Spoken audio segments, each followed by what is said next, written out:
Hey, what's up, guys? Welcome to Law Splaining the Interwebs. I'm your host, Nick Vercata of Vercata Law, small law firm in central Minnesota. Sorry to keep you in suspense there. I am not at home, obviously, and I'm trying to manage streaming on a mobile setup that I've never used. So expect a disaster, of course. Of course. As always, that is what we will be having, is a disaster. Speaking of that, I need to, oh my gosh, I need to get everything set up over here. Still working on it. How are you guys today? I hope you're very well. I actually can't see your answers yet because I don't have the chat pulled up. Uh, duh, duh, duh, duh, duh. Okay, so this is what I want. Give me that sweet, sweet chat window, baby. Oh, there it is. Oh, yeah. Oh, glorious, glorious chat windows. Now I can see your answers. Did law and crime steal my house? Yes. I'm now poor and destitute, and I'm on the street. Gosh, I haven't tweeted this out or anything. I've got to get on the ball here. So I was leaving my house yesterday evening, and I was like, all right, I'll just do this stream today on the road. No big deal. And then I realized I've never streamed with this computer, which doesn't seem like it'd be that big of a deal. And I guess in the end, it's not, because I got it. I had everything I needed. But so I upgraded to this Surface Studio laptop, right? Which, you know, the one with the funky hinge. Okay. And thing's a beast. It's got an i7 and a 3050 in it. Two 2 terabyte solid state drive. Like it's a monster.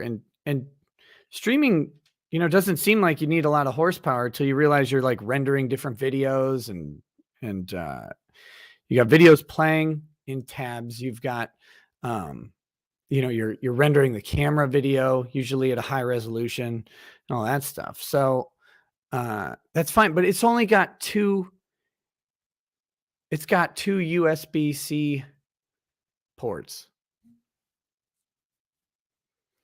And that's it. And I was like, oh, well, damn. I don't, that's not what I normally would use. I normally use a lot more than that. So I had to find that I had a dock. This is boring. I shouldn't be bitching to you guys. I'm trying to get the stream up here.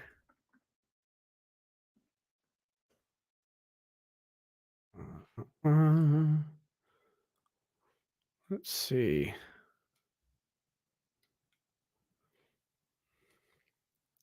Just waiting for the most recent thing to come up here on Fox 6. So not a new place. No, we're at a I had to take Lady Racket somewhere, so we're mobile today. Hope the audio's okay. I won't know because the chat is a liar.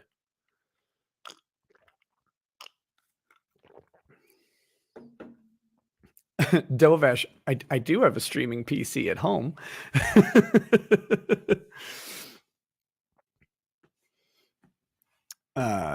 So anyway.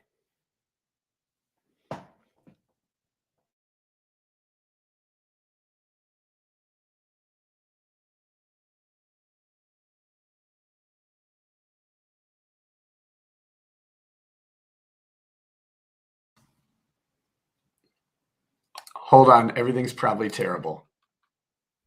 Yep, just a second. Okay, that should be better. Sorry, I breathed on my audio interface and it disconnected. So there we go. No, now it should be all good. The mic switched to the stupid webcam.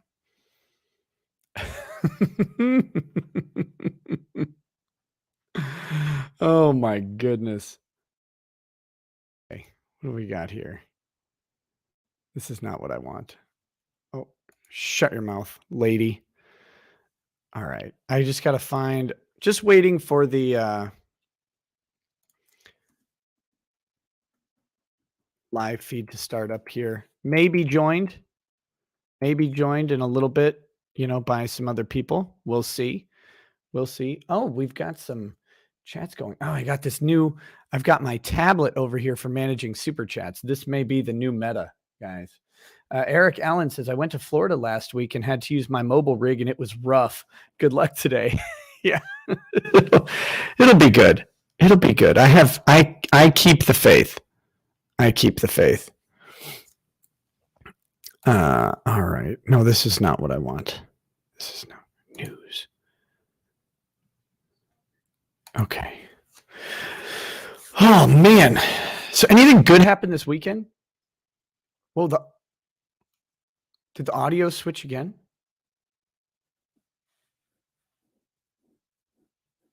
Jesus. Okay.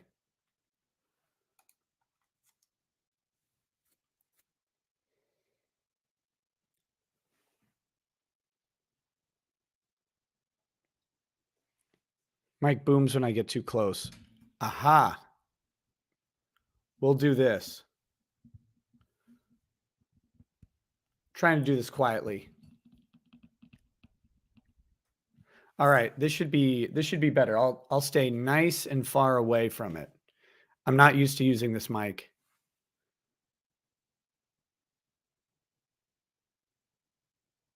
I am close to you today. Completely different setup that we have going.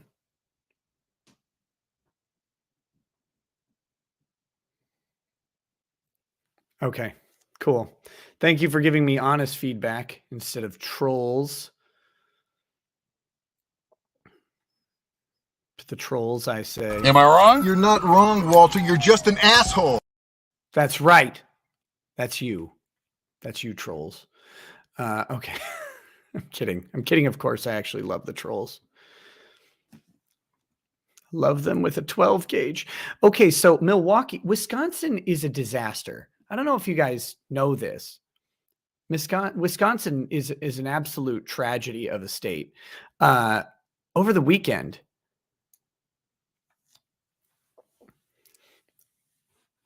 some police did a wellness check on a house. 6 dead by shooting in Milwaukee.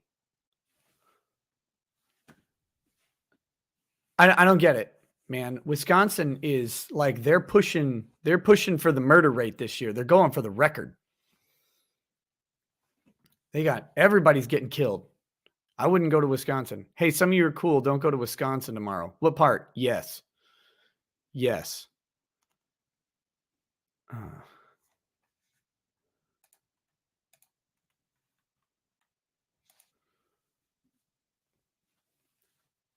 Is that why you're on the run? Oh my gosh. Come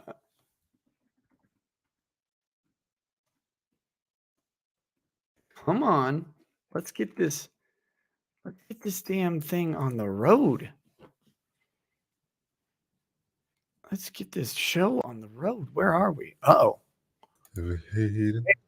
Hey, what's up? Not much, man. What's up with you? So they did a wellness check and 6 people were dead. So they were not well. Very unwell. Very unwell. Now, I don't know if you saw this one, also out of Wisconsin. Another great moment for the state of Wisconsin, out of Appleton, Wisconsin. I've been there. TRO in this case of Theodore Care versus Ascension. A bunch of doctors were recruited by a different hospital on better benefits. Sounds nice, right? They managed to poach a whole bunch of doctors. Well, the judge isn't having any of it.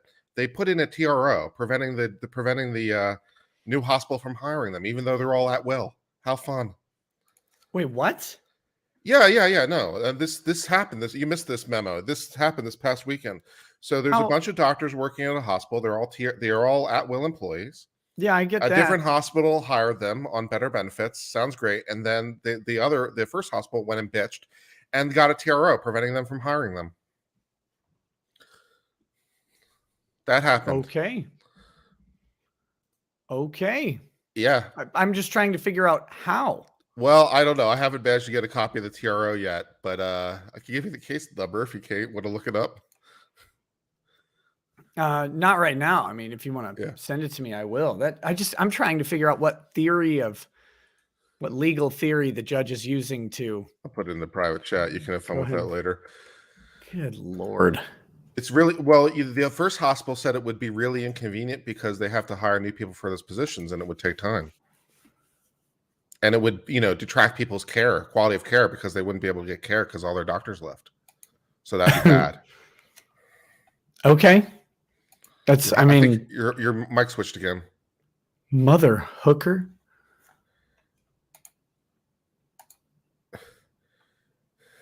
Doesn't say so. It sounds like absolute garbage right now. I hate everything. Now it sounds better again. I don't know. I was watching it. It was on the same mic. Nothing actually changed. It might just be StreamYard might be trying to compensate my audio or something. I have no idea. It sounded like a really bad version of a drive-through. It was bad. Yeah. And now it sounds great. Now it sounds crystal clear. Let's see. I'll see if I can prevent it from switching mics in general while we wait for the what the hell? Stupid Windows 11 can eat shit. I hate change. I hate is it what happened to me on StreamYard, where when I join it suddenly sounds like a distorted nightmare because someone was saying that? Maybe that was what happened, and it's just doing it to you all the time now because it loves you so much? It could be. It could be doing that. I don't know. Okay, so let's don't allow apps to use that audio. Let me go back to the other one. Does Kurt live in a hotel? This is my apartment, you jackasses. Although Nick looks like he lives in a hotel right now. I'm in an Airbnb. It's not terrible. It's not great. I mean, actually, no. What am I talking about? It's great. This Airbnb is actually fantastic. Looks nice. It's way better than staying at a hotel. Okay. I now have the other mics disabled, so they shouldn't even be able to be accessed anymore. There you if go. It switches. That might help. We'll find out. That was an okay suggestion from the chat. I won't ban them today. Let's see. So the trial is not up yet. Of course, I could switch to Law and Crimes feed, I guess. Oh my goodness. They're a lot of fun. I'm having fun with them. Yeah. If only they could learn to have fun with themselves. If they learn to have fun with themselves, they'd probably be less angry all the time. No kidding. No kidding. Tina Lewis says, I don't like the background. Go back home. I will. I'm going to go home. So what are you using for your portable setup when you move? You got some sort of just portable tripod, or what do you got there? Well, I have a Logitech Brio webcam that I used to use mounted on top of my monitor. That'll work. Monitor. That'll work. It looks surprisingly good. Yeah, it's not bad. It doesn't pick up. It doesn't have the nice bokeh effect, and it doesn't pull you out. But everybody says I look younger on it because it doesn't pick up as much detail. Yeah. So it's great. You can either rub a bunch of cream on your face or just get a worse webcam. That's the future, baby. Ladies who are online, you don't need Instagram filters. You just need a crappier webcam. Yeah, that's right. Oh. Oh my goodness. I signed a lease for a new apartment, so I'm trying to get my shit together to move, which is always a pain in the ass. Oh God. What a disaster. Although I only have a 1 bedroom and you have like a huge house. If you had to move, that'd be hilarious to watch. That, people talk about like, are you ever going to leave Minnesota? And every time I think about the amount of effort it is to move just from the last time, and the last time I barely moved anywhere at all, same town, moving across like the country. Oh my God. I'd hire someone and then go on vacation for a year. So just please finish it, organize my house, do everything for me. I don't want to do it. I don't want to do it anymore. I've also been playing this new computer game called Umbrellas Not Allowed. It's kind of a pawn shop simulator set in a dystopian future where the government controls emotions by stuff they put in the rain, hence the no umbrellas allowed. Sure. So that's been fun. I've been enjoying that a little bit. That's been my weekend. My weekend was getting ready for this little mini trip, and then getting out here, getting everything booked. So then I'm in the town that I grew up in, kind of down in Lakeville, and I was like, ooh. So I checked Uber Eats like for all the like good local food, and I go through and I'm like, so, and the further backstory, I can't eat anything right now that is fried in oil. So like that also includes things that are just cooked in oil in like a pan, like, like you would saute a steak or green beans. Nope. It all tastes like garbage from apparently COVID. So I have to try and find like fresher foods. And there's a sushi place in town. I'm like, yes. So I look up the sushi place and I go through and I like pick out the sushi I want. I'm like, it's bite size. This will be perfect. They don't open until 4:30. So then I'm like, oh, there's a barbecue place here. It's pretty good. So I go on Grubhub or whatever, and I'm ordering all this barbecue. Yeah, they don't allow you to put an order in ahead of time. So you have to wait until the restaurant is open and then order, rather than putting an order in before the restaurant opens to then get the person to come pick it up at a scheduled time. So I don't know. I'll just eat stuff around here, which it's an Airbnb. There's nothing to eat. That's the benefit. But anyway, so I'm just complaining, Kurt. That's my life. Complaining. No, that's fine. Bitching is fine. 11 Bravo Crunchy says, if you moved to Wisconsin, you would probably get charged by the court of public opinion for crossing state lines. Very possible. Could well be. Oh, hey, here we go. Hey, good morning, fellas. What's He's up, got man? the tie on. Hello, Andrew. Hey, how are you? How's your weekend, buddy? Oh, you got a new background there. New office? I'm mobile. Okay. I'm mobile today. Trying this setup out. Okay. I still haven't even tweeted this out. Oh, goodness gracious. Andrew's looking young and chipper this morning. Did you have a positive weekend? I did. Excellent. Awesome. It was awesome. Yeah, I just put together a mobile kit myself so I could keep doing all this while I'm traveling. I have to see if it works. Figure out how to stream with a GoPro and call it a day. That's what I would do. Yeah. Well, it depends on what you want to do. I mean, if it's just going to be you on the camera, it's a really easy setup. If you're trying to do like this screen share stuff, I had to bring like a second monitor, all this crap, a mic interface. If it was just me, I would have just brought my phone and a little phone tripod, because the phone audio is actually like, those phone microphones are surprisingly good these days. I don't want to troubleshoot sound problems. No, please go away. Okay, so trial is still not started yet. I mean, there's a live feed, but it's just on the flag. Can you message that to me? The only one I have is the Law and Crime one. That's the only one that's live so far. Okay. The Fox 6 one is, I mean, I can message that to you if you want, but it'll have their logo on it, and apparently that makes them a sad. Otherwise, I'm just waiting for the Fox 6 Milwaukee one to actually populate. Also, that's a nice shirt, Nick. Thank you. I like it. Yeah, it's not bad. So the state is expected to possibly rest today in this trial. I think they have five witnesses left, they said, on Friday. But a lot of the witnesses have been very short. Yeah, and that's what they said. It seems like they would be pretty short witnesses even today. So we may move into the defense's case in chief, which will be interesting. I think that's where a lot of the interesting witnesses are. We have John Black coming in to testify about the use of force potentially. And we have the defendant, of course, coming in to testify. We already had the mafioso who edits video come in and testify, but he testified a little early during the state's case because he had to go back to New Jersey. So I don't trust that guy at all, by the way. That guy looks like he's sitting on some bodies. But oh my gosh. I don't know why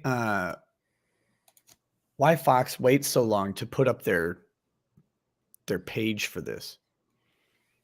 It's very, very frustrating when things aren't just streamed to YouTube. That's all I'm saying. Hey, what's up, Legal Bites? Hi. How are How you? you doing? I'm good. How are you? All right. I'm all right. Happy Monday. Yeah, happy Monday to you. I guess Mondays can be happy, I suppose. I mean, they can be if you choose to make them happy. That's true.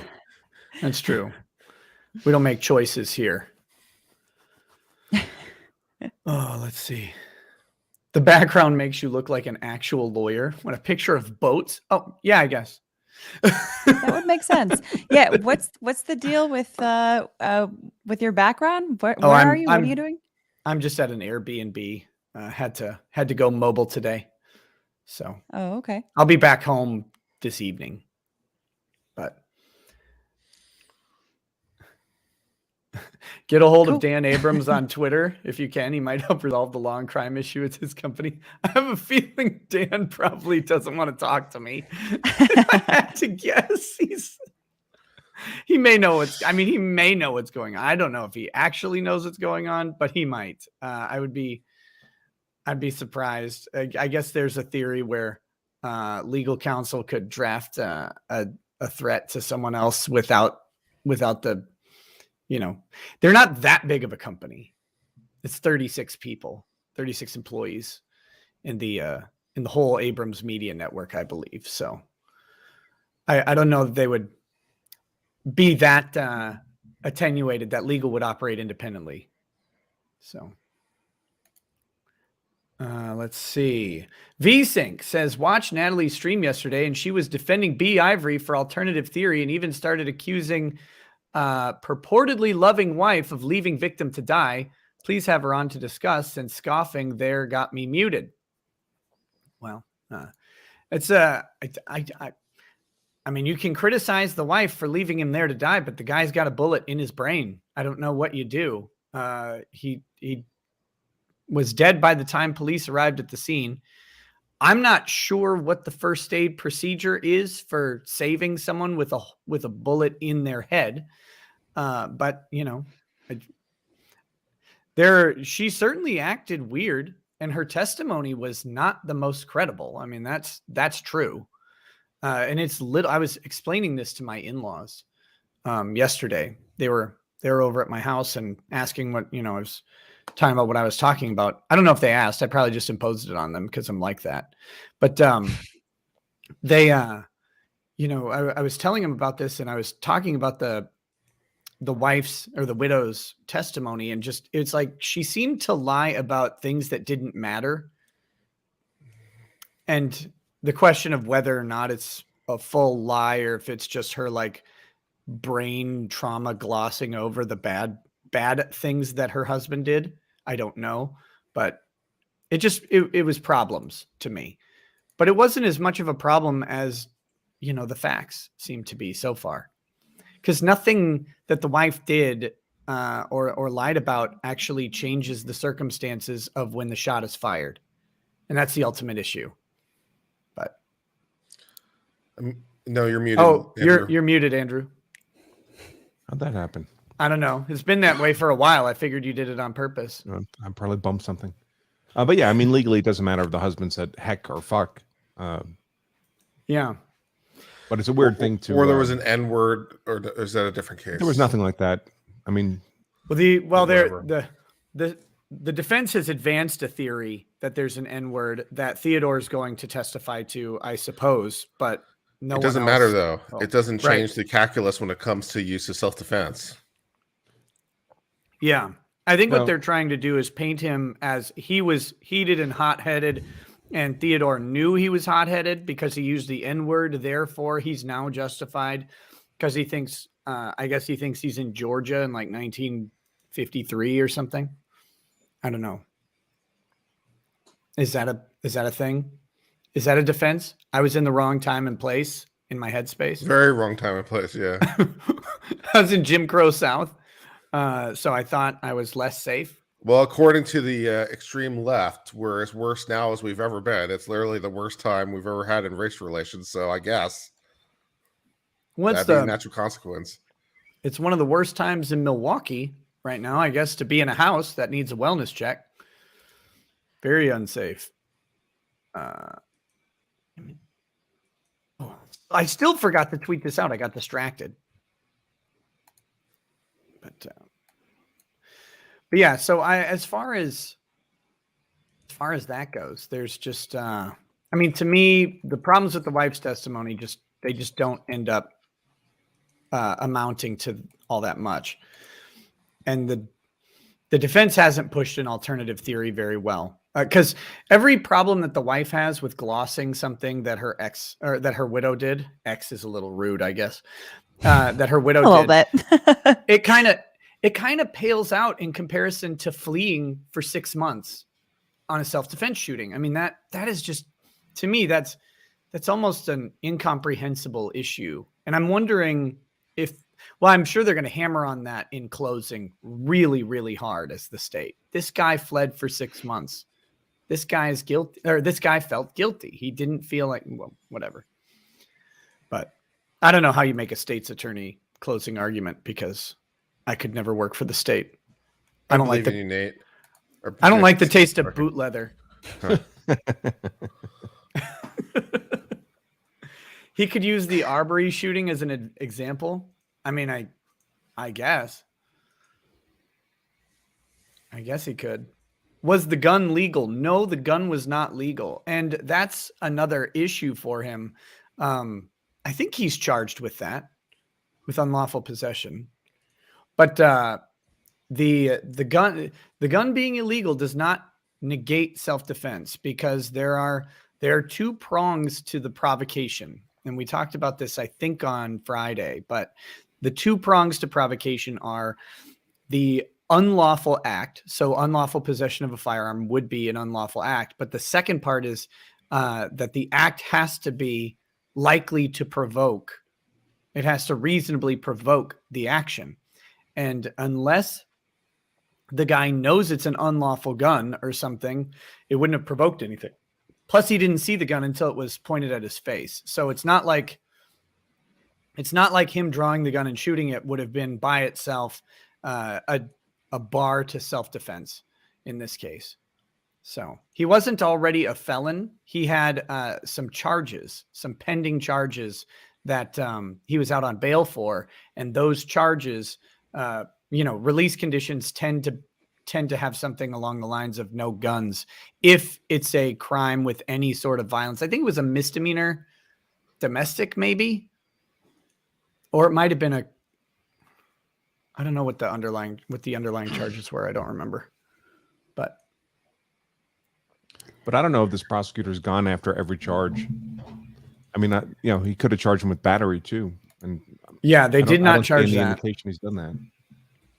I think he wanted to focus mainly on the murder charge, I should say. I have a question. So I haven't really been following. I haven't been watching trial for this one as much, really much at all, to be honest. But I noticed that I have an IP logger, and I noticed you're not watching. No, I'm just kidding.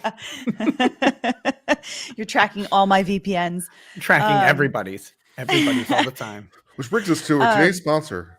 Oh, that's a good one. But I did see that on Twitter. I think it was today or yesterday that Natalie Lawyer Chick, she said on Twitter something about how in her impression of the judge is that he's much less defendant friendly than Judge Schrader was. towards Kyle. I don't know if you guys noticed that or had that same sort of impression or not. Well, I don't want to say he's less defendant friendly. He's less friendly to this defense team than Judge Schrader was. But he's also, I mean, he's just seems to be very straightforward and no nonsense, whereas Schrader was like your old grandpa, right? And like Schrader would yell at you. This guy, I mean, he doesn't yell, right? He gets very stern though. But when he gets stern, I mean, he threw their paralegal out for the rest of the trial. Yeah, I heard about that. But that was their That own was stupid hilarious. fault. Yeah, I mean, you can't really disconnect the judge's treatment of the defense from the defense's conduct. Right. Yeah. Yeah. This defense has the Richards and Shirafisi. Richards and Shirafisi, they didn't do anything other than a by the book, straightforward defense. They didn't appear to be obfuscating things. They didn't seem to pull any like legal witchery or anything like that. These guys have tried to pull some stuff so far, and they've gotten called out on it. I mean, their paralegal may have represented herself as a police officer when conducting a witness interview. That's one problem. And then the next, she's gathering evidence mid-trial that hasn't been sent to the opposing counsel, and then the judge is like, you just made her a witness, get her out, she's done. And that type of stuff.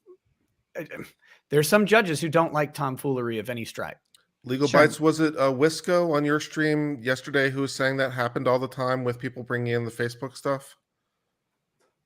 Yes. Yeah, she was saying that. Why don't you talk a little bit about that, because it was a nice little comment. No, she said that she finds it personally annoying when attorneys try to just like print out Facebook posts that people have or have put up somewhere, and they're just like, they try to admit that into evidence just on its own without any kind of foundation. Like, hey, look, we found this on the internet, on the interwebs. And here you go. This is evidence. And she was like, you have to obviously have some way of verifying that is actually real and accurate, and that it's posted by the person that it's purported to be posted by. And like, let's talk about the metadata. So yeah, and I mean, one way to do it is to have some sort of IT expert or person come in and testify to exactly how they gathered the information. And that's simple. You just shouldn't do it with your paralegal. Right. Because it's taken completely out of context, right? What's that? It's taken completely out of context. I mean, I have this happen with media interviews all the time, where I'll say something to the effect of, well, it's not like X. And they just quote me as saying X. And I was actually saying the opposite of that. Yeah. I believe that for sure. So you take something out of context and you can completely reverse its meaning. I mean, you have no idea what preceded that Facebook post or what followed it, or it's insane. And there's no opportunity, because of the spontaneity with which it was produced mid-trial, for the other party to challenge on any basis, a foundational basis, a context basis. I mean, the whole thing is insane. Yeah. Yeah, I mean, just in this case, the very nature of the idea of what they were trying to introduce was actually just offensively bad. It was the guy's profile tagline was, "We probably won't get along," and therefore they're going to his character for violence. It's like, what is this? I mean, on the one hand, though, like I kind of feel like, okay, yeah, that's potentially bad. But on the other hand, if I were a juror in that situation, I probably would have been like, what are you doing? Like, what are you trying to say here? Like, because to say that somebody is introducing himself as like, we probably won't get along, and then to get to a point to say that this person has a propensity for violence, there's a huge gap between those that I feel like any reasonable person would see that, especially somebody who's looking at this case objectively. And the defense knew what his Facebook page was before. I mean, this could all have been argued out pre-trial. Mm-hmm. Hey, if they open Yeah. up the door to character evidence, we intend to introduce this, Your Honor. Yeah, the bold proposition of we might not get along. That's what we want to offer. Yes. Mm. Yes. Finally, someone is recognizing the violence of those words. Here we go. We've got a couple other chats here. Yeah, is there just a response motion where the just response is just seriously motion for are we serious, Your Honor? I Motion did for that. are we serious? I levied that objection in court, and it worked. It was great. I went, objection, Your Honor. Grounds. I said, are we serious? The judge actually sustained my objection. I was very happy about it. What's That's up, Joe? awesome. Hey, good morning. Sorry I'm late. I got this weird notice about that my computer was being hacked with some IP tracker from Minnesota. So I was putting in like this blocker. So No, yeah. No idea what that's all about. yeah, but yeah. I think we're safe now. See, he is tracking all of our IP addresses. I figured you were late because your wife just drove you slowly to the stream today. Oh my god. I want to clarify. Unfortunately, Drove him slowly on a beam of light. So insert joke here. So I drive 97% of the time. I just wish it was like 70. So it's not like I don't drive. I wish I drove less. Driving is a pain in the neck, and I think every one of you recognize it. And you're just lying to yourselves because you think you think you're in some sort of like 1950s commercial for like Atlas Muscle Beach or something like. Oh, I'm a tough guy. That's just my it's life. a lie. No, Joe. The problem. I mean, I agree with what you're saying. I guess to some extent. You just except, don't have the balls to say it. No. Except no. That's it. You have That's to really realize what it the is. context of my agreement is in your demonstrated misunderstanding of numbers and math. So when you say 70% of the time, I realize that that's not what you mean at all. No, it is. Unfortunately. But yeah. Stuff and Stuff says another week, another stream, another Nick and friends. Looking forward to it every day. Hi to all. Hey, thanks, brother. Amen. Will E says the Packers lost in heartbreaking fashion, so you know Judge Daddy is going to be as deadly as the courthouse cafeteria steak today. Mhm. Might be why we're starting late today. Why things have not kicked off yet, because it is. They really could explain it. In Wisconsin, they have nothing but football. Yeah, I don't know. There's what, also cheese and weird and crazy And beer. court cases. and beer. and weird cases. As I And was weird discussing with cases. Nick, there was a case decided this weekend where I was telling him there's a case where there was a hospital where a bunch of doctors seemed to have been recruited by a different hospital, and they're all at will. But the hospital that had their workers poached went to court and got a TRO saying the other hospital couldn't hire them because it would be too much of an undue burden. So that's something that's apparently happening in Wisconsin this weekend too. Fun. That's just wild. It is pretty wild. Is Wisconsin Central Time Zone? Yes. There's a hearing at 10 o'clock, so I might pop in to that hearing just to see what happens. It might be fun. Yeah, you'll have to let us know what's going on. I just can't.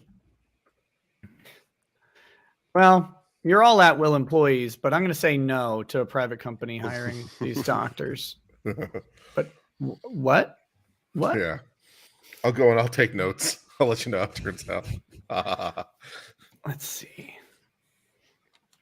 Oh, WTMJ might be broadcasting it. I'll have to check and see if they've got it up. Let's see. I love you all. And I especially love the chat. You all are great.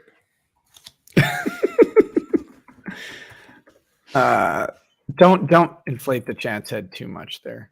The chat, you're the smartest, you're the handsomest, you're who I hope to be every morning when I wake up. And Are you just trying to get in the chat's good graces? Every Is that what's morning happening? I measure myself up against your standards and find that once again I've fallen short, and continue to hope for my own redemption someday, that maybe I will one day through effort and time ascend to the bare minimum standards that you have set for myself and continue to fall below. But you are awesome. Okay, let's see. So here is okay. Let's see if it's here.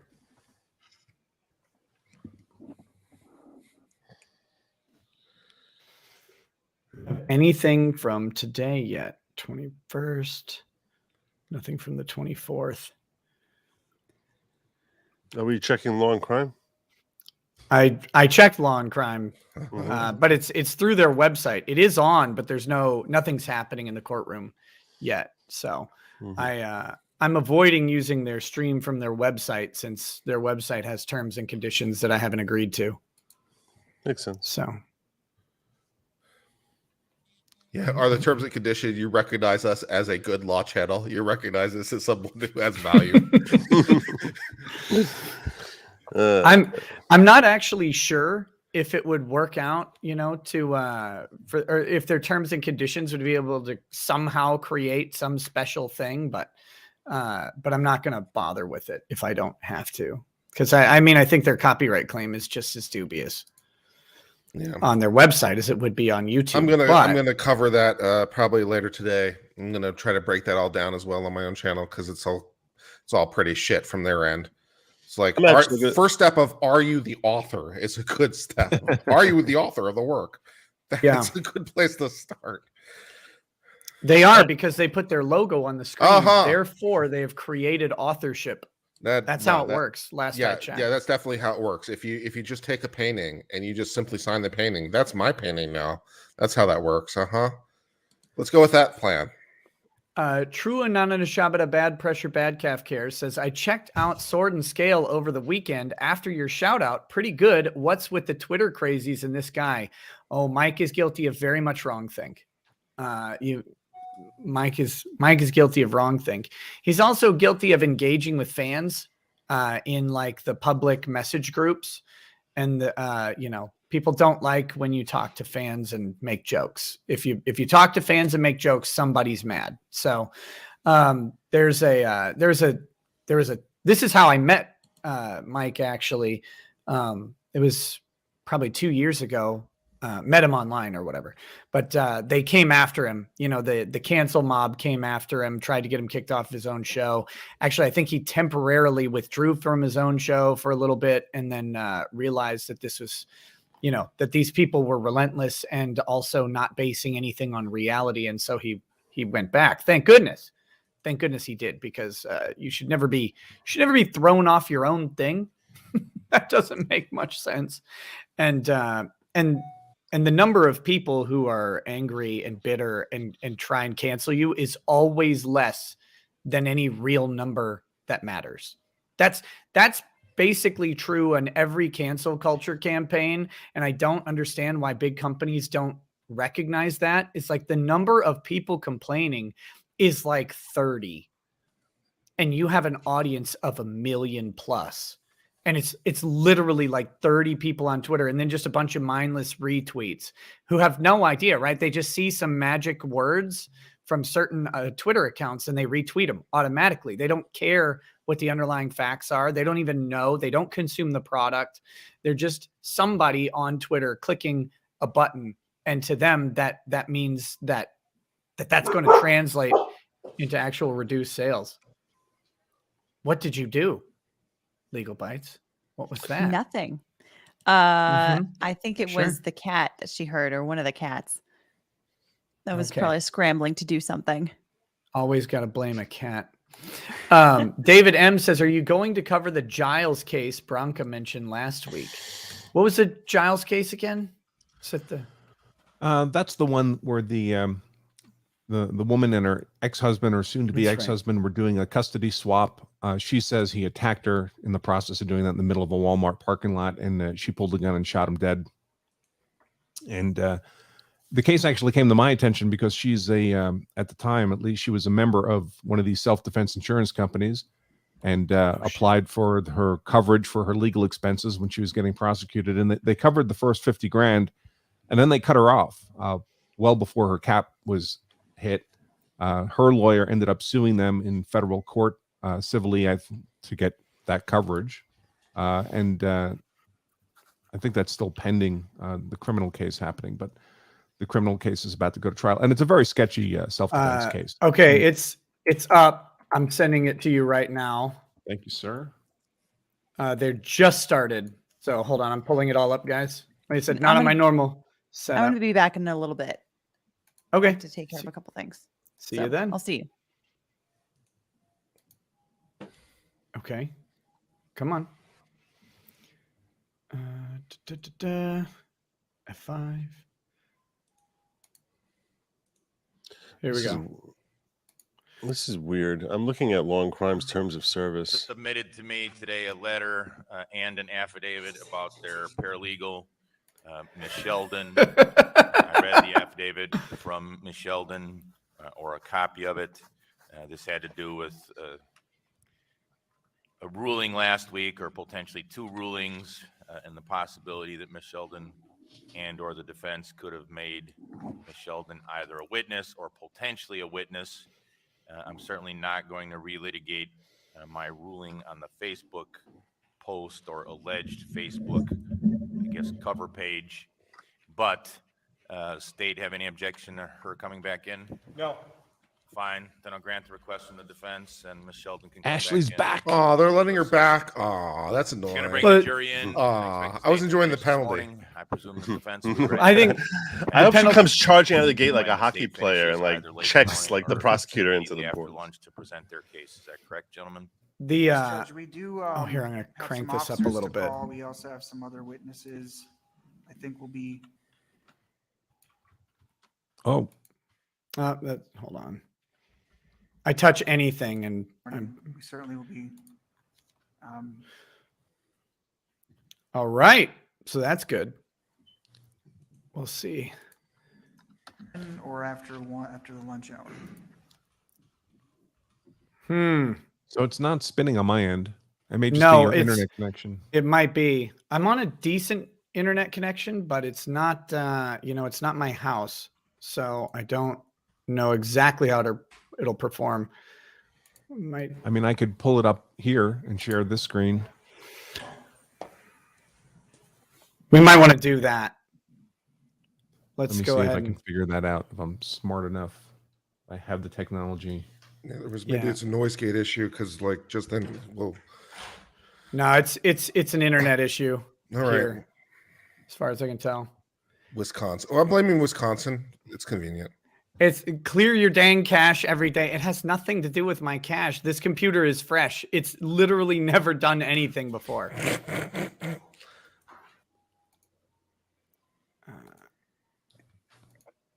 Let's see.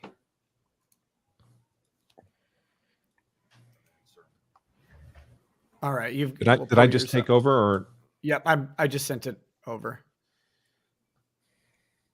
So I'll keep mine running here in the background in case we need to switch if it clears up. But there- oh, you gotta share your audio. oh Okay. crap? So unshare it real quick, or click and then click your share screen, and then when you go to share it again, at the bottom left, there's a little checkbox that says share stream audio or share audio. It's best if you share the Chrome tab rather than your screen altogether. It ends up you get a cleaner feed. Okay. So you click on the Chrome tab. You have an option there when you're sharing to share either a window or share a tab. That work? Nope. Morning, everybody. Welcome Oh wait, back. yep. You guys all get the bagels? Bagels. Bam. You're welcome. He promised bagels. It was You hard did to get up promise. 4 in the morning to bake 'em. Tomorrow they get There was lunch. No oil, but it's a sacrifice I was willing to make. Oh, sounds like the judge got some We're this going to get weekend. started with the state's last witnesses. The state has a few more witnesses. I'm gonna turn us This all morning, down just a The state has little told me bit. they will complete their case this morning, hopefully by 11, but certainly this morning, and then we'll proceed from there. So we're balanced with the court. I still expect to be finished tomorrow, at a bare minimum, finished tomorrow with testimony. That includes any witnesses that I expect, and I expect some witnesses will be presented by the defense. And it's important for me that we're done tomorrow because I've got plans on Wednesday, and I want to guess what my plans are. I'm driving up to Green Bay. I've got an interview to be the new special teams coach for the Packers. You know, it falls under one of those categories. You know, when you go to a restaurant or you hire an employee, you think, well, or you fire an employee, well, it could always be worse, the next person. But in this case, it can't be worse. It literally cannot be worse. So bitter. If the judging So thing bitter. doesn't work, I'm going up to Green Bay Wednesday. Those All are right, now let's swear in the official legal witness. findings. Thank you all for being back on This- time. We'll get that's cracking. That's an accurate finding. JMD Reed says odds on defense sticking their foot in their mouth today high. And then David M says my wife knows most of Tommy's dead husband's family and would like to hear the panel's thoughts on it. Very interesting.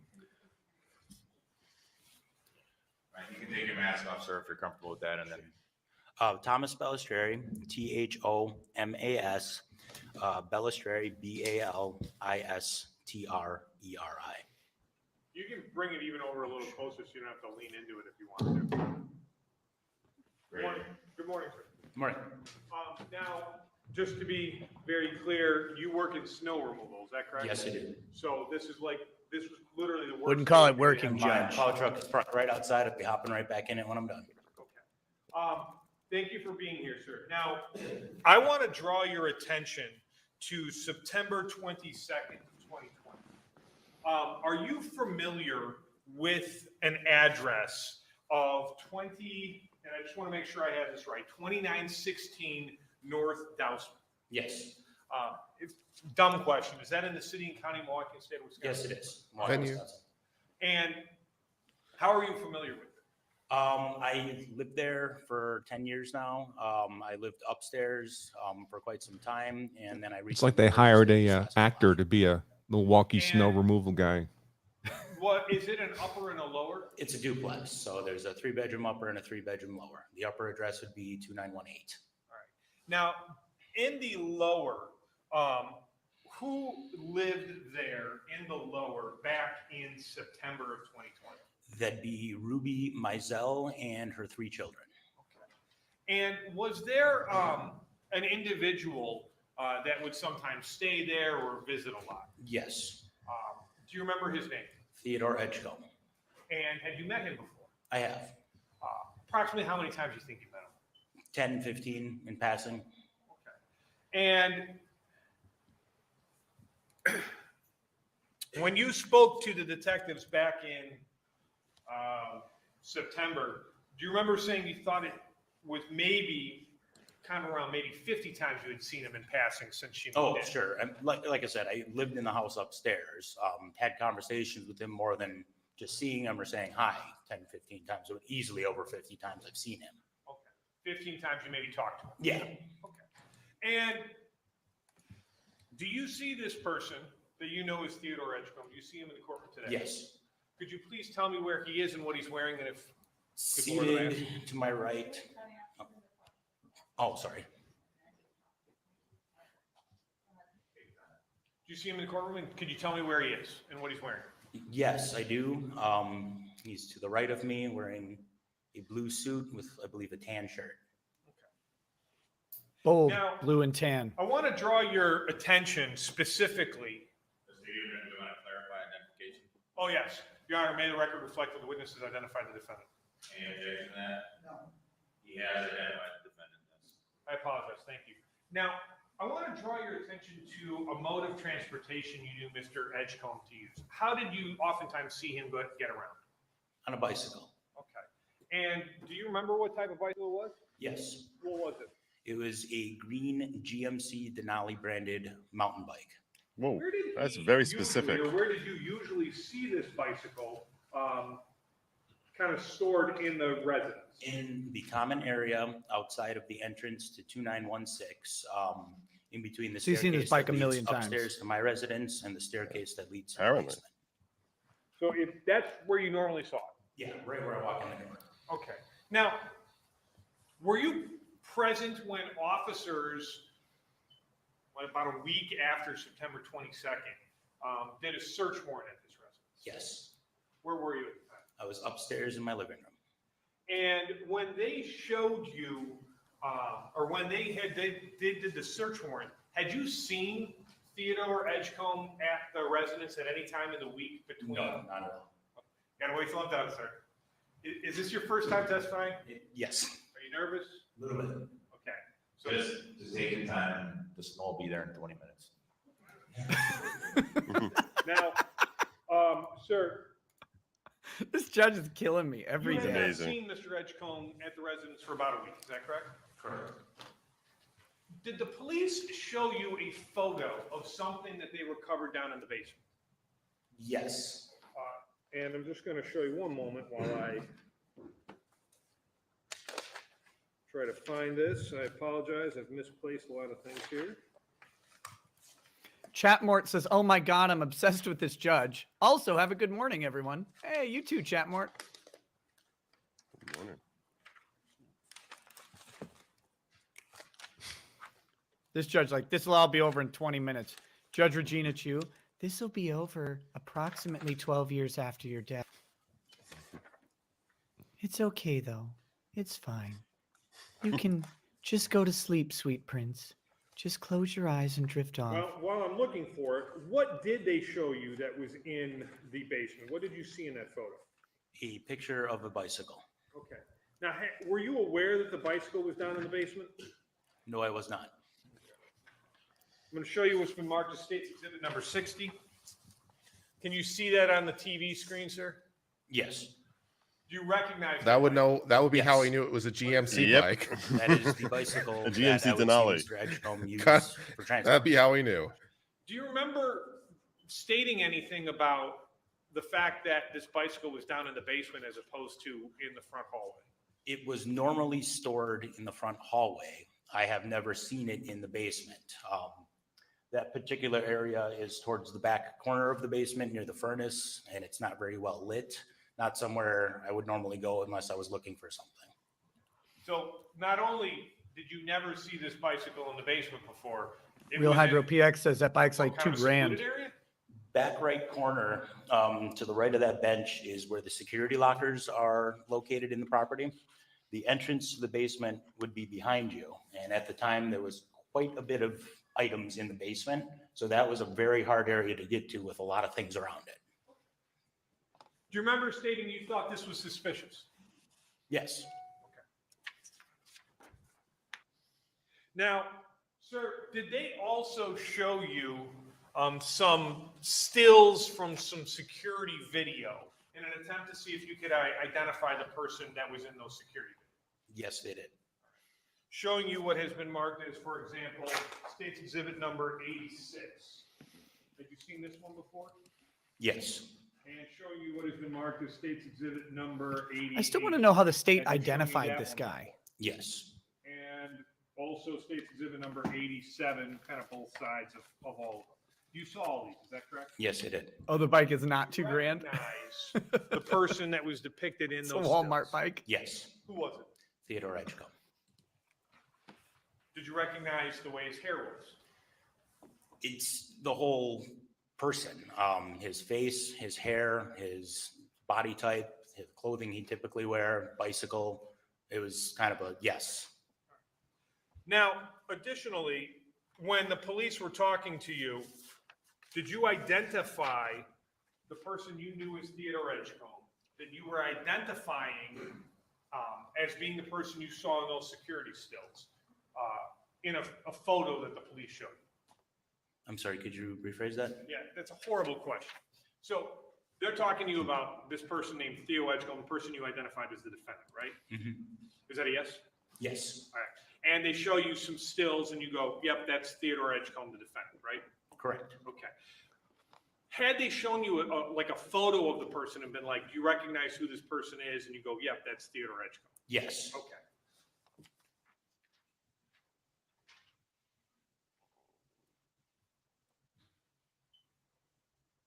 Dramatic pause. Yeah, so this guy's confirming his identity. Someone said his cousin and his ex I'm gonna show you identified what's been him. marked as State's Exhibit number 92. Do you recognize the person on the photo I'm showing you here? Yes. And who is that? Theodore Edgecomb. Okay. And placing 92 on the big screen. Is That's this the person picture you identified prejudicial as Theodore also? Edgecomb. Yes.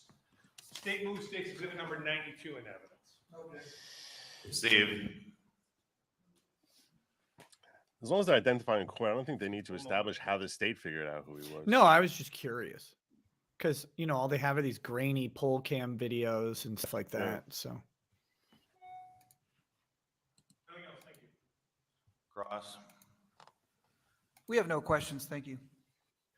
Okay. You can step down, sir, and when you're done with your regular route, if you can swing by my house, that'd be appreciated. Thank you.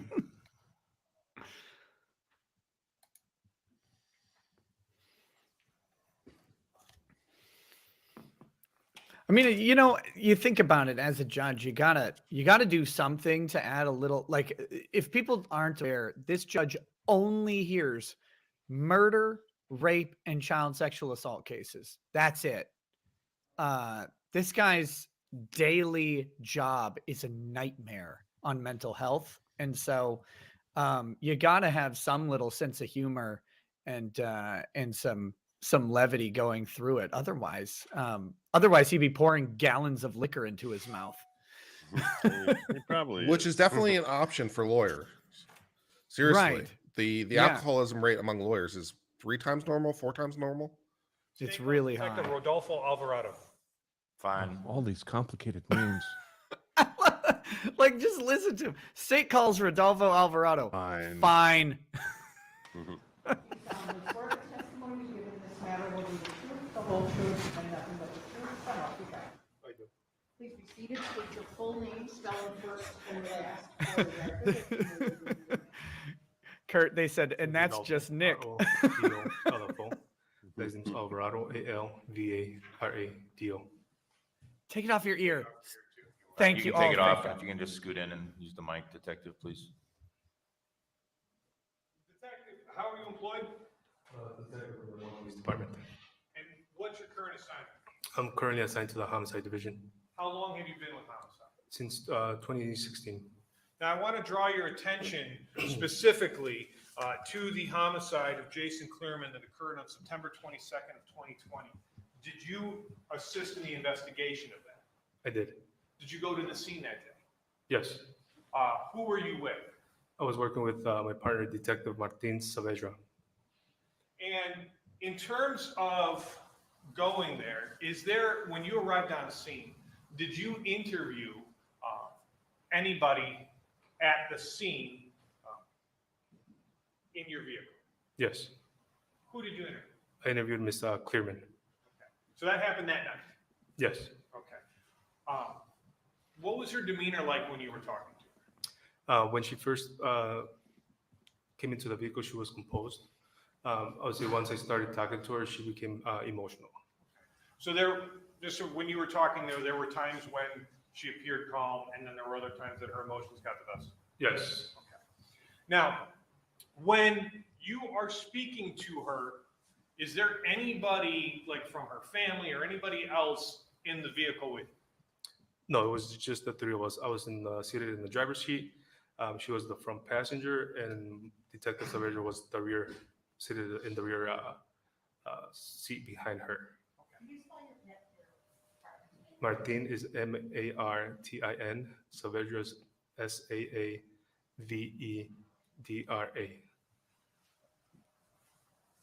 Did Miss Clearman explain to you or describe to you that night a previous or kind of like an incident where she had been driving and encountered an individual on a bicycle? Yes. Okay.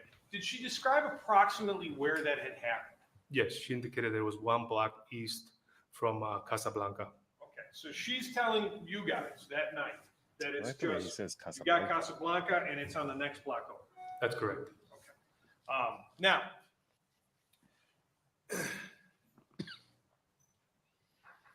Doug Murray says the does fact this guy she wrote. also Oh, wait. explain to you after this incident?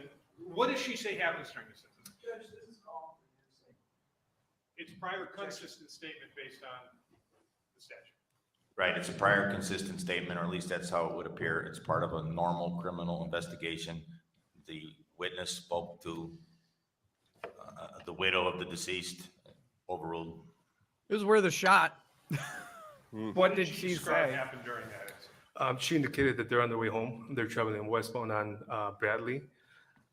When there's the individual on the bicycle, they're going westbound. The individual's coming south. Okay, they're going westbound. The individual's coming eastbound. She stated that she had to swerve out of the way to not hit the individual on the bike. Now, did she tell you whether or not her husband said anything at that moment? She did. What did she say? She stated that her husband stated, "What the heck." So I just want to be very clear. That night when she's talking to you, she doesn't say, he says, what the F? No, she did not. She doesn't say, he says, F and a-hole. No. She's telling you that night when she's going between composed and emotional, what the heck? Yes. Okay. And shortly after that, does she describe whether or not this bicyclist returns? Yes, she indicated they continue westbound on Brady, and then they stopped at the light. When they're stopped at the light, the individual pulls up on the passenger side of the car, the windows down. The subject on the bike then says, "Are you talking to me?" Mr. Clearman responds, "Yes." At that time, the subject on the bike punches Mr. Clearman in the face. Okay, now, again, I just want to be very clear. She states that the subject states, "Were you talking to me?" Yes. She doesn't say, "Were you talking to me, MF?" No. At no point, at any point, does she describe or state either the bicyclist or her husband was swearing? No. Okay. So if she had told other officers that both of them were swearing, she didn't mention that to you? No, not to me.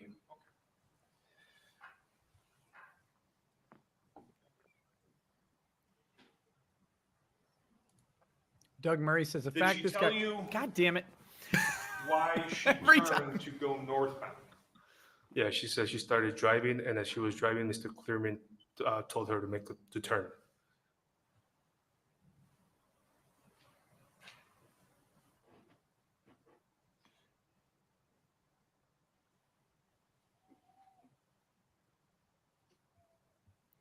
I get him There was talking. your chance, anytime. Nick. That was it? Wow. Yep. What does Doug Murray say?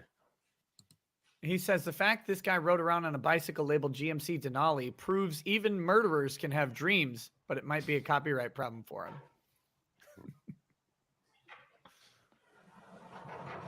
All right. Every time Right. B. Ivory gets up, I'm happy. I'm like, yes, please. Get mad. Get mad. Good morning, Detective Alvarado. Good morning. Now, you indicated on direct that you had a conversation with Ms. Clearman at some point on September 22nd, correct? Yes. And that conversation would have been after she was initially interviewed by other officers, correct? That's correct. And did you look at your notes that you wrote as far as what she told you and compare them with the notes that other officers indicated from what our initial statements were? I did not. Okay. You also indicated on direct that Ms. Clearman indicated that the first incident would have occurred 1 block east of Casablanca, correct? That's correct. All right. And on that first incident, that would be an incident where there was an altercation with the vehicle involving Mr. Edgecomb, correct? That's where the swerving took place. All right. Did you ever go to the exact location where Ms. Clearman described the first incident to be? I did not. Don't you think that would be important to determine where a first incident would occur in order to ensure that there's a proper and adequate investigation in this case? I knew that as we were interviewing her, there was officers checking that the whole area going eastbound on Brady from Casablanca east. I'm sorry, I couldn't really hear you. I'm sorry. If you Wait, can- what? That there Okay. was officers checking for surveillance video checking going eastbound to include Casablanca and all the businesses in the area. But I didn't. you go. are, Other people you have, did. the other officers are under your authority, correct? You're a detective, right? Yes. And the chain of command would mean that you would have leadership. Those officers would be under your direction, correct? Yes. All right.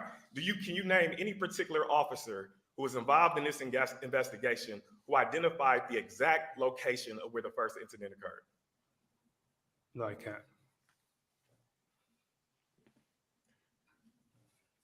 Now, Ms. Clearman described the events that she believed or that she recalled that occurred on September 22nd, correct? Yes. Did she ever mention to you about Mr. Edgecomb coming to the vehicle and asking, were you talking to me? Did she indicate that to you? Yes. Okay. And she also indicated that Mr. Edgecomb punched Mr. Clearman, correct? That's correct. Did she mention to you that Mr. Clearman immediately tried to open the door thereafter? She did not. Did she mention to you that Mr. Edgecomb drove If she off doesn't- and he wasn't a threat at that point? No. Did Ms. Clearman mention to you that it was under her complete direction that she chose to follow Mr. Edgecomb? Did she tell you that? No, she indicated that Mr. Clearman told her to turn. Okay. And did she indicate that she did not object to Mr. Clearman's request? No. I don't get the point to that at was in the all. middle lane at the time she took a right turn to follow Mr. Edgecomb? No.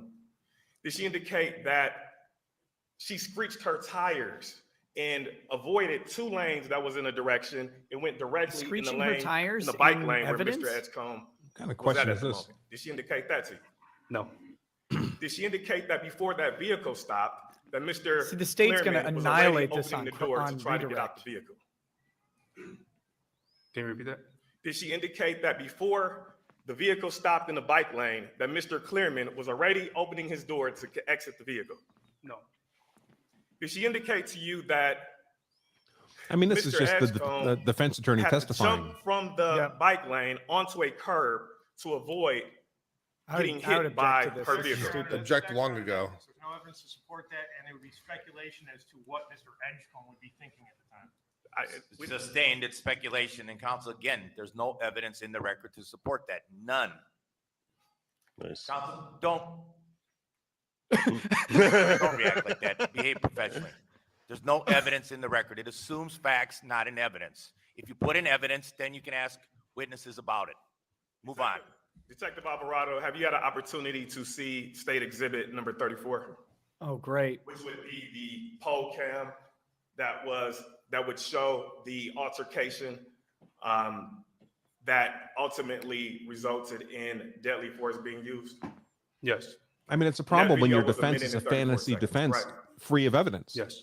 And on that video, do you see Mr. Edgecomb in the bike Most of lane? what he's testifying about isn't really appears relevant so, yes. at all anyway. And No. do you see at some point in that video that Mr. Edgecomb left from the bike lane and jumped onto I hope the state gets up the and just curb? asks him, Objection, did Your she Honor, ever? as to what Mr. Alvarado saw on the video. Right, speak into the microphone. Sorry, he took my microphone. Thanks. Your Honor, Make the objection again. objection is to the relevance of just having Mr. Alvarado state what his impression of what is on the video. Right, counsel, how's that Our relevant? response is that he indicated on direct that Ms. Clearman made several statements to him as part of what occurred on September 22nd. So what we're simply doing is going through other facts to see if Ms. Clearman also made the facts that appear on the video. But again, What? again, what's on the video is irrelevant when it deals with what a witness observes. There's a difference between that. And so it is irrelevant as to what Mr. Alvarado's impressions of something are, as to therefore is saying that Ms. Clearman should have known. If Ms. Clearman didn't Ask make, about All right, that. gentlemen, that's enough. Overruled. The detective can answer, but I will say to both sides, we spent hours and hours and hours last week watching this video. I am not going to allow that to be belabored in front of the jury for the next 2 days. They have seen that 30 Fucking second video. or minute and a half video, hour upon hour upon It's hour. legitimately been about Cumulative 30 from minutes. Both sides. It's been repetitive from both sides. It's been belabored from both sides, and that is going to stop now. He can answer the question. Can you imagine Love this it. guy in Rittenhouse? Yeah, we're not seeing that evidence again. Screw you. Adam Reporter, if you could repeat the question.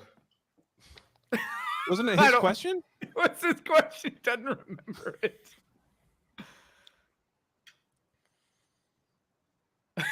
This is testament that judges are masters of their courtroom. This I is lo- what I- that looks like. Look, we've watched this for hours and hours and hours. The total video viewing in this entire trial has been about 30 minutes. It has not been that long. I mean, I don't understand if this question was so important to him that they just had his argument over it. How can he not remember what the hell the question was? I don't know. By the way, someone mentioned this in one of the last trials, like, why didn't they just read it back to the court? And this is why. Since he asked the question, pages of transcript have come out. 20 seconds. Have to find the So question. we're simply going through the other. Oh, before that? This is why. Yeah, it's so time consuming. It's tedious. And it wouldn't be necessary if the lawyer would remember what question he just asked. The bike lane and jumped onto the curb. I can't see if he jumps or you can see he's in the bike lane and he goes onto the sidewalk. And did Ms. Clearman indicate to you that at some point on September 22nd that her husband chased after Mr. Edgecomb? She stated that he got out of the car and he walked towards the subject on the bike. Okay. So just to clarify, Ms. Clearman never indicated that Mr. Clearman chased Mr. Edgecomb, correct? No, she indicated that he walked towards the subject on the bike. Did Ms. Clearman indicate to you that Mr. Clearman got into a boxer stance at some point on September 22nd? No, she did not. And did she indicate to you that she saw what she believed to be a gun that Mr. Edgecomb was holding at some point? Yes. And did she indicate to you that she yelled out to warn her husband that he has a gun, but her husband did not hear her? That's correct. And did she indicate that he was so close to him, indicating in Mr. Edgecomb that Mr. Clearman did not see the gun? No, she did not. Okay. All right, no further questions. Oh my God. What was the question that he was so close to him he Regarding couldn't that see the gun, gun? she stated- How would she know that? The bicyclist just had the gun, pulled it up, pointed it at her husband, and shot him, right? Yes. No warning, No. no get back, No. just pulls the gun and shoots him in the face. That's correct. Okay. Now, Yep, that about covers it. I'm good. additionally, defense counsel was saying, well, are you aware of any officer that was able to find where this first incident occurred? Did you know about Officer Manisha Howard's looking for this incident? I knew that they were looking for video to capture the incidents. Yes. Were you aware of Officer Howard going to Casablanca and sitting there and watching in backwards formation all the video in front of Casablanca? Yes, I know that she went and she's the one that ended up recovering video from there. And couldn't find it? No. And that at Casablanca, they had access to other security cameras going down the street and couldn't find it? Yes. And she actually then drove around that block trying to find any cameras or anything that would capture that incident. One block east, couldn't find it. You can rephrase. Okay. Are you or are you not aware, either one, that Officer Howard went to that location defense counsel was asking about to try to find it and couldn't find it? I didn't know specifically that it was Officer Howard that was going there, but I knew that there was officers not sure going that's to a the leading area to question, check really. for The check way for video around. and try to locate the scene, the incidents. Thank you. No, no. Defense, anything else? Yes. Oh, good. Thank God. Now, Detective Alvarado, you indicated that there were several officers that was going looking for video on Brady Street, correct? Yes. But nobody knew exactly where the location was where the first incident occurred, correct? We had informed the sergeants on the scene that the first incident, chest started checking eastbound, and that the first incident had occurred one block east of Casablanca. Okay. Now, as a detective on the scene, can you explain to the members of the jury how long would it take to ask Ms. Clearman to get in a vehicle with you to pinpoint the exact location where the first incident would occur? It depends because the first thing we did was start the interview. We did the interview. When she indicated that it happened one block eastbound of Casablanca, I exited the car. I let the supervisor know, hey, this started one block east of Casablanca. Can you start having officers go check that area for surveillance for surveillance video? And then they go and they start checking. We go back into the car and we continue the interview.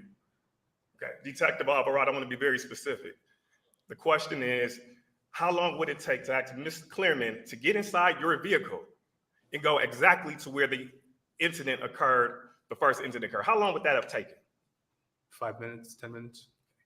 And on September 22nd of 2020, you didn't have 5 minutes or 10 minutes to do that, correct? Sustained. What? Mr. Detective Alvarado, on September 22nd, did you allocate 5 to 10 minutes to do that? I did I not. think it was a leading On objection. September 23rd of 2020, did you ask Ms. Clearman Argumentative. to come with Ah. you and pinpoint the exact location? No. At any point in this investigation, did you ask Ms. Clearman to get inside of a vehicle to take 5 to 10 minutes come on. to locate the location of the first incident? Who cares? That's No what I'm further saying with who cares? And now we're going to have a redirect. Briefly, just one other thing. On September 22nd, September 23rd, anytime from September until March, did the other guy in the incident ever walk into MPD and say, I know exactly where this thing happened? No. That guy was on the run, wasn't he? Yes. Okay, nothing else. Thank you. Anything from the defense? Further. All right, you can step down, detective. Thank you. Nice. State's That's next good. witness. I like that. I'm going to bow out for a minute to check out this other No. hearing at 10 o'clock and about the hospital hiring thing, and I'll get back to you. All right, buddy. See you then. Later. Takul says, I keep waiting to see a gavel come flying from off screen and hit one of the attorneys. Eric Allen says, can you please try to interview this judge? I mean, maybe. He wouldn't He's not be able going to to. talk about this case in general. And again, I talk about ongoing legal matters. I don't know that this judge would do that. Judges tend to they can't say things that would indicate their biases on legal issues, or they're even if they're not specifically ethically prohibited from it, it's not something they tend to do, because then someone could pull up an interview with a judge and say, well, look at what you said here. Testimony given in this matter will be the truth, the whole truth, and nothing but the truth, so help you God. Please be seated, state your full name, spelling first and last for the record, and you may remove your mask. My name is Emily Schmidt. Scoot in, speak up, use your outdoor voice. All right, Emily Schmidt, EMILYSCHMITT. Oh, Go two ahead. T's. How are you employed? I am a DNA analyst at the Wisconsin State Crime Laboratory in Milwaukee. How long have you been with the Wisconsin State Crime Lab? Over 7 years. And in order to be a DNA analyst, do you have to have any specialized training or experience? Yes, I do. What is that? So I have a Bachelor's of Science degree in chemistry with an emphasis in criminalistics from the University of Wisconsin-Platteville. Additionally, I went through an approximately year-long training program on the job at the Wisconsin State Crime Lab before being signed off to do independent casework. And are there testing that's involved in order to hold your position? I'm sorry, can you clarify? Is there like a proficiency testing? Is there something you have to do at the completion of that year-long training? So at the end of the training, there were written and oral exams. Additionally, twice a year, to be competent as a DNA analyst, I have to do 2 proficiency tests. Okay. Now, have you testified as a DNA analyst as to DNA and DNA identification in the state of Wisconsin before? Yes, I have. How many times? Over 25. And this may be impossible for you to know, but approximately how many items of evidence have you looked at in your career as a DNA analyst?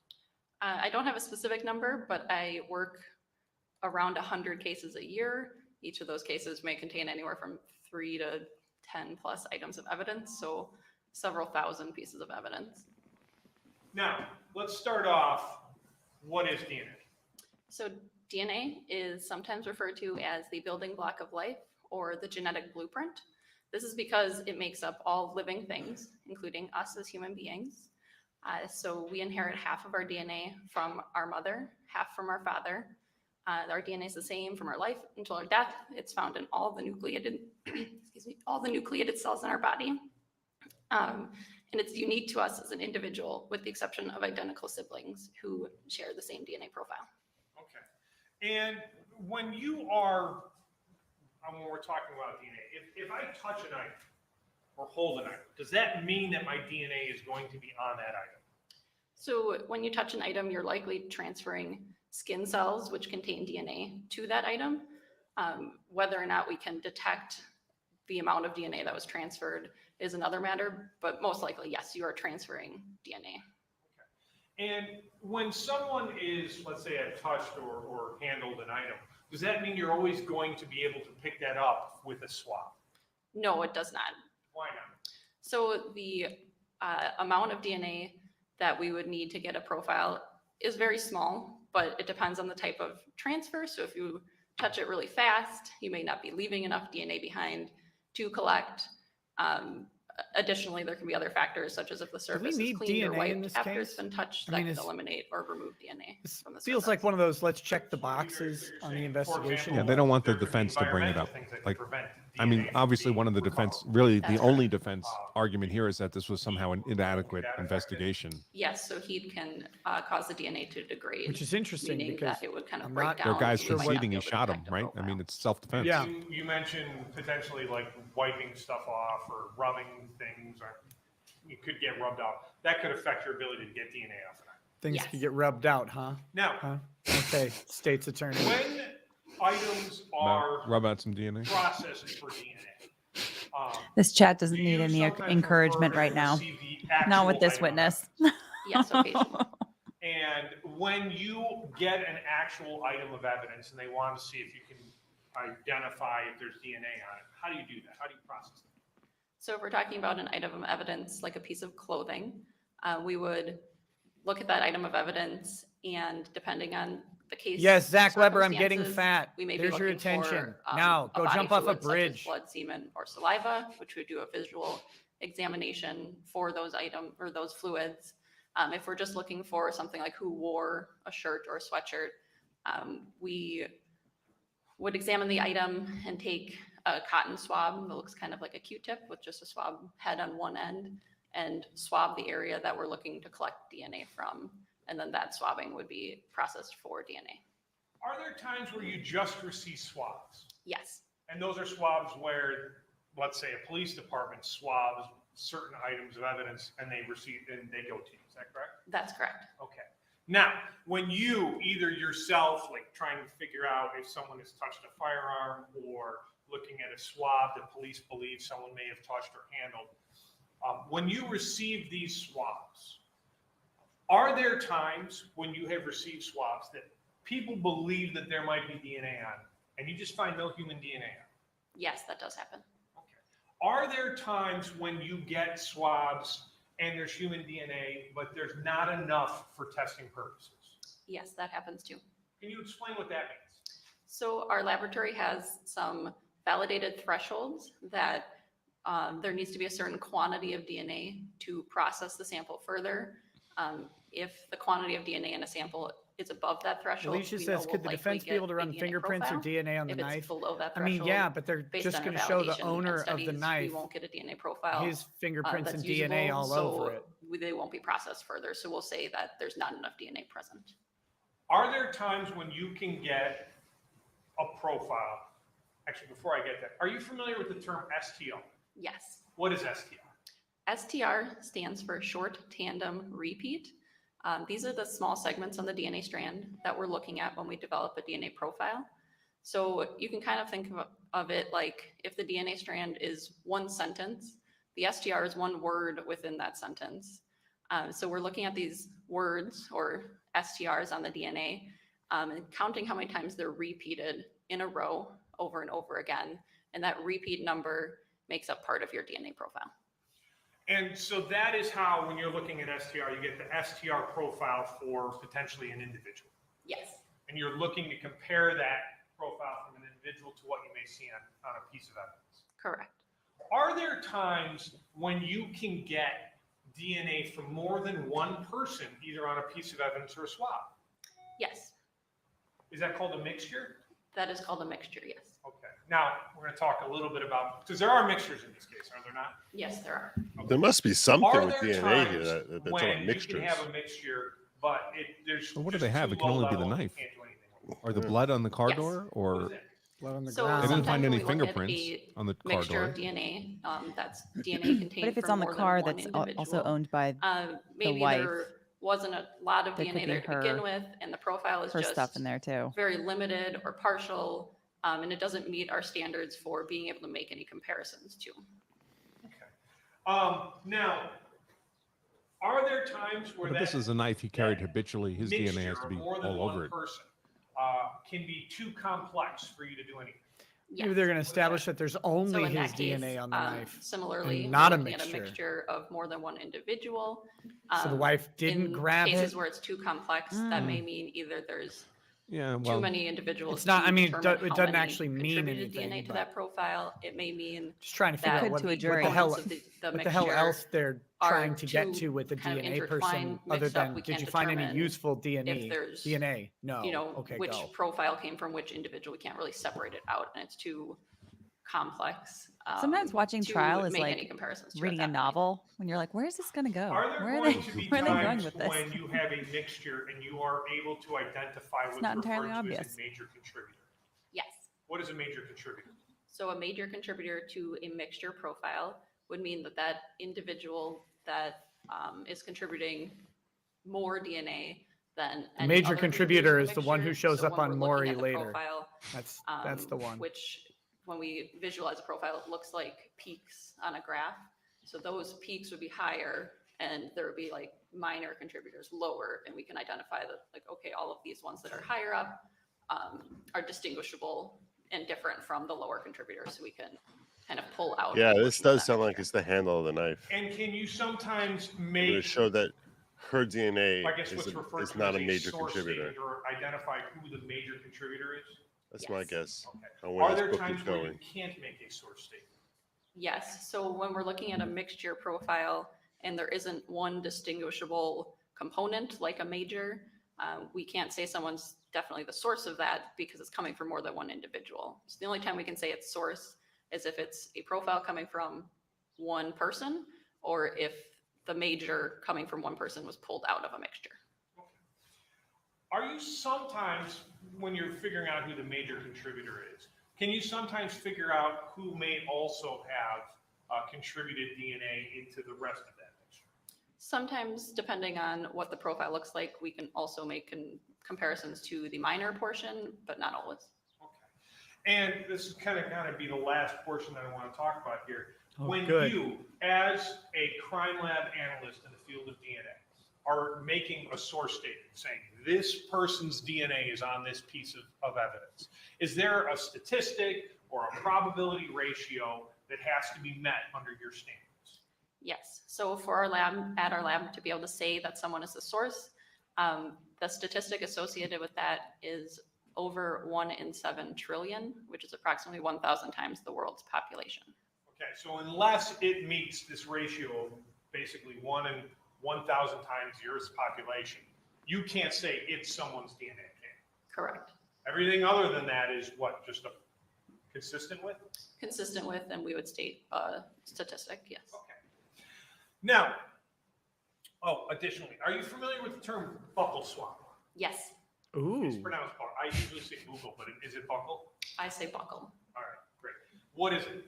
A buccal swab is a swab from the inside of someone's cheek. Those are the Please don't swab my cells buccal. on the inside of your cheek. It is a known standard coming from that individual. So that's what we would use to say that's my DNA profile, and I can compare it to the evidence, for example. And when you're dealing with live individuals, that's usually a buccal swab. Is that correct? Correct. When you receive DNA standards from an autopsy, how do you normally receive that? Those are received as a dried blood standard. A dried blood standard. I want to show you what has been marked as State's Exhibit number 91. I ask you to take a look at it and tell me if you recognize it.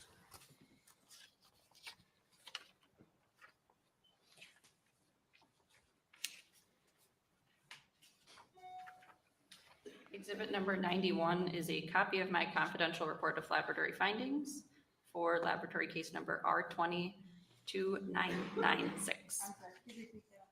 Laboratory case number R202996. Now, just so we just talked about that. You just mentioned, which we sometimes refer to as the R number, right? Yes. And so when any piece of evidence associated with this case goes into the crime lab, whether or not it's to you or another section, it gets the same R number. Correct. Okay. Now, this is the first run of evidence you received, is that correct? Yes. Okay, so. All right, let's talk about the actual you can evidence see it's now. items C through J. Yes. So we can actually see where this is going. Swabs from a juice bottle. If anywhere. Swabs from prescription glasses. No swabs Dry from a blood White standards Claw. from Jason Wait for Clearman, 10 minutes of and then White a Claw number of questioning from the defense. Swabs and clippings from his body, is that correct? Correct. And what are the last two swabs that you received? The last two swabs received in this submission of evidence to the DNA unit were item I, swabs from the left bicycle handle and brake, and item J, swabs from the right bicycle handle and brake. Now, let's start off with the juice bottle. Were you able to identify any human DNA on that bottle? Item C. There was DNA present on item C, yes. Okay. And This is how they found it. when we are talking about this, was it a single person or was it a mixture? So the profile from the juice bottle was a single low-level profile, so one single person. And was it sufficient for testing? Yes. Okay. Now, did you run it by Mr. Clearman's DNA? Yes. And did you come to any conclusions? Mr. Clearman was excluded from this profile. Okay, so he didn't, as far as you can tell, you can't place him anywhere near that bottle. Yeah, he didn't contribute to the DNA profile that was collected from it. Okay. I now want to show you what's been marked as State's Exhibit number 98. Well, at least they didn't share drinks during COVID. Exhibit number 98 is my supplemental report of laboratory findings from the same case, R202996. This is several months later, is that correct? Yes, it was. And this supplemental report kind of goes through a lot of the items we're about to talk about, but the additional testing with a new standard you had, is that correct? That's correct. What was the new standard you received? So there was an item L standard from Theodore Edgecomb. Did you run Mr. Edgecomb's DNA against that bottle? Yes. And did you come to any conclusions? Mr. Edgecomb was also excluded from this DNA profile. So for all we know, it's just a random bottle. Correct. Okay. Now, I believe the next item, item D, is prescription Well, we've glasses. solved the Is that big correct? juice bottle That's mystery. Okay. Did you find any human DNA on the swabs from these glasses? Yes. Was it a single person or was it a mixture? The DNA from the glasses was a mixture of two individuals. Two individuals on the glasses. Yes. Okay. Wow. Were you able to come up with a major contributor? We're going to Yes. find out that he And got what punched in the conclusions face did by you come Theodore as to that Edgecomb. person's I'm identity? riveted. The major contributor from the glasses swabs, I identified Mr. Clearman as the source of that major profile. So he's on his glasses. Yes. Were you able to come to any conclusions as to the identity of that second person? No, I was not. Why not? So the minor portion of this profile there was just not So no, enough. we're never DNA gonna there, get so that it he was too punched him. limited to I was do hoping any we'd find out that he comparisons. punched him in the So face. if somebody we is haven't- we'll punched never and know. hit these It's gonna remain a glasses mystery. and DNA goes on, you can't tell us who that person was just from what you have right there. Correct. Now, were there fingernail clippings from Mr. Clearman? Yes, there were. And did you find any human DNA on those fingernail clippings? Yes. Did you come to any conclusions as to those? So all four sets of fingernail clippings that I processed were a single source male profile. Only him? Correct. Mr. Clearman was the source of those profiles. Okay, so just from that, you can't tell whether or not he had a physical interaction with anyone else with his hands? Correct. Oh, there we go. Additionally, I mean, that's something. Were He there didn't hit or swabs scratch him. from other portions of Mr. Clearman's body? There were also swabs from Mr. Clearman's hands as well as his face. Did you run DNA testing on all of these swabs? Yes. And what, if any, conclusions did you make on any of these swabs? So from the hands swabs as well as the face swabs, those were all single source male profiles as well. And Mr. Clearman was the source of those profiles. What about on the right side of his face? Did you find any DNA? Was it only Mr. Clearman?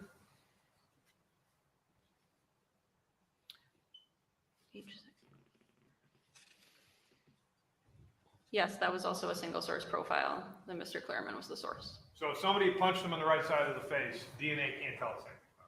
Correct. Okay.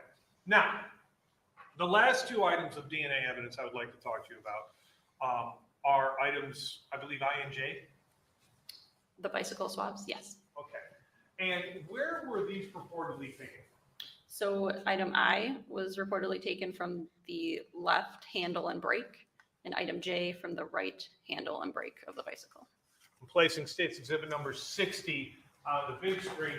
I want to just be clear, are you present when any of this stuff is taken? No, in this case, I just received swabs. Okay. So you don't even know if State's Exhibit number 60 is where these swabs are taken from, do you? No, I don't. Do you know how all of these swabs play out into the larger investigation? No. All you know is the stuff comes in and you tell them what you find. Correct. Okay. Now, did you find human DNA on both swabs from both the right and left handles and brakes? There was human DNA detected on both the right and the left handle. The right handle and brake swabs, there was only a limited amount of human DNA. So the right, if we're looking at it, what did you say about the right? There was a human DNA was present, but in a limited amount, so it didn't meet that quantity threshold to develop a profile. Was it could you tell us if it was one person, multiple? So what seems to be going on here is Because it wasn't they're processed just past that quantity adding another stage. avenue So of there was establishing so that little he is human the DNA guy. But it's so weird in self-defense this cases because we know he brake did and it. handle. He admits You to can't doing tell us who may have He been hasn't holding on to technically this- admitted to this anything. brake and handle of this I mean, there's no That's correct. testimony from him admitting to it.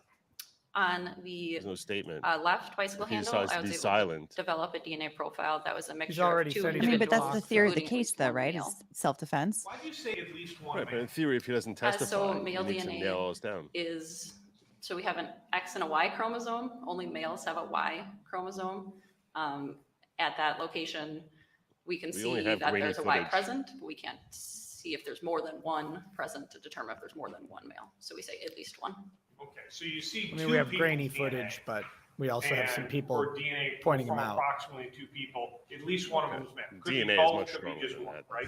That's right. Okay, so there's limitations. In terms of this mixture, were you able to come to a major contributor? No. Why not?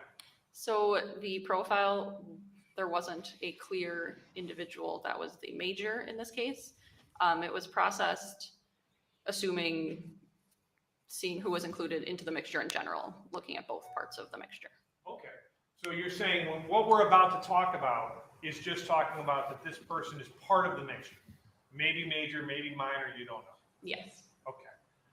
Jason Clearman, was his DNA in part of this mixture? So when we compared Jason Clearman's standard to this mixture, it was determined that it was at least 917 million times more likely to observe the DNA profile if he was not included in the mixture than if he was included in the mixture, which is a lot of talk to say that there's very strong support that he's excluded from this mixture profile.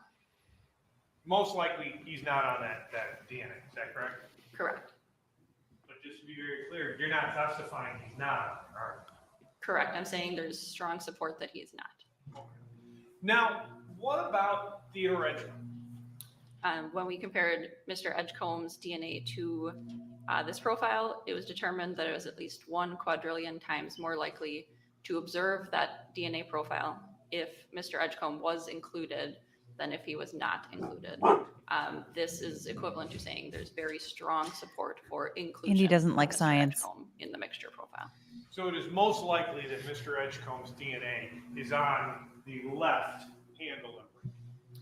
Yes, there's strong support that he's included in that mixture profile. But you can't testify that he definitely is, can you? I cannot say that he's the source, no. Can you even tell us whether or not he's the major or the minor contributor? No.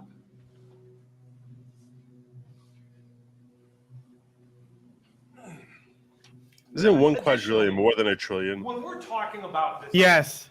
Can you So tell why- us how long any of this DNA was on any of the items? No, I can't.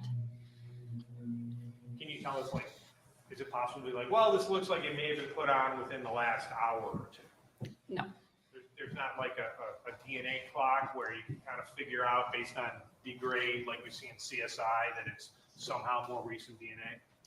No. Why not? So DNA can be present on an item for a long time. We may be able to tell that if it's very degraded, it might have been there a long time ago, but not necessarily, because it can also be degraded by being wiped away, being out in the sunlight, et cetera, or exposed to high heat. But no, I can't say that when it was placed there, just that there is DNA on the item. So just so we're clear, this DNA that has been found, for example, on these bicycle or on the bicycle handles, you don't know how long they were? No.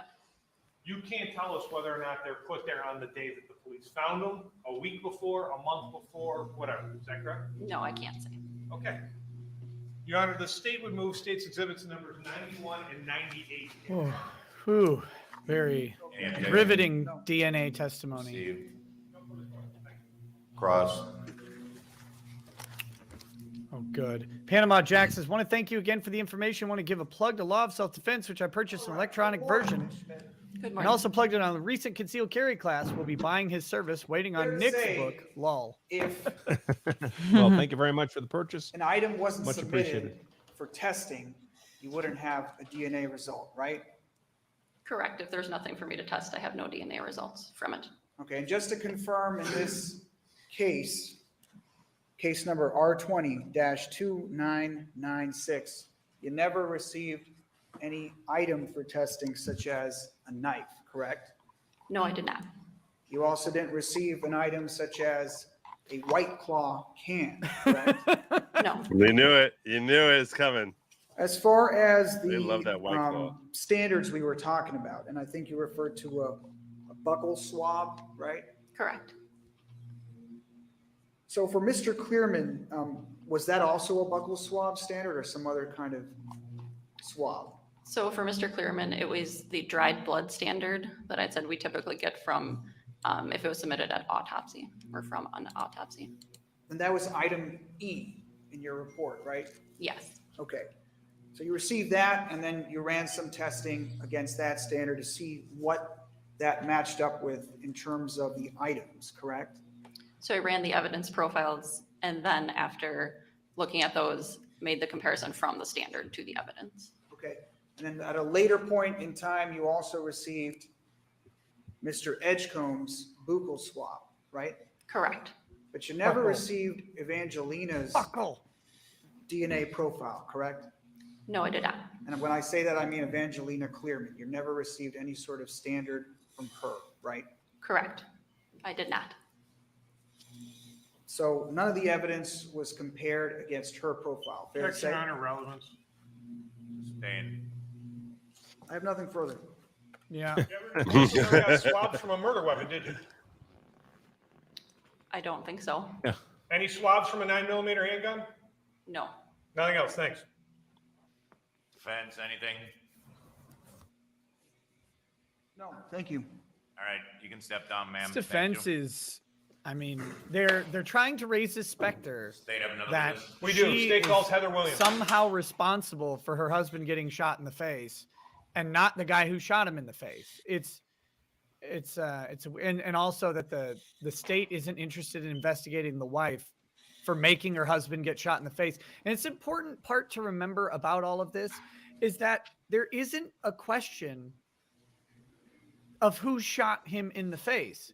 If there was a question, a lot of these sort of things would be relevant. Well, so you didn't check the murder weapon. You didn't check to see if it was the wife. I mean, if it's just three people in a dark room and no one else, I mean, you've got to find out who did it. But in this case, there's no one to pin it on other than the guy. And the theory is he was justified. And so the defense is trying to run this obfuscation, but it's not super effective, in my opinion. It's as Maybe if his entire defense is basically a lifeline consisting of a series of straws, and he's just First name grasping at is those Heather. straws. Oh, no. We've seen her before. E-A, Oh, Rittenhouse. no. R. Last name is Williams. Oh, no. WILLIAMS. Who is she? You can move the microphone. From She's a Rittenhouse. ballistics expert from Rittenhouse. Her Every sentence ends with a I am question. a firearms and tool mark examiner at the Wisconsin State Crime Laboratory located here in Milwaukee. I just hate the way she testifies. And I how hope long in has person been she doesn't firearms talk like this. Approximately 6 years. In order to hold your position, do you have to have any specialized training or experience? Yes. Could you briefly tell us about that? I first hold a bachelor's science degree Only substantive in law question will be, enforcement did you have a and gun to justice test in this case? administration with a minor in forensic science No. from No Western more questions. Illinois University. I also completed an internship at a forensic crime laboratory. An internship, And please. I also completed the Wisconsin State Crime Laboratory Firearms and Tool Mark Training Program. It's an apprentice type training program, much like, say, a plumber or electrician, in which you get both hands-on and classroom-like instruction. At the conclusion of that training, is there some testing or something that you have to go through in order to become a firearm and tool mark examiner at the crime lab? Yes, we are required to complete competency tests, which is mock casework. And this is why men can Once nod that has politely been over a drink and successfully turn their ears completed, off. We are then authorized to perform duties in the firearms and tool mark discipline. And then is there further testing that occurs as you remain in employment in this position? Yes, we are required to complete and I pass just don't want to be proficiency talked to tests like I'm in a in the kindergarten different class areas of every single firearms day. and tool mark examination on a yearly basis. Have you testified as an expert before in the field of I mean, the way firearms she and tool look, mark you know, examination? looks at the jury Yes, when she's I have. answering and then turns back to Approximately the how many times? prosecutor's If I Huebner recall for the next correctly, question. this It's will like a be my robot. It's like 49th a Disney opportunity to animatronic. testify. And in terms of I wonder if handling or looking at this items time of around, I evidence, have the impression that maybe is she it just even possible for you memorizes what to she's tell us going to how many say. items of evidence you've looked at? Yeah. And so that's why she just comes At off this so point, robotic, I is believe because I've she's done like trying to like approximately recall 24,000 the script. examinations on over 8,000 pieces of evidence. It's true. I thought she was going to say Now, 24,312. What is firearm and tool mark examination? Firearm and tool mark examination is the comparison analysis of fired evidence. I mean, she compares said bullets most to of this barrels in the stuff. Hall and of cartridge Presidents at cases to Disney. firearms. And when you are Most of this doing stuff, that, though, she says in every comparing case, she bullets probably to testifies firearm barrels and cartridge frequency. casings to firearms. Yep. What And do she you probably look- gives the same thing to We're like looking for the high school markings that classes are left and on stuff. the firearm that the fired cartridge cases and fired bullets have.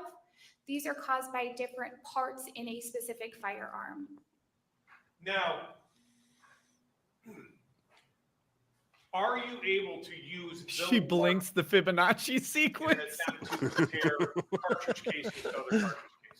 Yes, And can you compare bullets to other bullets? yes. Okay. Now, I want to start off by showing you what has been marked as State's Exhibit number 32. I'd ask you to take a look at it for me and tell me if you recognize it.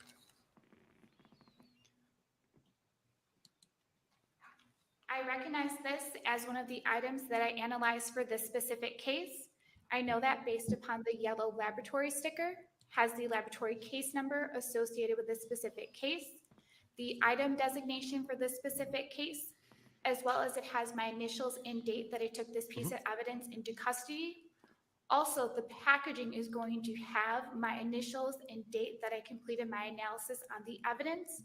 And the actual physical cartridge case here is going to have the laboratory case number, item designation, my initials, and the date that I examined this piece of evidence. And you state you actually like literally carved that into the item of evidence, is that correct? Correct, yes. We scribed that information into the piece of evidence. Right there onto the evidence, so just so we can make certain that you can see on there, is that correct? Correct, yes. The chat is savage. And that's just dying. what, laboratory case number and things like that? Yes, it'll include the laboratory case number associated with that piece of evidence, the laboratory designation, so the item letter associated with that piece of evidence, my initials, and then the date that I completed my analysis on that piece of evidence.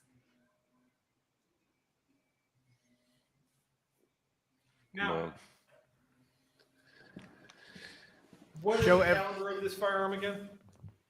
That cartridge case is a 9mm Luger caliber cartridge case. Okay, I'm going to show you what has been marked as State's Exhibit number 30. Take a look at that for me and tell me if you recommend. Joe Everyman says, am I the only one who thinks this judge looks like Hawkeye? No, we've gotten the Judge Jeremy Renner comments I a recognize couple this times. as a fired bullet that I analyzed for this specific case. Once again, I know based upon that laboratory sticker, as well as all the case information on the packaging, as well as on the actual piece of evidence. Were you able Well, to that- come I mean- to conclusions as to that bullet? I was able to determine that that bullet was a 9mm caliber full metal jacket bullet, and that it had 6 lands and grooves or markings that are left by the rifling or that spiral pattern within the barrel of a firearm, and also had polygonal type rifling. Okay, and when you're referring to lands and a grooves, Glock? that's what kind of like grabs the bullet and spins it. Is that correct? Correct, yes, that's that rifling. So once again, that spiral pattern that if you're looking to Does the anybody use barrel or polygonal the rifling inside of except the for Glock? barrel, you'll see a spiral pattern. And Don't those know. are called I don't know land anything about that. And that's What I do like about her though is she's extremely thorough and precise in her testimony. I mean, for as robotic as it comes across, accuracy and allows she's it telling to you go in. exactly Is that correct? why Correct, yes, it She helps knows with what she that knows. stabilization of the bullet. Okay. it comes across very credibly to me. In terms of that fired bullet, what is the caliber of that fired bullet? That fired bullet is 9mm caliber. Now, are you able to tell us whether or not this bullet and this cartridge casing? Oh yeah, there are other companies. I am not, no. Why not? Because the markings that are left on a fired bullet and a fired cartridge case are going to be from different areas of a firearm. The fired bullet is going to be caused by that rifling that's within the barrel of a firearm, or the markings that are left on there. And with a fired cartridge case, there's going to be different markings that are left on different parts of the firearm, which would include a firing pin impression, an ejector mark, extractor mark, breech face marks, and even chamber marks, to name a few. So as it stands right now, based on your experience, you cannot tell us that this bullet was fired from this cartridge case. I cannot, no. What if you had the firearm, the murder weapon? If I had a firearm, I will be able to compare test-fired bullets and cartridge cases that I would produce from that firearm to then compare to the evidence on this specific So they've never case recovered to this be able to firearm. determine if the fired evidence bullet and fired evidence cartridge case was or was not fired in that submitted firearm. So you could, if you had a weapon, state that weapon fired this bullet. Is that correct? If I had a weapon, I could do that comparison, yes. And then you could also compare the cartridge casing to that same weapon, and while not connect to each other, you could connect them to the same firearm. Correct, yes. Did you ever receive a firearm in this case? In this case, I did not. So without the firearm, without wherever that thing is, you can't tell us if these two things are connected. Correct. Is everything you've just testified to? Let me just show you one exhibit. I'm going to show you what's been marked as State's Exhibit number 99. Do you recognize that? Yes, this exhibit is the report that I authored for this specific case.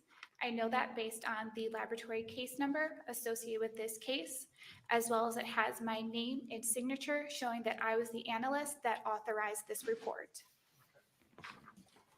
Is this report contain everything we just testified about? Yes. Now, there is one other thing or one other portion of this in regards to the cartridge casing and the fired bullet I want to talk about. They're both 9mm.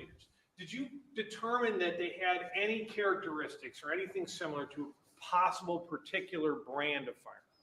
Yes, based upon the class or basic characteristics that I saw on the fired bullet and fired cartridge case, I was able to determine that it is possible that the fired bullet and fired cartridge case were fired from a 9mm caliber semi-automatic pistol manufactured by Glock.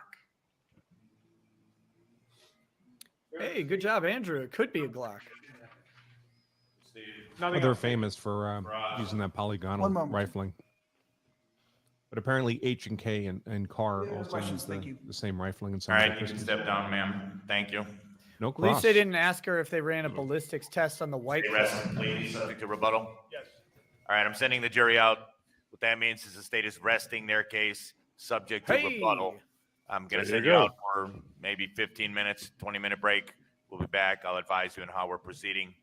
Follow my bailiff out. I'm sure you remember all the rules from last week. No discussion of the case, no deliberating. We'll see you back in about 15 minutes. I'll let you know how we're proceeding and progressing for the rest of the day. Everybody else can remain seated, please. There you go. Moving right along. We've got the state Mhm. resting. We'll move on to the defense's case in chief. Who knows what witnesses they're going to call. So, Nick, another trial that's coming up after this one in just a couple weeks, actually 2 weeks from today, is the Curtis Reeves trial. This is the Florida movie theater popcorn shooting case. Movie theater familiar with that popcorn one? shooing case. All right, No, jury's out. never We'll heard take of a it. 15-minute recess. I presume the defense is presenting a case. Is that correct? Yes, Your Honor.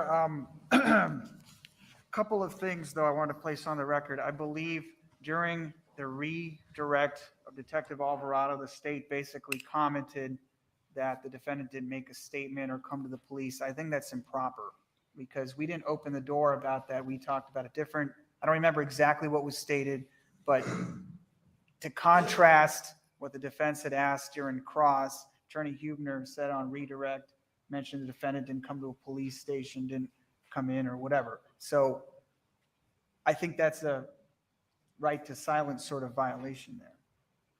Mr. Huebner. Your Honor, commenting on the defendant's right to silence would be if I was talking about the fact or commenting on the fact that when the defendant talked to police, he remained silent. This is talking about the fact that she remained on the scene and provided them information, and they're stating, well, why didn't you do this? The defendant didn't stay on the scene. The defendant didn't go into a police station and tell them what happened. The defendant didn't do any of it. He fled. That's one of the main reasons why they couldn't find this exact spot was because he takes off and she's an upset woman and they did the best they could with the information. Right. It was valid questioning. Mrs. Lamar again tried to imply that the police officers were not doing their job. Had Mr. Edgecomb stayed there, he could have said, this is what happened and it happened in front of this location. He didn't. By all accounts, you pretty much admitted, you said in your opening statement, he fled. He was 1,000 miles away in Kentucky. That was a valid redirect after the cross. 15 minutes. I expect the defense ready with the first witness. That was actually not a bad try by the defense. No, you got to take like, that I like shot. the fact, yeah, they're basically for the chat. They basically were trying to claim that on the redirect, when the prosecutor asked a question designed to elicit from the detective that the defendant had fled and was not around to express exactly where the first incident happened, where the bike is in the way and the car is swerving, so that's implying there's an implication that or could be taken from that the defendant had a duty to share that information, which is an improper and theoretically an improper implication being drawn by the DA because he has a Fifth Amendment right to remain silent and not incriminate himself. So in that sense, anytime you can raise a potential Fifth Amendment violation and create, if not preserve, something to raise on appeal down the road, those tend to be some of your stronger arguments that you can raise in an appeal. So even if you lose this argument, which you figure you're going to lose, but at the very least, you certainly want to open that doorway up. You have nothing to lose and only what potentially could be gained. Yeah, it was a valid shot. I think the judge is right ruling, though. I mean, if they had not raised the issue of him fleeing on opening statement, and because they're trying to mitigate that, right? Like that's an uncomfortable fact of this case that they have to deal with, but their client left. Their client left, and not just left the scene for a little bit. He left the state for 6 months, lied when he was apprehended by police. He didn't exercise his Fifth Amendment right when he was apprehended by police. As far as we've been able to find out, he seemed to have just, rather than being silent, lied about who he was and that. So had he not done, had that not occurred, they may have had a better run with that objection. And frankly, if that had occurred, maybe the Ivory wouldn't have asked the line of questioning that he asked, which ultimately led to the questions from the state. they appeared, in my opinion, to be improperly testifying the entire time through questions that were not actually leading questions. It was, did she tell you this thing that I want the jury to hear, over and over again? And so they took that tack, and then the judge, then they tried to call foul when someone had to counter that sort of tactic, and with using the same thing. Did your guy do this? Did the defendant do this? No.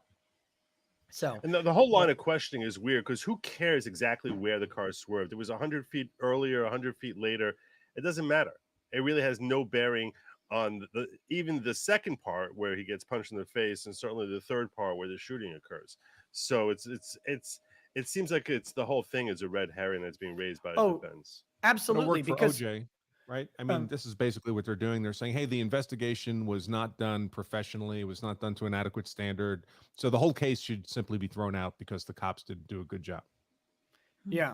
And that's why the cop denied that's why he overruled the objection, because he said you brought this into issue when you started raising questions to assert that the cops did a piss poor job in the investigation. And let's be very clear, chat. If she had told them, or if they had said to the woman who's hysterically like going through this emotional roller coaster that we've seen on video, if they had said, ma'am, we're going to drive over, we need you to identify the spot where you swerved, and they drive over there and she identifies the spot where they swerved, the defense would then just be making an argument about how there's no camera, like you can't show that that's the actual spot. She can't be reliably trusted to identify it, because she did identify the spot. It's about a block east of wherever. And so you have a 1 block area where the swerve occurred. Officers went, they checked all the video from this alleged swerve, which, by the way, the entirety of the swerving story came from the wife. No one else raised this swerving story. The other guy was gone and her husband's dead. Nobody else witnessed the swerve. So the wife could have just ignored that the swerve occurred. She could have never said anything. She could have said, a strange, crazy man on a bike rode up next to me, punched my husband in the head. We have no idea why, and we followed him. But she didn't. The swerve is entirely against the interest of the deceased and the wife, and she's the one who raised it. Now the defense are trying to latch onto that fact by saying that she didn't raise it hard enough. She didn't raise it to a sufficient standard for their defendant. But it just doesn't make any sense. Had this guy stayed and said, hey, first they swerved at me, then I walked, I went up, the guy said some invective towards me, I punched him, then I biked off, and then he followed me and I had to shoot him because he got too close. I was scared. The guy was crazy. He's screaming at me, yelling the N-word. That would have been a way different story for a way different trial in a completely different case. But they don't have that. They're trying to make up for all the lost time now, in my opinion. To make your point that much stronger, just imagine the swerve never happened. She made that up. So now what? So now why did he punch him? Is he just a crazy person? We have video of him punching him. So if anything, this, the swerve definitely makes the defendant seem less psychotic. So yeah. Dovash says, what is the relevance for knowing the spot in this case? Nothing. There's no relevance to it. They're trying to run the theory of the case, as Andrew said, on this idea that the investigation was inadequate. Therefore, everything we know that happened should be thrown out and ignored. And again, if there's not video of the incident, if you don't have the rest of the case, then maybe you've got a good point. I mean, if it's a he said, she said thing, and we're trying to put some pieces together with whatever trace forensics we can, then you might have a really good argument there. But in this case, outside of saying this isn't the guy in the video, they've got to deal with the fact that he rode up to a car, punched a guy, rode off, they followed him, and then as the guy got close, he shot him in the face. I mean, they have to deal with the fact that he's the guy who shot, and they have to argue within there. They're trying to argue outside of it because their argument inside of it is rife with some problems. I mean, they may want to, are they arguing that during the swerve that the clearman struck Edgecomb on his bicycle? The defense, I mean, that doesn't really matter I mean, it certainly doesn't justify the shooting later around the corner, but they may try to obfuscate in the jurors' minds that hey, the Claremans were actually the initial aggressors here. They hit this guy on his bike with their car.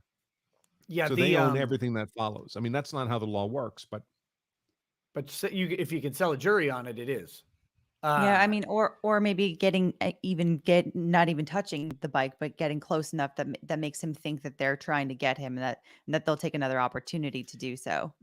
And according to the opening statement defense, he will be testifying to the fact that he was hit, that his bike was struck by the car. I mean, because the defense said in their opening statement that she struck the bike. So, will people believe the defense? I think that's one of their main issues here, again, with the guy running. And let's be honest, combining with some of the antics of the lawyers can impact the perceived credibility of the defense entire roster of witnesses. And in this case, I think the lawyers have maybe tread a little close to poisoning the impression of any of their witnesses, and especially of the defendant. So How much of these issues have been in front of the jury? Like how much of, how much indication has there been by the jury that the judge is mad at them? Quite a bit. Yeah, a good amount. A couple times now he's today he was very even-handed with the belaboring of the video, like he was blaming both of them. Again, I think the judge is actually wrong on that down dressing, we'll say, because we've had less than an video footage shown in this case. I mean, he's like hours and hours and hours. We have not. It just feels that way. I have not pieced it together, but I would strongly wager that if we went back and clipped all of the video together, we'd be at less than an hour, maybe just around a half hour of video total in the case. They really haven't overblown that, but that was pretty even today. But he is specifically called out B. Ivory Lamar 2 or 3 times during testimony for taking some shady sort of question paths. For making up bullshit. Yeah. I mean, basically in the form of his questions, proposing speculative views of the events for which there's zero evidence. I think he does it in front of the jury on purpose in order to sort of cure what he feels is a poisoning of the jury's mind. So this way he lets the jury know this was never in testimony, and he's testifying about things that were never said here. And in order to sort of punish him for trying to misdirect the jury as to what they may have previously heard, he points out and says, no, that never happened, and stop doing that. So I can understand why he does that. And it's not designed to have bias, but to actually bring back the even-handedness or the fairness of the fact that the defense is trying to mislead the jury about what was testified about previously. I got to step out for a few minutes. I'll be back here when Edgecomb, certainly, by the time he starts testifying. So sounds good, I'll man. catch you guys in a bit. Talk to you then. See ya. Okay, a couple chats here. Oh, go ahead. I was going to say I have another question, because I noticed that they have a weird arrangement of their chairs or their tables in the courtroom. If I were the prosecutor, I would feel very uncomfortable with having the defense counsel sitting behind me. I mean, or at least it looks like it from this angle. I've never seen that in any courtroom. It's weird, but there was someone in the chat, and you can always take a chat statement at face value, but they said they've been in that. They said they've been in that courtroom before, and it's always been like that. Because it looks like some sort of transitory courtroom. Like, oh, we're gonna set up some tables, and they got boxes of shit laying around. It's weird, but they said that it's always been like it's been like that forever. So I don't know, but that's the allegation. It's weird. It's very off-putting, because I every feel time like the defense comes up to question a witness, they're standing over the prosecution table. Yeah. Which is weird too. Right, whatever notes the prosecutor may have taken, whatever's on their laptop, and in fact, it looks like they're using the prosecution laptop for all this display of evidence stuff. Yeah, or at least for the state's evidence. I wonder if it's going to change for the defense. Maybe they just decided to share that one for purposes of evidence or something. I don't know. Dovash, no one had anyone testify to the condition of the bicycle. I don't know why the state probably wouldn't yet, but we've seen pictures of the bicycle after the incident. It doesn't appear damaged in any way, but I guess we may get some testimony. Again, Edgecomb is going to testify, according to the opening statements, that he was hit on the bike with the car, which will be weird. They tried to pin down the wife on knowing that he had been knocked off of his bike, but she said she looked back in the rearview mirror after swerving and she saw him riding his bike.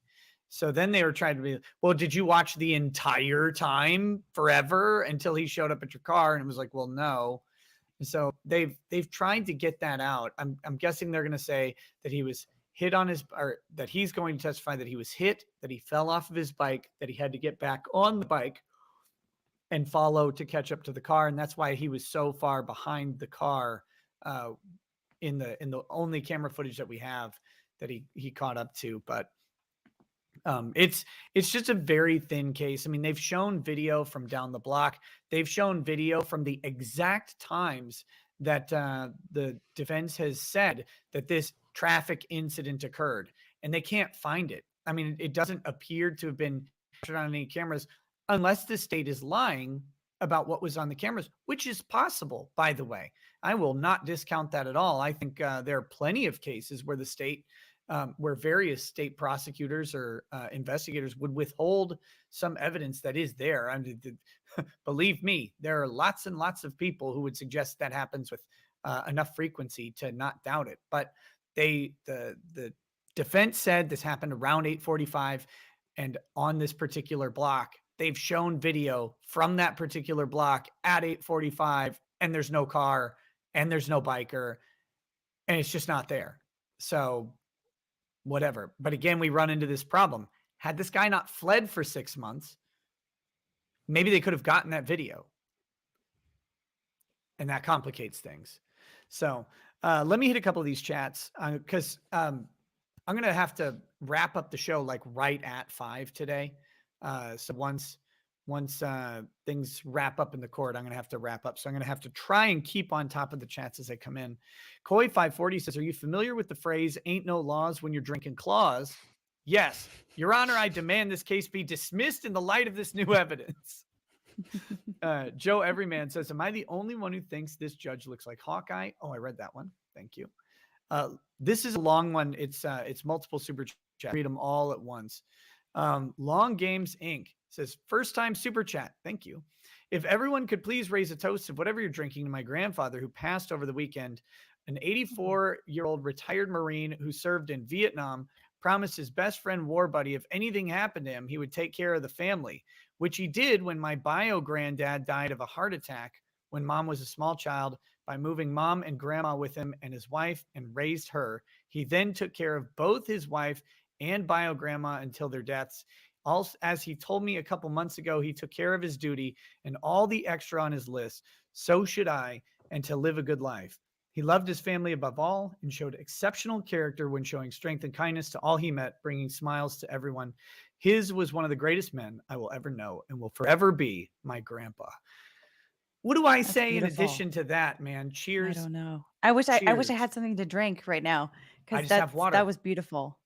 But I don't even cheers. have water. I just have salad. I'll cheers my salad. to a great man. To a great man. No, Wow. that does sound like a great man. And I have Vietnam veterans have a special place in my heart because I feel like they were so terribly mistreated. Mm-hmm. And compared, like no other generation of veterans, I think were treated as terribly as Vietnam vets were. No, it was the beginning of a just a general shift in the country, but I do think it was, so at least so far, it has been it was an overcorrection that did get scaled back a bit. I mean, we now have like two worlds with veterans, right? Where we have some chunk of the country who maybe even over exonerates or over honors them. I don't want to put it that way, but they kind of go like an extra. Yeah, they go an extra mile, or maybe Mr. Bites talks about that all the time. How he's like I get a paycheck, I get benefits, I get all my, like, don't worry about me, I'm good. You don't have to thank me for my service like 8 times during the same conversation type thing. Well, now I know how to annoy him, so that'll be fun. But then you have some other subsection of the country who's like, oh, you're imperialistic monsters Right. if you served, and there's certainly an imbalance in that, but not like Vietnam, I would say. Yeah. Uh, I actually I have kind of a funny story related to Ooh, that. sure. When Mr. Bites and I were traveling to the UK one time, going through immigration at the airport, and I guess he was getting his passport looked at, and the uh, the immigration guy was like asking, okay, what do you do for work? And he's like, oh, I'm an officer in the U.S. Army. And the guy was just like, he looks at me, he's like, oh, that's awesome, thank you for your service. And he was like, why? Wait, you're not okay, thank you, I really appreciate that. It was just the oddest, it's the oddest feeling for him to get thanked by someone who's not even American, like, oh, close Yeah. ally. But it was just like the oddest experience to him. That was the one time that he was like, actually, okay, that's kind of cool. Well, we are really Europe's army too. Touche. I mean, for all practical purposes. I can taste fried food says she needs a blinking POV cam OnlyFans. Stop it. I missed it. I didn't hear what that one was. Talking about the Heather Williams, the robotic testifier, that she needs a blinking point of view camera for OnlyFans. So just straight on the eyes to see if she ever blinks. Billy Witch Doctor 99 says, my favorite part was when the judge basically said that social media is causing the downfall of the country. Yeah, that's when they tried to bring in the Facebook snips, the screen captures or whatever. He says, well, I basically think that Facebook is part of the downfall of this entire country. He hates everything. He's so angry. He does seem grumpy. Yeah. Well, again, his case roster doesn't promote a bunch of optimism. So, Star Storyteller says, how would testifying about DNA play into potential hate crimes, especially if you were testifying about a trans individual and you dead name them? I don't know that would be an issue. I think the DNA analyst in a hate crime versus a transgender person's testimony would be very cautious to point out the difference between the scientific definition of sex versus the cultural definition of gender. If they were working on, if the state really needed that hate crime evidence, they would be extra specially careful in how they conducted that examination, is my guess. Yeah, I always love when we're watching and knowing that the chat is seeing things 10 seconds behind us, and when I can always tell, like, oh no, they're about to go nuts. That was one of those when she started talking about X and Y chromosomes. I was like, oh god, here goes. Meeby Pirate says, if you get the chance to cover the Chris Chan trial, you should invite It's a Gundam to join the panel as your own Chris Chan expert witness. Well, I don't know. I highly doubt the Chris Chan trial, as important as it is to all of us, will be televised. I have strong doubt on that, personally. Okay, we've got Charlie Eckert says, doing good here with the setup. Oh, thank you. Thank you. Michael Query says, Packers lost. This judge is going to go in on someone today. He immediately mentions the Packers at the beginning of the hearing. That was so good. Lord Vader says, that's my harbor photo. Cease and desist. Warm regards, Dan Abrams. Luke Pearson says the follow-up hearing on Theta Care is today at 10. That's where Kurt is right now. Reginald Von Dumpster says, g'day, mate. Much love to you from Straya. Proposed to my missus yesterday, and she was keen eating a random wedding for Canabro. Love your work, man. Oh, that's good. Well, congrats on the proposal. Look, if you're gonna bring in some randoms for food, you might want to I'm just gonna suggest that you send out some invites to maybe a couple homeless people or whatever. That's that way you don't want to You just got to get a couple people there that you don't know. Very important. Hold on, I'm adding everyone to the description right now. I forgot to do that earlier. Again, I feel when I'm not at home streaming, I feel like I'm naked or something. Everything is off, you know. Not that I feel off when naked, but you know what I mean. Yeah, for me, it's if I don't have two screens, that's what does it for me. Everything just feels 11 like o'clock. I'm blind. State rested, subject to rebuttal. I do have two screens. First of all, is there a motion at the end of the state's case? Yes, Judge, we are moving to mistrial for a directed verdict. Oh. The state has charged us as a first-degree intentional homicide. Sorry, not a directed verdict. I'm saying a motion to dismiss at the end of the state's case. The state has charged us as a first-degree intentional homicide. This charge was increased after previous charges for reckless. I know that all facts have to be in favor, looked at favorably, in the light most favorable to the state in this case. With the evidence that's been submitted is the video and some of the testimony about one gunshot. It was In our only one view, gunshot. That's just simply not enough to indicate an intent to kill. So I'm asking the court to. They're going to dismiss lose at this time. motion. Sorry for Spoiler alert. making such a bullshit motion, Your Honor, but Your Honor, at this stage of the proceeding, the evidence must be. I mean, the viewed likelihood, in the light even in the most best of favorable to the cases, is state. pretty slim. There is one of it being shot that granted. is true, but it is a shot to the face. The defendant shoots a Face. firearm into the victim's face at close range. Intent to kill can mean either intent to kill or the individual is practically certain would cause the death. When you have a gun and you point it at someone's face and you put a round into their brain, it is practically certain to cause their death. Also, a witness who saw this described it as reasonable. cold-blooded. That, in the light most favorable to the state, is evidence to proceed on this charge. And even if you were to accept what defense counsel stated, the remedy then would be for the court to amend the charge to what there is evidence of. But in this case, there clearly is evidence of first-degree intentional homicide. There's no to go way to a you're jury. getting this one. Right, I agree with that. Taking the evidence in the light most favorable to the state. The testimony is that the defendant, as the state noted, at least allegedly, pulled out a handgun and shot Mr. Clearman in a very close range. The testimony was 2 or 3 feet, maybe closer, maybe a bit further away. And he put a bullet literally between his eyes and in his brain. That is enough to proceed. The defense motion's denied. Literally defense between his first eyes witness. and in his brain. Judge, we would call Officer Raymond Nebraska. So a pro forma Raymond who? sort of a Nebraska?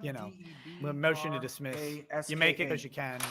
Yeah, Right, they were bring just the doing that jury to in. preserve You can objections. come up, officer. If they thought they had something, they would have done. I mean, what Rittenhouse did, right? Like they filed a written motion. They informed the court that they would file a written motion, and they had a much better grounds for it in mind than this one. But they, eventually, it still wasn't successful because they almost never are. I mean, it's really hard to win, and it's really hard when you have a body. I mean, you might be able to catch them on. They didn't. The one thing the Rittenhouse team did really well was on the gun. They didn't put into evidence that this was an illegal firearm or anything of the sort. And same thing actually with the curfew. The judge, they never actually got into evidence that this curfew that he violated the curfew. They didn't actually have that in there. They didn't have testimony about it. So Also, someone in the chat asked if the jury heard this, and no, jury's not in the room for that type of stuff. Yeah. Which is why they get to be a little bit more loose with the language and how they approach things. I mean,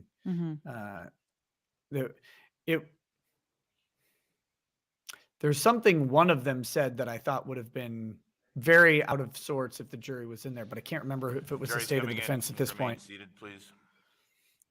Darren Havland says the defense calls Officer Paralegal Ashley. para officer. Barco Verwer says, why is uncivil law renting his primary residence not owning? Ruined credit from yayo habit, messy divorce, bad at basic math. I think it's more a product of maybe where he lives, which is All right, the jury's back, ladies and gentlemen. an As I said, the state expensive, rested their expensive case. area. The defense has now decided to call witnesses and put on a case. This is a defense witness. Sir, if you can stand and raise your right hand, please.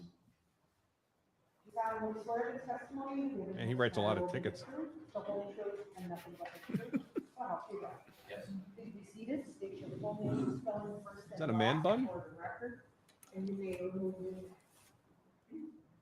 Is it Officer actually Raymond Nebraska? It's RAYMOND Let's wait for a close-up. DEBRASKA. Needs more evidence. Go ahead. All right, thank you, Judge. Officer Nebraska, can you give us a brief overview of your current employment at the Milwaukee Police Department? I'm a police officer with the Milwaukee Police Department. He I'm might. currently assigned to District 1 Okay, and how long have you been an officer with the Milwaukee Police Department? since 2012. 2012. And currently, what is your title there? Police officer. Okay, and so you've been a police officer since Officer. 2012, or do you have any other prior experience before that? I've been a police officer since 2012. From 2009 to 2012. It's like the love child of I Val was a police aide. Kilmer and Kurt Russell. Okay, can you give us, I was going to say he looks like Aid. what's his name in Police aid. Shawshank Redemption. as a police officer, can you give us Oh, also an overview of what some of your duties are? the main guy? Yeah. Responding That's a to stupid calls. name. God, that guy's such a put in bitch service in for real us, life. patrolling, doing traffic stops, things of that nature. Okay. Would you be known as like a field Yeah, officer? Tom Robbins. Tim Robbins. Yes. Tim Robbins. Okay, and Yeah. do you have Thank a you, Jet. partner? Yes. And who is your partner? At that time, it was Officer Esther Kremsarova. Okay. So then let's Justified. talk about at that time, September 22nd, 2020. Do you recall that evening and why you were dispatched to a certain location? We were working that evening and we were dispatched to a shooting at the intersection of It's either a man bun or Brady he has a Street lot and of Joe. Van Buren Street. Okay. And do you remember approximately what time you arrived there? Approximately 8 p.m. Okay. And that would have been shortly after the shooting, right? Yes. Okay.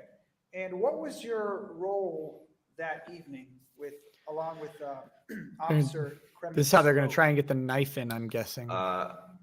Officer Kremsarova, I believe, stood near where the shooting victim was, and I proceeded to put a caution tape around the area, and then I was assigned other duties throughout the evening.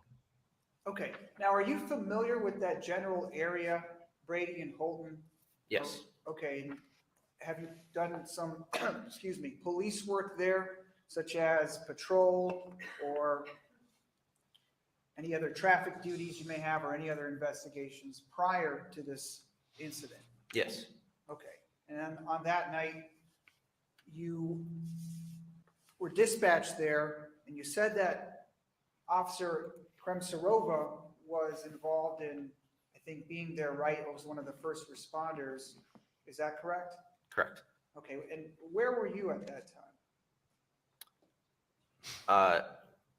While she was doing that, I started to put up caution tape around the area to keep any passerbys from coming into the immediate area. Okay. And is that called maintaining a perimeter? Yes. Okay. And did you have any other roles that night? Yes. Writing tickets for literally every car in the city. I was instructed to call back those who had reported the incident, and as well as canvass around the area. Maybe those to were his check for any poetry other journals. witnesses. Okay. So do you remember, so you mentioned that one of your roles was to interview some of the witnesses that were there on scene. Do you remember the names of those witnesses? I remember speaking on the phone to Rod Trell Cameron and a Stephanie Trotter. Okay. Now let's talk a little bit about your other tasks that night. So you mentioned that you were canvassing. Can you give us a brief description of what it means to canvass an area? I was also DMing from So my when an D&D incident group. occurs, something like this, generally we'll check any businesses in the area, any houses that are in the immediate vicinity, see if there were anybody that happened to be looking out their window and saw the incident happen, or if there are any cameras in the general area that may have caught the beginning or after, or maybe the incident itself. Okay, and how was it determined that this was a task you needed to do? Were you given an assignment by a superior officer, or was it just something that you figure out? At incidents like this, there's supervisors that are on scene, or the detectives, and they'll just kind of divvy out the different tasks that need to get done. And sometimes you'll get this, and sometimes you'll get something else. Okay, do you recall what your canvassing assignment was specifically? I was told to canvass the residences and businesses to the east of the intersection of Brady and Van Buren. Okay, do you recall, so let me rephrase that. So your assignment was to go down Brady to the east, then canvass that area? Yes. Okay, do you recall how many, like what kind of distance are we talking about in terms of canvassing? I believe I did to the next intersection. And I'm sorry, I can't recall the name of the next street that is just east of there. Okay, well, would it refresh your recollection to review some maps of the area? Yes. It's funny because it's not actually like a recollection if you just show someone a map. I mean, which is fine, but it's just, I have no idea Call it what what that it street is, name right? is. Yeah. I guess we'll call it a poster board. Oh, it is Do you a man recognize bun. it, sir? Yes, it appears to be a Confirmed. overview of. Is it a the area. bun or is it just a little tiny fairy tale? Maybe it's a tiny Ponytail. ponytail. You're right. You're right. Yeah. You're right. Yes, I do. Okay, if you want to point that out to us, just to be clear? I want to no. They need. Okay, I wish and they could show officer, this from guy your next to that recollection, attorney because I bet for he the looks like record, he's Judge, 9 you feet pointed tall. at the previous X mark that's already there. That was- Officer, is that correct? Yes. Fine. And Officer Nebraska, can you tell us from your recollection, maybe about how far you were canvassing that evening? I canvassed up to the intersection with North Cass Street, Okay. stopping at the restaurant Casablanca. Okay, so maybe about a block or so? Yes. Okay, did you ever come up to Marshall Street from your recollection? Not that I recall. Okay, all right, thank you. You can just go back to your seat. And I'm going to show you what I marked as exhibits D26, D27, and D28.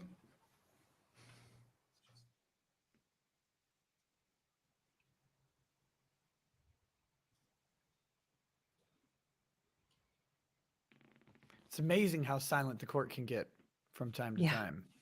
Yeah.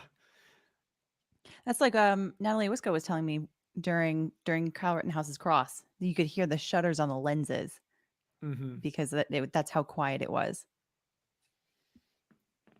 DCV Titan says, so how many more times do you think defense will implicate their paralegal as a witness in this case? Hopefully at least one more. Just DJ Tommy C. Cole says, Nick is streaming from the Law and Crime office he now owns. Chris Friday says, don't know if you saw my email. The pool cameras in the Edgecomb trial are owned by Court TV. I asked the media coordinator for the district. Yep. Saw that, forwarded it to my attorney as well. D26, D27, and D28. Hey, take a look at this and let us know if you recognize this.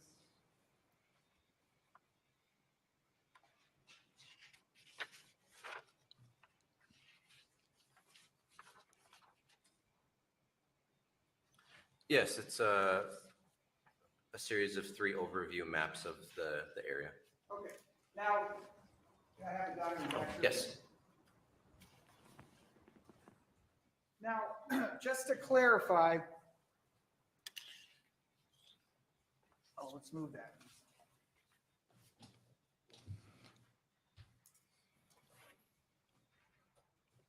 I don't actually know where the paralegal is. Someone noted the judge did let her back in, but I haven't seen her.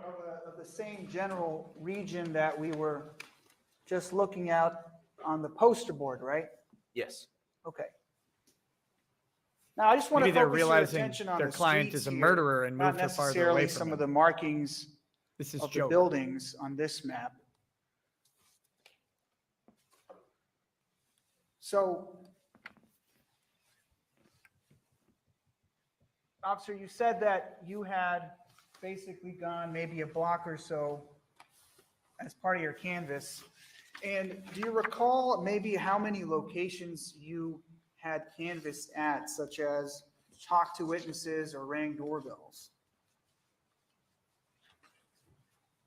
Maybe 5 to 8 different businesses and residences, I believe. Okay, do you recall writing a report about all the areas that you canvassed? Yes. Okay, now would it refresh your recollection to review your report to know exactly which addresses that you had checked? Yes. Okay.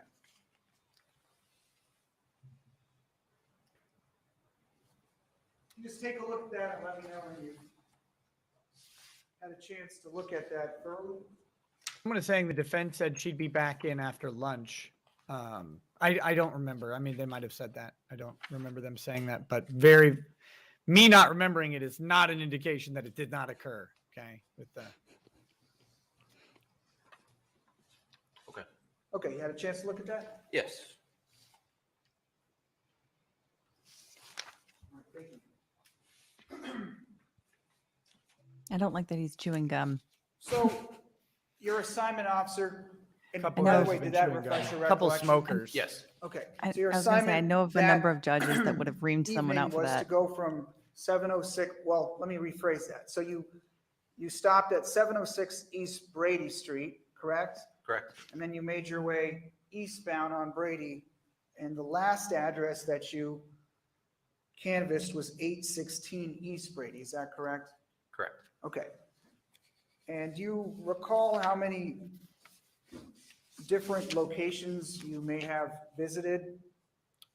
10 locations, all on the north side of the street.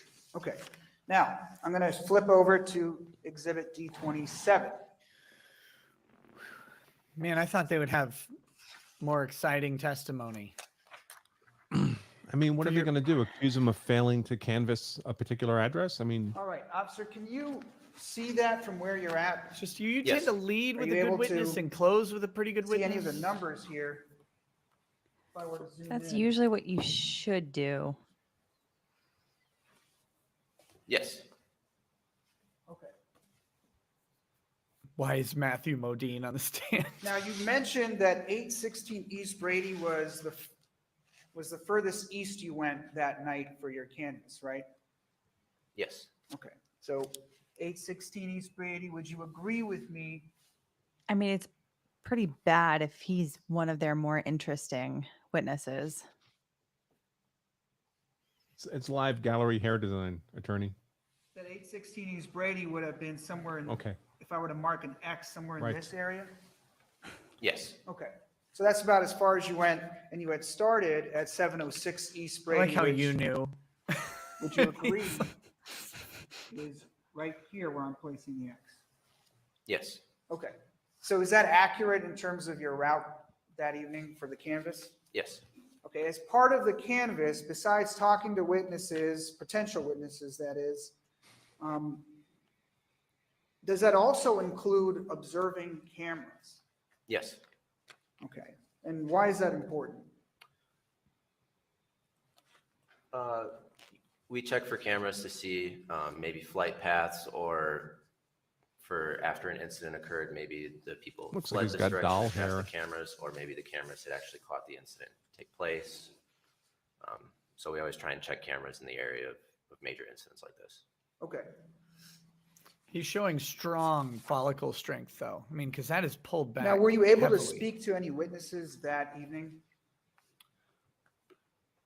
During the canvas, I spoke to Oh, someone a in the couple chat asked individuals, if he was a nobody who had Padawan. actually witnessed the He looks incident like occur. he looks like a Jedi Knight. Spoke to a couple business workers along the route as well. Okay, were you able to retrieve any sort of video at that time? He LARPs as a Jedi Knight. No, not at that time. I wish he sounded But like then you and did McGregor. complete a report about that, correct? Yes. I went up and down the Was road there looking any for other anything. Couldn't follow-up find it. on your end to do any further canvassing beyond what you did that night? No. Okay. Now I'm going to turn to Exhibit D28. So can you tell us what you see here? Dynamite. That's how you pronounce it. Like It's an Thailand. overview of the area further east down Brady Street. Okay, and just wish to I be was eating specific, sushi. can That's you the tell sushi us joint. what blocks it's depicting on Brady Street, or what I intersection? can order sushi and pick it up on my way out of town. Brady Street, Yes. From just west Drive of North home Marshall sushi. Street down to east down to North Humboldt Avenue. Okay. And are you familiar with the restaurant Dynamite? Yes. Okay, do you know which intersection that is at on Brady Street? EW says if there's East ever Brady a movie, and North Astor. if there's ever a movie made about Okay, Andrew Now, Branca, this he should map, be does played it by depict Christopher Walken. Dynamite on it? Yes. I'd be Would you honored. say that that is accurate of how it depicts it, as if I were to place an X here, that's generally, would you agree that that is the location, or right under the location of Dynamite? Yes. And just to be clear, that is the kitty corner across from Glorioso's, is that correct? Correct. Okay. Are you aware of any other officers being involved in this canvass that night?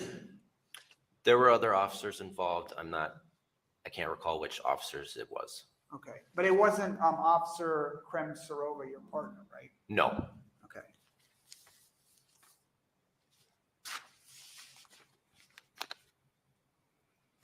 Did you have any other tasks in this investigation for the for the shooting involved in this case? No. Okay. All right, thank you. Nothing further. And at this time, Judge, I'd move D27, D28, and D26 into evidence. Any objection? No. Fine, proceed. No. Cross. What was the point of that entire testimony? First name is Esther, Ester. Kremserova is Kremserova. She was the state's first witness in this trial.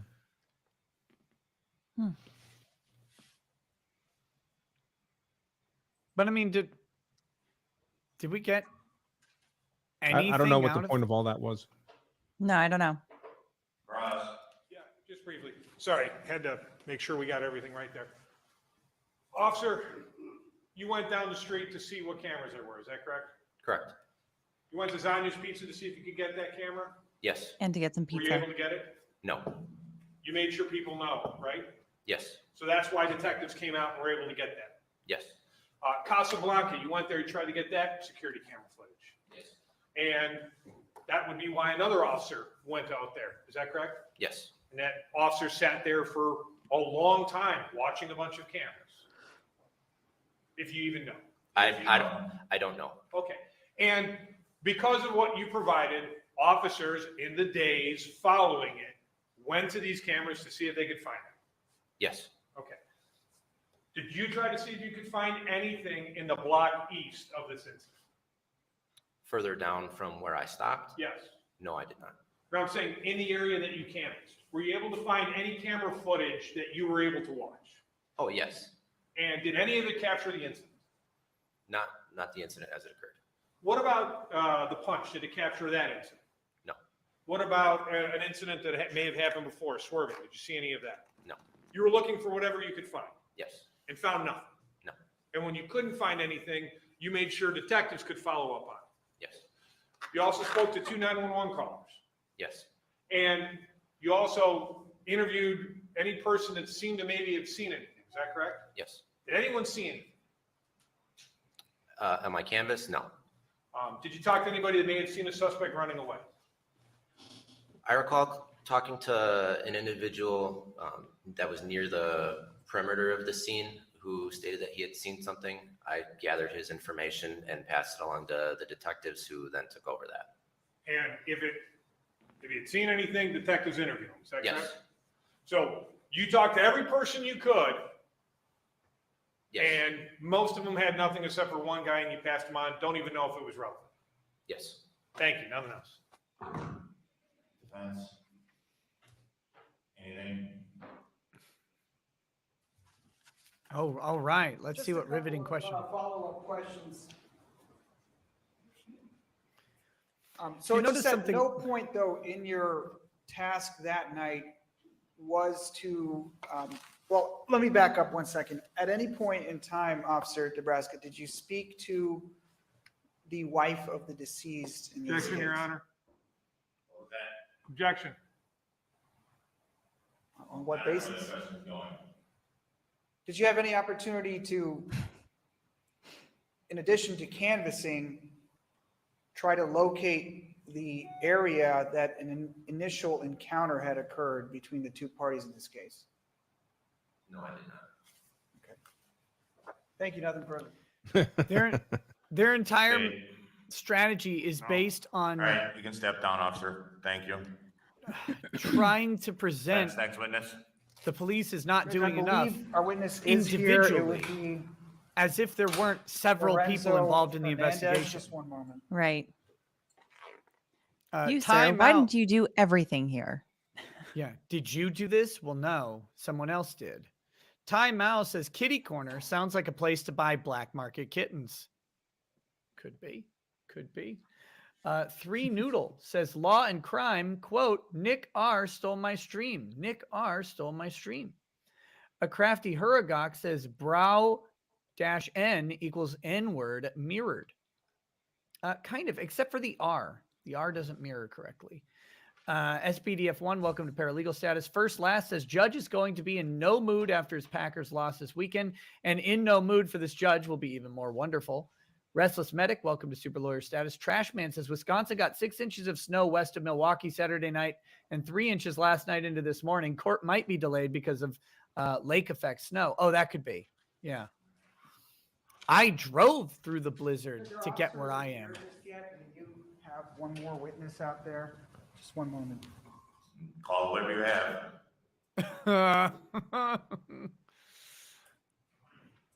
Cynthia says, I want evidence.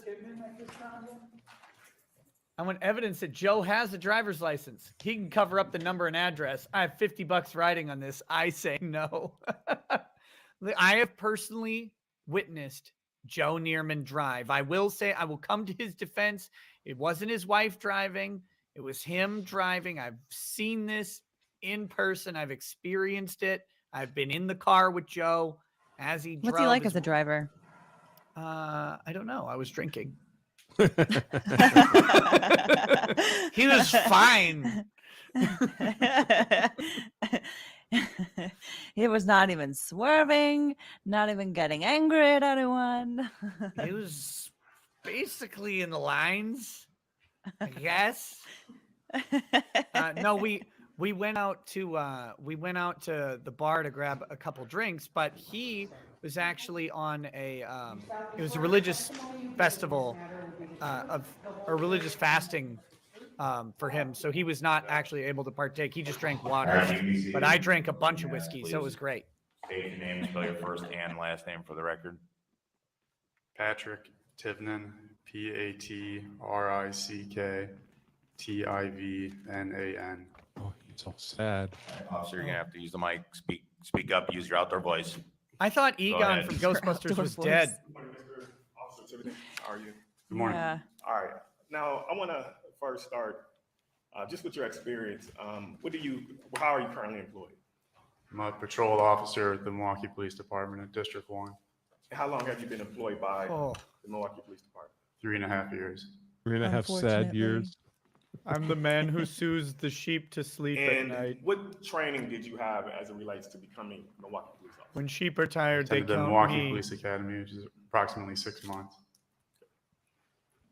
And what consist of that training? Well, quite a few things. If you could just name generally areas that you were trained on over the course Be of those Ivory. 6 months. Sure. It's 6 months of training. Investigation, professional communication, constitutional law, firearms, emergency vehicle operations, I'm going to be a First degenerate aid. and eat this sandwich. And as it relates to investigation, what kind of training was provided as far as it relates to performing investigations?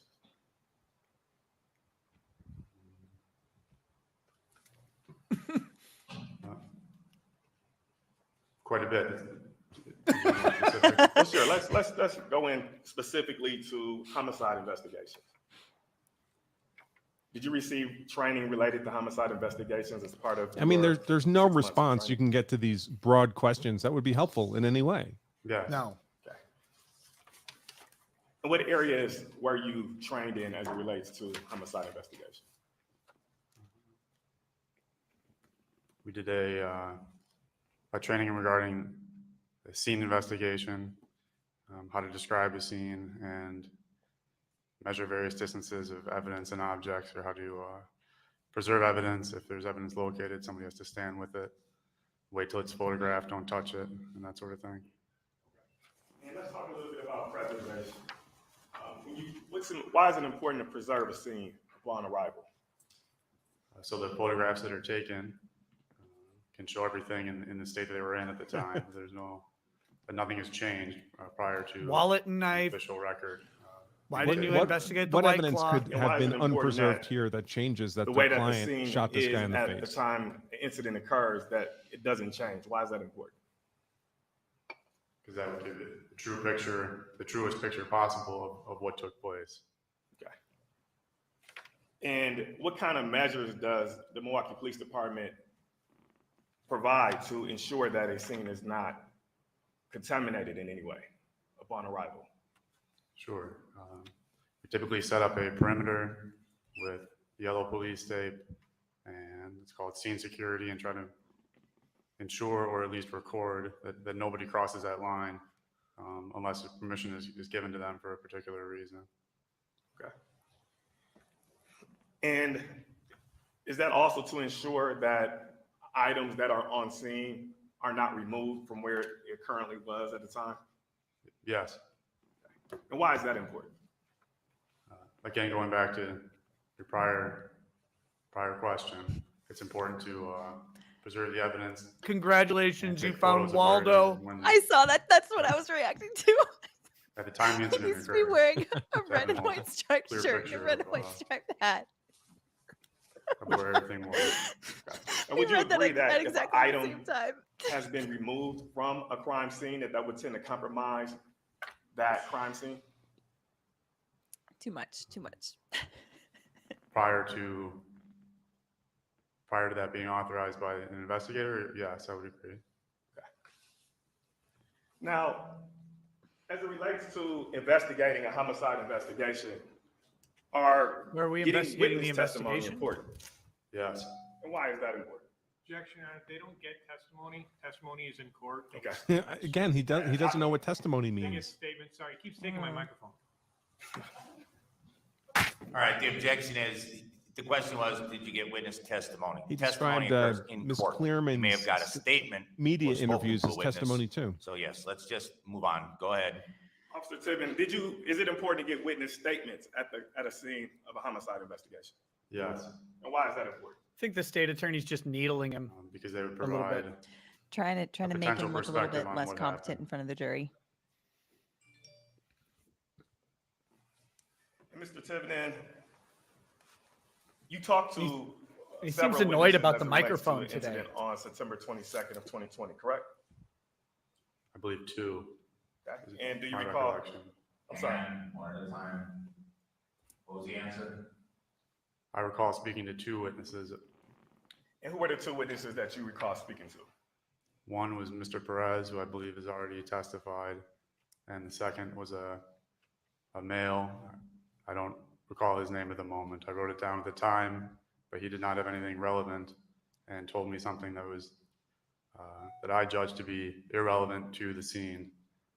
And I wrote his name down in my notes, but did not include it in a report. I do not recall his name today. Okay.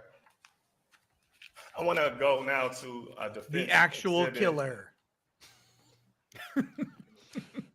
See if B. Ivory gets charged with petty larceny for taking that microphone. Take it from the other guy who has said zero things the Defense 50, we're entire just trial. connecting the media at this time. Your Honor, can you give the defense evidence control?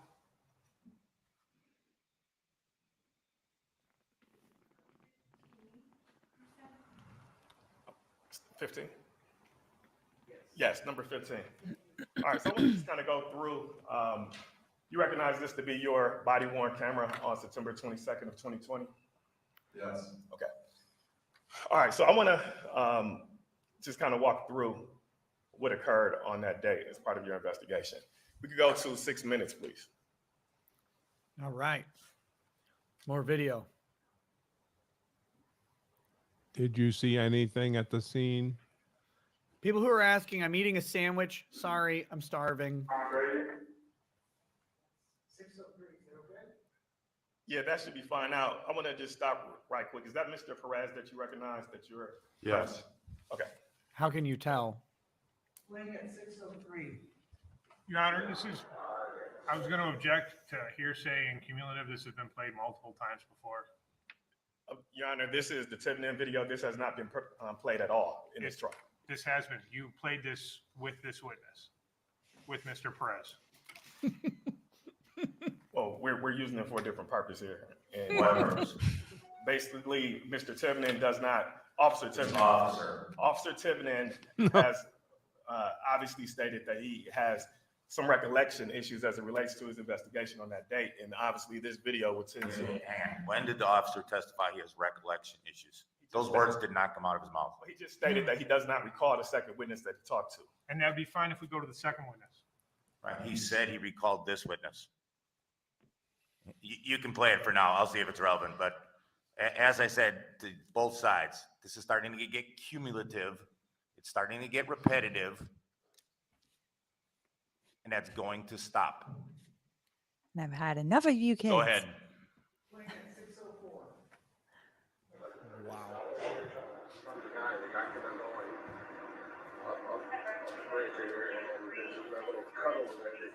Again, it's these little things.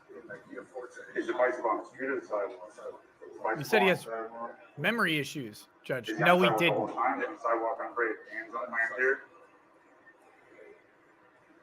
So this deportation, it's like, describe a bit more about confronting what you're doing. It kept on like stopping, going, stop right there. Okay, stand by. I'm just trying to get.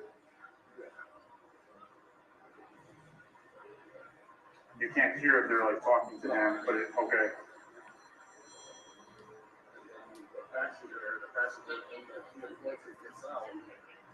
Stopping at 6:50. I mean, So they during had that this guy conversation, testify. Do you recall being interrupted by this second individual that you recall talking to at some point? Yes. Okay. If we could fast forward the video to approximately 13 minutes and 17 seconds. Well, thank God we saw that first clip. What That was the cleared point of everything the up. first 51 seconds? 13 minutes and 17 seconds. The jury's probably asking that too, though. Oh yeah, I'm sure they are. Just look, I don't know how B. Ivory is in any other case, but he's looked like a complete fool in this case to me. I don't know. Maybe I'm crazy. 17. Okay. Go ahead. 2554, Chicker and Abbas.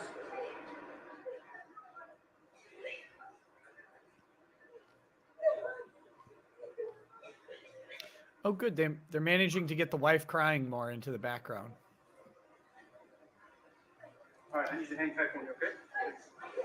The state is using the Chad VLC, where the defense is using the Virgin Windows Media Player.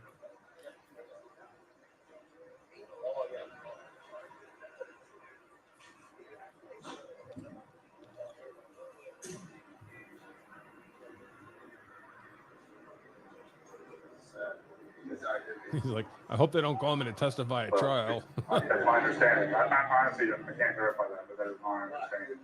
But we can't tell us any other people saying that. Of course, yeah. But I believe that is the case. That is crazy. Just shot him in the face. Officer Tiverton, do you recall, is that the conversation you recall continuing with Mr. Perez after being interrupted by an individual who claimed to have information? So we skipped the other I couldn't individual's tell you if the entire clip that you statements. just played was pre or post being interrupted by the other individual. Okay, and that individual had. Yes, ma'am. The clip that was just played, I don't know if that was before or after. Because I you was didn't show the interrupted by interruption. another individual. And do you Why didn't they believe that individual had a bandana on at the time that he came up to you? Yes. Okay. And how did you determine that the information that that individual had was not pertinent to this case? He described two males that he overheard speaking in a vehicle. I believe he stated about a block and a half away in an alley to the southeast, and nothing that they said was specific regarding this incident.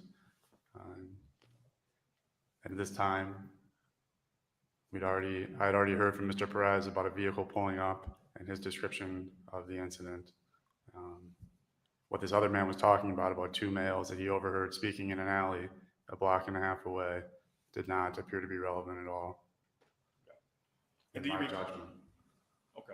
And do you recall taking his information down as to his name and contact information?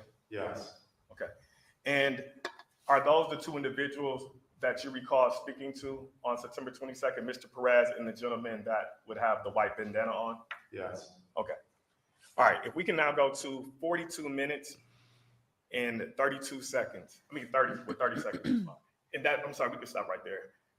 You can back up a couple points. This officer and the ASMR judge need to Is that the lead a individual that meditation you retreat. described as the second gentleman kidding. that had the bandana on? Yes. It would be Okay. very Talk to effective. you about 42 minutes and 30 mindfulness. Breathe in through your nose, out through your mouth. All right.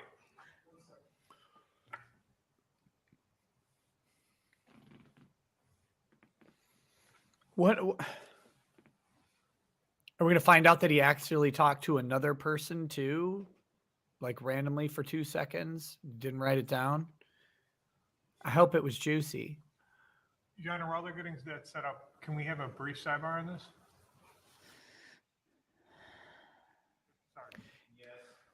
He wants to point out that this is completely irrelevant, cumulative, and a waste of everybody's time. But the state attorney has been very careful not to call out stuff in front of the jury that the defense is doing. I mean, to his credit, he could, because this is honestly, everybody in that courtroom right now is like, why? What have we watched? What in the 2 minutes of video that they've now played, what did we get out of that? And if anybody can answer that, I would love it. He didn't ask any questions about the conversation that they had. I could barely even hear what was being said. So why did you just show it? What are you trying to show about this? And then you're talking about this other guy. You could actually just show the other guy because we haven't seen that. But I know they would object to relevance on it, I guess. But you mentioned the other guy. You're making a deal out about how he doesn't remember talking or doesn't remember the name of the other guy, that he wrote it down. You don't remember exactly what he said. Well, and then he goes ahead and recounts exactly what the guy talked about and why it was pointless. But we could have just played the video of what the guy said if you really wanted to. We had two other guys talking in a car in an alley a couple blocks away about something. Like, what does that have to do with this case? Nothing. I mean, some of this evidence that they're putting in, frankly, it was like the video expert yesterday. It was like, it feels like building blocks. They're just getting into evidence so they can talk about it in some way at closing.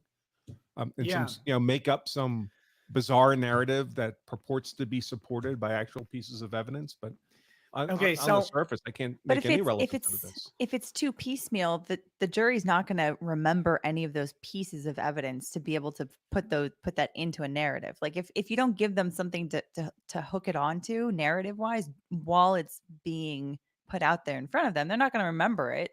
And when they're Lamar did his they're not opening, likely it to was latch all onto it. about, we'll show you in the evidence. We'll show you in the evidence. We'll show you in the evidence. And I guess maybe he's planning to circle back to that and say, we showed you in the evidence something. This cop didn't adequately investigate the two guys in the alley. So it reminds me of this movie I tried watching on it's on Amazon Prime. It's called Trump versus the Illuminati. Okay. Okay. And I was like, well, this sounds very funny. So I start watching it. And I was watching it on Twitch, doing a watch party. And what they had done to make this movie was they took a bunch of like Unity, the 3D rendering engine that video games use. They took a bunch of Unity demonstration assets that people can use, and then they layered some voiceover onto this thing to try and make a story. But like the animation was all different. It wasn't cohesive in any way. I mean, we're talking about like one scene is just a rover going around on Mars. Another scene is in like an Egyptian pyramid, completely different animator and all this stuff. That's what this defense is feeling like to me. It's like you're just taking these parts of things and mashing them together, but you're not telling me in any, and I can't even see it, how they're supposed to weave into this guy was justified to pull a gun out and shoot him. I mean, if I'm the defense, I'm hammering on a couple things. This guy walks up to you and raises his fist like he's going to hit you. You hit that on the video. You ask the officer or you ask any of the witnesses who saw him raise his hands, and then you go to your guy and you go to your use of force expert. I don't know what the hell else you're wasting your time doing here. We're talking about cops investigating stuff. We all know that, like, you're admitting that your guy shot him. What's the investigation have to do with any of this? Get your guy to testify to getting hit on his bike with the car and then go from there. All right, we had a conversation off the record. We can continue for now. I'd like this to be relevant evidence, and we're not going to refer to people as witnesses that are not actual witnesses to this case or this incident.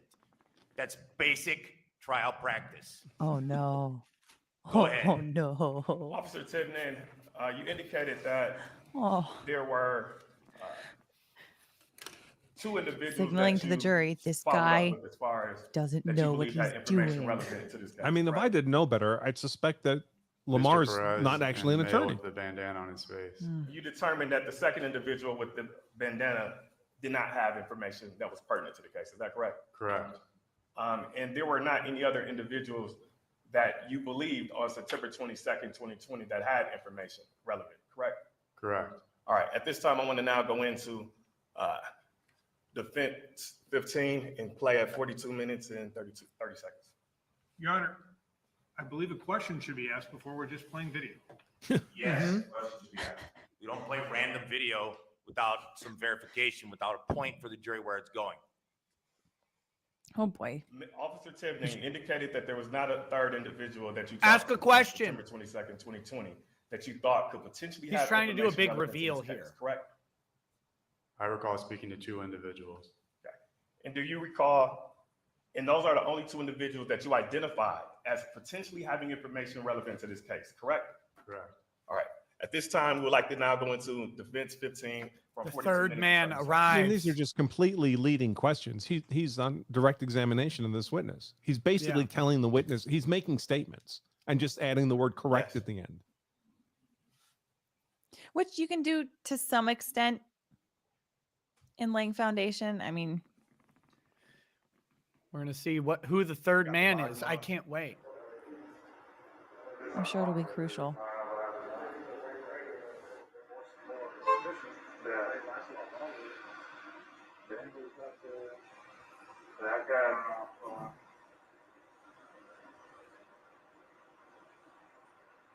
He was standing over there for a while now. Tony? I'm standing with this gentleman, Mr. Perez, the witness, but across the way, the gentleman standing there, he's been standing there for a while. I'd like to go up and ask him if he saw any of this, if he's been there for a while. I'll make it quick. Did you all good? All right. So at this point, Officer Tibnan, you identified a third individual that could potentially have information relevant to this case, correct? No. I did not identify him. Well, you saw a You man saw that's him. standing over there, and you stated that he's standing there for a while, and you would like to go talk to him, correct? Correct. Okay. Continue. Playing at 43-13. wait here. Officer, once they're done with this gentleman, they'll come talk to you, okay? I appreciate it, man. Hey, Rick. Someone over here's been coming in for a while. Maybe I should ask him. Hey, sir, did you see anything? No, fuck that. No? All right. We got the caller, we got this gentleman, we got his wife. Okay. We got actually people that were. All right. I don't know what he said, but. Okay, so Officer Tiverton, Said, you "Nah, then go fuck to that." Officer Michelli. Is that correct? Correct. And you asked him Objection, for hearsay permission on to go this. talk to another gentleman that was standing over there with potential information to this case, correct? I wouldn't call it permission. Just put it in discussion. The possibility of talking to another person who was on the perimeter of the scene. Okay, discussion. And part of that discussion, Officer Mahalik then says, fuck Object that, to we hearsay. got enough, correct? Object to hearsay. Correct. And leading. And he further says, we have the wife, correct? Object hearsay. Yeah, it's definitely getting into leading He territory. says, we have someone that called 911, correct? Correct. And he says, we have this gentleman, correct? Correct. And because Officer Mahalik, was that the determining factor as to why you didn't pursue this third individual who was standing there, who you identified?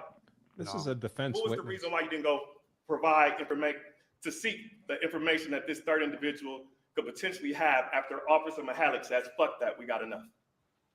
When I arrived on scene, then Sergeant, now Lieutenant Tim Garkey told me to do scene security, which is typically a standalone task. I was doing that, and as seen in the video, Sergeant Diana Barkas with the red hair came and told me to start interviewing people. That was fruitful and a good idea on her part, but at the time, I found that challenging because scene security and canvassing witnesses is typically two separate tasks. Once Mr. Perez had been identified as a very what You're on would direct. appear You to be can't just cut an him off. important witness, I had a new task to continue scene security, as then Sergeant Garkey told me to do, as well as standing with Mr. Perez to make sure that he didn't speak to any other witnesses and wasn't contaminated in a sense prior to passing him off to a CIB detective. So I had two tasks, and the idea of taking on a third task not seemed possible to do three tasks well, correctly. So I returned my attention to the primary responsibility of scene security, as well as preserving and staying with Mr. Perez as a witness.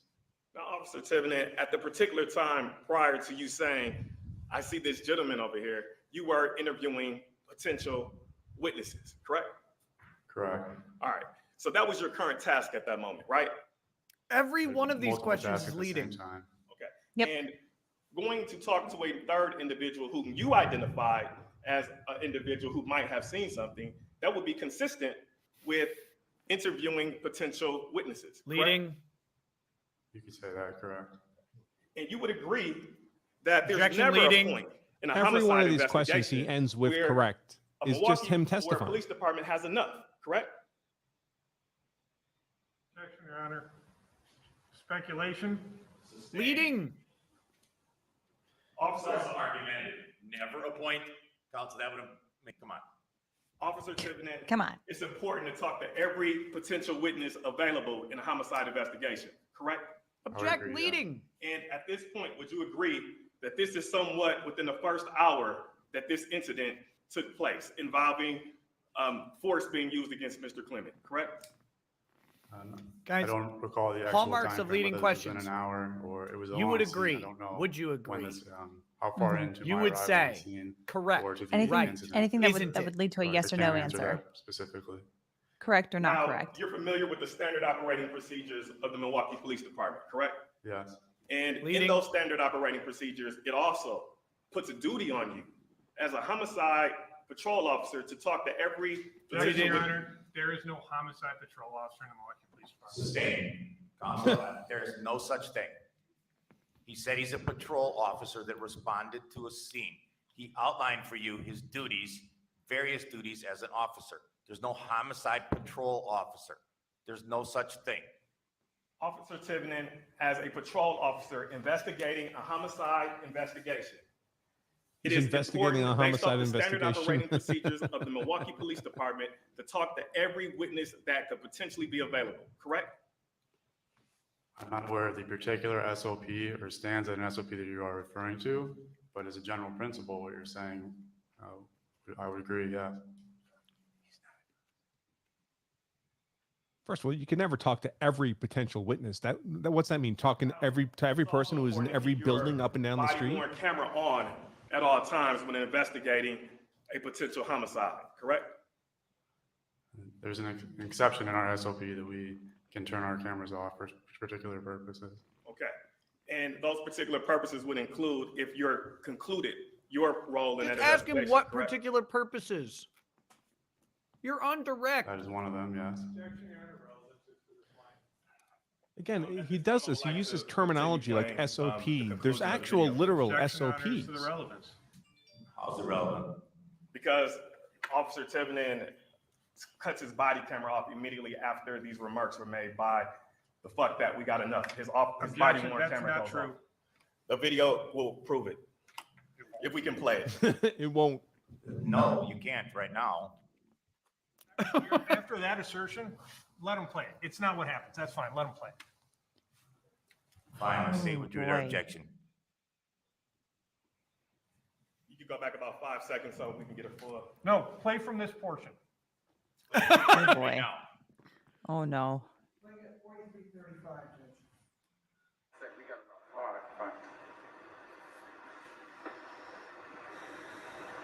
Here you go. Still on. Wasn't immediately after. Yeah. That part sucks. Yeah. Another 30 seconds to play here.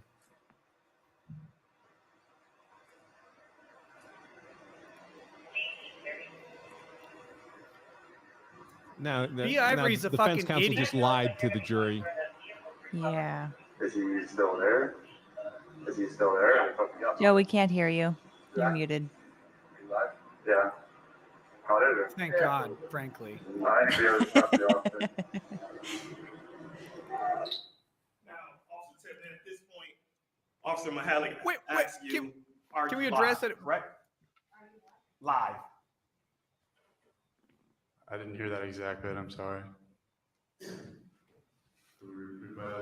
The portion you're referring to? Sure, we can go back 10 seconds.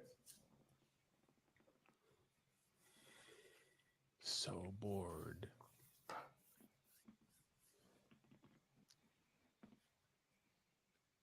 I just keep getting distracted by half of the Playing at 43.50. image being someone's face mask. It's annoying. Yeah.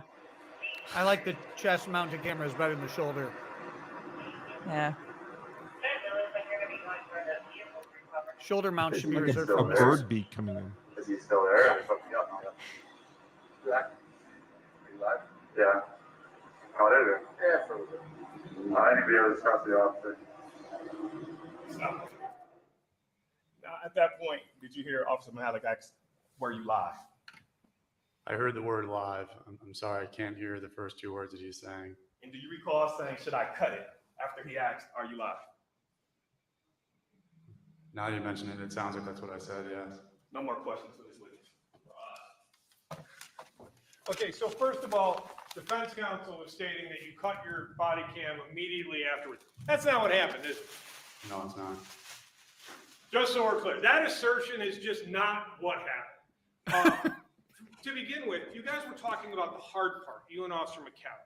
Do you remember hearing that? Yes. They don't mention this at all, but that's the very next thing you guys talk about. What's the hard part? He was talking about scene security regarding the family and keeping them outside of the perimeter and trying What's to. so hard about keeping a victim's family outside the scene?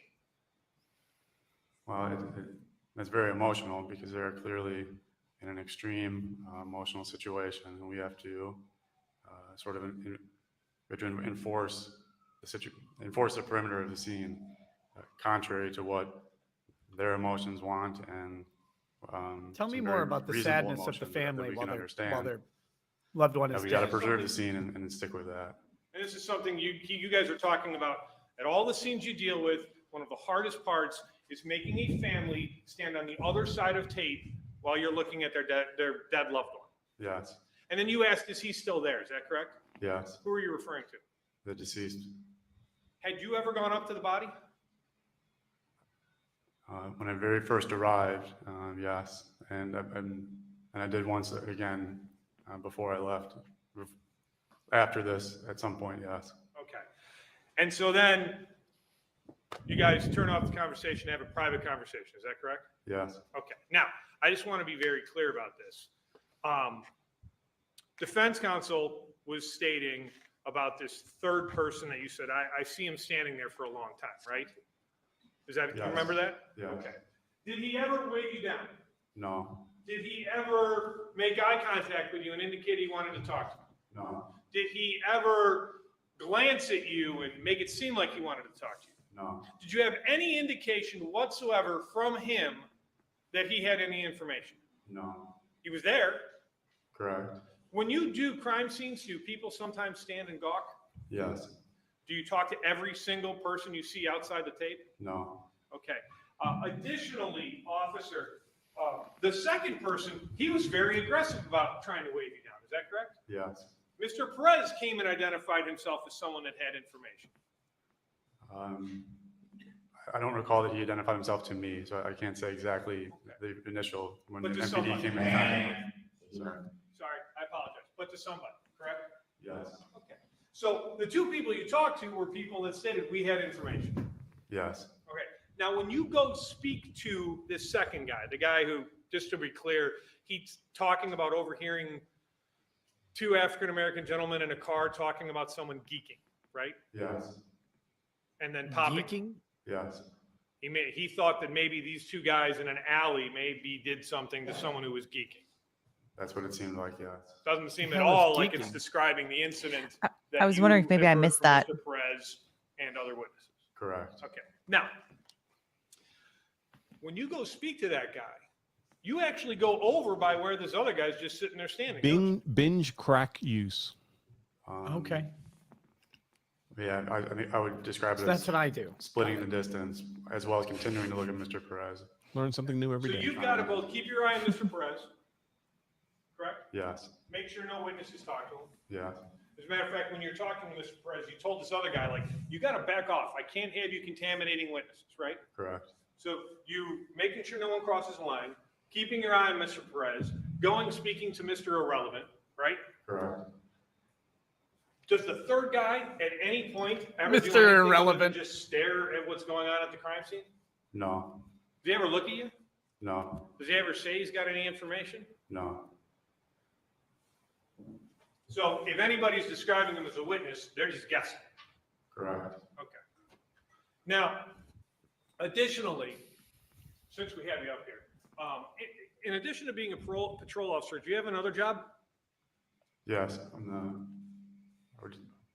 Kind of unofficially, I would describe myself. I'm the head bicycle mechanic for the Milwaukee Police Department. Of course he is. And when you are the head bicycle mechanic, did you have any other specialized training in civilian before becoming an officer? Yes. What was that?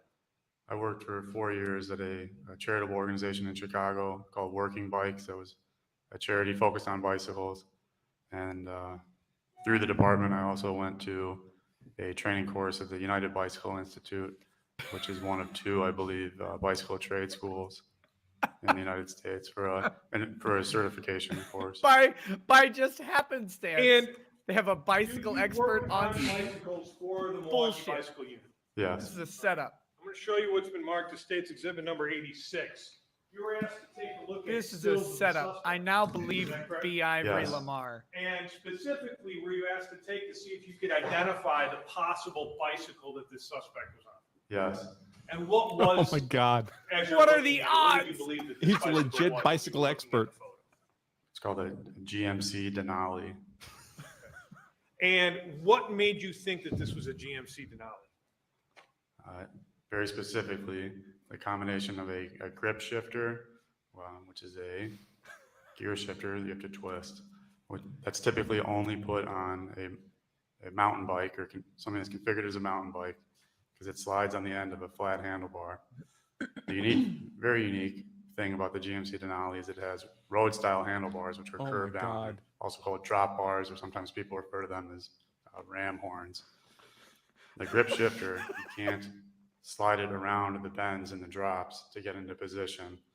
So whoever manufactured the GMC Denali, I don't believe it's General Motors company, I think it's licensed, made the bizarre choice of cutting the handlebar down the middle to slide the shifter on, and then putting a shim over it and clamping that in the stem clamp. And when I worked as a bicycle mechanic at Working Bikes, we would occasionally see this bike, and it stands Chad out had because no idea this was frankly, coming. it's bizarre, almost an absurd choice by whoever selected the components for that model. This picture very distinctly shows cousin a Egon. grip shifter combined with the road style handlebar. That's the only bicycle I've ever seen that on. So This when is right out of my officers, cousin Vinny. Before they do a search warrant, before they identify anybody, detectives come to you with this and you go, you should be looking for a guy Tell us with about the what kind of posi bike? traction. GMC Denali, so it's licensed like That like the was a SUV, General you know, Motors but car too. I don't think it's and actually my General cousin Motors Vinny. company. And showing you what's been marked state zip number 60. That would be the type of bike that we see here. Is that correct? Yes. Literally an impossible shot to have this patrol officer show up and be a bike expert from one of 2 trade schools in the entire country. Now, you testified just in your cross that, you know, the third individual didn't wave his hand at you, correct? Correct. He didn't say, hey, I got information for you, correct? Correct. But would you agree that it's your duty as a patrol officer to seek to get information in a homicide investigation? If that is my assignment or the assignment of that officer, yes. Okay. So it's not a civilian's duty to go to a police officer to say, hey, I have information for a homicide, correct? I suppose no. It's all leading still. Yeah. No further questions. I would like to move defense Joe, you're exhibit still 15 into muted. evidence. Other than the prior objections. It's probably for the best. Mr. Hubner? Yeah, I'm going to object to 15 because 15 I Still think muted. is way more than what was played. If you're only moving the Might need to portions go that out were and come played- back in. Moved and received is exactly what was played, nothing else. Okay, thank you. Mr. Hubner, anything else? Oh, thanks. All right, you can step down, officer. What did All right, ladies The and first gentlemen, it's a witness couple was- minutes after 12. We're going to break there for lunch. By now, you certainly know the drill. Don't discuss this case. Don't deliberate. Don't Is do this any better? research in this case. Yep. Kinda. If you run into the lawyers, parties, witnesses, anyone involved in this case over the lunch hour, they've been instructed not to speak to you, and you should not speak to them. I'm going to ask you to be back at 1:15. We'll try to start between 1:15 and 1:30. You can follow my bailiff out. Thank you. Everybody else can remain seated and silent, please. Man, I can imagine. Wow, I don't know about the defendant, but after that kind of performance, I would be having I would imagine a hard conversation over lunch with those attorneys. I mean, whew. But so Yeah, the it's- first it's witness. Oh, go ahead. All right, the I was jury's gonna say it's out. just hard to see where they're going 12:05. with any of it. If I did not make this record earlier, the defendant's in court. He's in custody. He's in street clothes, as he has been for the entire trial. After lunch, who's the defense next witness? I'm sorry, Judge, what was the question? Who's your next witness? I believe it's going to be Lorenzo Hernandez, officer. Say that again. Who? Officer Lorenzo Hernandez, And then who else are you planning this afternoon? Stephanie Trotter, Who else? Dr. John Black. And that there might be an issue I think the state wanted to raise. Yeah, I do have an issue on that. So when, Your Honor, we were noticed, I'm sorry, we still on the record? Yes, for a few minutes. When we were noticed as to Dr. John Black, we were told he was going to be testifying to exposition only, simply just general. Yeah, sorry, buddy. Exposition only, that there wouldn't be anything specific to this case, that all he was going to do is just generally speaking, it's in both of their notices. On Saturday. Speak about what? Well, he was going to, well, I don't really know. That's what I was trying to get. My understanding was he's generally going to speak about how video sometimes captures more detail than what people see, general feelings on how. General information about videos. And heightened emotions and how that can cause tunnel vision and how sometimes we get 20/20, whatever. It was all going to be general. It was not going to be specific. Defense counsel specifically highlighted me to 2 paragraphs and some other testimony he made in an unrelated case and said that's where they were going Okay, fine. I asked, I was like, are you going to be attempting to get him to testify about the defendant's actions? I was told no. On Saturday, for the very first time. Saturday meeting 2 days ago. 2 days ago.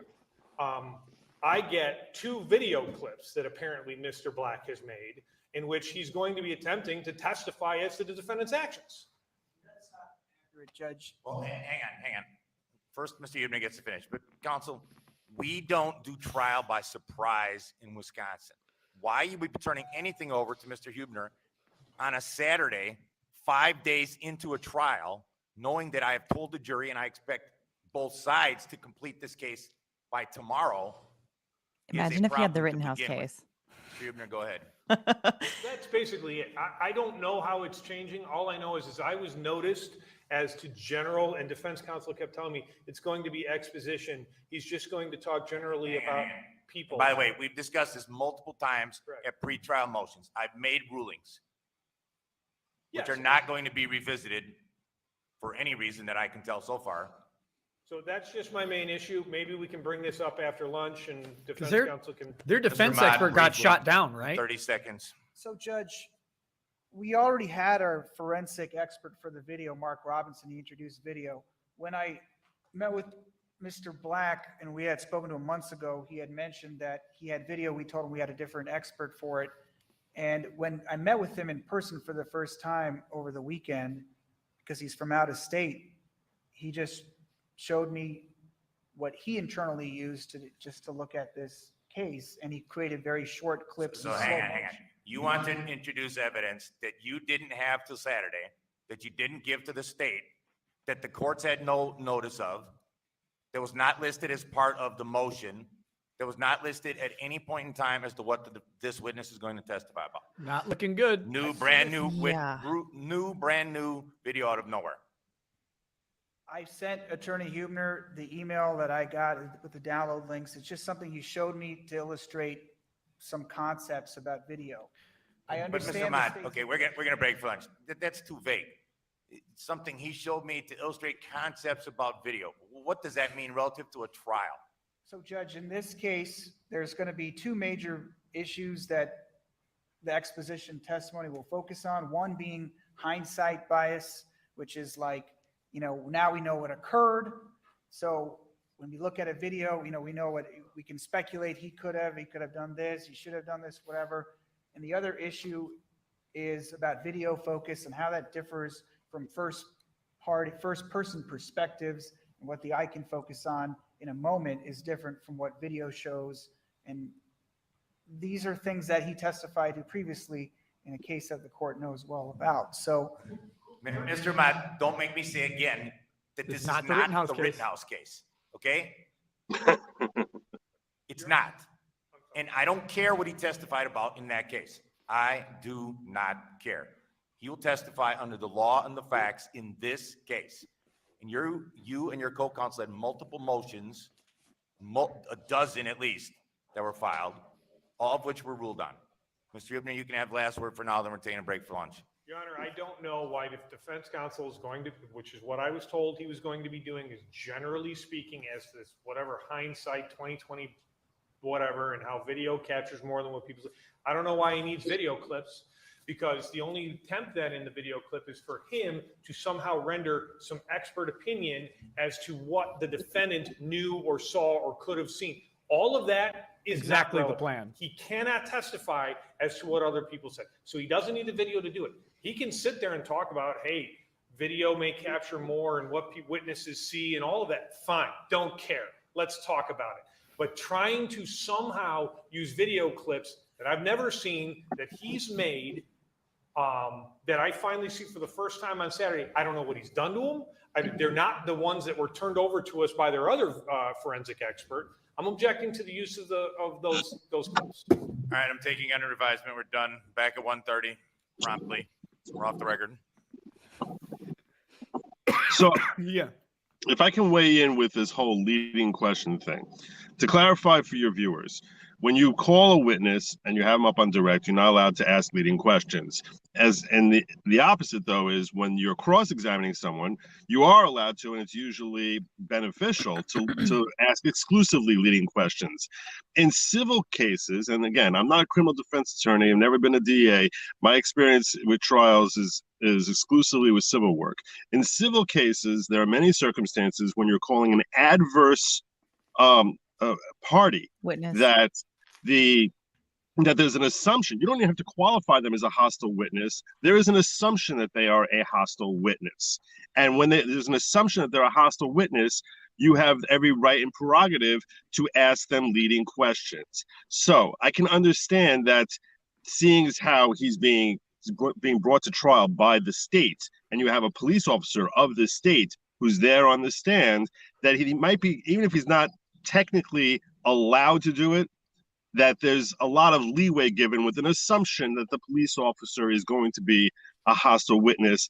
And that's why there may actually be an exception that they allow that on direct you're allowed to ask a leading question in Wisconsin if you're a defendant calling a police officer.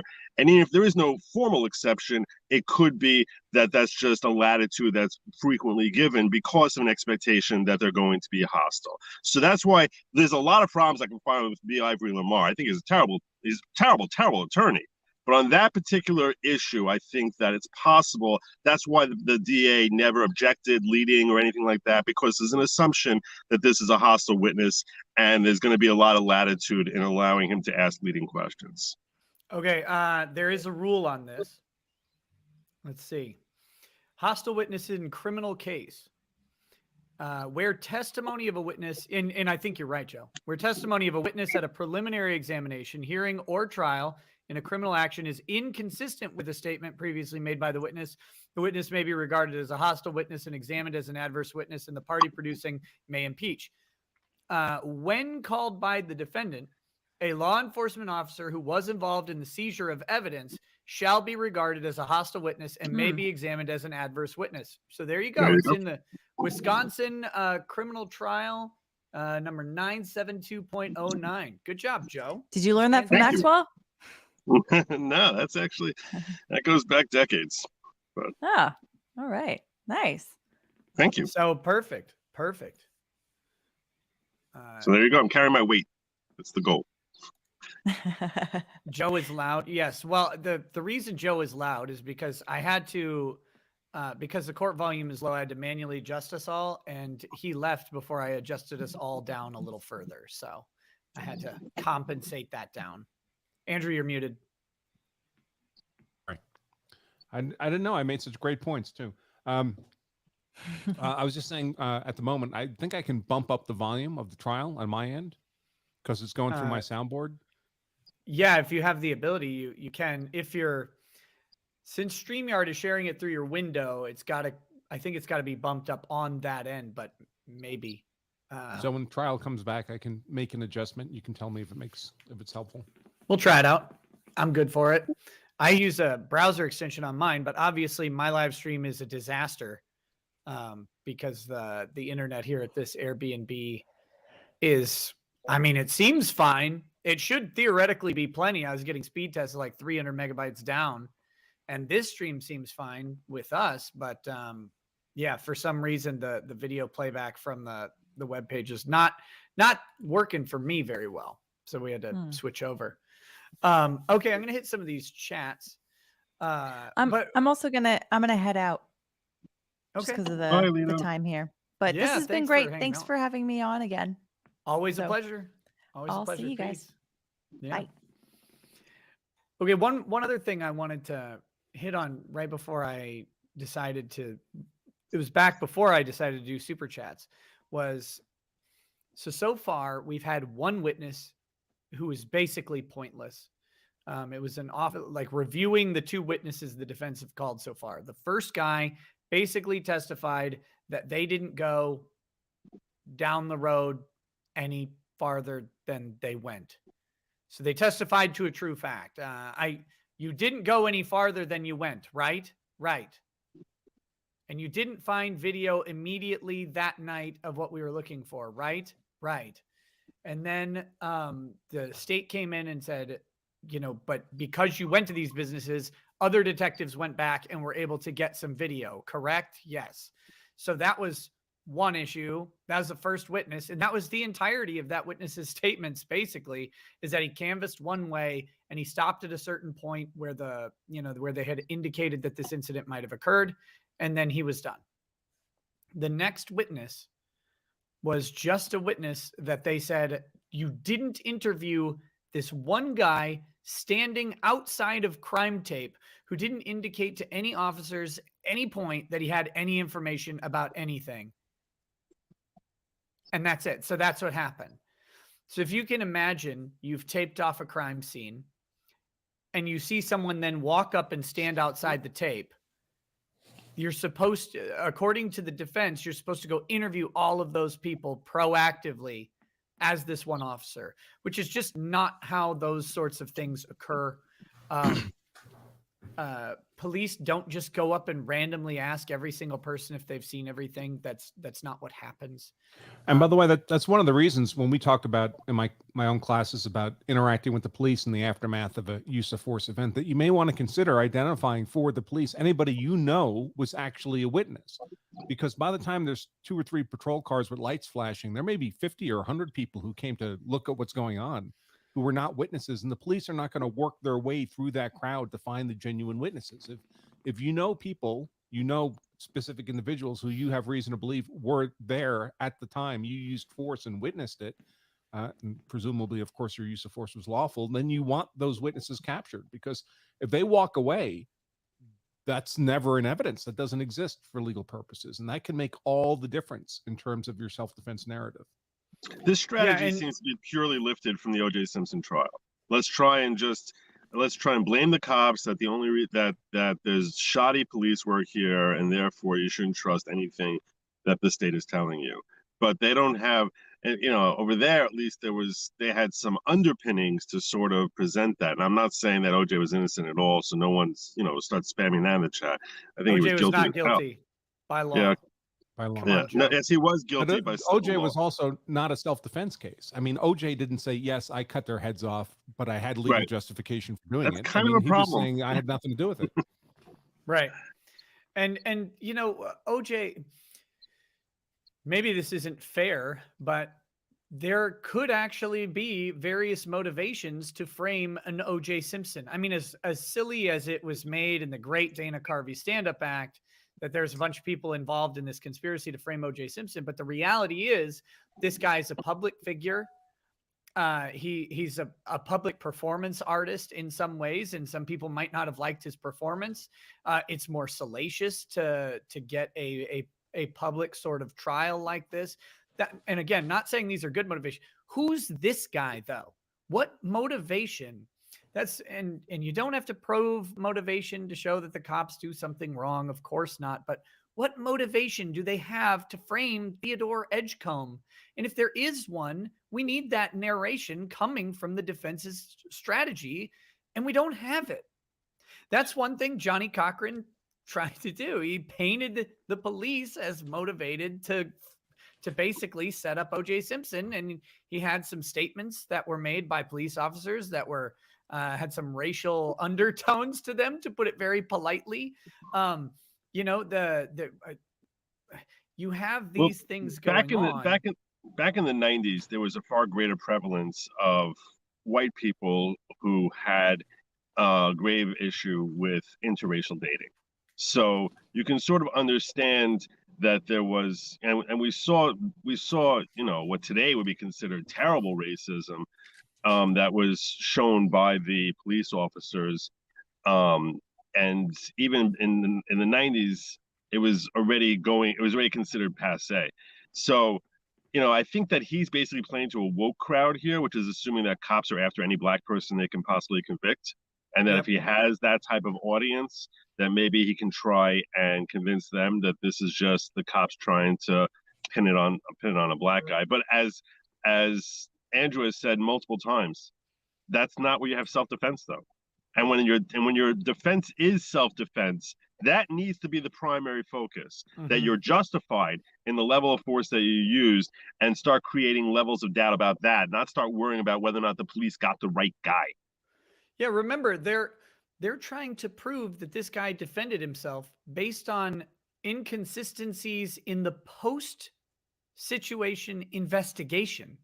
That is if you're fighting for your life in court with a self-defense claim and your attorney's strategy is based on the post-incident investigation and not on the look here, we have this, and this. Was his use of force reasonable? Of course it was. Of course it was reasonable. And you have to elicit testimony from the witnesses that you have and from your own witness, if you choose to go that way, to show that the state didn't show that your use of force was unreasonable. Beyond a reasonable doubt. That's your job. Your job is not to nitpick the post-incident investigation and try and hang an entire self-defense case on it. It doesn't make any sense. But the big problem is they don't have a great self-defense case. They could if their narrative was being borne out by any witnesses, but it's not. And so that's the big problem. But so far, those are the two defense people that we have. I'm interested in the Stephanie Trotter testimony because she's the one who allegedly the state refused to call, even though she's like one of the 911 callers. And I think one of the problems with Stephanie Trotter's testimony is going to be, if I'm not mistaken on the video, she drives past well after the guy is already dead and then turns around and then turns around again. She and her husband or significant other or whoever are in the red SUV, and I don't think they're a witness to the incident, and they're not a witness to the prior incidents that led up to it. So she's going to again be testifying about what happened afterwards, and they're going to try, I think, to get the knife in through her, that she messed with the corpse in some way, and that must have been her planting the knife back in the pocket as opposed to in the hand.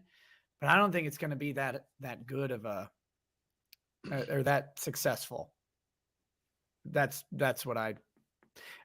my impression of what she's going to say. But I'm interested in her because it's going to be new testimony. This whole thing hinges on his testimony. The only way he has a chance of getting out of conviction here is if his testimony has to be very compelling and genuinely lay out a case for use of lethal force. And if that's going to be refuted by the video, if you can't see any of that in the video, although to be fair, the video is very grainy. So then, I can barely see the murder at all in the video. There are tiny pixels there. In that sense, it is reminiscent of the Rittenhouse case. And so then it becomes like an eyewitness testimony of a he said, she said. Do you believe the wife or do you believe him? Assuming he's compelling. But yeah, I happen to hate this whole strategy that in the context of all that consciousness of guilt evidence, of his flight, of his lying about his identity when finally stopped by the police. That doesn't. Can you believe him? I mean, he's a demonstrable liar, right? When it comes to, he tried to. What was this weird name? Ayub something. That he changed his. He tried hiding his identity. So he can sort of try to wash that away as a fear of getting an unfair shake at trial, and trying to evade that. So you can sort of try to mitigate against the damage of him being established as being a liar. But that's definitely going to weigh against his credibility here. Nick, what we're just talking about here is that his only chance of survival here is to establish a valid, legitimate use of lethal use of force in self-defense. And I pointed out that the video is very grainy. It's hard to see much. And it's a lot of it comes down to testimony of the wife versus the defendant, and as to what happened in that confrontation. They may have already ruined their opportunity there because the wife had some credibility issues on her testimony. I think anybody watching could see that she seemed to be. It felt like she was lying about some of the kind of details leading up to it. Nothing. she didn't feel like she was lying about the shooting or anything like that, and that's not really an issue, but about his words or whatever. And they didn't seem to make sense that she would lie about that, but people do things that don't make sense all the time. But then I think they just completely shit the bed on their cross-examination of the wife. I thought it was weak, and it's like you didn't really hit her on these inconsistencies in the right way. Mhm. And grasping at straws ends up really hurting your case there, because you look to the common person. I'm sure our audience looks and sees and hears, and they're no different from the jury as far as hearing them desperately trying to come up with this theory or that theory or this insignificant thing. You didn't measure how far, you didn't go to look to see how far it was away when he swerved, 5 minutes before the shooting happens. And all this irrelevant stuff just makes you look like you're reaching. So I think that really hurts your credibility when you're trying to sit there and say, no, we're the ones telling you the truth. When it's like, you know what, you just threw a whole pile of guano against the wall at us for the last 3 days, and now you want to now you're the one telling the truth and everyone else is lying. It just doesn't play well. I think you hurt yourself by doing that instead of just zeroing in on that moment of self-defense. The other issue is exactly what happened in court a few minutes ago. B. Ivory is shredding his own credibility to the jury, and he's letting the state, he's through his actions and the things that he's implying, is letting the state counter with, you're not telling the truth about what happened, Mr. Lamar. Yeah, it's true. And if you're not telling the truth as an attorney, it kind of looks like your client's lying too. I mean, that's the reality. That's your agent. That's your mouthpiece. That's your representative. And if the jury thinks you're lying as the attorney sitting there, why on earth would they believe a word your client is saying? Like, why would they do that? And this is why a lot of people are upset with the judge. A lot of people who are in favor of the defense here are upset with the judge for exposing this or displaying a hostile attitude towards B. Ivory Lamar, and that they feel as if he's tainting the jury's perception of the defendant via proxy. That when you're tainting the perception of the counsel, so there's no way the jury is going to look at this guy the same way. And I think that's, I mean, to a degree, I can't argue that he is starting to be a little excessive in his hostility towards B. Ivory Lamar. I mean, I don't know if I agree with that. I'm not saying B. Ivory hasn't asked for it, but you don't have to do it in front of the jury. A lot of the times he hasn't, but there have been, I guess, 2 or 3 times now that he has. But I mean, when you compare his in front of the jury with Rittenhouse, is it worse? I don't know. Yeah, I think it might be. I mean, he's in general, his whole demeanor is very different from Schroeder, where his demeanor is far less patient, and he wears his emotion on his sleeve. Well, they both wear their emotion on his sleeve, but he wears his lack of patience on his sleeve. And I mean, look, do you think that he hates Lamar? Who doesn't think he hates Lamar? Man, I think if he doesn't hate him, he's really annoyed. Right. He seems so. If he did, that's the he did perception chastise the state today too, though. That's true. I'm just trying to look at things from the other. I'm trying to look at things from the other side. No, and it's valid. It's been funny for what it's worth. Oh yeah, hilarious. It's been great. And the big reason that it's been funny is just because B. Ivory Lamar is being he's being so obstinate with some of this stuff, and he's clearly lost Joe. Bye, Joe. I think he just pressed the wrong button. I'll bring him back in when he comes back. But he's just he's inviting this type of criticism with his actions is what it looks like to me. I mean, I can't if he was conducting a case, I mean, just think about what happens here as they're going into lunch. Now, the judge is finding out that this defense team, who he's been annoyed with all of today and most of Friday, is now on Saturday trying to drop surprise evidence in with these new video clips. And if what they're representing about what John Black is going to testify about, these video clips are irrelevant.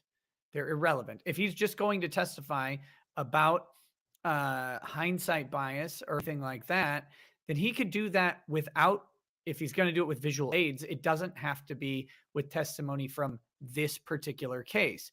But the state here is sniffing out the suspicion. You're trying to get him to testify about specific acts done by the defendant in this case through these video clips, and to suggest that these video clips capture more than anybody knew. We already know, by the way, that video captures more than people knew, because the wife has testified over and over again she was not aware that her husband opened the door after the guy punched him in the face. Unless you think she's lying about that. I actually don't think she's lying about that. I think that's one of those things where the moment gets very, very surprising and heated, and it's the door. He kicks the door open, he closes the door. It's real clear on the video, but she's looking forward while driving. And if she's trying to follow the guy on the bike that just kicked him, she's not looking over to see what he does. So then they start driving after, and she may not have ever known that. And all sorts of things about multiple witnesses. Was he walking? Was he jogging? Was he running? Different witnesses have different perceptions of what happened. The video tells us very clearly that he was at least jogging towards this guy, like he had picked up his speed and accelerated towards him. So we know that that's there. And John Black doesn't actually need some new videos to testify to it, in the context that this judge has already ruled on what can and can't be introduced. Now, if the judge were to say, if this were just a blank case, blank canvas, you say, well, John Black is a defense expert, self-defense expert, or use of force expert, should be able to testify here. They seem to have gotten that excluded. So however that played out pre-trial, John Black is not allowed to testify to that stuff due to the judge's orders. So dropping it now on a Saturday is not proper. If they wanted this stuff in, they should have introduced it earlier, argued over it, had given the state time to read it. This is the same stuff we were saying during Rittenhouse. The difference here is that this judge isn't letting it in, whereas Schrader let the late evidence in on Rittenhouse. It's the same problem that we've got. So, all right, I'm going to start hitting these super chats. I can taste fried food. Rude. I hate you. Says, Judge, don't make me pull this trial over. Don't make me pull this trial over.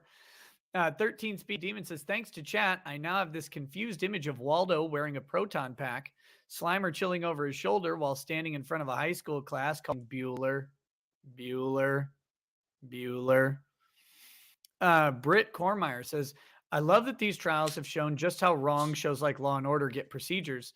I personally know a few people that think they understand the law based on thousands of hours of watching Law and Order. Oh, please no.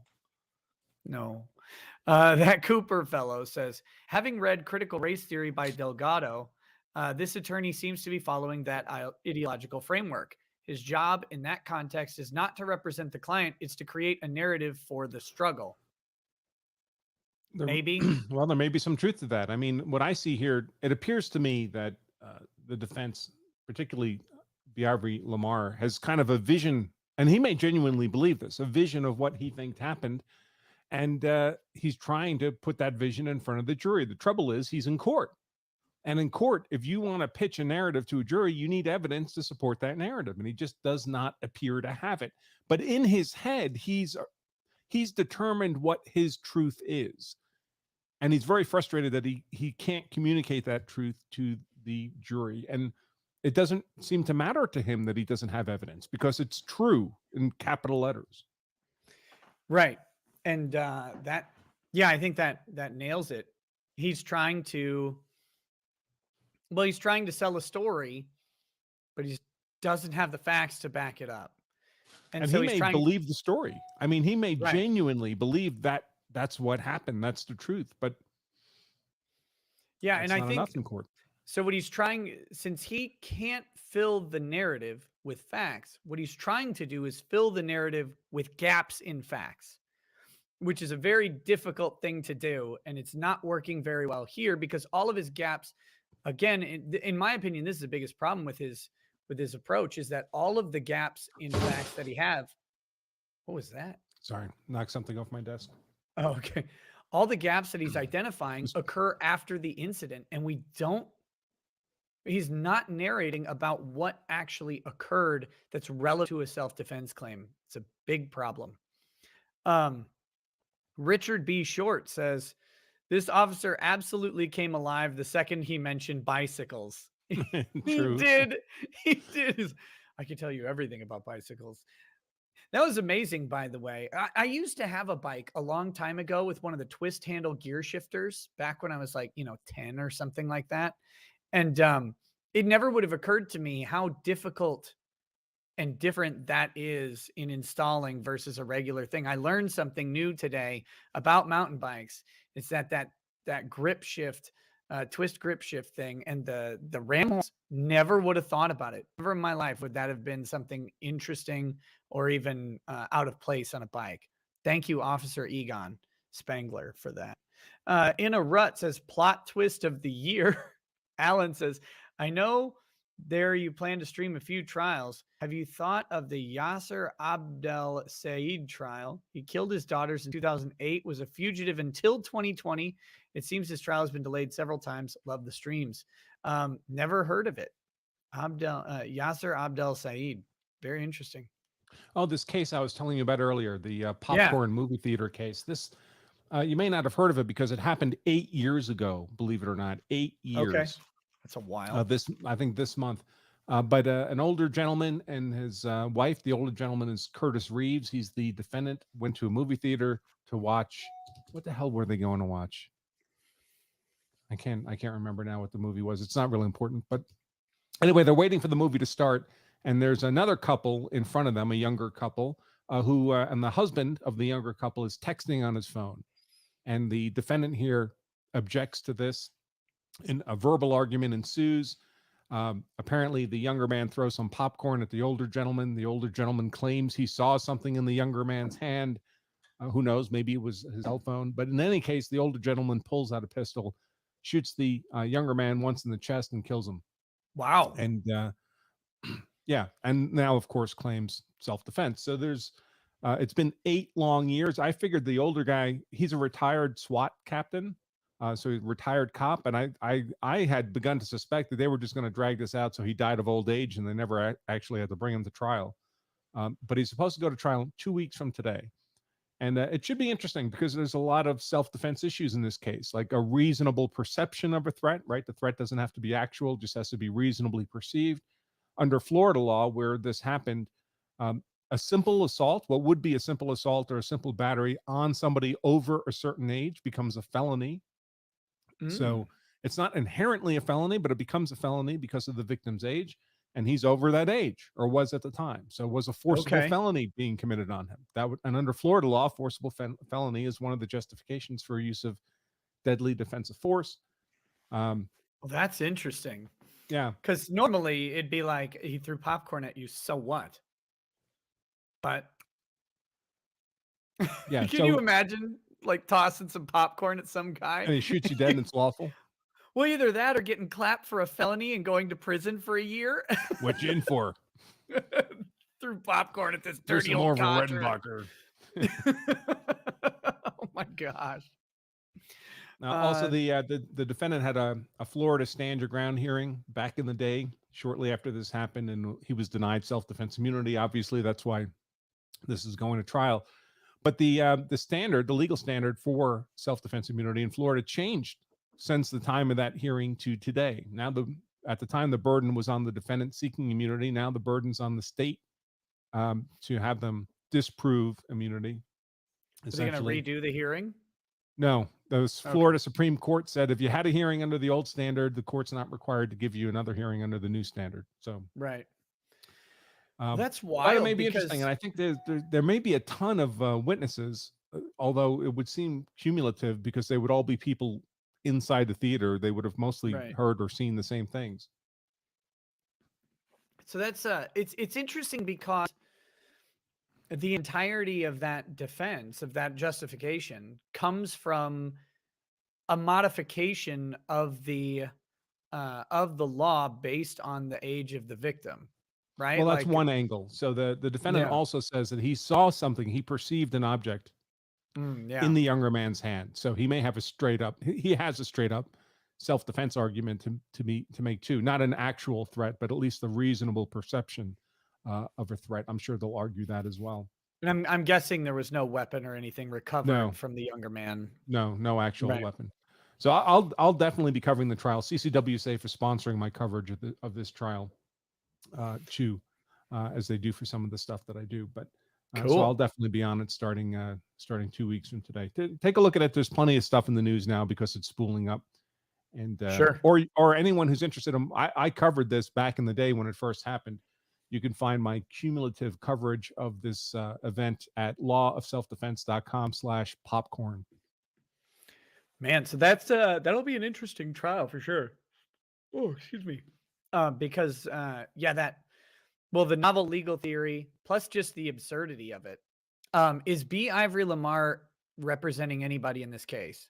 I don't think so. No. Did the state hire B. Ivory Lamar to take on the role of prosecutor? Did they appoint him as a special prosecutor in this case? Since it's a former police chief, I mean, right? He'd be all for that, right? It's interesting. I mean, it's dragged on so long that I think they're actually on the third judge for this case, just because it's been dragging on for 8 years. Right. Is there is there a racial disparity between the perpetrator and the victim?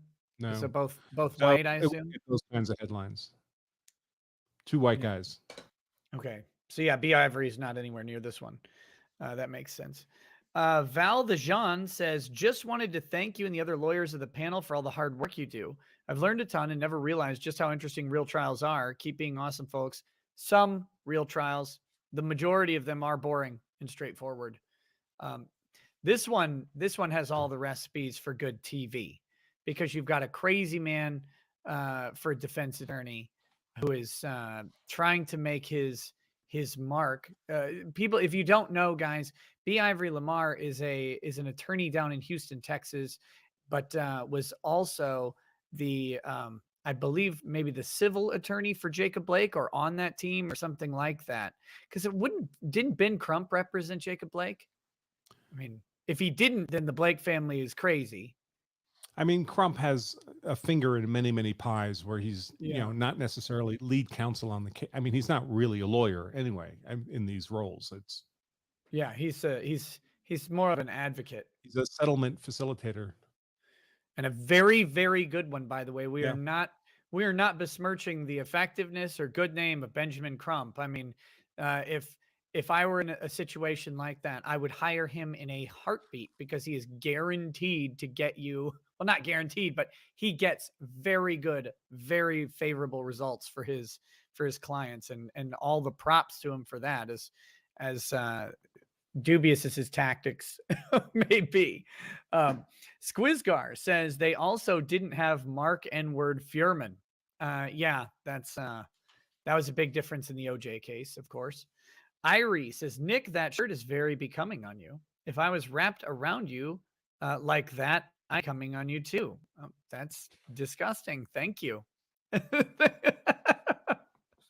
That was a horrible super chat, and I need a shower immediately. Mike Fenn says, does this defense team understand what tends to happen to defendants on cross? I worry that they don't. It's just been interesting because all of the defense questioning seems to ignore that cross-examination exists, right? Or they expect the state to just bungle the cross. But the state, in my opinion, has been able to thoroughly counter any silly narrative that's been raised by the defense throughout the entire trial so far. But that's my perspective. I don't know.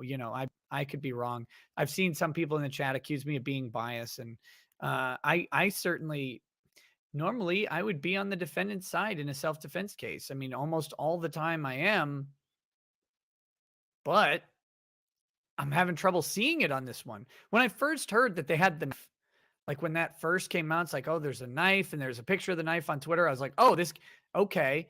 Now I'm firmly on the side of the defendant, but then it fizzled out like so many other things that they've brought attention to in this case. It's like, okay, well, the knife seems to have not been at play and they can't get it in play yet. We'll see what happens. We'll see what happens after this.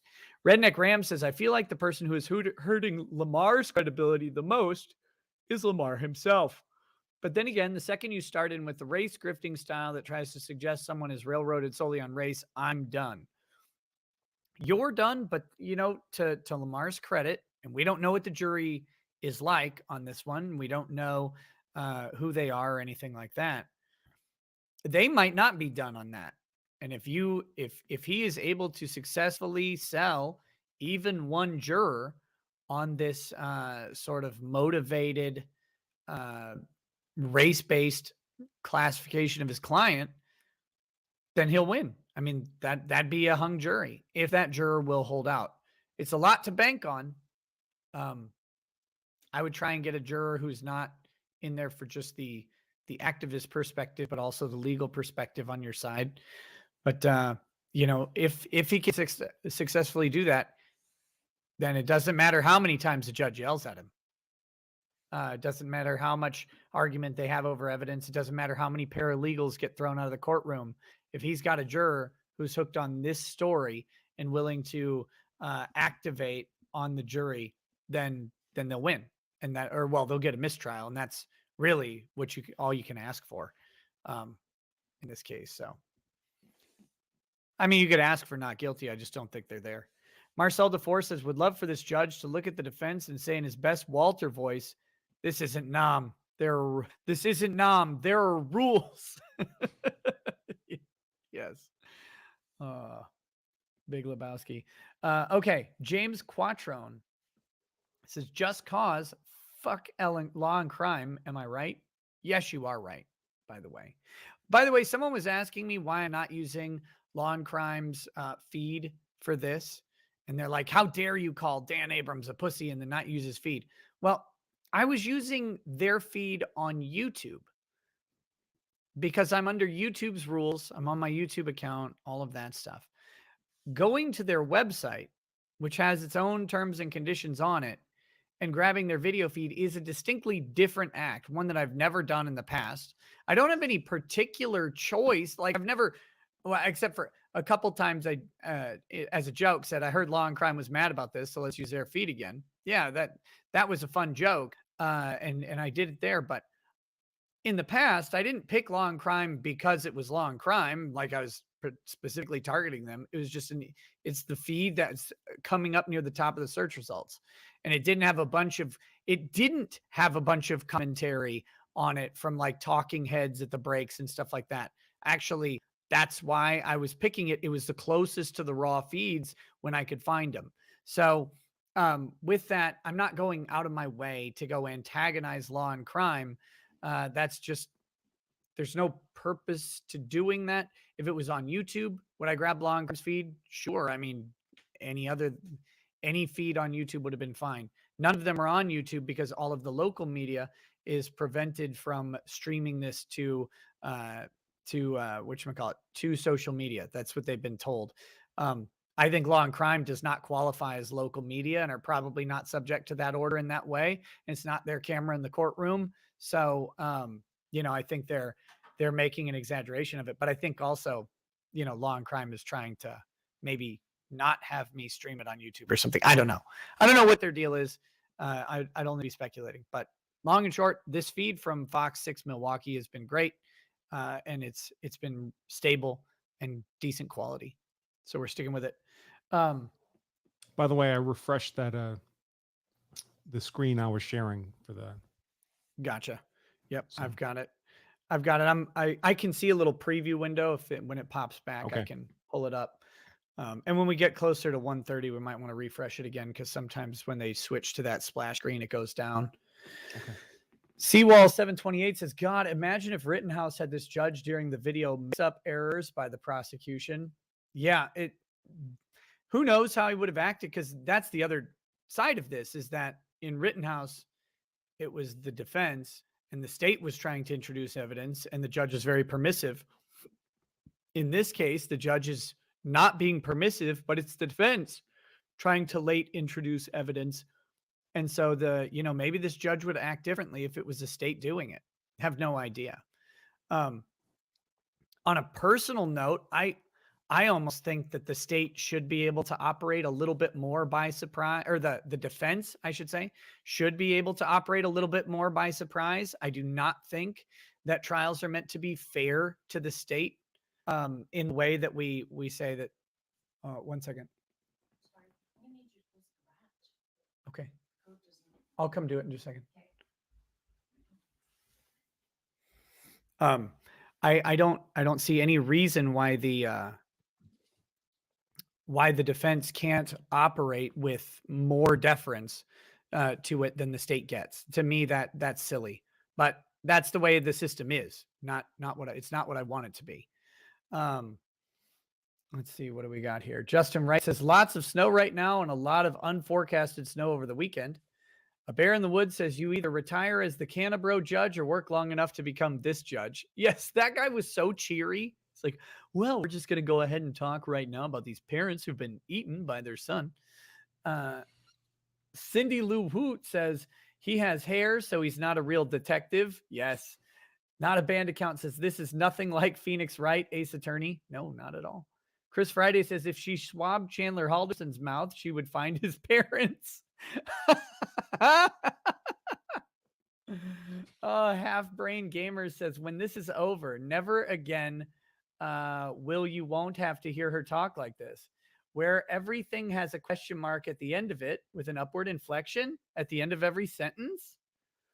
Sigkill says her left, our right, looks like she was going for the Dwayne Johnson "Can you smell what the Rock is cooking" eyebrow. Full Disadulation says I want to hire her to translate and communicate my side in an argument with my wife. We're talking, of course, about the ballistics expert, who's the same ballistics expert from Rittenhouse. Her manner of speaking is just patronizing and infuriating to me. Tekadan says she's the female version of Data from Star Trek. I am attempting to fill a silent moment with non-relevant conversation. Crimsoneer says 9mm caliber isn't a thing. It's either a millimeter measurement or a caliber measurement, not both, i.e. 50 cal is 12.7 millimeters. Some internet dude says, I don't want to sound mean, but why does she have the Rock's eyebrow? Because she drew it that way. I mean, that's why. Automata says defense can defeat her by asking a paradox.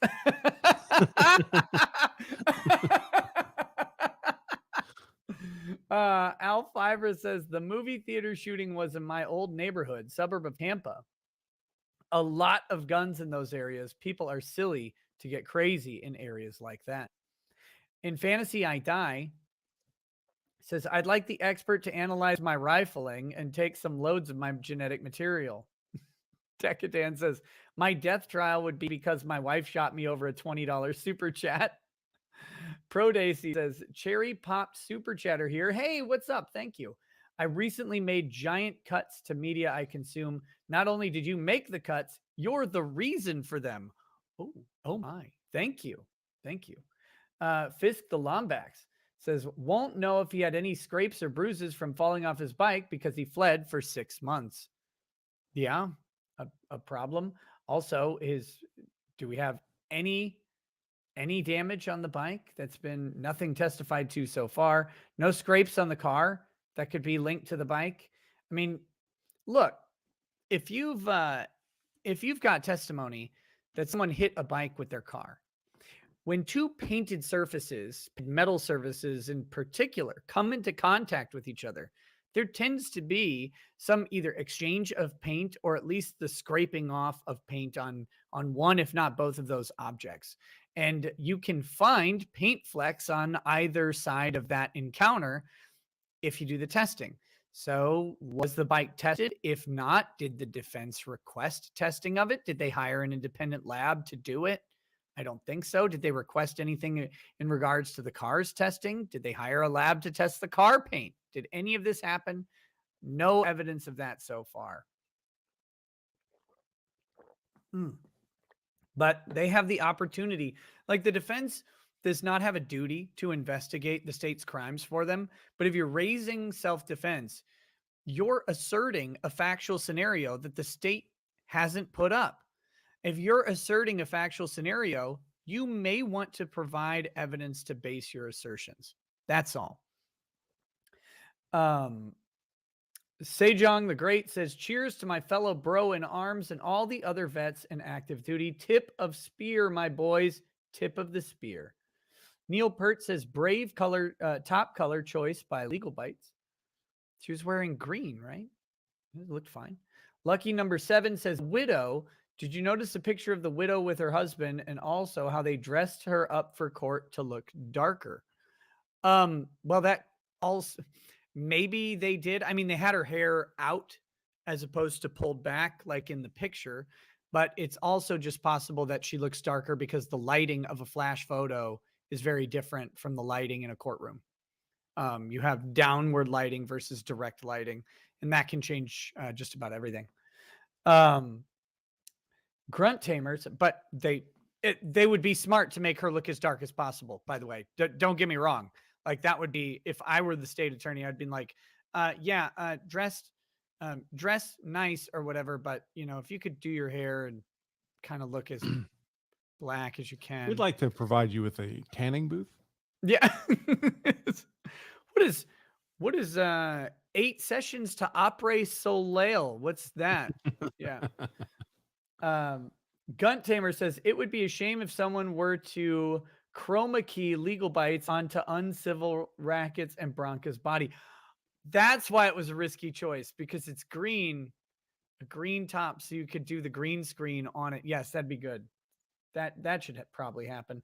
Clarence Price says, so who's going to cover Peter Nygaard? The man took over a literal island in the Bahamas and was in a battle between billionaires due to Nygaard's house parties and causing a ruckus with paying off politicians. I don't know. I never even heard of that trial, but sounds interesting. But it probably sounds federal if it's in the Bahamas. Did he shoot somebody or eat somebody or anything? Captain Sharky says, love your stuff. Keep it up. Hey, thanks, Captain Sharky. Skeleton says, can you say the following in Richard's voice? Today I learned that Mr. Nick Rekieta feels on while naked. Make of this what you will, Your Honor. A little disturbing to me. Jason Semedru says, can this cop donate his man bun to the poor defense attorney? Oh, no.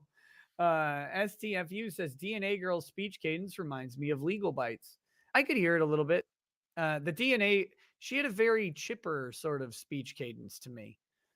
Skeleton says, may the use of deadly force be with you, Officer Padawan. May the use of deadly force be with you. Kingslayer Damocles says, question for Bronca about Kyle's Law. If it's found there's no probable cause, shouldn't that indicate the judges as well as the prosecutors? Sure. I mean, I don't know how you would find there was no probable cause after the probable cause hearing, which gets you to trial in the first place. Right? Well, no, you could. I mean, just have the jury decide if the case was proven by more than a preponderance of the evidence. Have it be a special verdict form.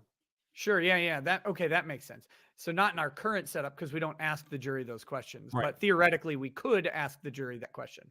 Yeah, in a case where the state was going to be obliged to disprove self-defense beyond a reasonable doubt, did they even get to 51%? It's my position the state should be utterly confident they can get well beyond 51% before they bring a self-defense case to trial. I agree. Isn't that, I think I've asked you this before, but I don't remember your answer, so my apologies.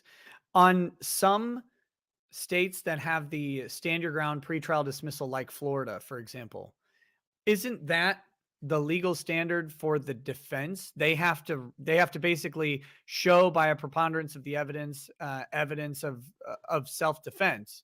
And if they do that, then I guess the reasoning of the court is that, well, if you can show by preponderance of the evidence that you've got self-defense, then there's no way the state can show beyond a reasonable doubt that you don't at trial. So you win on that pretrial motion. Is that how that works? That's the reasoning. And that's the most common threshold. Legal threshold is the defense has the burden by a preponderance of the evidence.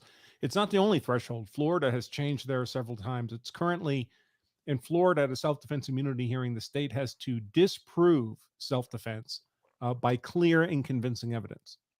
So, I mean, nobody really knows what that means, but it's more than a preponderance, but less than beyond a reasonable doubt. 47 Ronin Gaming says Harold Ramis lives. Illuminati confirmed. Cindy Lou Hoot says Bueller. Crazy Tactics, welcome to Paralegal. I can taste fried food says when Legal Bites laughs and face turns red, it looks like her head is floating since her neck stays pale.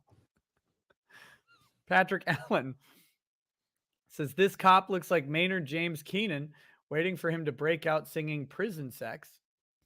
Pro-Life Atheist, thank you for the donation, also says, I call this Judge Old Man Hawkeye. The resemblance is uncanny. Blazecast says this joke lawyer is what you get with diversity hires over meritocracy. Firm fills a quota, we get a chuckle, defendants go to prisons. Well, I can't agree with you there because B. Ivory Lamar is the owner of his firm. He is the guy. So he hired himself. Cheese Curd Havoc says if Andy Samberg was a cop in Milwaukee. Cameron Nelson says, just when you thought this trial couldn't get more exciting, cue the bicycle expert police officer. I loved it. The probability of that cop being on scene that night and also having been a bicycle expert in a crime with a bike involved that they then used. He's like, oh yeah, that's a GMC Denali. I can tell right now from the grainy ass photo. He loves bicycles so much. He was working for 5 years for a bicycle charity, meaning he was doing it for free, effectively. Nathan Lai says camera zooms in on the defense. It was at this moment they realized they fucked up. Lillian Short Timer says, I demand trotters after lunch. Looks like we're going to get through. I mean, the expectation is potentially getting all the way to John Black today. That'd be an aggressive schedule for the defense. We'll see how that goes. But I don't think the state's going to have much cross-exam to do on most of these witnesses. They'll want to cross Edgecomb. The Edgecomb cross could take a while. Right. They may want to cross Black, but probably not because I don't think there'll be much cross. There'll be a lot of objections. Yeah, a lot of objections, but I don't think Black's testimony, if he's not testifying on use of force, I don't think his testimony about video is going to be all that. I don't see why it's going to be all that relevant in general. I mean, I get the theory behind it, but I don't think it's going to be very impactful to this. I think it'll just be the theater potential for Yeah. closing. They can talk at closing about how they brought in this expert, John Black. You heard his credentials, and then kind of obfuscate that there was in fact no point to his testimony. Yeah. Synapse says Mr. Black just can't testify in Wisconsin, can he? Not they. Oh, You froze, Nick? You froze on me, so it was probably on my end then. Okay. Let's see. G4 Flash TV says, I'm enjoying the case of the bike thief. Is it true that Jason Clearman was shot trying to get his bike back from Theodore Edgecomb? No, that's not the case. A__A says Nick and his new beauty filter. Lower resolution. Farther from reality, the better I look. Tara Rayner says OJ didn't do it. His oldest son did. Panama Jack's Jim says Joe is now the only New York person I like except an ex, but she is not allowed to impeach this statement. Lol. Chris Stroda says, what happens if the defense lawyer turns out to not be a lawyer? That would be very bad for him in this case, but not surprising. Yeah. Also, I'm pretty sure someone looked him up. He is licensed in Texas. I guess he was pro hocked in for this.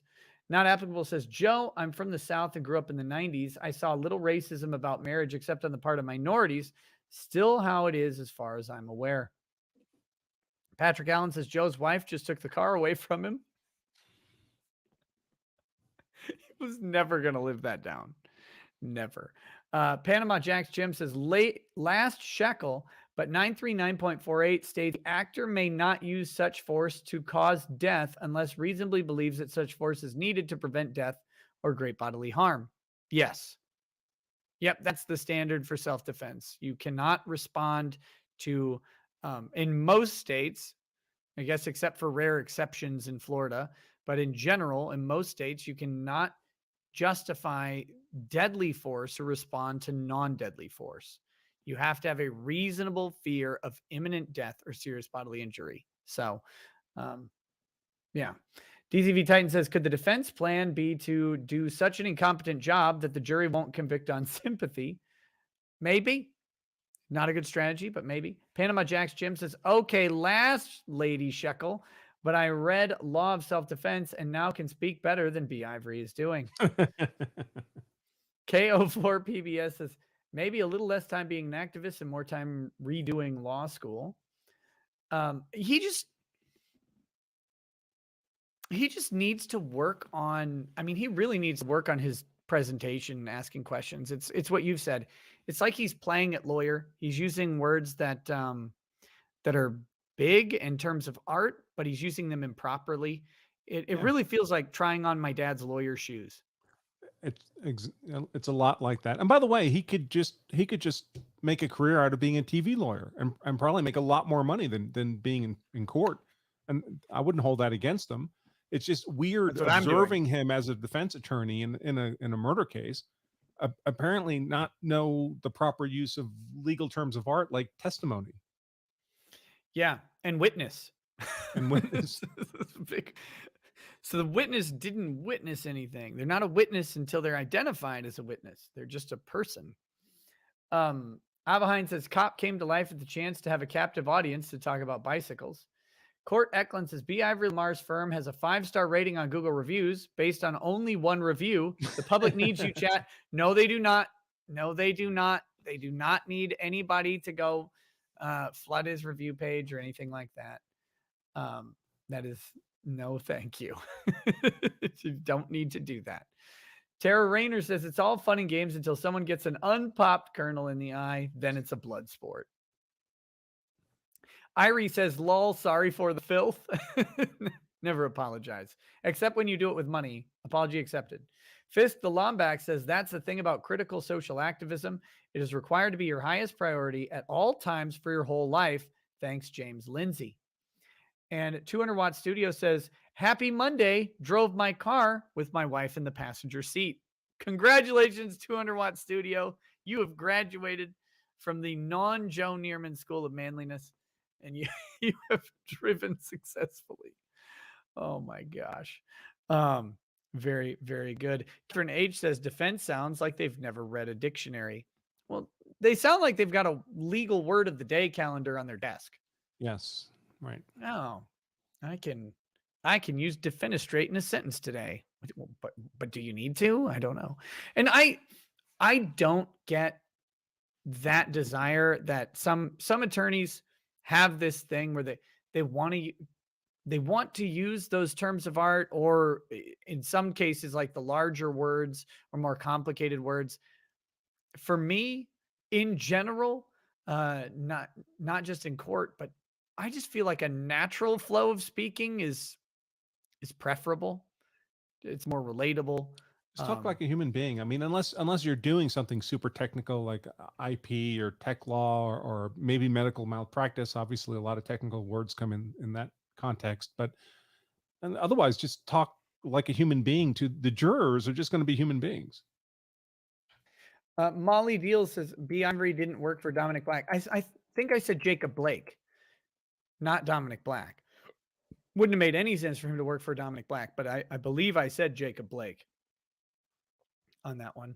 Loretta Silvermember says, the bike expert convinced me the designer of the should be on trial and not Edgecomb for the terrible design choice of the shifter and the handlebars. No, it's a unique design choice. I mean, if you want to be identifiable, good branding on that thing. The GMC Denali was readily visible on the frame of the bike. Everybody seems to know, oh, this is a GMC Denali. You know, what's funny is the next time I'm out and about, if I see one, I'll be like, you know what? That's a GMC Denali bike. I'll be able to identify it right away. Something I couldn't do with any other bike. Like Sweet Huffy, bro, applies to 90% of bikes I've ever seen. But goodness gracious.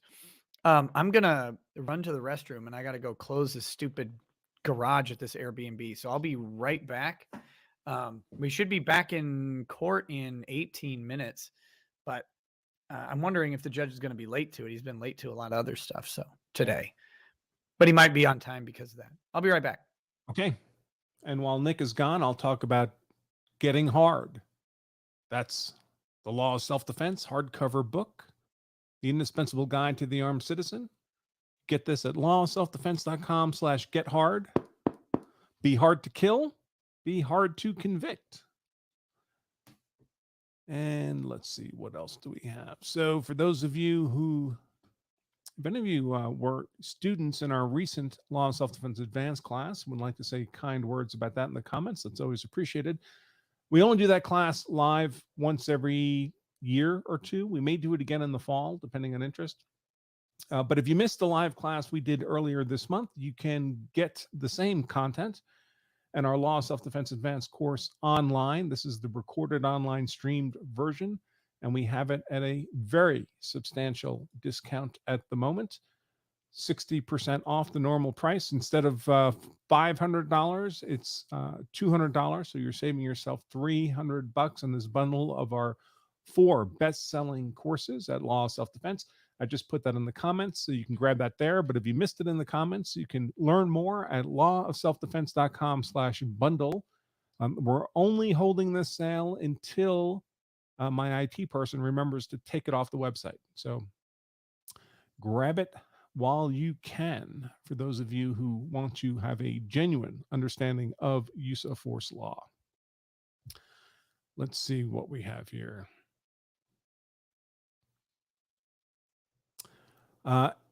Yeah, we got a super chat. If we come to learn that Theo, the defendant, was high as a kite at the time of the incident and genuinely believed his life was in danger, could he be justified in his use of deadly force? Well, the perception and the need to use deadly force has to be both subjective, which your hypothetical would capture, subjective, genuine, good faith belief in the need to use deadly force in self-defense. But that belief also has to be objectively reasonable, and objectively reasonable does not take into account voluntary intoxication. So you get yourself drunk or juiced or high, and because of that, you wrongly perceive a need, you unreasonably perceive a need to use deadly force. That's not self-defense. Your use of force was not objectively reasonable, fails the element of reasonableness, fails self-defense. So nope. If Theo thought he was being attacked with deadly force because he was high, he had that unreasonable perception, that would not justify his use of deadly defensive force. Let's see.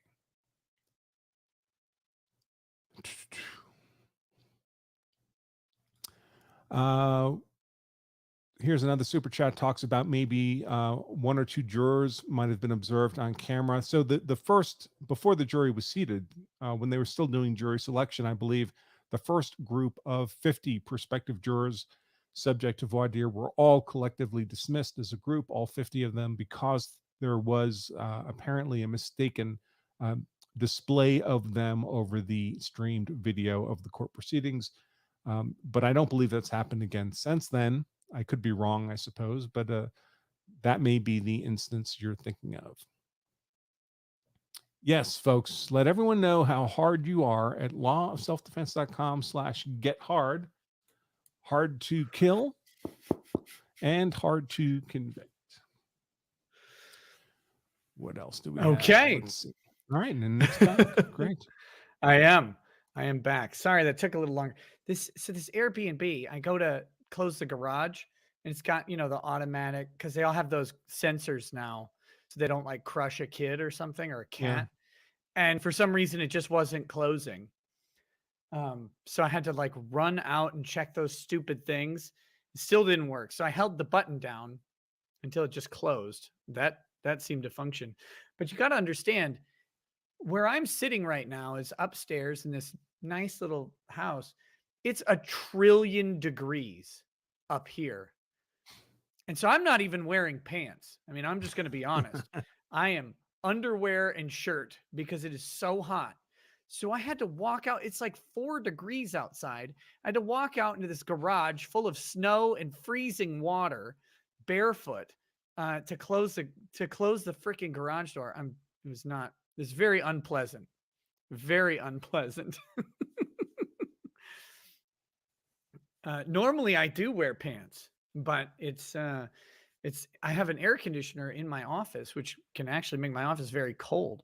Here, no. It's just hot. It is just hot. Ruin the illusion. boxers. Thank God nobody else in this neighborhood was out. Otherwise, it probably would have had the cops called on me or whatever. But yeah, no. Anyway, very, very frustrated by that chain of events. So it looks like they've on the webpage they've moved they're back in the courtroom now, or the camera is back on the courtroom on the eagle. Okay, I'll The refresh eagle my on the page flag. here. So they've switched back to the camera feed at least. Because I think if I remember this order correctly, I'm mixing some of them up, but I think they have actually ordered that the cameras are off when they're off the like when they're out of the courtroom. Because in Rittenhouse, there was that moment where there was like a hot mic and they're like sweeping the courtroom and nobody else was in there. It was weird. But yeah. And you stopped sharing that screen. I don't know if I'm you. going to bring it back Okay. now. Cool. There were a couple more chats that came in while I was out. Thank you guys, by the way. Quantum Bit says, am I missing something? If Edgecomb had said it wasn't him, would they have any evidence to bring this case? Yes. I mean, they have the video, they have the bike. He was identified apparently via a tip, stuff like that. But there are some issues with the there are a couple issues. They don't have a murder weapon. They know about what the murder weapon is. They know it's a 9mm pistol. But that's from the video. But they also are able to place the bike back in the in his apartment, right? Like in the basement of his apartment when it's normally in the kind of front entryway or whatever. They have that stuff. And if you noticed when they had those pictures of the bike or whatever, they had a couple other pieces of identifying information there in that area as well. Charlie Eckert says, wind back the video as the trial is starting. You can't. I think I might have seen a male and female juror being let through the same door used by witness. That wouldn't be the jurors. They're not in the same area. So I don't think that's the case. A brand man says, if we come to learn that Theo was high as a kite at the time of the incident and genuinely believed his life was in danger, could he be justified in his use of deadly force? So I gave my answer to that while you were stepped away. Okay. So if he's impaired but believes he's genuinely, I mean, it has to be objectively reasonable fear. Right. It's not just subjective, it's both. So you have a reasonable person needs to be able to come to the same conclusion that they would be in fear of imminent death or serious bodily injury, as well as the person who is actually there needs to do it. So I don't think you get to use the standard of a person on psychoactive substances. No, voluntary intoxication is not going to be a defense. Yeah. Is not going to contribute to objective reason. There's no objectively reasonable drunk person who's making unreasonable decisions. You say that, Mr. Bronca, if that is your real name. But Brindor Rain says, send a copy of Bronca's book to B. Ivory's law firm. I do intend to acquire several copies for the Kenosha County Prosecutor's Office, probably springtime, maybe. And I'd forgotten about that. Yeah, no, let's when it gets warm. When it gets warmer, yeah.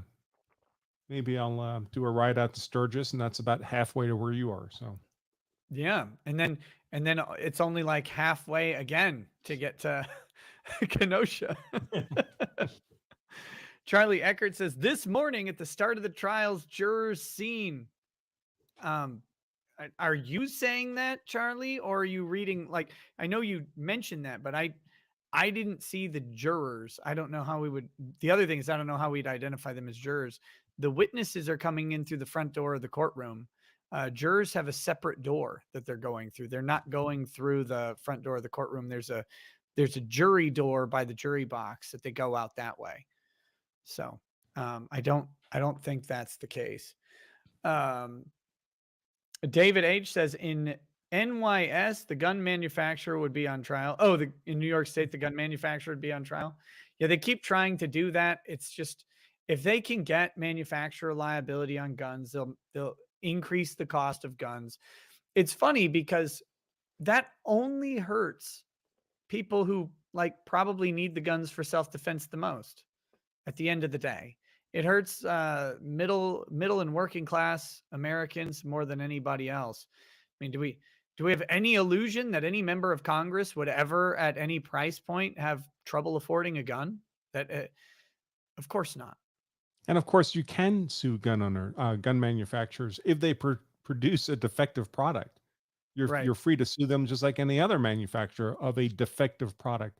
But they want to sue the gun manufacturers for making guns that work the way they're supposed to. Exactly. They effectively want to sue them for the actions of others, for the willful actions of others. And that's not how any product's liability case works at all. Otherwise, you couldn't have a car. Cars would not be able to be manufactured under the same standards that they're trying to put on a gun. Well, this guy drove drunk and ran over a whole bunch of people. Let's sue Ford. That doesn't make any sense. And the reason it doesn't make sense is the same reason it doesn't make sense in the gun things outside of just emotional responses of people who say, oh, well, if they didn't have a gun, someone wouldn't be dead. Well, if a lot of things happened, other things wouldn't. C. Neil says, I strongly object to this round of answers as to personal houseware. Frankly, it's TMI. Thank you, guys. You're a blast to hang out with. Oh, you haven't even gotten close to TMI. I hope all of you are wearing underwear. If you weren't wearing underwear, then we could start talking about getting close to TMI. But you want to sue AOC's parents for creating a defective product? Oh, that's just rude. Says, wait, what? You think they won't take our cars? No, I think they will, but they'll do it differently, right? They'll let the automated driving revolution take over, and then we won't ever drive again. I actually am kind of terrified for that day, because as nice as it would be to sit on autopilot for a trip, if you had to do a cross-country road trip, I like driving. I like being in control of the vehicle, and unlike Joe, right? Exactly. There'd be something weird about not having that. And it weirds me out that maybe not my kids, but their kids may never learn to drive. That might not be a thing that would occur. That's strange to me. I don't know how that works. Pride or Honesty says, I'm glad this courtroom is taking COVID slightly seriously since, everyone involved in the Rittenhouse trial dropped dead. This judge did get sick, I think, with COVID right before the trial started, back in early January. And that's why it's on now as opposed to January 3rd. I think it was when it was supposed to start. So that may play into a little bit of the precautions they're taking. But he's been, I mean, in the cannibal case, I keep calling it that, in the Chandler Halderson case, they allowed witnesses to testify with masks on if they chose, which I thought was very improper. I could not imagine in a murder trial having someone testify against you and them wearing a mask so the jury can't see their mouth or nose. That bothers me deep in my core. I don't like that at all. So. But in this case, they have had all of the witnesses testify without a mask. And that to me that's good. That's where it should be. Tina Lewis says, seems the prosecution in this case could benefit from Branca's next seminar. Also, the prosecution in this case. Also, did Binger and Big Boy attend the last seminar you guys reserved for them? Nick, how are you dealing without your whiskey? Well, let me answer those in reverse order. Contrary to popular belief, I am not the category of alcoholic that needs a drink. I can go plenty of time without drinking. I don't ever crave it except when I'm seeing abject stupidity on a live stream. But when I'm not on stream, I'm usually not drinking. So not drinking now isn't any trouble at all. Also, as for Binger and Krause, I don't know that they attended, but not everybody had to attend live. They could do the later session. So we'll only hope that they chose to take advantage of that that after session. And actually, I don't know if there's any way to see if they were on live or not. I didn't hear anybody talking about it. I figured there'd be screenshots, but people could also use whatever name they want on the Zoom hearing, right? So That's right. They could have been on under a different name, or right. and everyone gets Thomas a Kinger. Sorry, what were you saying? No, it's people can every student gets a kind of a coded link that's specific for them to sign into the class. But once they hit that link, there's a little window where they would put in their name. They can put in any name they want. That's what I see during the class. Gotcha. Jackson Kai says, on the drunk person self-defense question, isn't the jury the one who decides objectively reasonable? Is there anything to stop them from taking it into account? We've seen them told to take tunnel vision and such, for example. No, I mean, there's nothing to stop a jury from taking anything into account ever. I mean, the jury could be a weird group of astrology people who are like, no, the moon phase in this instance indicates that Sagittariuses who are Sagittarii, thank you, who are mad at Pisces are going to shoot them, and there's nothing they can do about it. It's controlled. And if they got into an encounter at this precise period in time under this longitudinal, they could come up with whatever theory they want. They don't have to ever explain it to anybody. So no, there's nothing stopping you. What they may stop you from doing is advocating at close that the jury can take that into consideration. Right. They can say, because if you misstate the law on close, you could get objected to, and the judge, in theory, should correct the jury on that. But what the jury decides to do. Yeah, the jury is presumed to follow the instructions that are given to them. Now, of course, they can do whatever they want, but I mean, then there's nothing productive to be made out of talking about it, because we're just assuming the jury's doing whatever they want. It doesn't matter what the law of facts are, and that kind of ends the conversation there. But if we presume the jury is going to follow the actual instructions, the instructions will tell them, in evaluating objective reasonableness, you do customize for the circumstances of the actual event. So daytime, nighttime, hot, wet, special knowledge, special skills. We call it the totality of the circumstances, but it's not literally the totality of the circumstances, because things like voluntary intoxication don't come into play. You're not supposed to consider that.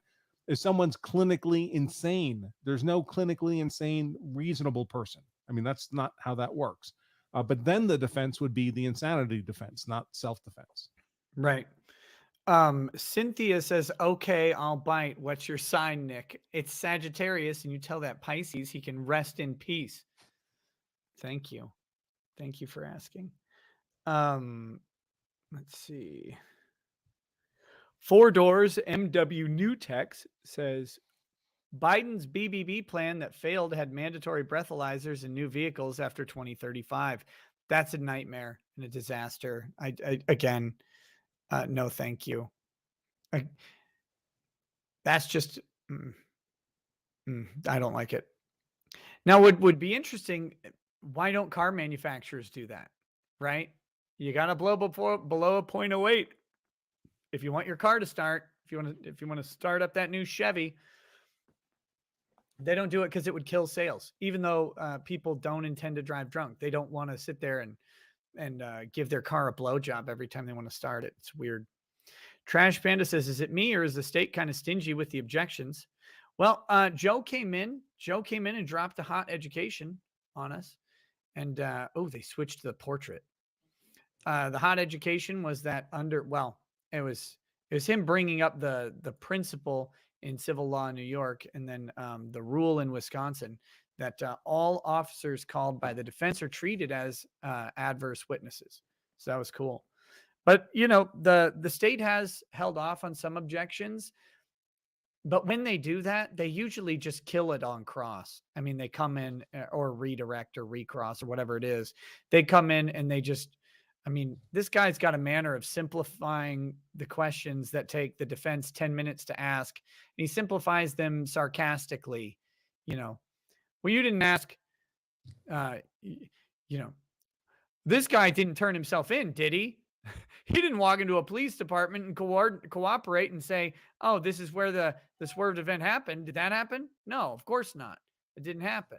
And you don't literally object every time you have the technical ability to do so. It would drive everybody crazy. I mean, we've all been stuck on a flight or at a wedding at a table with the guy next to us who's the actually guy, right? He's got to actually correct every factual statement that you make because he doesn't know how to engage in casual conversation without doing that. Nobody likes that person. I played soccer, adult soccer in a co-ed league with this guy, and he had a story that was always better than any other right. story that was told. Like you could, oh yeah, you know what? I met Sting, right? I was at a concert and Sting was just there in the audience right next to me. And then we went out for drinks and it's like, well, you know who I met at a concert? Well, it wasn't Sting, but it was Paul McCartney and John Lennon. This was before he was shot, though. It's like, aren't you like 30?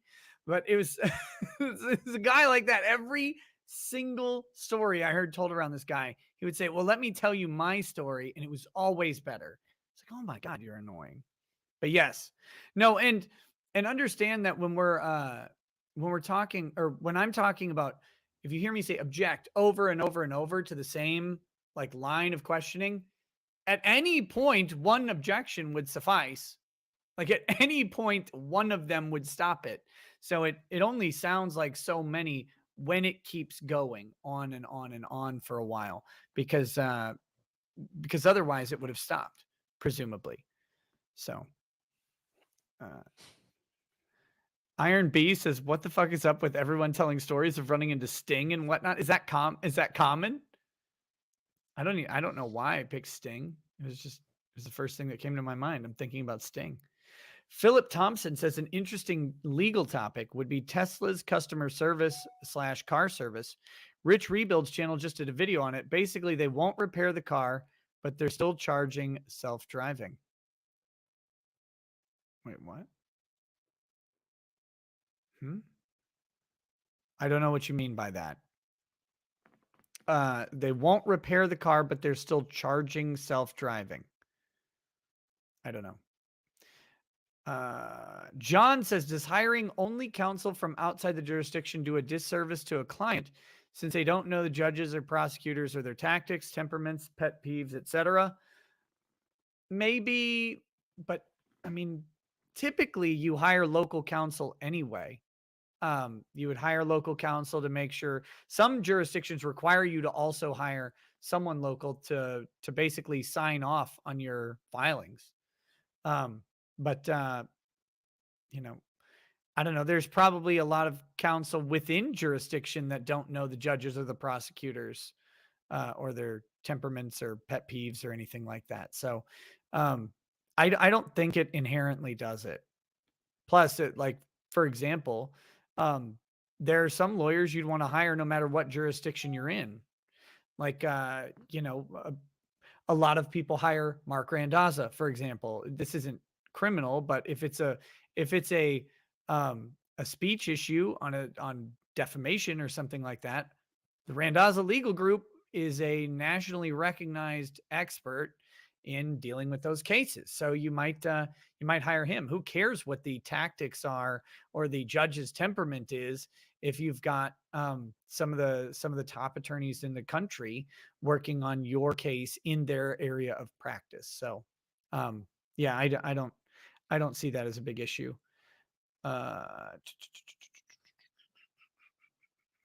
Automata says, AKA Bomb is Tinger, AKA Bum Ass Tickler. Andrew Clark says, my ex said Kyle was guilty because he's a Pisces. Charlie Eckert says, got screenshot of jurors today. How can I send it? You can email it to me, Charlie. Rekietalaw@rekieta.org. It's also in the description of this video if you scroll down. G says, this case's Twitter, whatever, is full of tweets suggesting the judge is racist. Oh, the Twitter hashtag is full of tweets suggesting the judge is racist. The facts are the same as Rittenhouse. You should check them. No, I really don't want to check them because I want to keep my blood pressure down. the facts in this case are so far removed from Kyle Rittenhouse that it's actually crazy. And I've seen no indication that this judge is particularly racist. I've seen indication that this defense attorney, a defense counsel, both defense attorneys have brought on some ire from the judge by their actions, but nothing to suggest that those are because one's African American, the other one's something else. I don't know, darker skin tone. I don't see where that's relevant, and it doesn't appear to be the judge's motivation in this case. But that's just me. That's my opinion. Grimsaw says, "Can you give your take on hate crimes? Isn't a crime no matter the circumstances of the parties?" My take is that there is no such thing as a hate crime. I think it's a legal distinction without meaning. I think it was brought about by pandering politicians to make declarations. Look, if someone is murdered, I don't care. It doesn't particularly make it worse if they were murdered because of a reason that I find to be politically expedient. If they're murdered, they're murdered. I'm angry at the killing. I'm not angry that they were killed because they were, public school educated or something. That doesn't make sense to me. I don't see how it gets worse. In the same way that I don't think, if you've seen the anti-bullying laws, they always come in as anti-bullying laws, but what they tend to be are laws protecting kids, victims of bullies, that the kids are a protected class, which means that other kids aren't entitled to the same protection against bullies. It's like, if the school is going to take on bullies, why do you need a hate bullying perspective? Just if you don't like bullying, just don't have bullying. That should be the end of it. If you don't like murder, don't allow murder. If they already have aggravating factors as well built into some of these things. If you kill someone with particular malice or in some particularly gruesome or horrific way, we saw this in Chauvin, right? Then you already can have your sentence escalated or aggravated. We don't need hate crime stuff. To me, there is no such thing. I don't know. Do you have any thoughts on that? I concur. Thank you. That's what I pay you for. It's perfect. C. McBlob says, with the Rodney Smith case getting overturned for Zoom call witness in Missouri, does Canabro have a chance to appeal his case for the people wearing masks while testifying? Yeah, I said that's one of the things I would be that if his defense attorneys levied a standing objection to the masks while testifying, if they didn't object to it, or worse, if they stipulated to allowing witnesses to wear masks while testifying, he's got nothing. He's got nothing at all. Well, except that part in closing argument. But I mean, it arises to, a constitutional issue, right? Your right to face your accuser. Right. So oftentimes, most things you would appeal on need to be preserved by objection at trial. But there are some things that are of such constitutional import that an appellate court might hear it, even if it wasn't preserved by trial counsel. Right. I suppose. I think they would have real trouble if they stipulated to it, though. But I would have objected for certain. Mm-hmm. I mean, everything depends on that witness testimony. And, there's a reason our founding fathers put facing your accuser in the Constitution. It matters. It makes a huge difference. And I would have objected every time. Every single witness who chose to keep their mask on. Objection, Your Honor. Objection, Your Honor. If the judge gets mad, say, well, Your Honor. This goes. You can call it again, please. This goes to my client's fundamental rights. Theodore Edgecomb, 20 Oh, you want me to bump up the volume? Yeah, give it a shot. Grant Jr. for the state. Theodore Edgecomb appearing in person with attorney Nick Ahmad and Biavri Lamar. All right, who was the next witness from the defense? Is that better on your end? Judge, our next witness is Sounds the same to Lorenzo me. Hernandez. All right, let's have him come in, put him on the stand. I'll bring the jury in. We can discuss, if necessary, Mr. Black's testimony later. But it definitely gets louder in my headphones, but maybe that doesn't carry through. Yeah, no, I think you'd have to do it in the browser window. There are browser extensions that do it. That's what I use, but okay. or just started using. I can send it to you if you want for Sure. later. Yeah.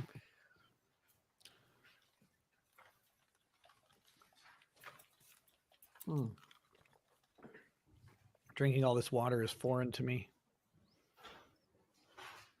Caitlin Mertz says, bartenders can be held liable for a customer leaving the bar and injuring others because they're drunk. How could you possibly ensure every single customer leaves and acts responsibly? Well, for one, I'm not the biggest fan of dram shop laws. I don't like that. But also, believe it or not, bartenders are not supposed to serve people who are drunk. Believe it or Yes. not. I mean, I know that would close down every bar in the country, but technically that's a constraint on their privilege to serve alcohol.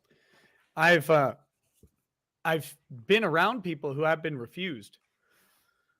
Yeah, because they were assholes. Well, yeah, I mean, maybe. No, Cecil was good. Cecil was fine. He wasn't being an asshole. He may have hit on the bartender a few too many times. Oh, well, okay. That's kind of the definition, isn't it? Yeah. Every defense witness is a cop. Well, that way they just don't have to ever worry about doing a proper direct exam. Yeah, exactly. Right. Good. Oh my God. I don't know how to Jury's ask a coming in. non-leading question. Please remain seated, silent in the gallery, please. Yeah, and to be fair, Cecil was really, really intoxicated. But see, that's the thing.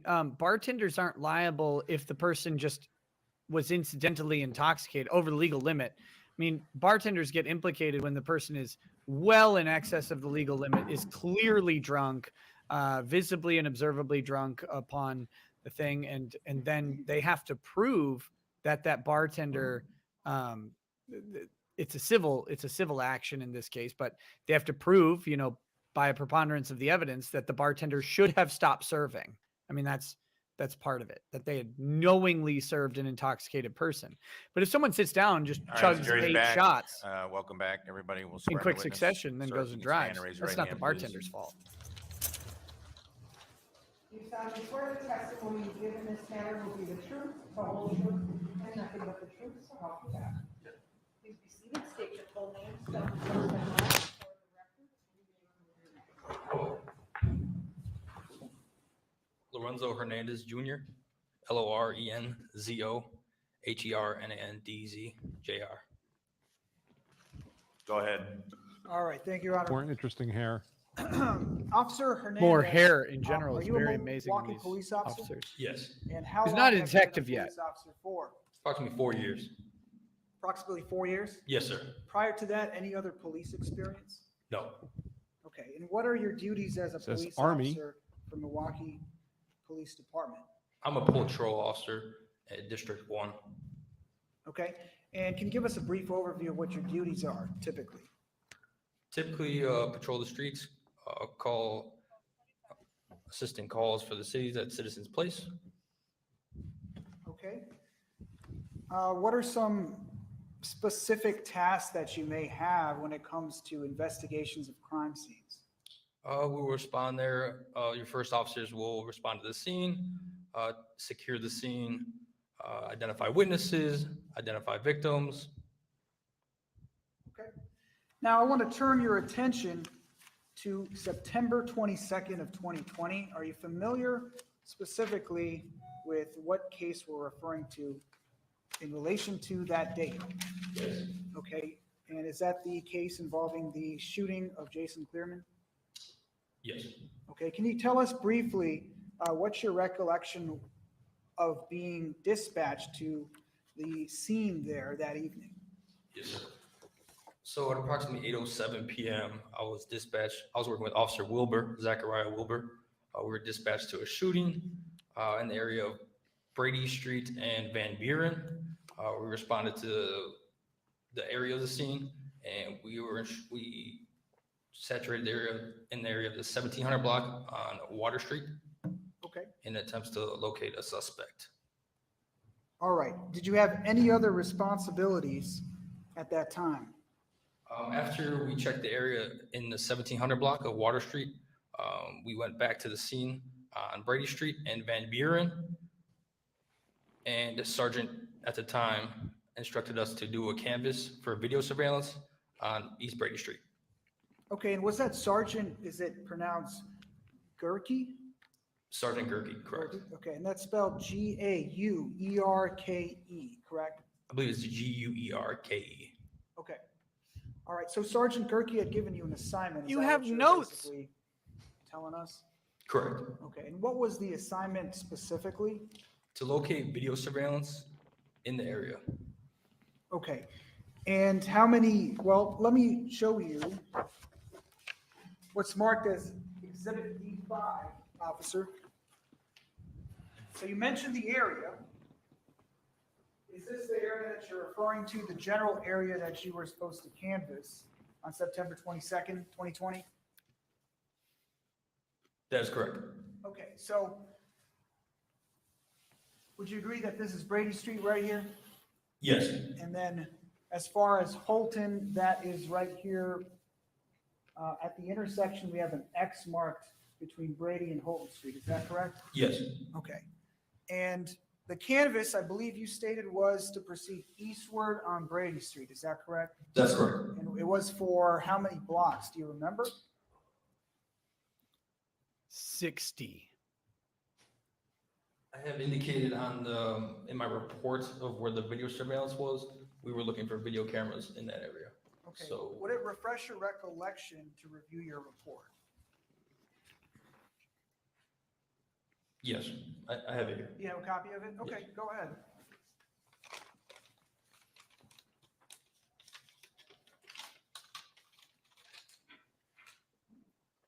Couldn't you have canvassed farther? Couldn't you have canvassed the entirety of Brady Street and then the next street at a 90-degree turn left or right? I believe the furthest east is possibly either Regano's on 1004 East Brady Street or Glorioso's. So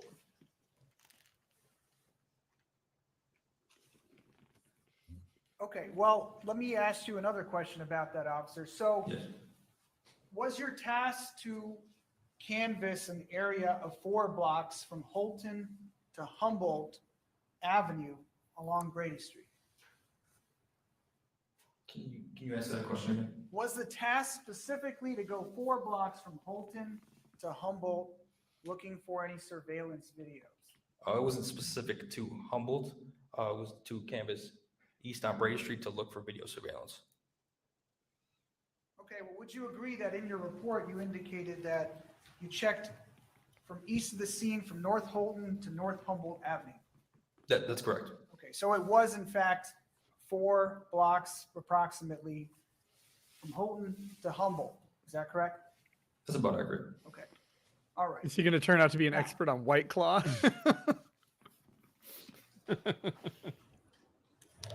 Council, can we switch?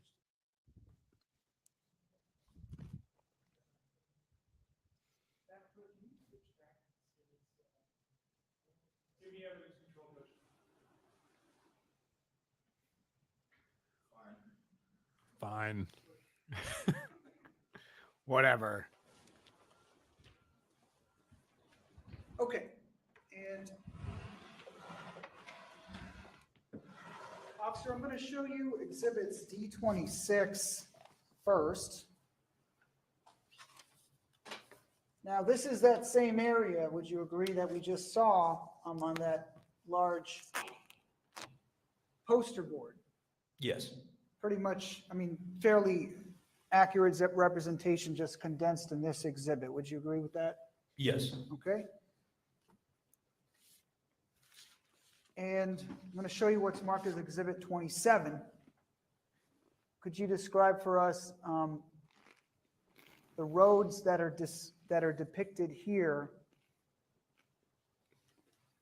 in respect to the area that we were just talking about? I don't understand your question. Let me rephrase, bad question. So do you see that we have Holton Street right here in the intersection of Brady? Yes, I see that. Okay, I'm going to mark that with a circle. Would you agree that that's the intersection there? Yes.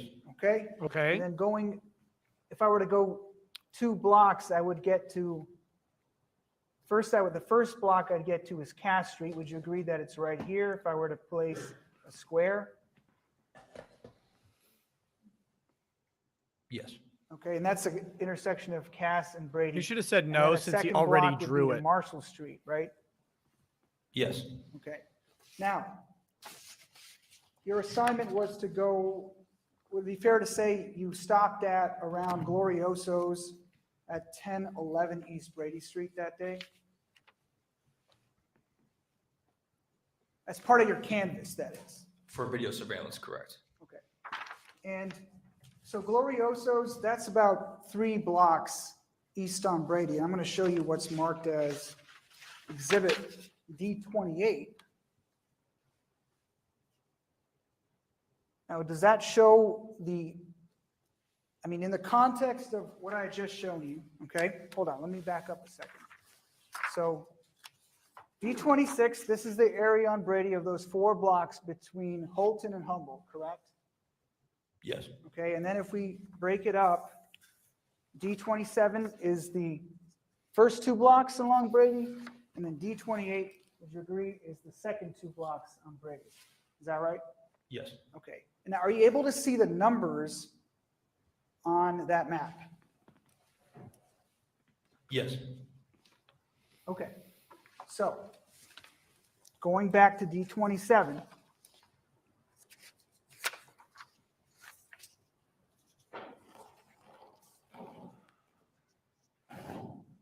you said you were able to canvass an area, would you agree, from 709 East Brady all the way to 1011 East Brady. Is that right? That's about right. Yes. Okay. So 3 blocks. 709 East Brady. Do you see a 706 and a 708 right here? Where I placed my pen? Yes. Okay, I know it's very difficult to see that, but are you able to see that from where you're at? Yes. All right, and then you proceeded eastbound on Brady, and you went past Marshall Street, right? Yes, I believe to, yes. Okay, now, officer, this is a small little exercise for you, but would you be able to mark off some of the locations? If you were to come up here and mark off the locations or circle them that you had actually checked. Oh, is the judge going to have him come up and Yes, mark in off on the reference to paper? my, report. I would be able to do that, yes. Okay, can you do that along these 2 maps here? You want to approach you? Yes. No. Well, Judge, it's the technological restriction that we have. I can have him point it out on the map then. Bring it up, have them do it here, or point it out on the map. Sure. You can, Little exercise for you, officer. If you you're could not going to get a circle witness all off the the buildings witness box that you had actually towards council conducted, tables. Trying to actually retrieve video surveillance from. I didn't retrieve any video surveillance. I indicated in my report the addresses where I observed video surveillance. All right, well, let me rephrase that. Where you noticed video cameras or any sort of recording device, and you documented that in your report. If you could mark those locations on both of those maps. Can I reference my report? Yes. Oh boy, while he's doing this, let me read this chat. Richard Munter says, any comment on your recent Google review saying you were found cross-dressing and in blackface? It sounds hilarious. Loving the streams, by the way. No comment on it, I don't think, other than I'm pretty sure I just identified who wrote it. MK, thank you for the donation. Panama Jack's Jim says, giving you money is habit forming. My 938 mention is most carry classes teach center mass, and he had a big guy in front of him, and he's still headshot. I don't think Theodore Edgecomb took too many carry classes. Yeah, probably not. Yeah, I don't know, but I also similarly don't know that I would, you're at close range. Self-defensing to the head is effective if you can hit the head. The reason you normally aim center mass is because you're not normally 1 foot away from someone or 2 feet away, right? Like if he was self-defensing, this is very much an effective shot because it stopped the encounter immediately. But But I don't know that particularly that matters. I'm surprised the prosecutor hasn't made a bigger deal out of it, though. Since, as we saw in Rittenhouse, they would make a big deal out of literally anything, any and everything.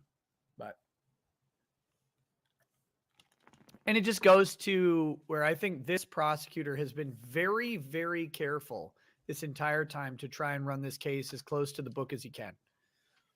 And that's to his credit. Good job. MK says, I wanted to tickle your brain for a quick question regarding how much I'm putting myself out there regarding a legal situation. Wondering if I could inbox you with a succinct message. You can email me or you can DM me. If you email me, please let me know who you are in the subject line so I see it. I don't know that I'll be able to help you at all, but you can. Andrew Clark says, I said it before, but this duo needs to be on EFAP.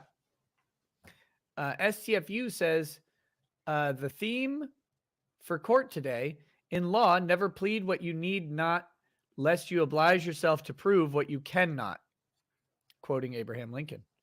I can taste fried food, says Officer Fat Banger.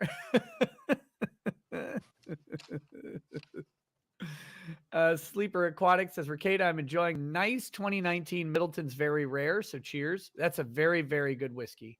Very good Irish whiskey. Kyle says they are having all the cops testify where they searched, so when Edgecomb takes a stand, he can say it happened where they didn't search. Could be. And then Mo Jorison says, how much longer before Judge Dredd needs Bronca's assistance with ending the defense? So what is it this officer was supposed to be doing? He's marking down like It's so every boring. single address that he canvassed. You're finished, Doctor? For what? For witnesses? Okay. For video, I everyone think. for your patience. No, he said he didn't do video. Oh, for witnesses then, I guess. Okay, so you've marked It's so boring, I get D27 and distracted. D28.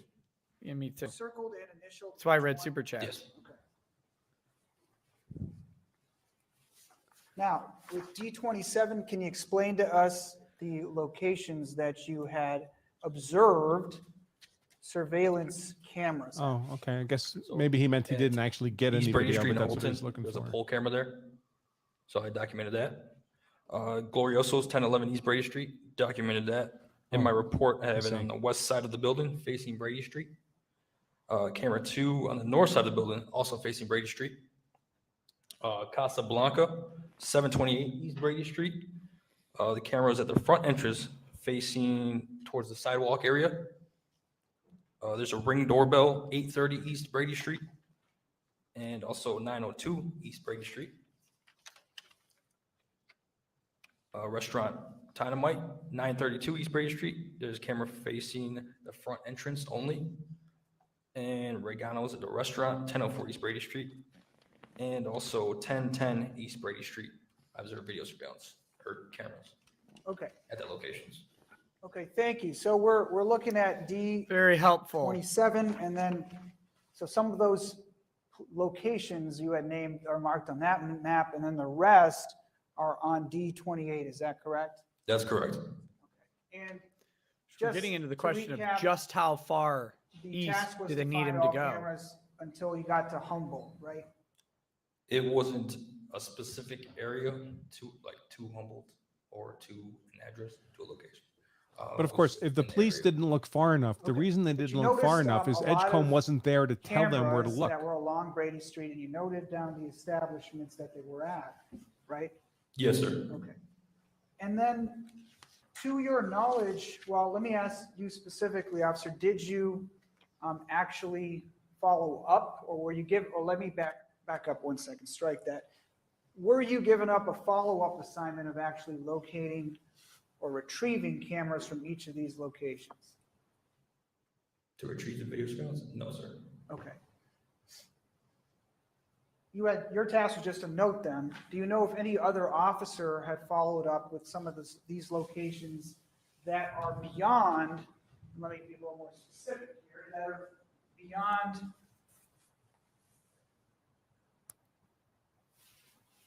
let's say Astor Street? That'd be a question for the detective bureau. They took over this investigation. Okay. So to your knowledge, you're not sure if cameras beyond Astor Street were checked. What about Marshall Street? Your Beyond Honor asked an answer. He says he doesn't know. He said he didn't know. Sustained. I asked him as to Astor Street, Judge. I'm just asking if that's the same as to Marshall Street and beyond as well. Fine, but counsel, between this witness and all the other witnesses, we've made the point. The jury gets the point. It is time to move on, and we are going to move on. Okay. Just want you to confirm, officer. Actually, officer. Can you repeat your question? Do you know? I think it's a win for the prosecutor. If in a weird any way, or the videos defense. were followed up beyond Marshall Street going east on Brady. Detective Bureau arrived on scene and took over this investigation, so I do not have knowledge of that. He just called attention, like he got the judge to call attention to the fact that there was that the officers didn't go past a certain place. I don't know that that's all that helpful. Just a couple but- more questions. Oh God, what else could you possibly be asking this guy? Do you know if there was a poll camera that you observed on the intersection of Brady and Humboldt? Brady Street in Holton, there was a pole cam. Right, that was the one that you did observe, and to your knowledge, the incident in this case was captured from that poll camera, right? I'm not sure if it was captured. Okay. I notated that there was a camera there. But as far as Humboldt and Brady, do you know if there's a camera there on that pole? I do not know. Now, are you familiar with Brady Street? I'm semi-familiar with Brady Street. Okay. I mean, I've done a besides little on drinking. September 22nd, 2020, have you been there as a police officer before? Yes, sir. Okay.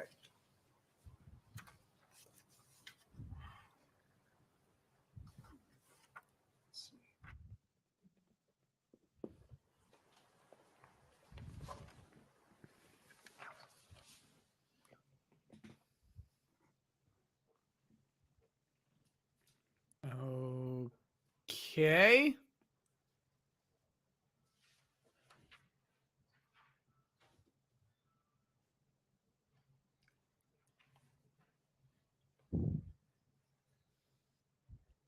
Mandy Karavich says, why doesn't the prosecution in high-profile murder cases use a Ouija board to summon the dead victim in order to ask them questions on the stand? Just have the jury use the planchette for yes/no questions. It can be done. I don't know. I guess violation of the First Amendment, I think. I hate to do this. Can we have a sidebar? Do you see the judge? He wipes his face. Did he like, throw his "Arr." pen? Yes, but I said last week, I'm tiring of the sidebars. I'm getting no less tired of them.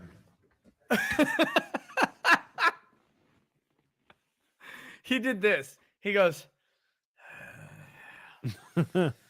It's just this judge. You know, every time they go back there, too, the judge is he's reaming them out behind that door. He's pissed about these sidebars.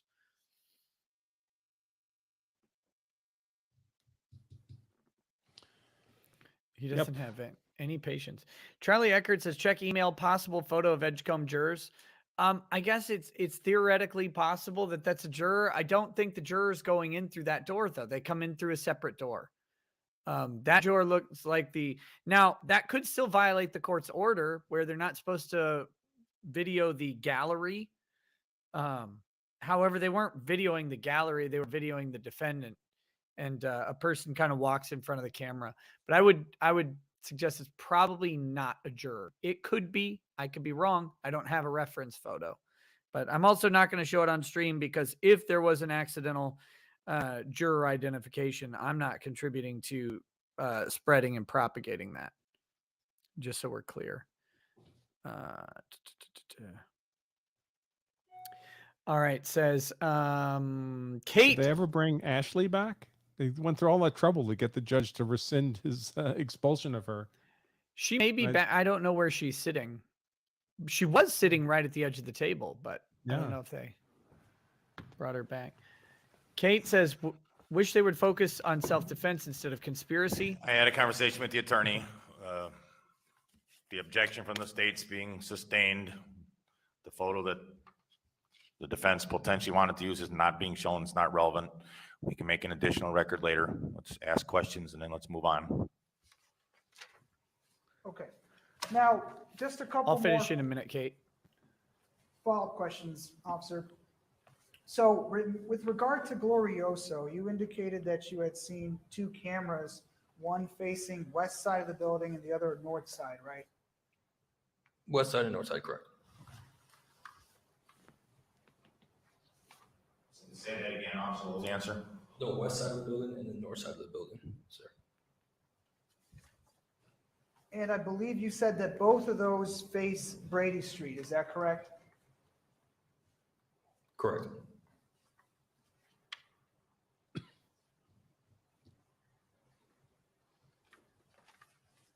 Okay, I have nothing further. Thank you. These are just. Hang on. They're going to Ross. the rest of the Milwaukee Police Department. Officer, you went down the street attempting to see if you could see any cameras. Is that correct? Yes. Okay. Do you know whether or not any of those cameras were working? I never got to view the video surveillance. So are there some times where there could be a camera on a building and it's not working? Yes. Okay. Additionally, you stated that you went to Time and Light and it had a camera and that was covering only the door. Is that correct? Yes, I believe so. Only the front entrance? Yes, I believe so, yes. Okay. And did you go in there by checking inside the restaurant or just looking at the camera? Notating cameras in So the you area. looked up at the camera and it was facing just basically not at the street, but at the door. Yes, I believe so. Okay. Additionally, did you go and check with any of the people that may have had a Ring doorbell? I notated that there's a Ring doorbell in the area in my report, yes. Do you remember actually, in fact, knocking on a door of one of the addresses you just talked about and trying to see if she had any recordings?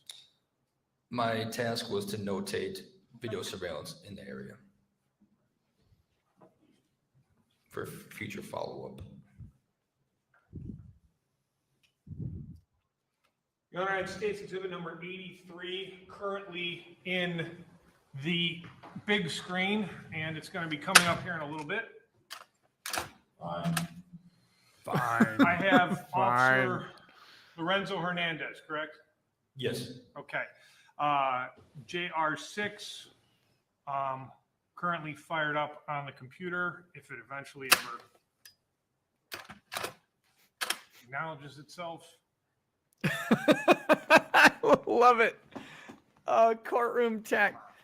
You know what would be great is if they just had And like a if we are looking USB-C here, cable. Plug it Just in. going back a little bit was, and let's say starting at 1 minute and 4 seconds into the recording. What they're going to do is just show this guy actually tried really hard to Was find footage. 8:30 one of the addresses you took a look at? Yes. Okay, and as we can see, that's a Ring doorbell, right? Yes, in the video. And on the video, we can actually see, you did more than just note it, didn't you? We got someone coming to the door. Yes. Okay. I'm going to play from this portion at 1 minute and 6 seconds. What exhibit is it in? 83, Your Honor, I apologize. 83.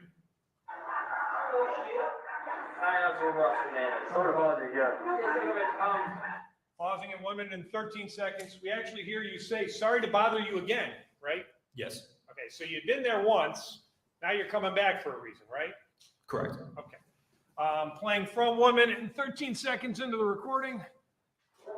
Okay.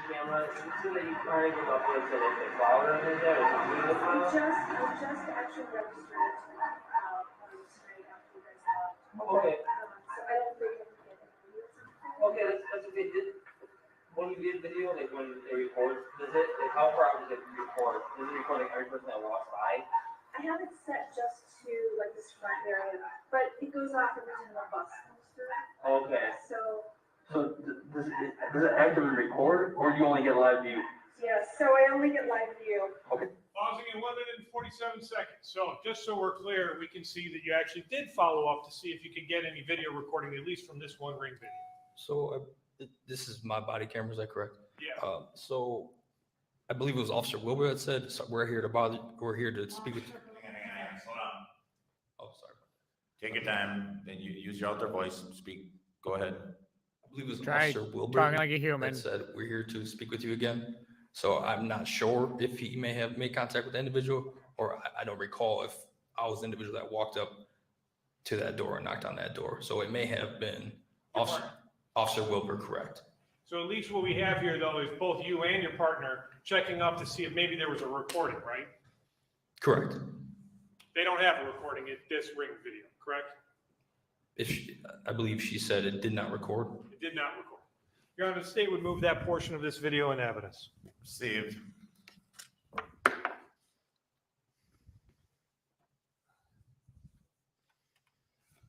Nothing else, thank you. Anything else from the defense? Just a little bit. Oh my God. What could you Officer possibly Hernandez, want? you said that that was actually the body camera of your partner, Officer Wilbur? No. No, that was my body camera. But he was the one who was speaking on that clip that we saw? So based on watching that clip, he stated that, I'm sorry, we have to come and speak with you again. So I believe he was the individual who may have knocked on there in the first, like initially. So based on just watching that brief clip, I probably went up there with him again. So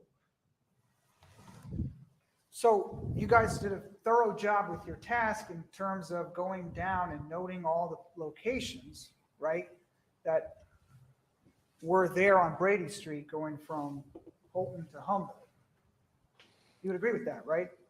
what is your question? I'm sorry. My question is, you did what you were supposed to do as part of your task, and then you handed, after noting. Objection, leading. Sustained, it's your witness. But let's get to the point again. Hey, weird. Beating. Apparently, this you could dead horse object over to and leading, over and even over. though it's an officer called by the Just tired defense. of the beatings going on. Just two more questions, really briefly then, Judge. 830 East Brady. Can you confirm that it is basically west of Marshall Street?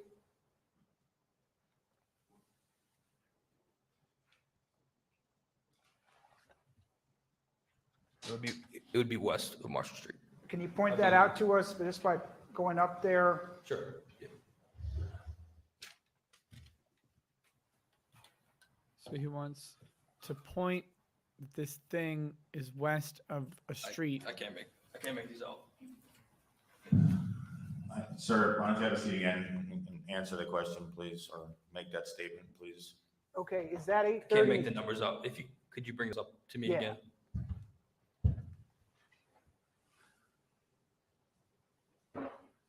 Do you see 830 East Brady Street marked there, officer? That'd be approximately in that area. Okay, so it's slightly east of Casablanca, is that fair to say? Correct. Okay, and it's not near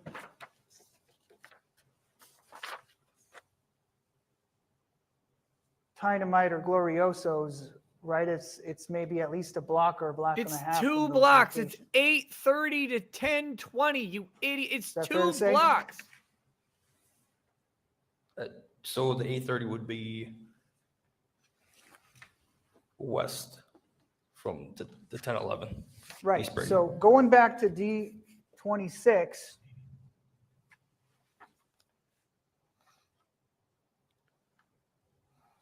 .830 East Brady Street would be right around here, right where I'm pointing, which is labeled near the Sherwin-Williams paint store. On your diagram, some of the addresses are not notated, so I had to approximate in that area based on the based on the cross numbers that were there on your diagram. Okay. What is the point of this? And after you made all these notations, as you said, you then forward this over to the detectives, and that was the end of your responsibilities as to the cameras, right? To my recollection, yes. All right, thank you, nothing further. Cross. No. All right, you can step No. down, officer. Thank you. Next witness. Anthony Trotter. There we Okay. go. Fine. Fine. These. Okay, sorry. Back to this one. From Kate. Wish they would focus on self-defense instead of conspiracy. I feel like the only self-defense they're going to hit will be JB, who can speak on generics and sketchy defendant. Oh, Don Black. I don't think that will be enough. Yeah, well, the defendant himself is going to speak, which I'm guessing isn't going to do them any favors, but it may help. Questionable says, after all failed attempts by the defense, their last card played will be, Your Honor, our actual client is not sitting here in the courtroom, but in the Bahamas. The man sitting here in court is innocent. Your Honor, we petitioned for my client to get a haircut, but he never did. This is a stand-in, and you didn't notice because you're a racist and you think all African Americans look alike. But this isn't the same man, Your Honor. I think they should try it.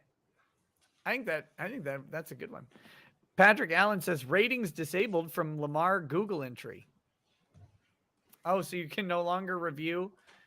Did a bunch of you go? No, don't. Damn it.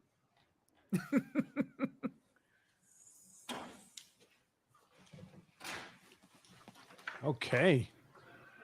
All right. I'm looking forward to this lady. I want to see Miss Stephanie Trotter, I think is her name.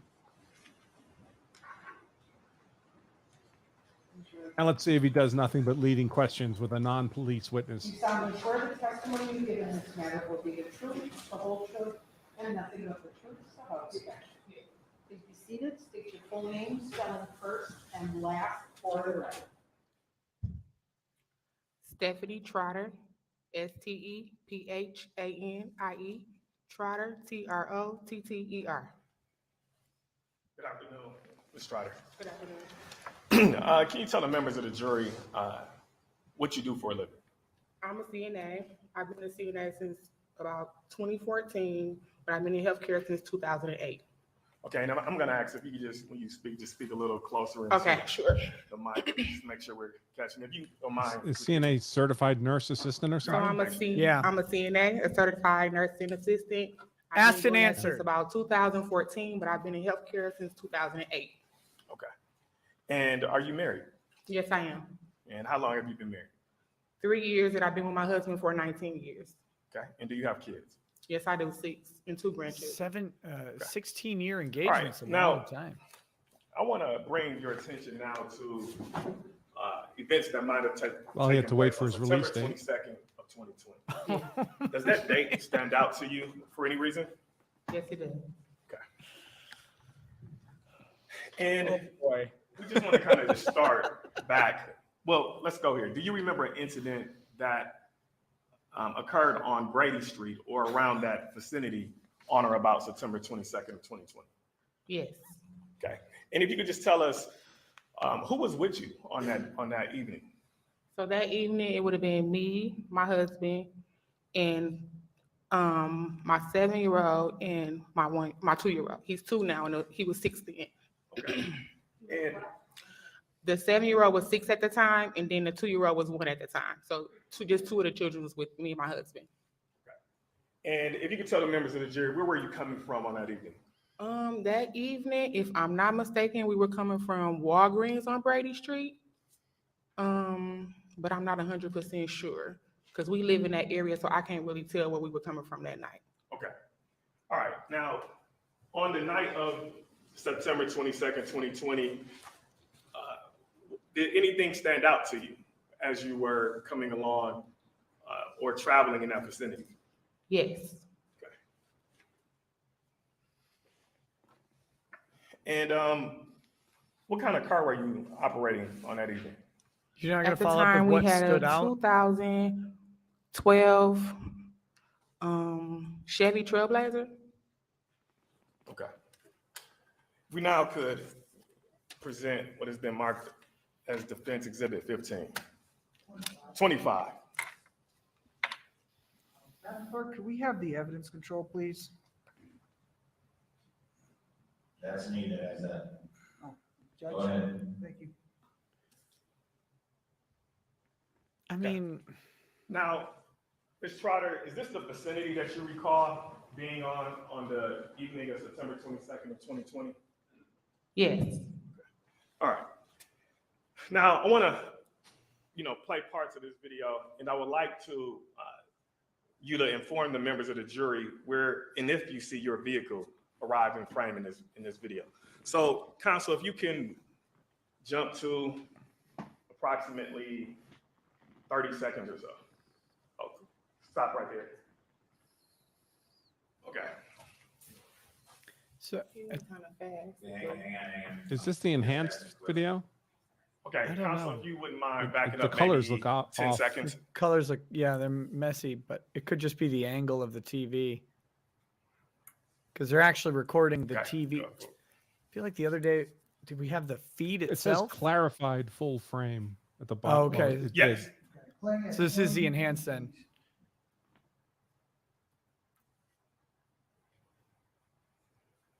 Well, that doesn't seem right. Honestly, that she's testifying to the enhanced video. I mean, this is not what she saw. Okay, can you stop right there? Okay, and not to So, Ms. mention Trotter, that are you the identifying shooting this has already red occurred SUV as the vehicle you were operating on September 22nd? a while ago. Yes. And if you can continue. I get 35.6. And stop right there. Stopping at 40.4. Now, at this point, did anything come to your attention at the time you were driving by at this specific frame? Yes. And what is that? While my husband was driving, I was on the passenger side. When I looked to the right, it looked like a woman was maybe in distress or something was going on. Okay. And what did you do next? So I was looking in the mirror as we kept driving, and I just told my husband, I think something's wrong. You should turn around. Okay. And if you could continue, counsel. Playing at 40.4. So is that you hitting your brake lights at this point? That's my husband, yes. Okay. I stopped it at 46.3. Okay. You can continue. Replaying. And is that you taking a U-turn at this point? That's my husband My taking a husband, U-turn. yes. Lamar, it's her husband driving for the 50th time. Does she look like Joe? Is that you taking another U-turn? U-turn? And what's happening at this time if you stop, counsel? At this time, I see, like I said, I saw a woman. She was standing there, and from the way it looked, she was like in distress or something was going on. So I had my husband turn around just so I could see if it was something I could help with. Okay. Counsel. So you didn't witness the shooting, did you? Playing at 112.5.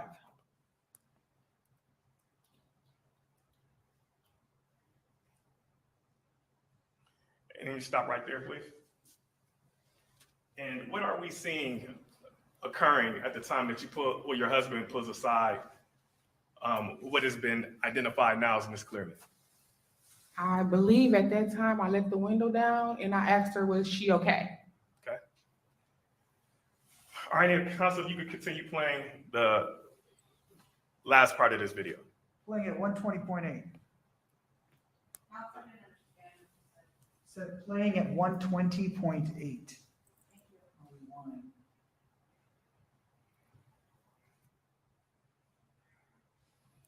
Good luck, buddy.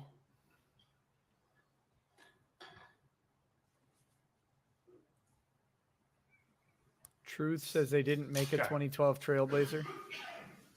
Now, Trotter, I'm not going to be asking you questions that occurred after this video that's not captured on video. Okay. I want you to explain to the members of the jury, as your vehicle pulls up, you just indicated that you let your window down, correct? That's correct. And explain to the members of the jury what was said or what transpired up to that point. I let the window down. The woman, she was like screaming and hollering. I asked her, was she okay? She said, no, someone just shot my fucking husband. So I stepped out the vehicle. My husband pulled in front of her vehicle and parked, and I approached her. Okay, and did you observe Anything else with Ms. Clearman at the time that you approached her? I could remember just standing there asking her, did you call 911? She said no. So I began to call 911. She stayed on the phone, and I talked back. I asked her the questions that the 911 operator was asking me, and then that's pretty much. Okay, I want to stop real quick. You said somebody stayed on the phone. Miss Clearman was on her telephone speaking with someone, and I called 911 and began to speak to the 911 operator. Okay, so are you saying that Ms. Clearman was on the phone at the time that you approached her? Yes, I could hear her saying like, Anna, he shot my fucking husband. He shot my fucking husband. And she said it maybe like 3 times. This is hearsay. Like, I don't know if, yeah, I she guess said it not like used 3 to times. prove So. the truth of the matter, but Now, so did she appear to be on the phone with Anna at the time that you volunteered to call 911? She was on the phone already with Anna when I began to call 911. And what happened next? So I called 911. I kind of explained our location and what his wife had said to me, and just let them know where we were. I believe they asked if the victim was still breathing, and was there anything she can do to walk us through like CPR or something to that nature. It was something to those words, and I like communicated to the wife, what the 911 operator was saying. She answered what she could, and then that's kind of how it went. Okay. Now, can you describe to the members of the jury, Did the nurse try to provide any aid? where was Ms. Clearman at during the time I of this think she 911 said, call that or I you think were they've on? said she never went to the body. So on Houghton and Brady, it's like some steps. And if you approach the steps, walking towards the steps, Ms. Clearman would have been on this side, which would have been like to the far left. You're talking to Mike a little bit. She was in like to the far left of where the opening was on the steps. Then the victim was like laid right here, and then I was standing like right outside the opening. And was Ms. Clearman still on the phone at this point? Yes, she was. And you indicated that you're on the phone with 911. Correct. And they were giving you instructions as to measures to try to save or rehabilitate Mr. Clearman's life at this point?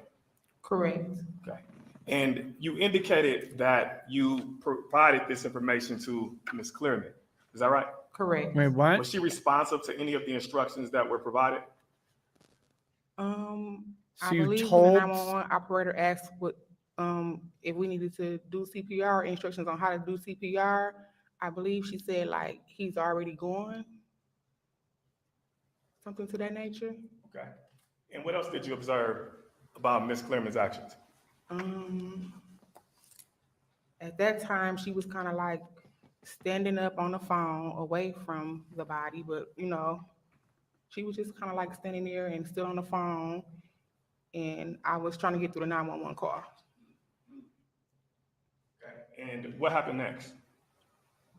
After the 911 call ended, she kind of like kneeled down towards her husband and was like trying to go through his pocket, his right pocket. And I think I said to her, like, you probably shouldn't be doing that. And her words were, "This is my fucking husband." And I said, "Yes, ma'am, I understand, but you probably shouldn't be doing that."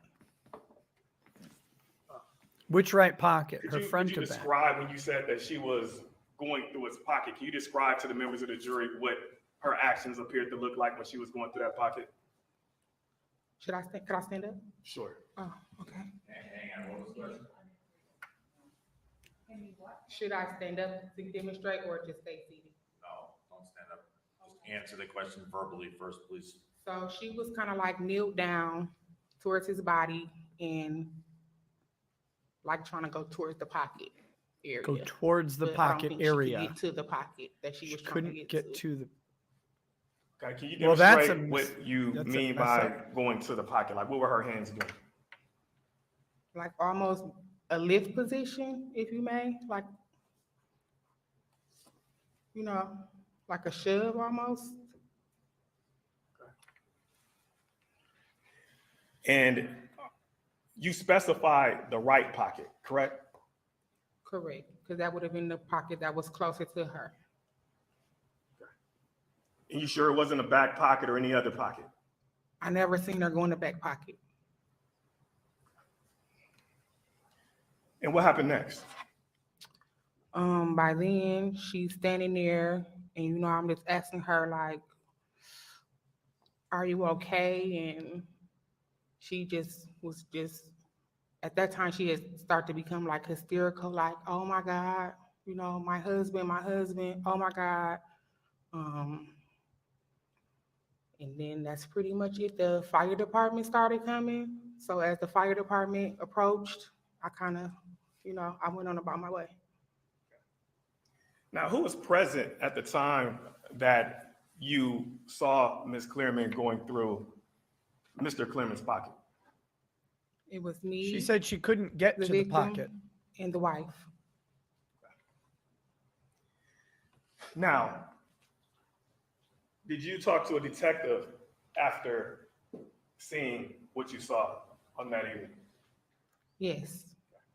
And what information did the detective ask you about based off of what you kind of witnessed or experienced on September 22nd? I believe he just asked me like, what did I observe? What happened?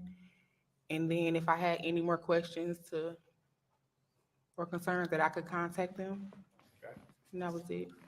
So at the time that the detective, you know, kind of expressed that to you, did you provide him this information? Yes. Okay. And you also indicate that, okay, so what happened? So after you talked to the detective, that was the detective on the scene, is that correct? Or? I believe so. Okay. All right. And did you get his name? No, I did not. Okay. And you end up, what happened later on that evening? Did you just go home or what took place after leaving the scene?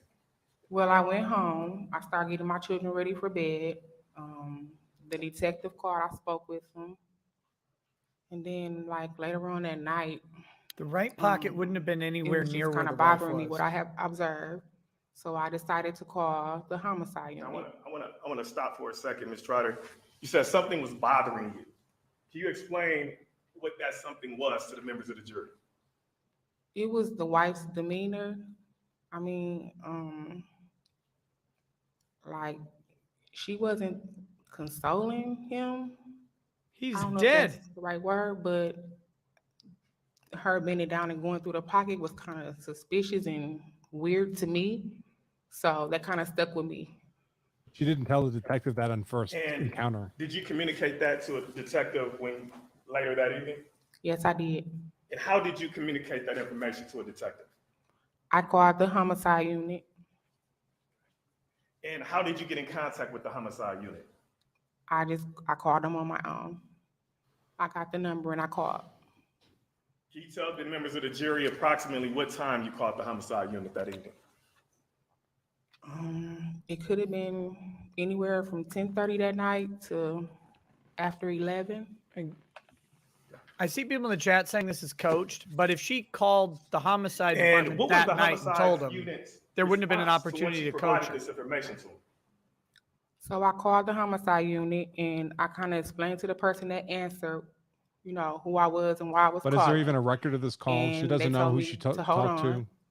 And doubt another it. guy got on the phone. He described himself, but I didn't. I'm sorry, which part do you need? Okay, so I called the homicide unit. A person answered. I spoke with him and kind of told him why I was calling, and they told me to hold on for a second. Then another person got on the phone. He said, this is whatever he said his name was. And I explained to him the situation again, what I had observed and where it was at and why I was calling. And Ms. Trotter, can you explain to the members of the jury what was his response? He said, thank you for the information. Have a good night. Or something to that nature. Ms. Trotter,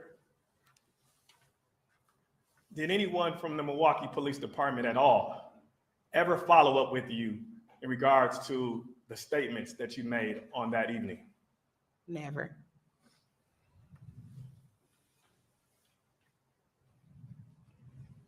Ms. Trotter, it's almost a year and a half later. Has the state ever contacted you regarding any statements or any observations that you made regarding? Objection, Your Honor, relevance. Sustained. It's a police investigation. Ms. Trotter, has anyone solicited your statements or your testimony? That has the defense counsel ever contacted you to? Objection, Your Honor, relevance. It's also vague. Sustained. Anyone? Counsel said, has anyone done that? Ms. Trotter, has anyone representing Mr. Edgecomb, myself, Anika Mott, has either of us solicited your statements today for the testimony that you provided? No. Ms. Trotter. It was answered, but let's move on. And Ms. Trotter, can you explain how did you come to provide this information relevant to this case today? Objection, Your Honor, relevance. And it's been asked and answered. She's already explained the whole thing. Sustained. Move on. Ms. Trotter, I'm showing you now she what can has been testify marked about as what she defense knows. exhibit number 29. He wants her to testify that she heroically decided to do this after seeing it pop up in the news because she felt like the police didn't do their job. Should have let her Yes. answer it. What do you recognize that to be? This is the area that I approached the night that I seen Miss Clearman in distress. But he fell face down on the steps, which means his right I'll pocket publish would have what been has on been the marked as defense opposite 29. side of where the woman was, far away from the street. Give state access. Right? Am I crazy? To me on the state side. Judge, you gotta flip over evidence control. And then also while we're doing that, I also want to show you Ms. Trotter. She would have had to reach over the body to reach into the right pocket or be on the other side of the body to do it. Yes. Because his skull was hanging down over the steps. So that means his right pocket would have been towards So Ms. that Trotter, back is right. this what you just testified to as the area that you encountered Mrs. Clearman, the deceased in this case, Mr. Jason Clearman, on September 22nd, 2020? Yes.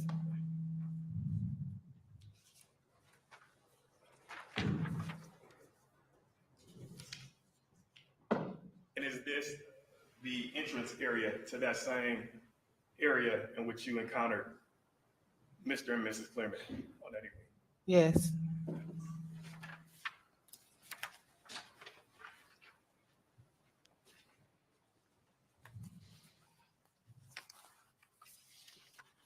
But I'm still confused because she testified that she couldn't further reach the questions. pocket.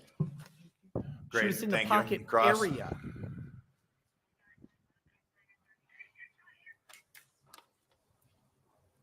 One moment.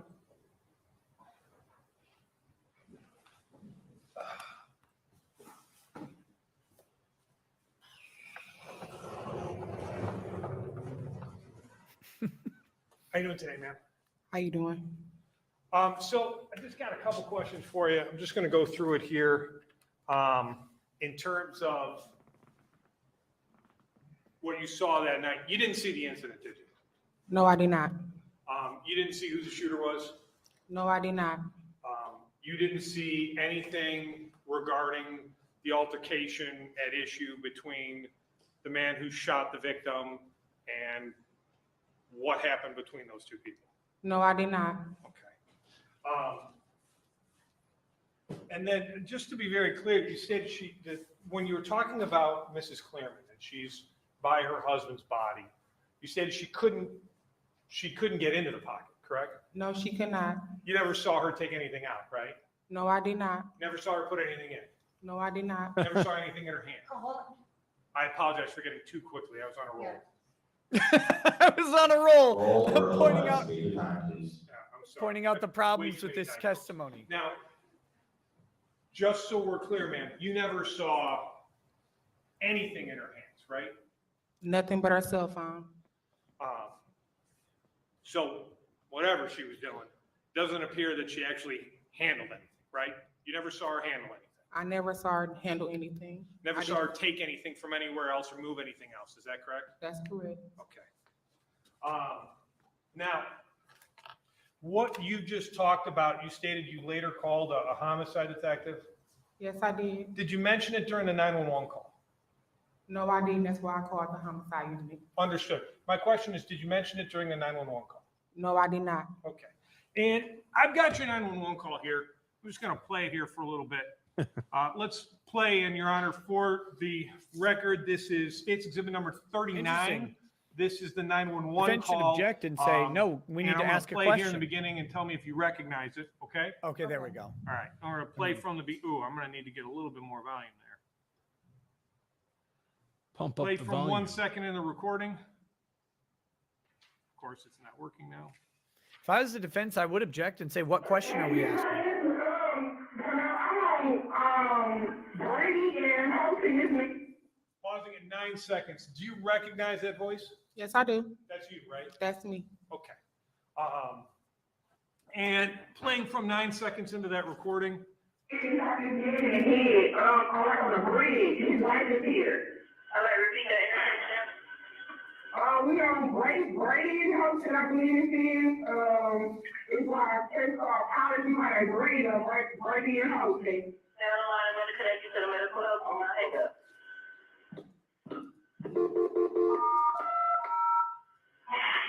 Did you see the person that did this? No, his wife is here. She seen everything.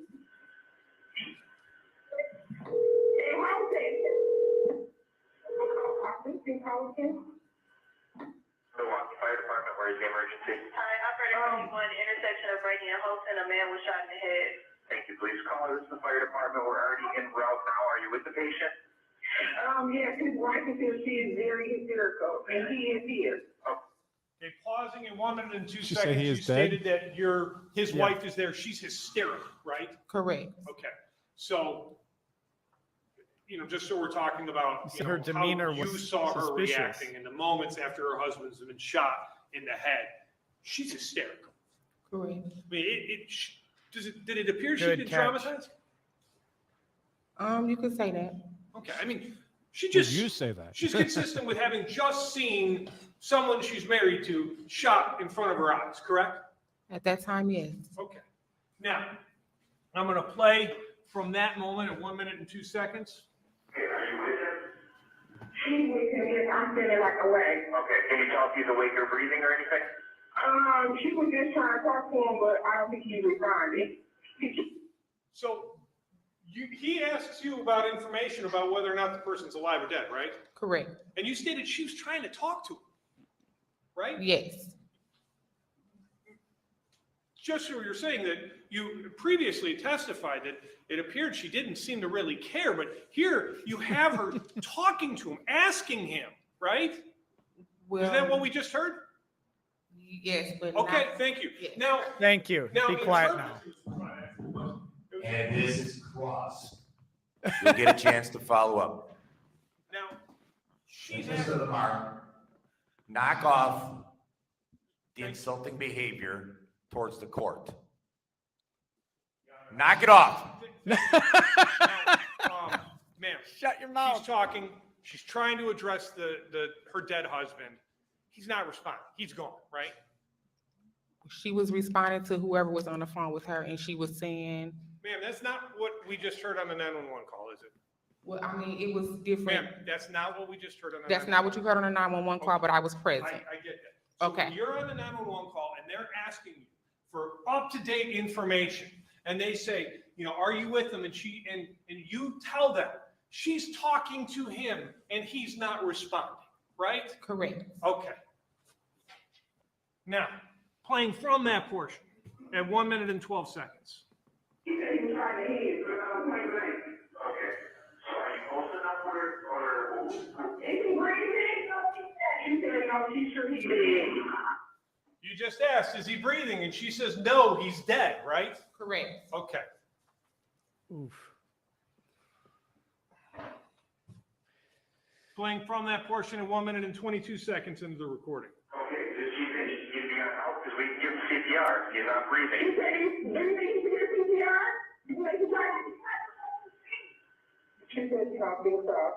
Okay, the fire department is already on the way, ma'am. Finish with the police. Okay, ma'am, did you say you didn't see who this is? No, I didn't see it, but she was here. His wife did. She said his name. She said he was on a bicycle. He was on a bicycle? She said the guy that shot him was on a bike. And what direction did he go in? You don't know? No, I didn't see that. I just seen, well, I was riding past and I seen her just, very hysterical running back and forth. So I had pulled over and stuff and she started telling me what happened. So I just called 911. So I don't know. So when she pulled over, it was because the Now, wife was hysterical You already. said you pulled over, asked her what happened, and you called 911. Is that correct? That is correct. Okay. Now, Your Honor, the state would move that portion of State's Exhibit number 39 in evidence. Received. All right. Now, moving on. Not even asking for an objection. To State's Exhibit number 83. Do you remember getting a phone call from an officer that night? Ooh. I do. Okay. An officer actually called you that night, didn't he? That's correct. Okay. Wait a minute. And you talked to him about what you saw. Isn't that correct? Yes. Okay. I thought no one ever followed up with her. Get to 6 minutes and 3 seconds. Your Honor, the state we're going back to what's previously been played as Officer Nebraska's body cam, but we're going now forward to 6 minutes and 3 seconds into the recording. Ma'am, playing from that Hang on. What exhibit is this? Oh, State's Exhibit number 83. 83. Fine. Officer Nebraska's recording. We previously played an earlier portion from this with a different witness. We've now moved up to 6 minutes and 3 seconds into the recording. I'm going to play from this portion, ma'am. Hopefully I got the timing right. Okay. All right, this is Officer Nebraska with the Milwaukee Police Department.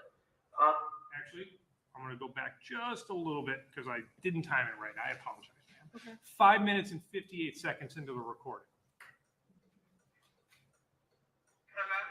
Hi, is this Stephanie?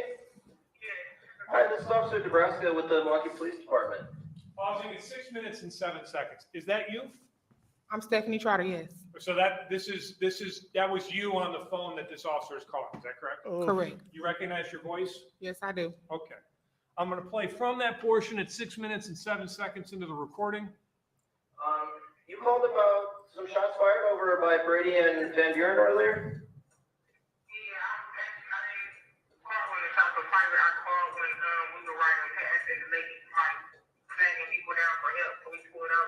Okay. Has anybody talked to you yet about this, or? No. Okay. Pausing at 6 minutes and 26 seconds. If I'm not mistaken, with defense counsel, you had stated that you had stayed on scene and spoke to a detective. Is that correct? That's not correct. Oh, then maybe I misunderstood. This is the first time anybody talks to you. Is that correct? That's correct. Okay. So you didn't remain on scene, did you? When the fire department came, I left. You left. Okay. I totally misunderstood. I thought that they were trying to say he's talked to a detective on the scene. You went home, didn't you? Correct. You didn't stay on the scene. No, I did not. So this is the first time an officer actually calls you and he's following up. Like, hey, we got you as a 911 call. I want to talk to you about what happened. Isn't that correct? That's correct. Okay. Sorry about that. I No, totally that's okay. misunderstood his question earlier. Now, going to 6 minutes and 27 seconds into the recording. I'm going to play from that portion, ma'am. Okay. You mind if I ask you some questions? Can I start by getting your information, ma'am? What's your? Now, they get down your information. Is that correct? That's correct. I'm not going to put all your personal information out Thank there. you. No problem. Don't need to do that. But let me just move forward just a little bit, okay? Okay.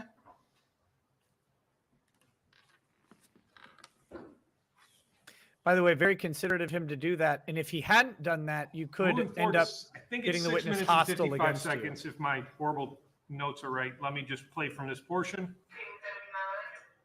I wasn't right. Let me move forward a little bit more, ma'am. I'm sorry. 7 minutes and 2 seconds. And this phone number that I called, is this the best way to contact you? Okay. You said you were driving by and a female flagged you down for this? She was like, you can tell something was wrong, but when we was riding back, I seen her like waving and running back to like where his body was laying at. So, I immediately ended up pulling over, and when I pulled over, I could see his legs once I had got out of hand. I'm like, is everything okay? She's like, no, somebody just shot my fucking husband in his head. So I'm standing there. She's like, "Did you please call 911?" She like, "I'm sorry." She was just shaking really bad. So I called 911 and somebody else must have seen what was. Now, ma'am,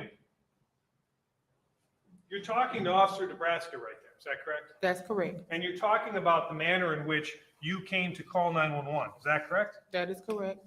And you basically just stated that she was too shaken to call 911. So you called for her, correct?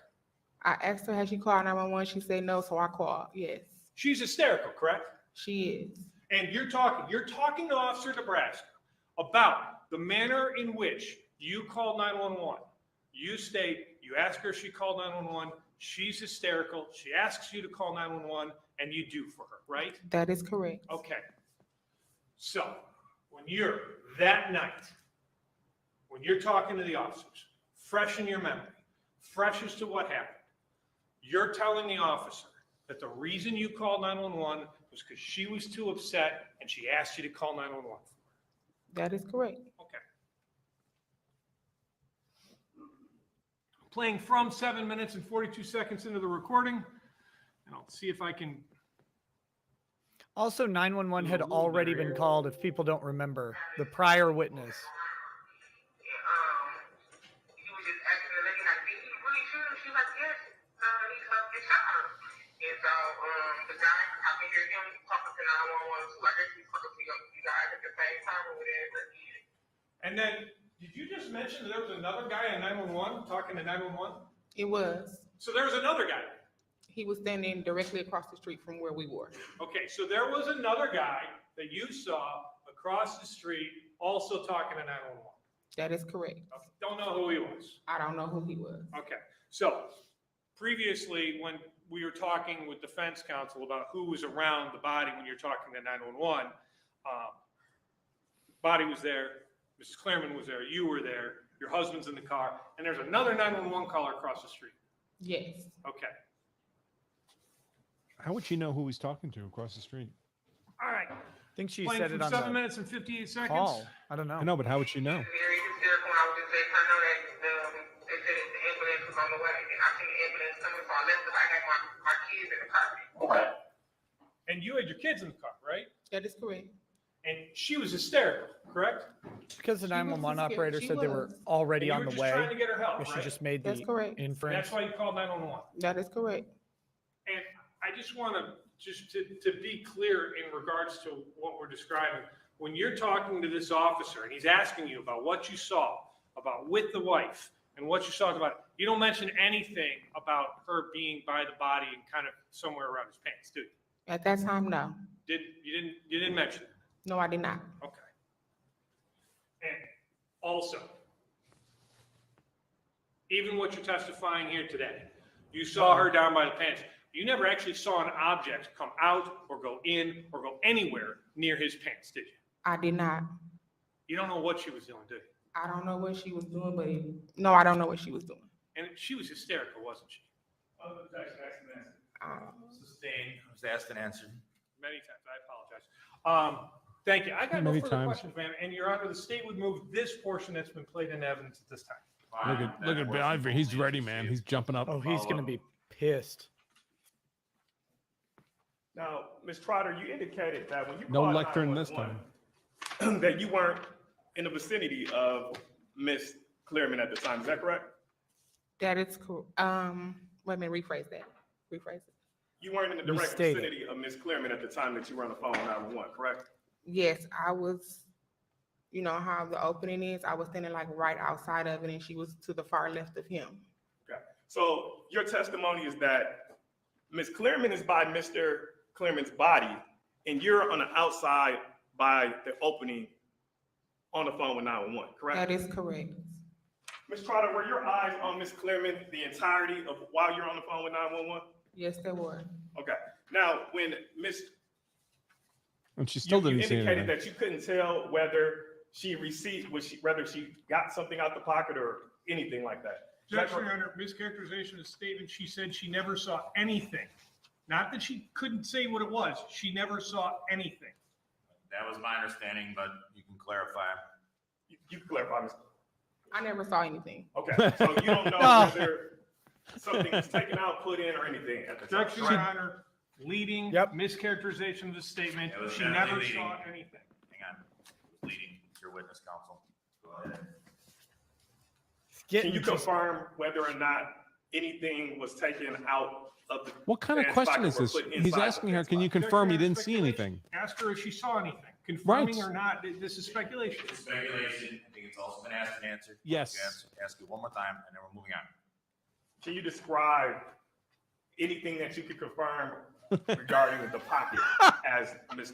Clearman was What next kind to of a it? question is You're on the this? phone with 911. It's a shitty question. Yes, is the honestly, answer. I just thought it was weird that she was, you know, like, I don't want to say rambling, but like going towards his right pocket.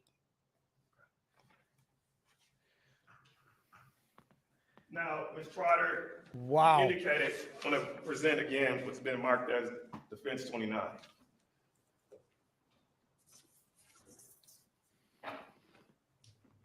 Again, all legal theories sound great until you have another lawyer there who's opposed to you, and that's why we do the system this way.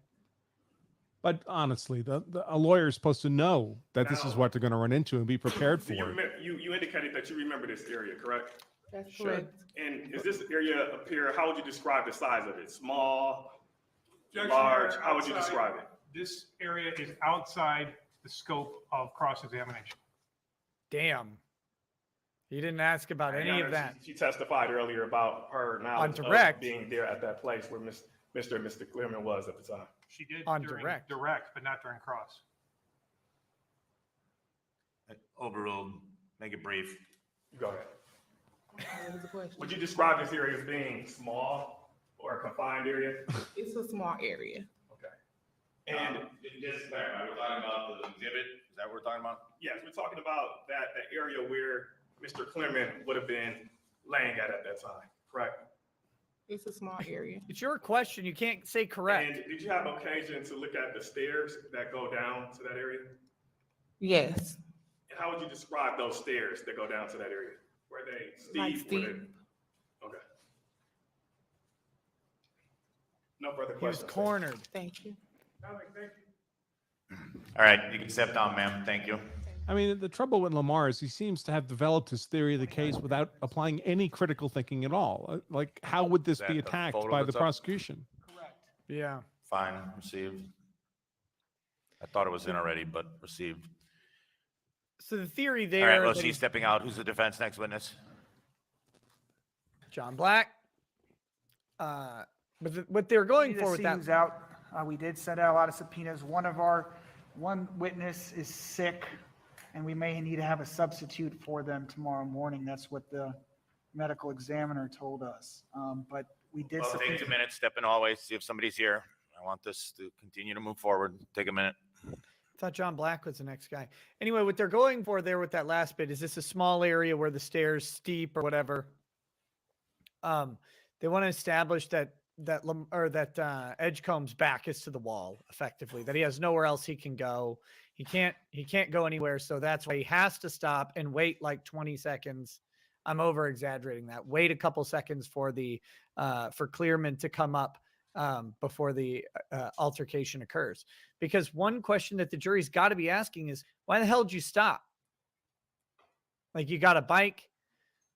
All you have to do is go down the steps, which he's able to do immediately after shooting the guy. He just picks up his bike and walks down the steps, no problem.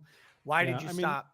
He wouldn't have any legal obligation to. I mean, he's entitled to stop, but it doesn't answer the question of, that doesn't give him privilege to shoot somebody in the face. There still Right. has to be a deadly force threat. I mean, if Clearman had come at him with a raised knife, he wouldn't have been obligated to try to retreat from that encounter. He would have been privileged to defend himself with the gun. So I think the key issue still is where's the deadly force threat, the reasonably perceived deadly force threat from Clearman?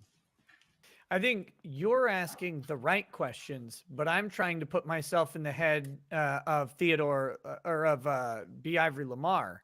Oh, right. Yep. So B. Ivory, I think, is trying to head off a provocation instruction by saying that even if he did have to retreat through the provocation, that he is, Oh, I see. Yeah. he's no longer able to. Right. But if I'm not mistaken, Well, it's true. Judge, I mean, one of they're- our witnesses is coming through security right now. The other witness is available, but there is an issue that has to be dealt with before.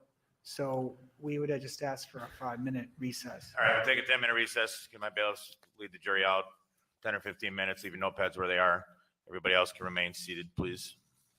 I think one of the issues they're looking for is, or if I'm not mistaken, you don't have a duty to retreat, but doesn't it also say in the instruction that a jury can determine the reasonableness of not leaving? Yep. Yeah. And so, So they could do that's- that, or if provocation was argued, you'd acquire a legal duty to retreat in All right, order to jury's retain out. that Brief element of recess, innocence. 10 minutes off the record. Yeah, and I think that's one of the areas that if Lamar is thinking, he should be prepping for that because of that punch. I mean, because if I'm the state's attorney, I'm going to argue it, even though if it's not, that's not the actual provocation we're talking about. But if you got to try and get it in there. Yeah, sure. I mean, if I were the state, I would make the argument. Look, sure, he didn't have a legal duty to retreat, but he clearly could have. I mean, he did a moment later. Yeah. And therefore, And there was no easily real so. necessity. Yeah. And so that I think is, and I think it goes to the first degree murder question as well, because if he has the opportunity to just pick up his bike, as he's already off the bike, he picks up the bike and just walks down the stairs. If he has the opportunity to do that and chooses not to, then does that go towards a state of mind for manifesting the intent to kill Clearman? Yeah. I mean, for the defense, I would argue that, look, even when you reacquire a duty to retreat, or it would be reasonable to retreat, even if it wasn't a legal duty, you're still only required to do that if it's possible to do that consistent with safety. Right. Well, I guess if you were the provoker, the language is, unless you've exhausted every reasonable means to retreat or avoid the need to use force, which is what they mean. But reasonable means usually that's characterized as being able to do it safely without having to increase your jeopardy. And if a big guy was following me down a flight of stairs, I'd be worried about getting pushed down the flight of stairs. I'm not sure that's, retreat is safely possible in that context.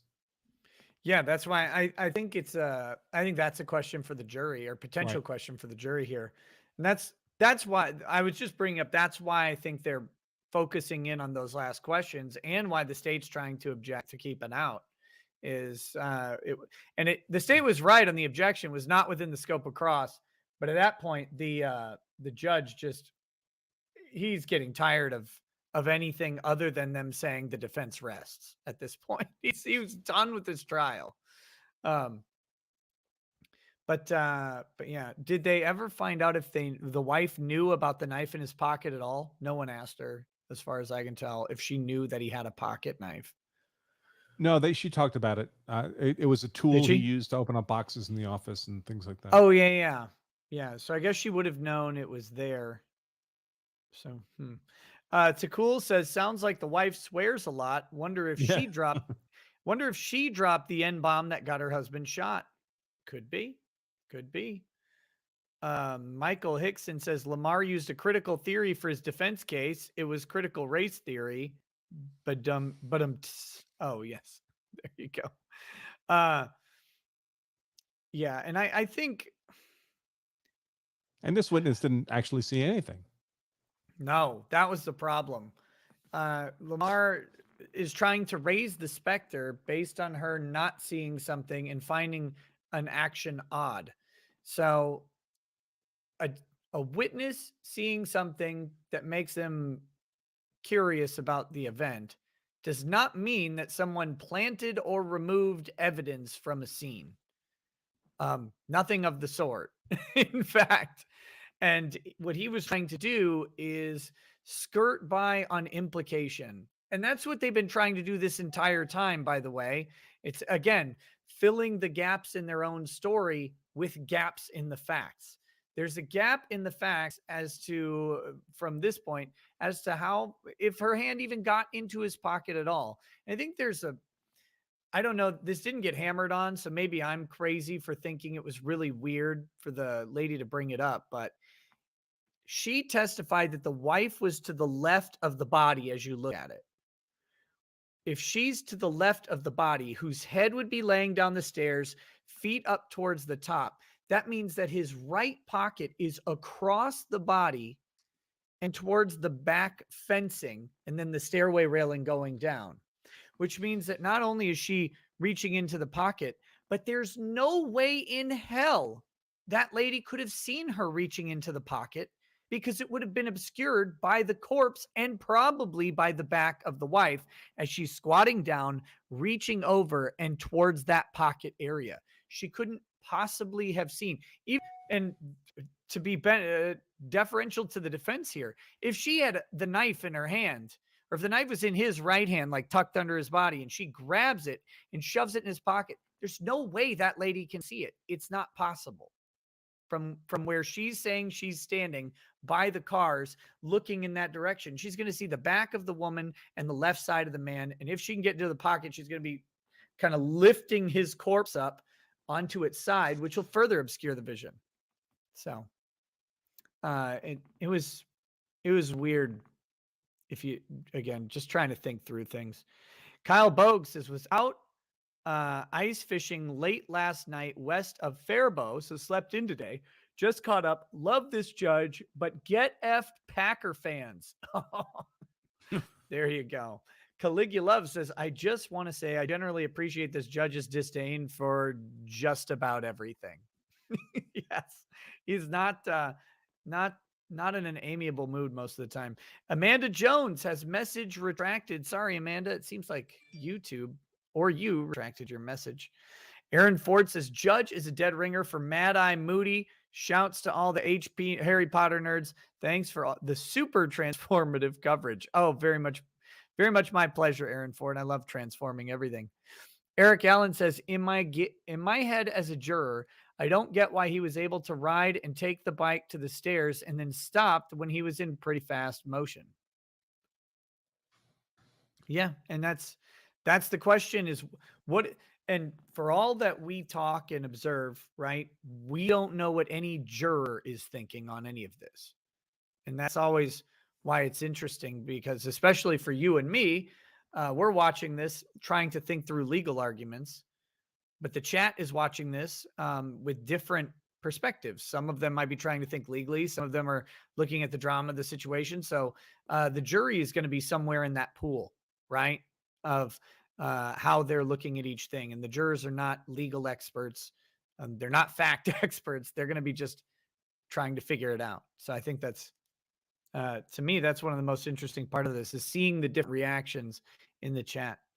Jugaboo Negrushu says, Beehivery would absolutely slay in the Idiocracy courtroom. Trash Panda says, wait, Michael Strahan lets her husband drive? Bait.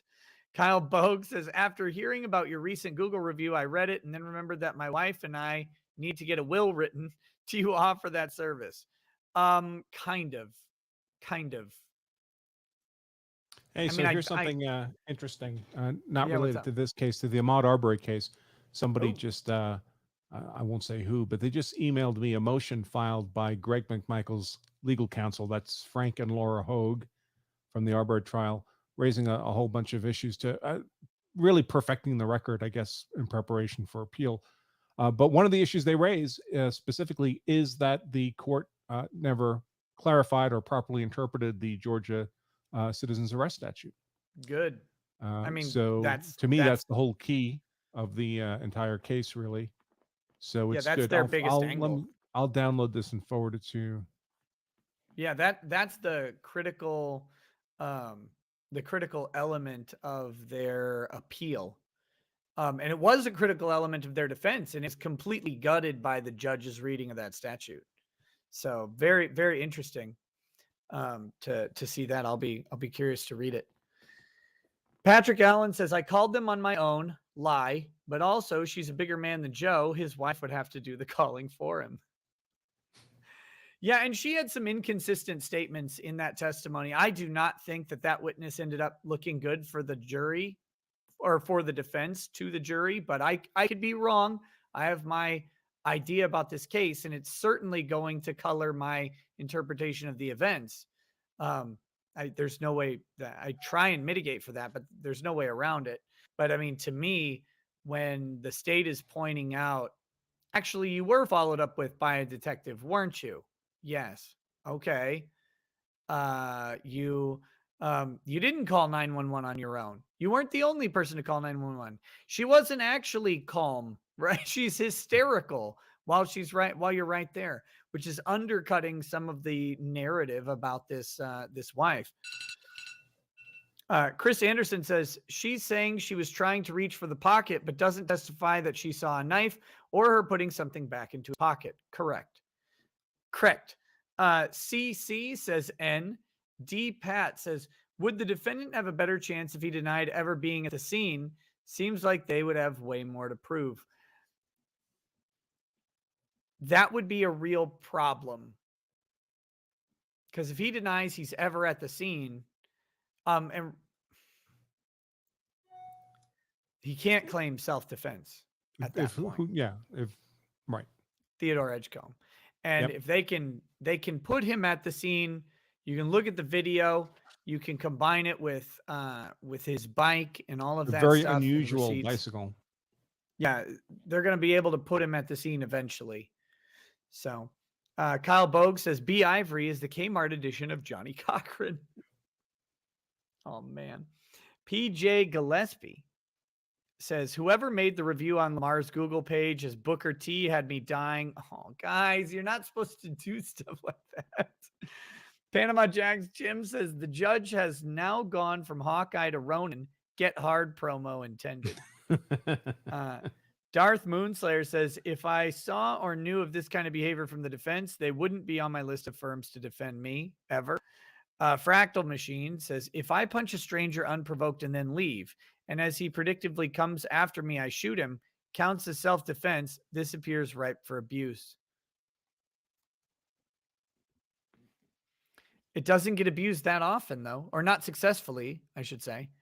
So it's, even though that is kind of the way the law works and reads, it doesn't function that way. QGG639 says, I heard judges, the Facebook profile says we probably won't get along. And then Steve Dunno says that sex doll they had on the stand was almost lifelike. Do you know where to buy one? Stop it. Stop it. Stop it. Stop. Chat, you're terrible. Terrible people. Oh my goodness. Oh. Oh man. Whew. So we're keeping up on chat today. You know what I'm not keeping up with is having my beverage full. So I'm gonna go. I'm just sucking down water like it's free. I got to go refill my water because it's very hot and I'm dying of thirst. So I'll be back in just a moment, guys. I'll put the thing up on screen just in case it pops back before I do, but I should be back. All right. Now the show is in my hands. So that means, as we all know, it is time to grift. I'm sure Nick will only give me a moment, but I'll drop this in the comments as well. Don't forget, folks, you can get hard with Law of Self-Defense, the hardcover version of our best-selling book, The Law of Self-Defense, appropriately enough, the indispensable guide for the armed citizen, hardcover edition. You can get that at lawofselfdefense.com/get-hard. That would be nice. Always appreciated. For those who've been asking, my lovely wife did, in fact, get me my new pistol for Christmas. It's a SIG 365 XL with a Romeo Zero sight on it, a bunch of 15-round mags, and I'm just waiting for my my carry holster to come in to make it my new daily concealed carry pistol. Hopefully that'll be in soon. It's supposed to arrive any day now. And then I got a couple of the mag pouches and such have already come in. So I should be all set once the carry holster comes in. So far, it seems like it will be a very nice carry piece. Same magazine capacity as my substantially larger SIG 320, which I'd carried for a number of years. The holster is a Keeper's Concealment holster. An Errand is the model name of it. I've used Keeper's holsters for more years than I can remember, to tell you the truth. I'm a big fan of them. They are a little expensive. They are very ugly, and they take about a month to get, and they're worth it. For appendix in the waistband carry, they're by far the most comfortable. Yes, I care very much about how hard everybody is at lawselfdefense.com/get-hard. Let's see.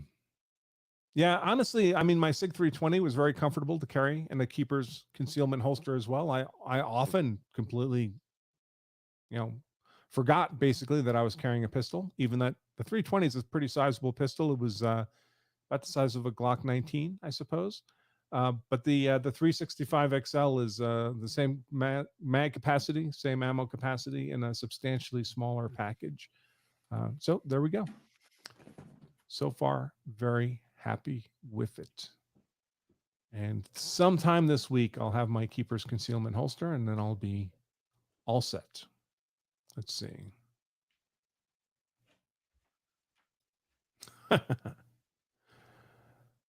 So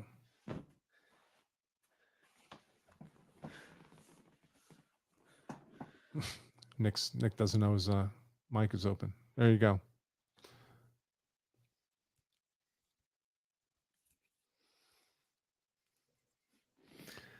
What's my prediction for this trial? I don't predict verdicts because juries are too unpredictable. I only suggest what I believe the appropriate legal verdict should be. Well, we still don't have the evidence in, so we still haven't heard from the defendants. I'm still looking for where this reasonably perceived deadly force threat is. I haven't seen that presented in a compelling way. I've heard a lot of speculation and obfuscation and ambiguity and conspiracy theory from this defense, but nothing yet that looks like that raises a reasonable belief in my mind, a mere reasonable belief that Edgecomb was facing an imminent deadly force threat, or at least a reasonably perceived imminent deadly force threat when he shot Clearman in the face. So we'll see. I mean, if Edgecomb gives compelling testimony, I guess, maybe that'll give the defense what it needs. So far, I've not seen it.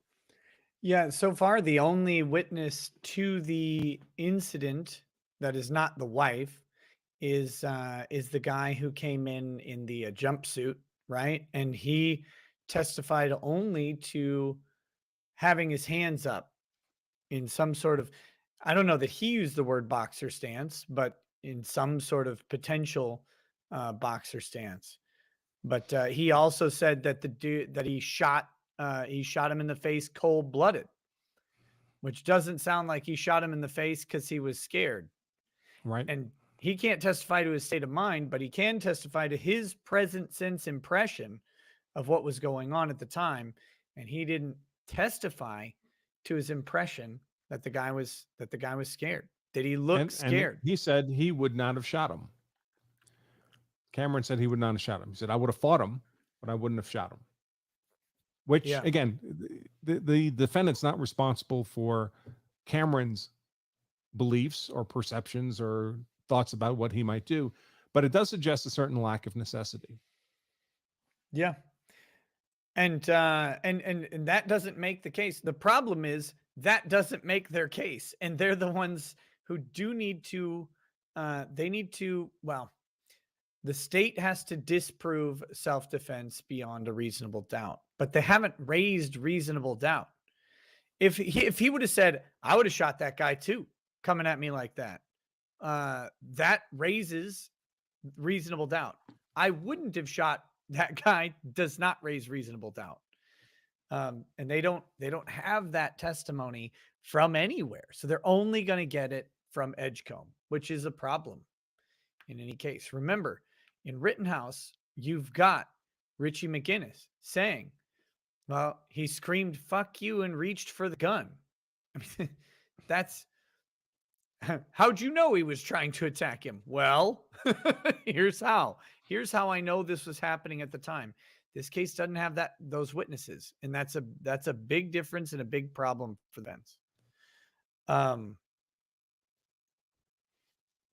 Okay, where are we? Contagion says, so It was bad in Canterbury for the prosecution to call the defense for lying, but would it be justified in this situation given Lamar's behavior? I let the judge do it. So far, the state in this one is playing this correct. I mean, It's such a weird thing because I'm not convinced Lamar's lying. I mean, in the sense, obviously, what he's saying things that aren't true, but I think in a weird way, he may believe it to be true. He thinks Yeah. he's saying true things. I The think Eric he's Holder. emotionally bought into his narrative so strongly that he's blind to what's actually supported by evidence and what isn't. this is the Eric Holder argument on Fast and Furious, right? It's like, it's not a lie if you don't mean it to be deceitful. It's like you could say something that's not true as long as you're not trying to be deceptive, and that makes it not a lie. Was basically his thing. But yeah, I mean, if he I mean, believes as this Nick said narrative, earlier, it's why an adversarial process is so important, because you're kept honest by the other party, pointing out that what you're saying is not in fact supported by the evidence. But I think if you put Lamar in a truth detector test, it would come back that he's telling the truth, or he thinks he's telling the truth. yeah, no, And it's just, I again, agree. I keep getting the sense from him that he's approached this case without the critical thinking that, you know, a lawyer is supposed to bring to a case, to be able to see it from all perspectives, the strengths and weaknesses, the competing arguments, to be keep your mind open to the possible counter arguments you'll have to face, not just blindly buy into the narrative you find most comfortable. 11 Bravo Crunchy says, question for Andrew. I'm waiting for my Get Hard to come in the mail. What is the normal shipping time for orders to Wisconsin? I don't know. I would contact support at lawselfdefense.com. But again, if for anybody, if the, you know, we did get really backed up over the holidays, at least in the soft covers of the book. I thought we had plenty of hard covers. I think we do. But if anyone's so super tired of waiting they can't take it anymore, we'll be happy to give your money back. So Yep. And this CC, who I think sent a super chat the other day, says Andrew's book is like an NFT. You don't actually get the product. You just get a receipt saying you paid for it. I promise you will eventually get the product. Yes. Hopefully very soon. I think we should be caught up in the next week or two for sure. Let's see. Moncor002 says, would being a Platinum Plan member help Edgecomb at all? Well, if he were one at the time this happened, he'd have me consulting on his case for free. So, and then you wouldn't be I'd like to here. think that would help. I certainly would have been making a stronger self-defense argument than I've seen this defense present. I think there's an argument to be made. I just haven't heard him make it. Now, do you think, okay, so the argument's there to make, but do you think part of the problem is that the defense is hampered by the lack of witnesses in this case? How would you overcome just the general Well, that's dearth why I'm of kind of testimony? holding back with a firm opinion on how the case should go, because everything would depend on what Edgecomb is willing to testify to, and he'd have to testify in a way that somehow overcame his 6 months of flight, Right. which is going to be challenging. But again, you can make an argument there. I mean, it may be bullshit, who knows? But he could argue, he fled for other reasons. He was afraid of some gang members in Milwaukee, or who knows what he would come up with. But it's really two separate problems. One is the credibility problem, but the other is what he substantively says, right? He says, listen, I saw this much bigger guy than me, very angry. We just had a confrontation. He tried to hit me with his car, or at least I perceived he tried to hit me with his car. That struck me as a deadly force attack. And now he's following me, I think, to follow up with deadly force. I'm at the top of the stairs. I can't really run fast enough to be able to do it safely. The guy's leaning into me now with his fists up. And I shot him because I had a reasonable perception of an imminent fear of death or serious bodily injury by being shoved down those stairs or punched down those stairs by someone much larger, apparently drunk. I could smell beer on his breath. I mean, there's all kinds of facts that you can bring in that would be consistent, maybe, not absolute proof of, but consistent with a reasonable perception of a deadly force threat. And then separately, you have to address the credibility. So why didn't you turn yourself into? Why didn't you call right Mr. away? Mott, who's your next witness or witnesses, and what do we need to But all discuss? all that would have to So, come in Judge, through there Edgecomb. was our next Yes. witness we expect to Yeah. be Ricky Burns. He is outside. Ricky Burns. And what do we need to discuss? Regarding John Black, there were two issues. One was, I guess you can deal with it after Mr. Burns, though. Mr. Black is also outside.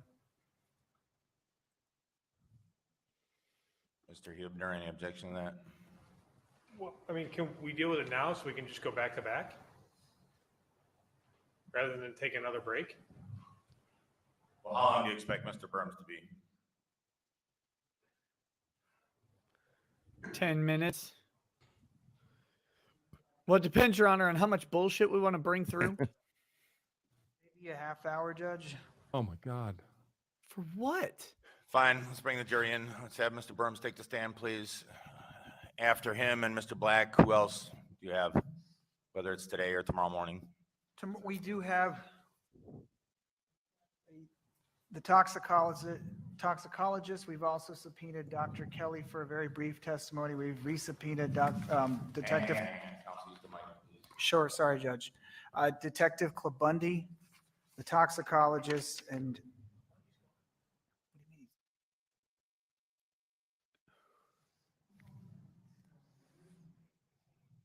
who? Okay, guys, let's not chit chat amongst ourselves, Mr. Ahmad. So tell me who you're planning the rest of the day, today or tomorrow morning, please. Judge, we do expect to conclude tomorrow morning. Mr. Edgecomb also would testify likely tomorrow morning. And there's one more officer they're that we hedging have on subpoenaed Edgecomb? here. I may need, if Detective Clabundi is not available, then I may need to have Detective Kirkvold. He is here? Okay, he can probably stay. So 2 or 3 more witnesses and then the defendant presumably, is that correct? Yes, we expect that tomorrow morning. Fine. All right, so have the witness come in. Judge, there was one record we have to make before Mr. Edgecomb decides to take the stand on the number of priors. That issue is still on the table. Right. We can address that tomorrow. On Let's the have next number witness of on the stand, and then priors. if we need to take a short break to deal with the testimony from Mr. Black or Dr. Black, we can do that. Also, before the defendant testifies, in addition to his record, we still need the court's ruling on whether or not the state is allowed to cross-examine. Yeah, sorry. Thank you. Whether or not the state is allowed to cross-examine the defendant on that one sentence that was stated down in Kentucky about when the detectives say they're here from Milwaukee Police Department and want to speak about what happened in Milwaukee. Remind me again, I'm not ruling on it now, but what was the one sentence? Basically, What happened in Milwaukee? The detectives sit down, speak with the defendant, identify themselves as Milwaukee police detectives who want to speak to him about what happened in Milwaukee. And the defendant states, what happened in Milwaukee? I believe that that would be relevant in terms of the fact that A, it's not a question, but B, if the defendant is going to be testifying that he's acting in self-defense, the fact that when 2 detectives come down and tell him that they want to talk to him about.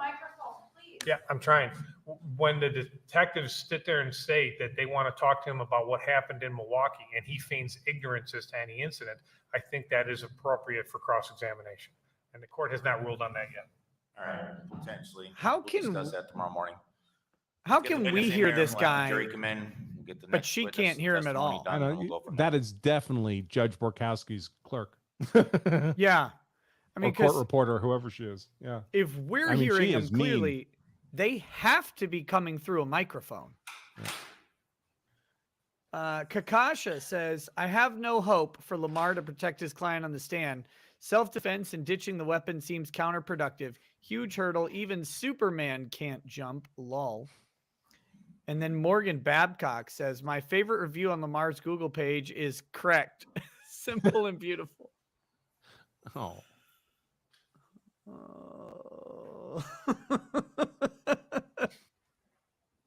Oh, damn it.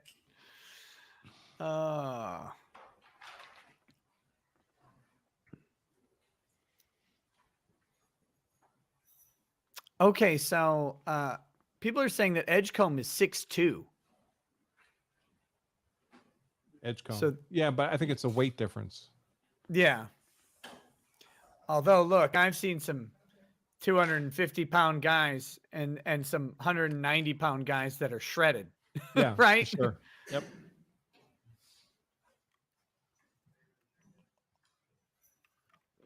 Yes, All right, the jury's who's coming in. You can remain seated, please. Ricky Burns.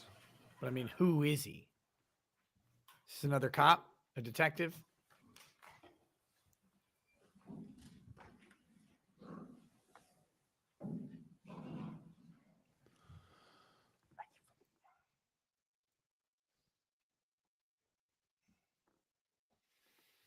I still haven't seen the paralegal.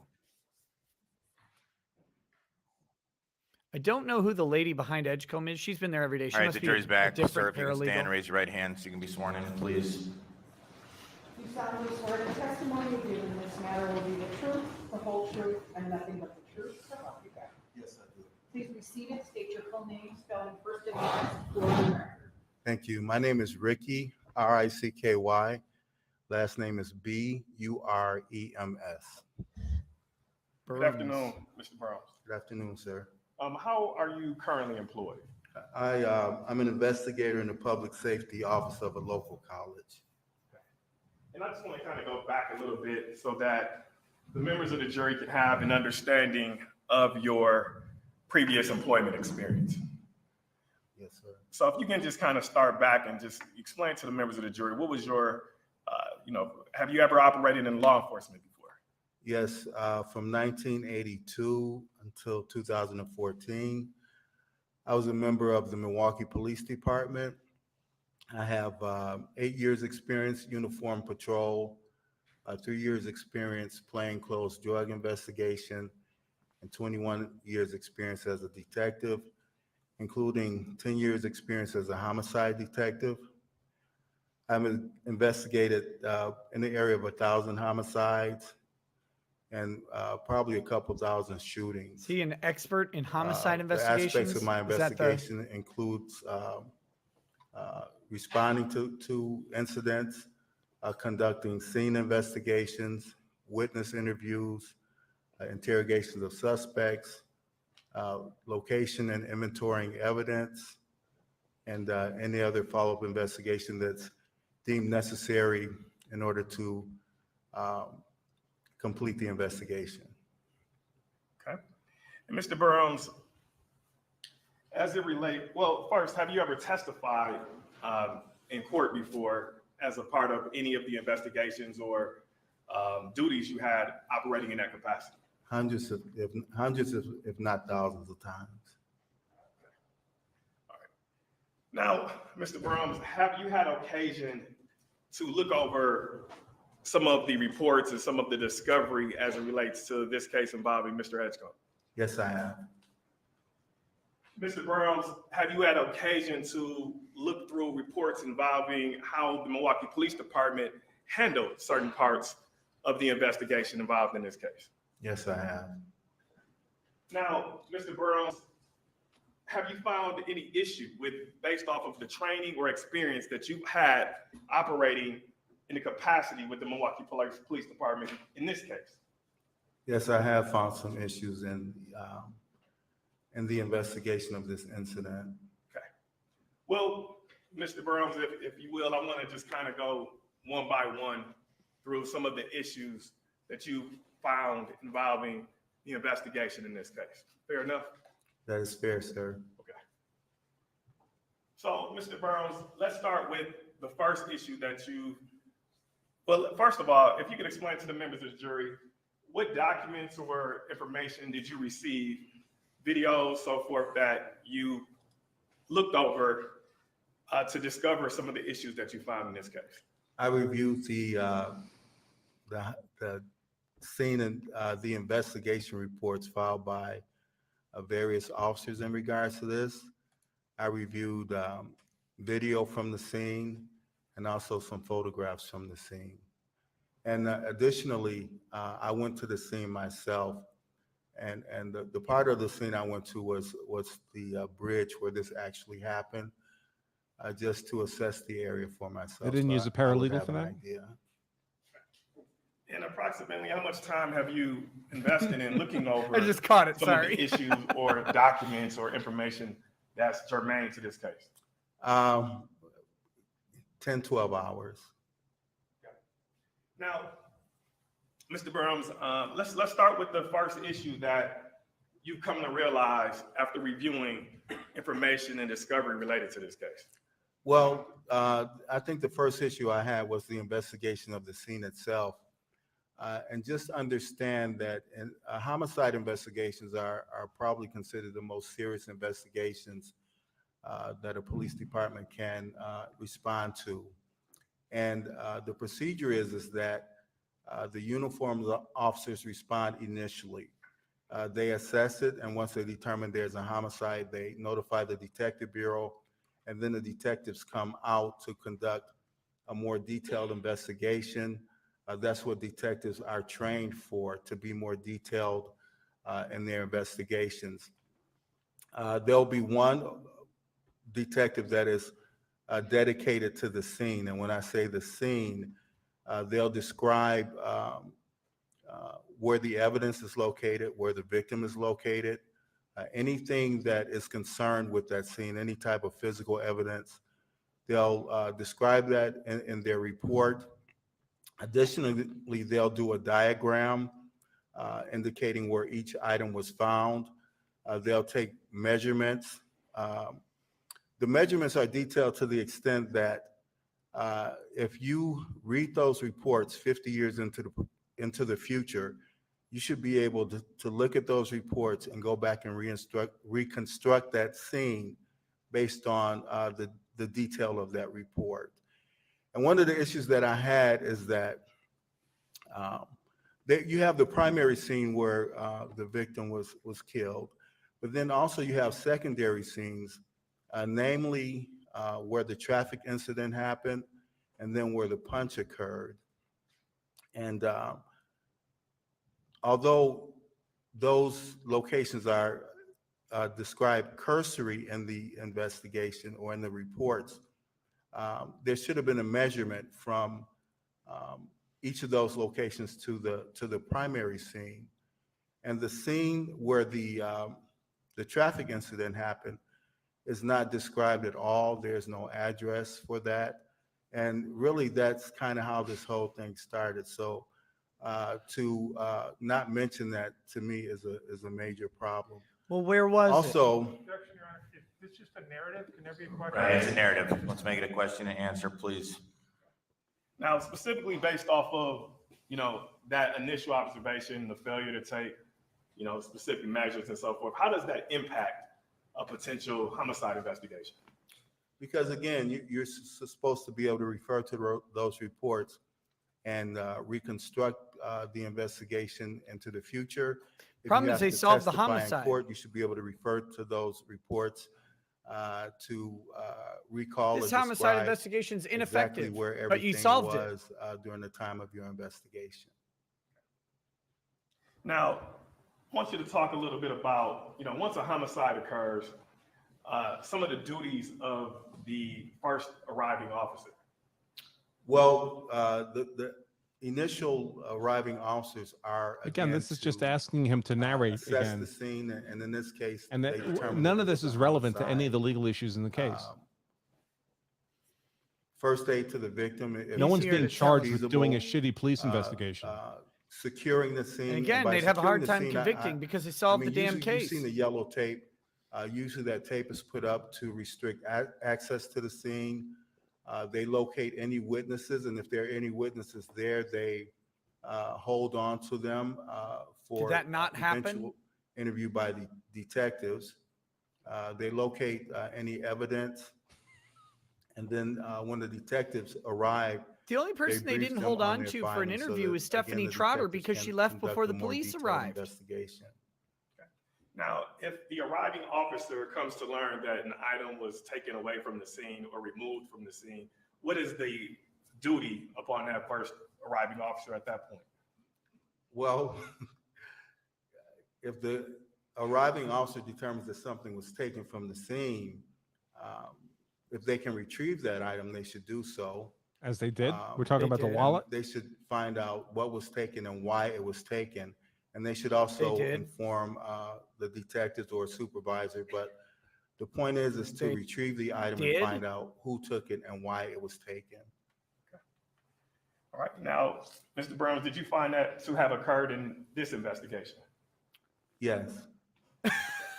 Now, okay. Can you go to the next issue that you have come to realize as it relates to the investigation? Well, the cross should be fun. Again, this goes to the scene, and reading that scene report, one of the major issues that I had was that They double this occurred spaced on the after every bridge, period. Nobody does and it there was anymore. approximately a 20-foot I still drop. do. I went over there and I measured it.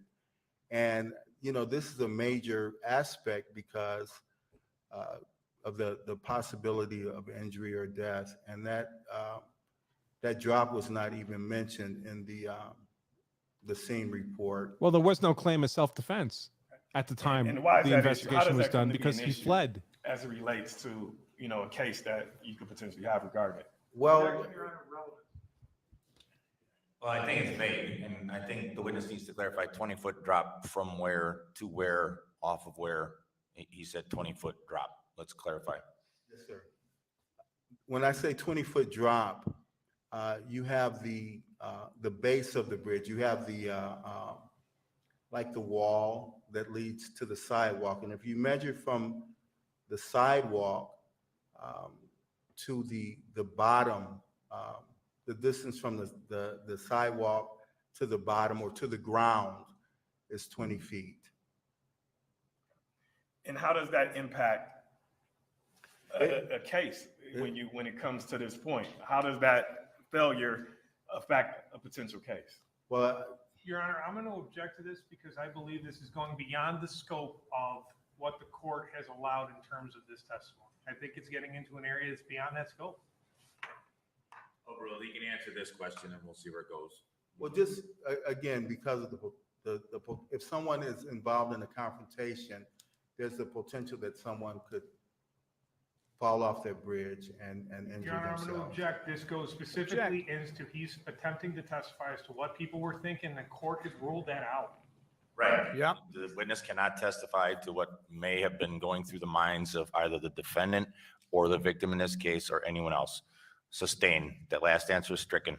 Let's move on. Mr. Burns,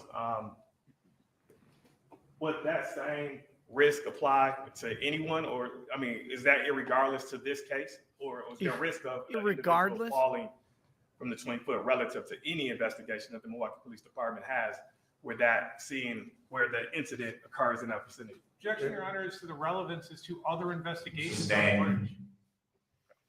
All right, Mr. Burns, what other issues did you find that took place? Well, the interview of What was the plan here, Mrs. Lamar? Spearman, The plan was for this guy to say the it was lawful officer or the self-defense, detective who period. interviewed her described her as being Which they wouldn't know to hysterical investigate a self-defense time of claim the because they didn't interview. have any evidence of self-defense because the guy left. And when you get a witness like that, you want to get as much information from them as you can. But if they are in such an emotional state, you want to go back the next day and re-interview them when they're more calm. And some of the issues that should have been addressed start at the bar where the Clearmans were before this occurred. Why? I would have wanted to know. Your Honor, is to the relevance as to what he would wanted to know. Sustained. Let's ask another question, please. Mr. Burns, could you testify to what the standard procedures would be having learned that an individual was drinking at a bar? The standard procedure would be to send a detective to the bar, interview the employees of the bar, find out how much the Clearmans had to drink, what their attitude or their disposition was when they left. Would that actually be check the for standard any procedure video, for a victim of a crime? Because you want to determine whether they had, whether they would be affected by what they had to drink. And did you find that to have occurred in this case? No, no one ever went back to the bar to find out how much they had to drink, what their disposition was. You're right. Ross when is they going to be left the bar. hilarious. Now, had that occurred, is there normally some type of report or something that's normally documented in? Yeah, if it had occurred, it should be in a report. If everything that an officer does during an investigation He should answered the question. He's now Hang on. What's the objection? He's testifying in a narrative again. It's just paragraphs. I'd like it to be in response to a question, please. overruled, but let's just keep it moving, please. You can continue. No, it's just everything that an officer does in an investigation should be in a report. The judge is and it's, thinking, man, if I well compel known him to in do it as police, Q&A, we'll be here for a procedure week. that Yeah. If there's no report, then it didn't happen. And that's the way you approach these investigations.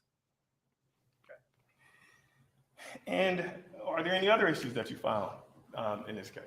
Well, again, back to Mrs. Clearman, there should have been a reenactment where she's taken to the location where the traffic incident happened, and you note that location, you get an address, then the location where the punch occurred, you note that location, you get an address, and then you take measurements from the distance from the traffic incident to the punch, the traffic incident to the shooting, and the punch to the shooting, so that you have a perspective of what occurred. Okay. And did you find that to have occurred in this case? No, I did not. And how can that potentially affect an investigation or the understanding of what took place when you don't have that? It gives you an idea of a spatial perspective, how far apart each incident was from each other. And in that spatial perspective, it also gives you a time perspective. How long would it take from the accident or the traffic incident to the punch and then the shooting? All right. Now, Mr. Berman, what is another issue that you found? Well, again, back to Mrs. Clearman, I would have asked why they followed Mr. Edgecomb. What was their intention? Were they upset when they followed him? Why didn't they turn left, which would have taken them home instead of turning right in pursuit of Mr. Edgecomb? Going straight would have Just to taken give them you an home. idea what state of mind they were in. Keep up. Was there any conversation other than we should follow him? Was there any conversation as to, well, what are we going to do when we catch up with him? All these people have just And you tons didn't of find that time to for all have these occurred in this case? conversations to have occurred. in No, not at something all. that happened in 30 seconds. The wife testified for a What other couple hours issues did you find? on the Recton Cross on many Well, of these issues. Mrs. Clearman went through her husband's pockets after this. Objection, not in evidence. You can. What other issues did you find, Mr. Brown?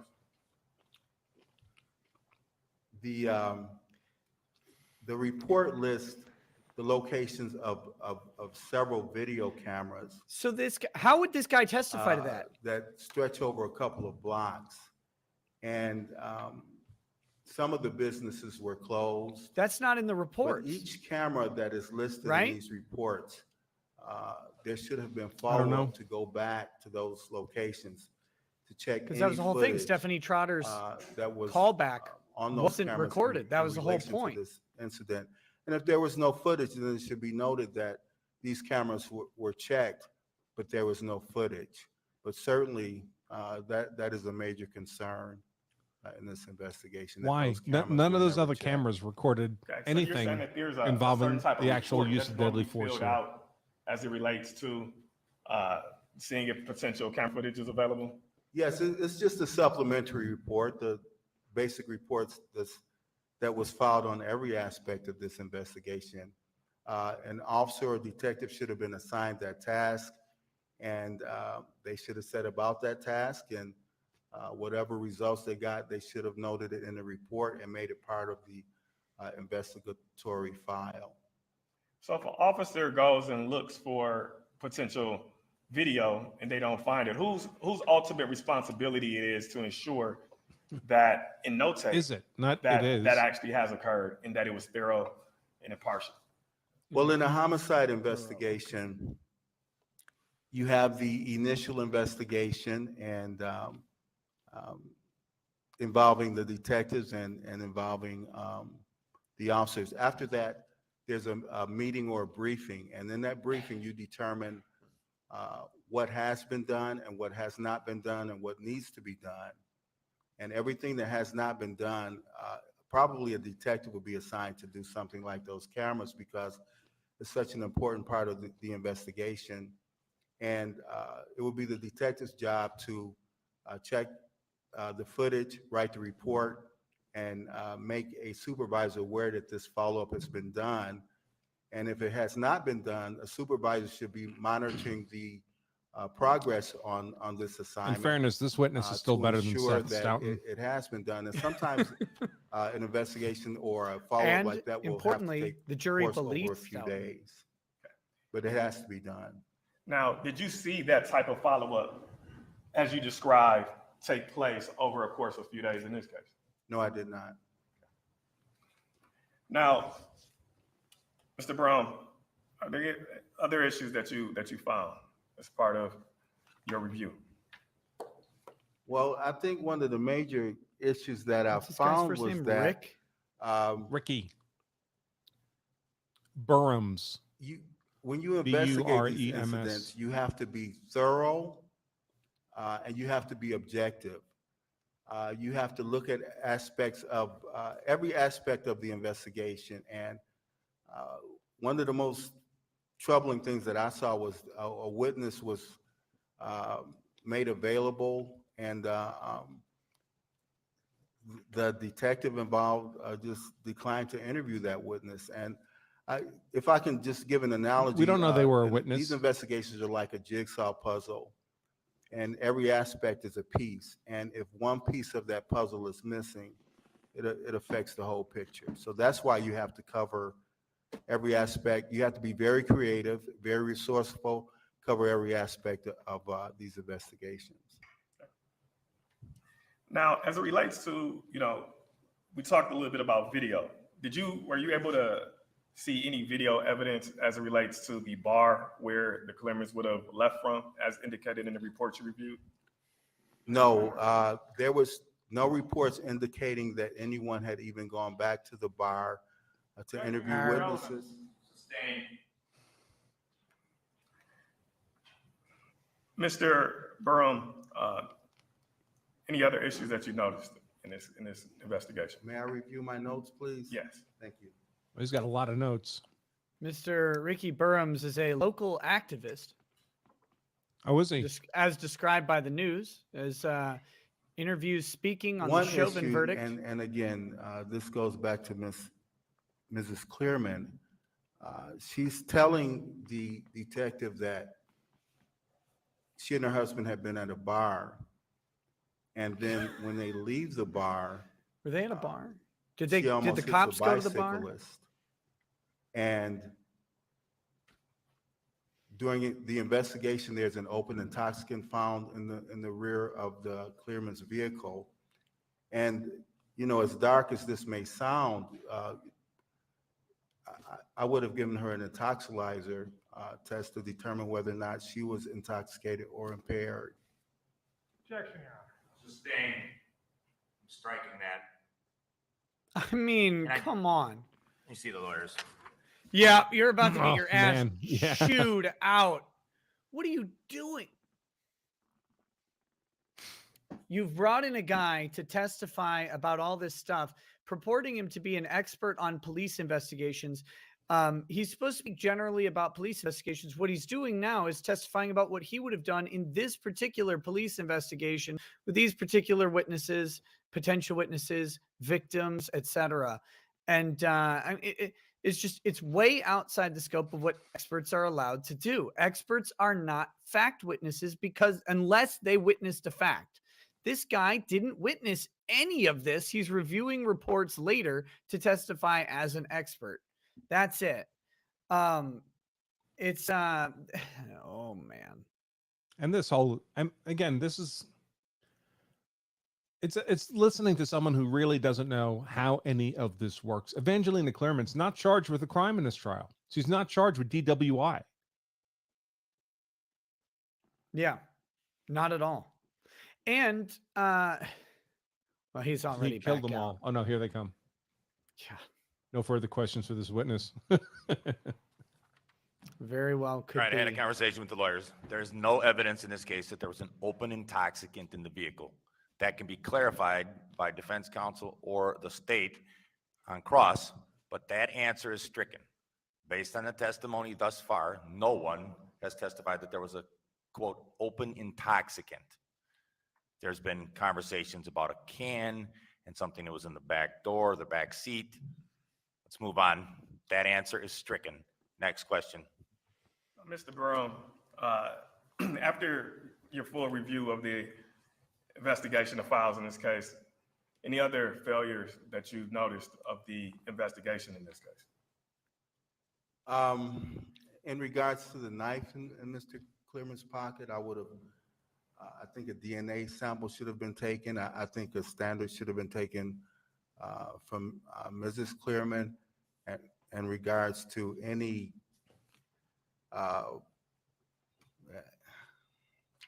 anything in the car that possibly affected this incident. DNA should have been taken from that too. And why is that important? Just to give you a full objective picture of what's going on. It's their car. Their DNA would be all over it. Yes. Start that. Is there anything else that you learned in reviewing? Well, there were two witnesses who worked at a restaurant who gave an account of this incident. I would have asked them if they had discussed this incident with each other or with anybody else, because sometimes witnesses can influence each other's accounts. They were or watching the statements. thing So together. I would have just asked them just to clarify They that. testified You to didn't see what that they. question being asked as part of your review. No, I did not. Anything else that you found?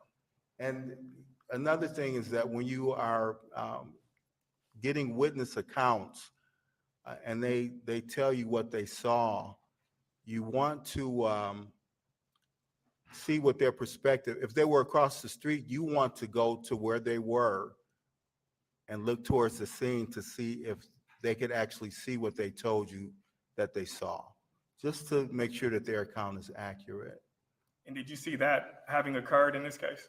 No, I did not. Anything else, Mr. Burns? No. All right, thank you for your testimony. Again, there's no evidence Cross. here. It's all holes. Did you review all the police reports? Everything that was available to me, but I can That say wasn't that. my question. Hang on. One at a time. Did you review all the police reports? All the police reports that were made available to me, I So- reviewed. So if I'm understanding this, you are now testifying as to what constitutes a good or bad investigation only on what the defense gave you. Is that correct? Yes or no? Yes or no? Yes. Okay. And in your opinion Whoops. as to what should or should not have happened, did you ask him for any other reports? No. So you were willing to sit here and talk about what you just testified to and base your opinion only on what they cherry picked for you. Is that correct? No. Oh, so you didn't ask anything more. You didn't ask if there was maybe a report or something else that maybe they didn't give you. Is that a yes or no? Did you ask for anything else? No. Okay. Did you watch the body cams in this video? One of them. One body cam. Yes. Who chose that body cam? The defense. The defense. The defense did. So if we have a state's exhibit that has body cams from several officers going, to the scene, walking up, talking to video, talking to people at a door and finding out that the Ring camera did not record, you never saw that, did you? No, I did not. You only saw one body cam that the defense asked you to take a look at. Is that correct? That is correct. Because that's the one they wanted What you are to these talk about, fucking right? idiots doing? You know what? I'll rephrase that question. You probably can't speculate. How can you as to their critique the motives. investigation when you I wanna didn't ask about review your the motives. Did you entire ever ask for any other investigation? body cam? No, I did not. Did you ever sit there and say, you know what, in order for me to truly determine whether or not these officers in a record-setting homicide year did everything, I want to watch all their body cam. Did you ever do that? No, I did not. Okay. You said you saw some of the photos. Did you look at all the scene photos? I looked at what was made available to me. So you don't Yes even or know no if it's all question? the scene photos, do you? No, I do not. Did you listen to the 911 calls? I listened to one of them. Was it again? Do you know there's 3 911 calls? Yes, I do. And you chose to listen to one? Yes. And he knew Because there were that's the 3. one they chose for you, right? Yes. And they give Look you a at his 911 face. call. You don't answer any Look at other his questions, face right? getting wrecked That is on correct. stand. Okay. Well, he's going to end up pregnant. So I just want to be very clear so that I'm understanding this. All of your opinions that you have just testified to have been based upon solely reports they chose, a body cam they chose, a 911 call that they chose, photos they chose, and not the entire investigation in this case. Am I right? No, you're wrong. I'm wrong. So you are basing your decision on the entire investigation without watching all the body cams? That is correct. Okay. So you All feel right. that you can, based on what they cherry pick, still come to a conclusion as to the entire investigation? Based on the reports, yes. Okay, yes, based on the reports. For example, 830 West, 830, there was a ring camera. Do you remember that in the report? I would have to review the reports. Okay. And if the report doesn't mention this, but the body cam shows that the officers actually went there and found out that it didn't record, you'd be unaware of that, wouldn't you? May I expound? No. You'd be unaware, wouldn't you? Mr. Hubner, I apologize. Judge. answer the question, sir. It's a yes or no question that requires a yes or no answer. Yes, I would be unaware of that. Okay. And if you were to watch the body cam, you didn't watch the body cam of Officer Manisha Howard, did you? It's not No, just I a did hostile not. witness, folks. You This didn't is see cross. how Officer Manisha Howard sat there in Casablanca watching video backwards in an attempt to find all the possible segments of which the defendant is unseen? No, I did not. You didn't see how on the body cam she worked with the people at Casablanca who have access to cameras down Brady Street, and she watched to see if she could find anything? No, I did not. You didn't watch how after being at Casablanca, That's how you she shred gets into her someone car like this. and goes the next block over to see if she can find any video that she could recover? No, I did not. Okay. And you didn't know that all of this happened the very next day, did you? No, I did Folks, not. the Did you defense see the had to report know this was going to happen Where to their Detective witness. Washington talks about receiving the Casablanca video from her and her partner. No, I did not. So when you're talking about how there should be reports about the ongoing next couple days where video is being withdrawn, you said you didn't see them. Here's a report you didn't see, right? Which one are you referring to? I'm talking about Detective Michael Washington's report, how the very next day after the homicide, 2 officers, or at least one officer, Officer Krause, went to Casablanca and obtained video. See that report? No, I did not. So when you were testifying that you should have seen reports about people securing video later, is that because nobody showed you that one? May I expound? No. Is it because no one showed you that? They're going to be able to get you to expound on all the stuff that they did later. I want to No, concentrate I on didn't. this. No, I didn't. No, it's cross-examination. As you know, you've testified hundreds of times. It's a yes or No. no answer, yes or no. Okay. All right.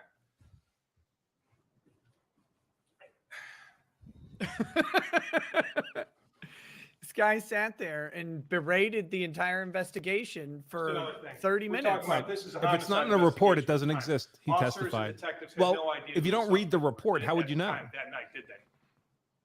No. And in fact, are you aware of how detectives spent a considerable amount of resources attempting to find the flight path of this defendant? Yes, I am aware of that. They went to Rat Finks. Did you see that? Finks? Did you see that bar video? I didn't see the video, but You I saw the am. report? I believe so. Okay. What about across the street, Bel Air Cantina? Did you see that? A report regarding that? Yes. I would have to Okay. look at the report. And if this were officers and detectives following, going literally store by store, trying to find a possible escape route that this shooter had just taken, that would comply with looking for video, wouldn't it? Yes or no? Yeah. No. No, it changed in the No, last 10 minutes. So you don't believe looking for video where they're attempting to find the flight path of someone who just shot someone in the face is important? It is important. Okay, so they did that in this case, right? Yes. Okay, and then even a little bit beyond that, on the bike path on UWM, they went and found video there. Do you remember seeing that? I believe so. Okay, and then when the individual pops up on Locust Street, they found that video. Do you remember seeing that? Yes. Okay, and do you remember seeing how they developed and did a search warrant in an attempt to find this suspect? Yes. Okay, so detectives spent a significant amount of time attempting to find somebody who had just shot and killed someone in the street. Is that correct? Yes, it is. And are you aware of the fact, you're talking about interviewing of witnesses. Did you see Rotrell Cameron's 911 call or the body cam of his interview? I saw the report in regards to his 911 call. What about when he speaks to the officer over the phone? I believe I saw that report too. I would have to look again, but I believe I saw that. Okay. And sometimes body Very cam can provide a little bit more than what's in the report, right? Absolutely. For example, Rotrell Cameron told the officer that what he just saw was cold-blooded. That wasn't in the report, but was on the body cam, wasn't it? I didn't see the body cam. And you didn't ask to see the body cam No, I did not. because you only saw the body cam that they gave you. Yes. Okay. Why you wouldn't give your investigator every single thing from the case is beyond me. I charge a lot of money for my legal consults, folks. To be And clear, I do that as we're because going I through look the at reports, everything. The officers were told by Ms. You Clearman have that to. it had happened, this first swerving Otherwise, this incident happened. had happened a block east or east of Casablanca. Is that correct? Do you know? Can I expound? That's one statement that she gave them, but there's also another one. She stated to Detective Rodolfo Alvarado that it happened east, 1 block east of Casablanca. Isn't that correct? Isn't that That's correct? one statement that she gave them, but there is Is that a another yes or account. no? No. She did not say that to Detective Rodolfo Alvarado.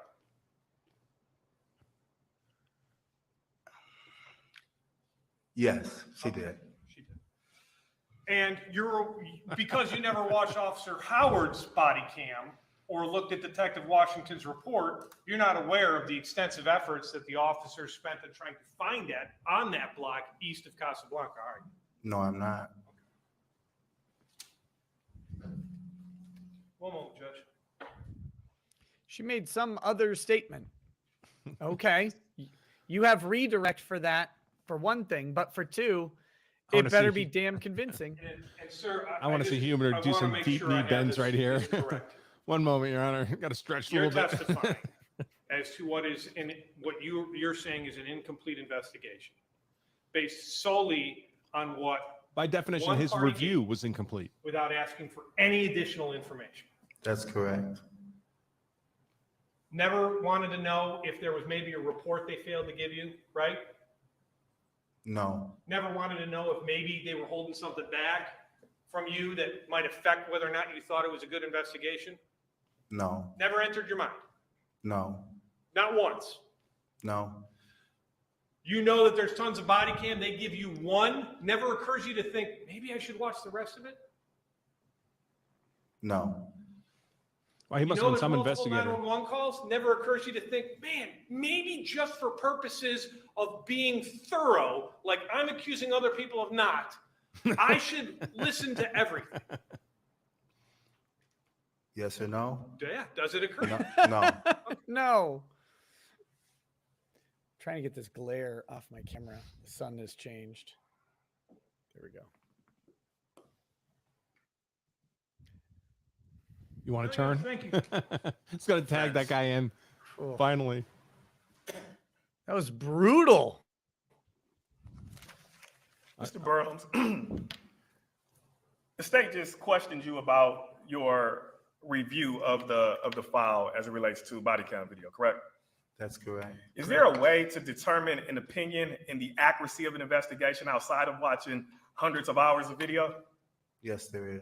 Can you please explain to the members of the jury the other You guys way are the ones who that bitched you can about come not to a having 5 hours of conclusion based video. off of the sufficiency and adequacy of the investigation without having to watch hundreds of hours of body cam footage?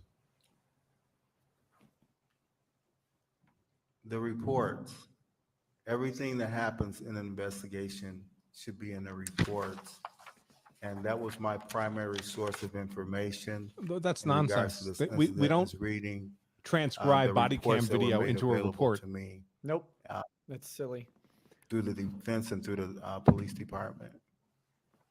Now, I mean, he may not when you actually speak have any about personal reports, experience with body is one of cams. those He stopped reports being a cop in named 2014. like a supplemental report? Yes. Okay. I'm now showing you what is being marked as defense exhibit number D9.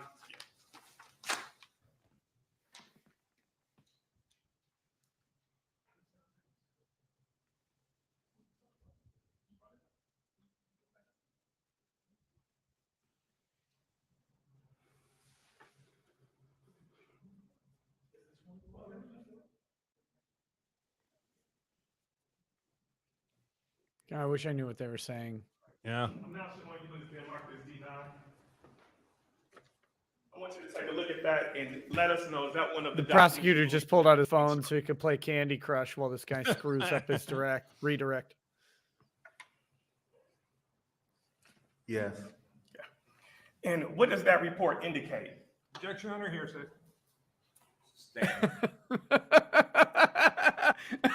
You can't Man, have him do Huebner that. Mr. Burns, is your had that lined testimony that there was inadequate follow-up with specific locations, in this case, based off of a supplemental report such as what you have in your hand?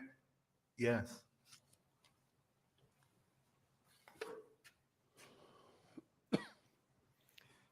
That was funny. He sat there, he talked to Lamar about it, and he waited, and then he If you want to, go ahead. the second he asked objection, Now I'd like hearsay. to move defense exhibit D9 into evidence.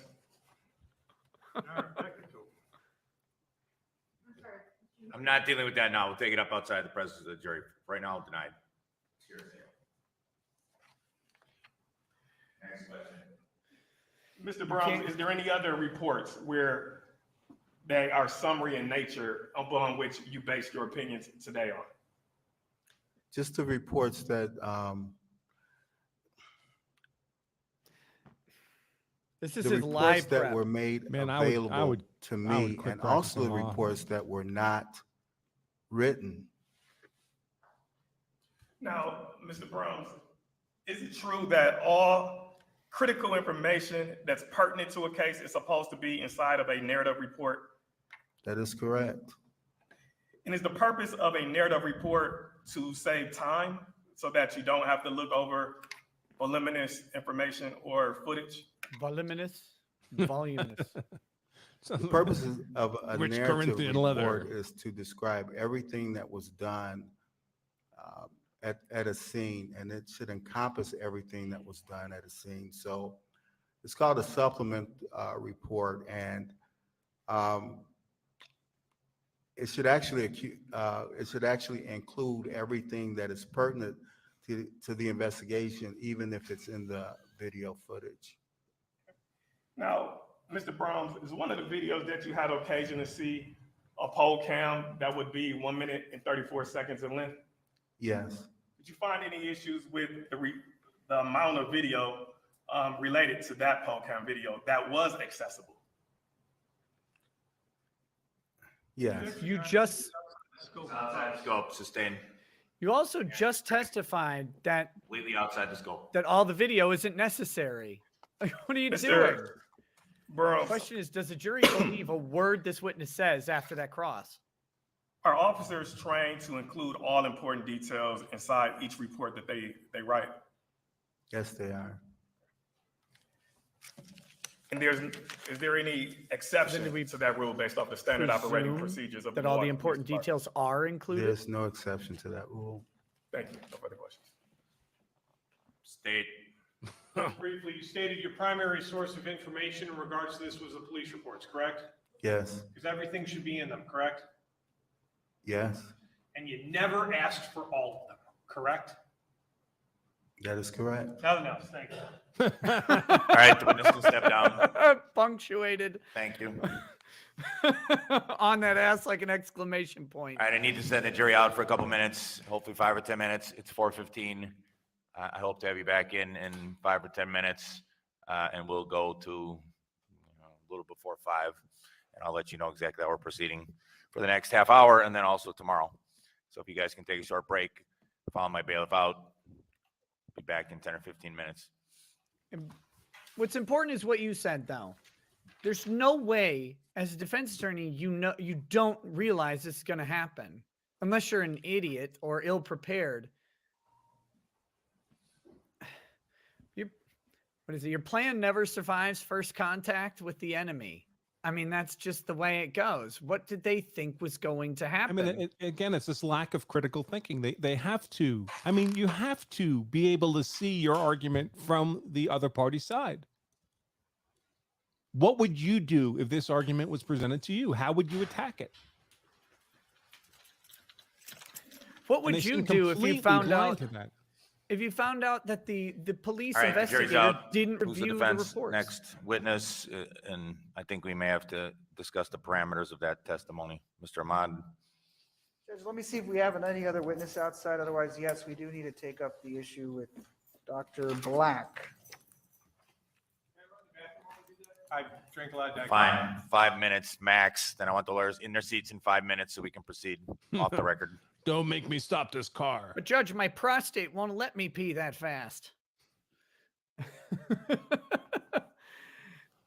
All right. Eric Johnson says, just my thoughts here, but sounds like a drug deal gone bad and the wife went through the pockets looking for the drugs. Obviously, there's no evidence for this, but maybe the wife was worried about getting arrested herself. I mean, I don't know. In the realm of possibility where everything's possible, sure. But I mean, there's nothing to indicate that this was a drug deal gone wrong. I mean, drug deal going wrong. This guy would have just shot him through the car window. Do drug deals usually start with a punch through the window? Right. I mean, if it's a drug deal gone wrong and he's like getting revenge on this guy or whatever, like movie reason, he just rolls up, pulls out the gun and plugs him right through the window and then rides off into the sunset. That's the end of it. Shoots them both. No witnesses to it other than, whoever's on the street says, black man on bike in Milwaukee shoots 2 people. I mean, then he goes down to Kentucky to try and make it to the Bahamas or whatever he was trying to do. So, I mean, anything's always possible. It just doesn't seem plausible at all to me that that's there without anything to support it. Caligula says, hypothetically, if Edgecomb were to be found guilty on a scale of 1 to 10, how close is he to being able to appeal based on defense incompetence? 0 at this point. Bad performance is not ineffective assistance of counsel. If it were, there'd be people out of prison constantly on it. It doesn't work. That is not it. Bad ineffective assistance is like something, again, things preventing an attorney that were not disclosed from performing adequately, an attorney not showing up, missing hearings, things like that end up prejudicing their clients. We're not talking about just being incompetent as an attorney, asking bad questions. I mean, they've clearly done a bunch of work, right? They gathered the stuff. They hired experts. They've got 3, 4 experts that they've hired in this case. They're interviewing people. They've got people that the state hasn't called. They're calling new witnesses.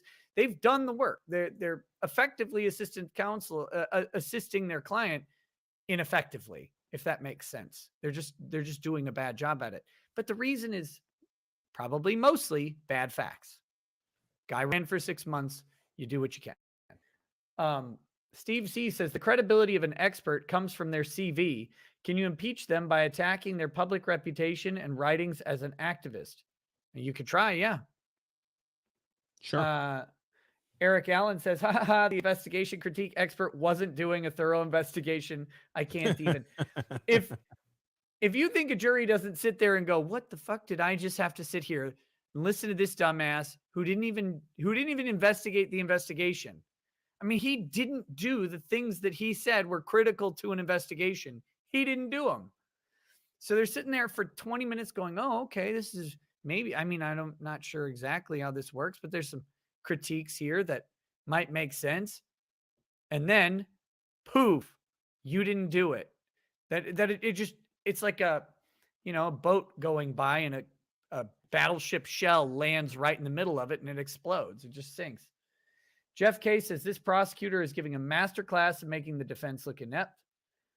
To be fair, the defense is doing pretty well themselves. Yep. Debbie O says the father of one of the seriously injured military in the Afghan withdrawal just tweeted that his daughter's squadron is on standby for deployment. This is going to be a fucking disaster for U.S. Joe User says, I hope the prosecutor brought this witness before this cross, or bought this witness before this cross. General Isimo says, I'm shelling out this super chat money purely for Bronca's he's going to get pregnant comment, R.E. the expert. Thank God someone is watching the road for us. Step up your game, nose man. Also, quote, you've testified hundreds of times. Yep, this is a guy who you can see if you Google his name, Ricky Burns, you can see a whole bunch of cases that he's commented on, testified in, in the area. This is what he does. And whew. Squizgar 2322 says, ironic that the guy was brought in to criticize an incomplete investigation did a woefully incomplete investigation. You know what the funny thing is? His investigation might not have been woefully incomplete. He might have missed one report or two reports. But guess what? If you're going to criticize a lack of reports, you better have reviewed every one of them. You better be perfect. Remember, you're coming in to criticize police, and the state is going to sit there, and these are the guys that they work with. These are the reports they rely on. This is the work that they do every day. You're going to come in and shit all over it. You better be 100 because they will dump you.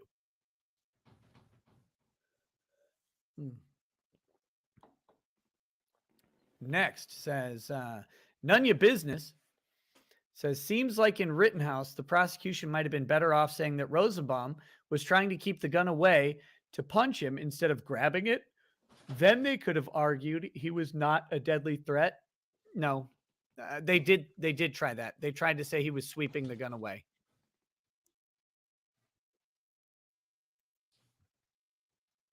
They did try that. Ken's counseling couch says, from B. Ivory Lamar's website, quote, engaged in private meetings with the President of the United States, Joe Biden, and Vice President Kamala Harris, alongside his clients to discuss social justice initiatives, forms to move our country forward.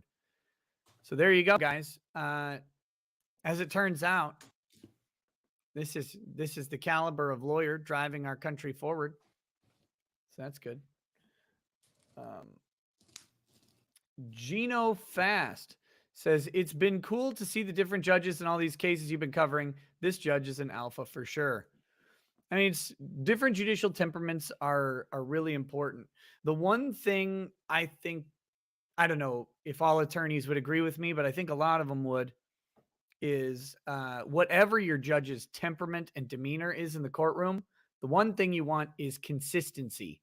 If you have consistency and predictability, you can modify your strategy on how you proceed through the case. And so that's, to me, that's key. Is the judge consistent? But that's just my opinion. I don't know. As far as, whew. Hey, Instructor Mike, you maybe want to come on tomorrow after they, either over lunch or after they close. Email me. I was thinking about bringing you on today, but then I'm not at home, so everything's out of sorts. But tomorrow I'll be home, or maybe while we wait on jury deliberations in this case. Either way, if you're interested, I'd be I'd be down to chat. So hit me up on email or I'll hit you back. One of those two. Okay, let's get back to where I left off in these other chats. Oh, we might be coming back real soon here. All right. The Redneck Ram says, I'm 5 minutes behind, but to respond to Bronca as a regular person, I don't really see much self-defense here. Just because he started it with that punch and running away a half block isn't enough for me.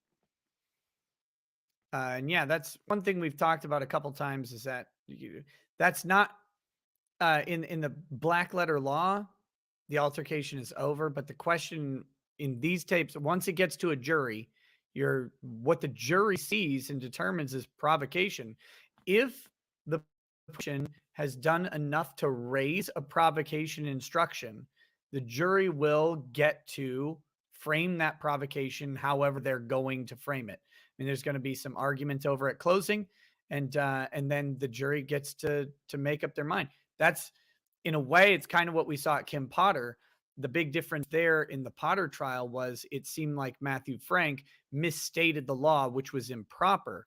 But assuming they state the law properly, the jury is allowed to determine that provocation occurred prior to the incident, and that he doesn't have a right to defense until he fully retreats. And if they determine that he didn't fully retreat and exhaust all of his options, then they'll find him guilty.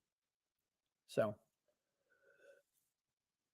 but we can never predict what a jury will do. We only talk about the legal standards that are out there and then take wild guesses.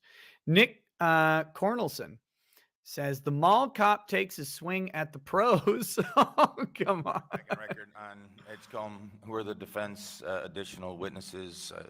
Just in order, please. Judge, so we have Mr. Edgecomb, we have Dr. Black, we have maybe a aren't in order. substitute witness from the medical examiner, which is very short. I imagine 5 or 10 minutes, and potentially Dr. Kelly also 5 or 10 minutes. Maybe one more officer, Detective Kirk Vole, to step in for Detective Klabundy. Hang on, can you use the mic? I can't hear you. Sorry, Judge. So I think we have a total of 5. Your client, Dr. Black, an officer, and who else? Medical examiner or the toxicologist. We've subpoenaed them both. We did have contact with both of them. They are available tomorrow morning, and that would be very short. I do think we will wrap up. We'll be done before the lunch hour with our case.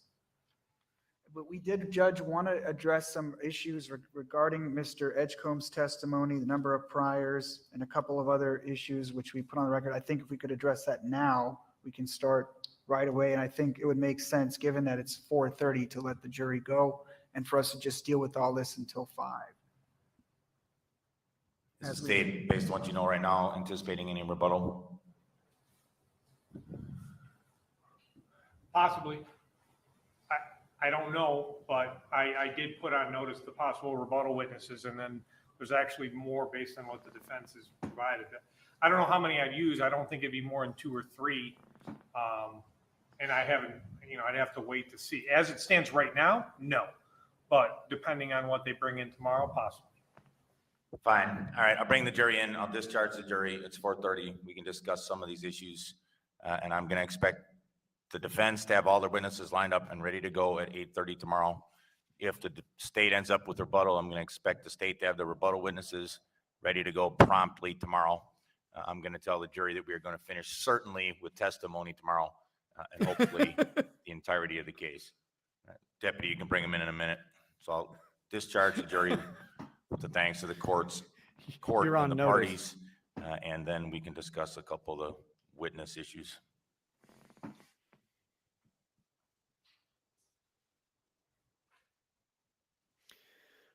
Okay, I'll read a couple of these while we wait. Baluha says Lamar is being trolled on his Google reviews because of this trial. Lol's career ender for him. I doubt it.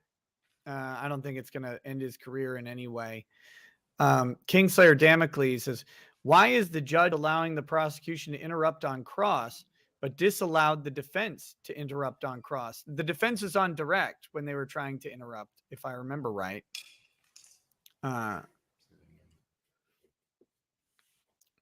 Unless it depends on what witness you're talking about. I'd have to go back and rewatch, but yes.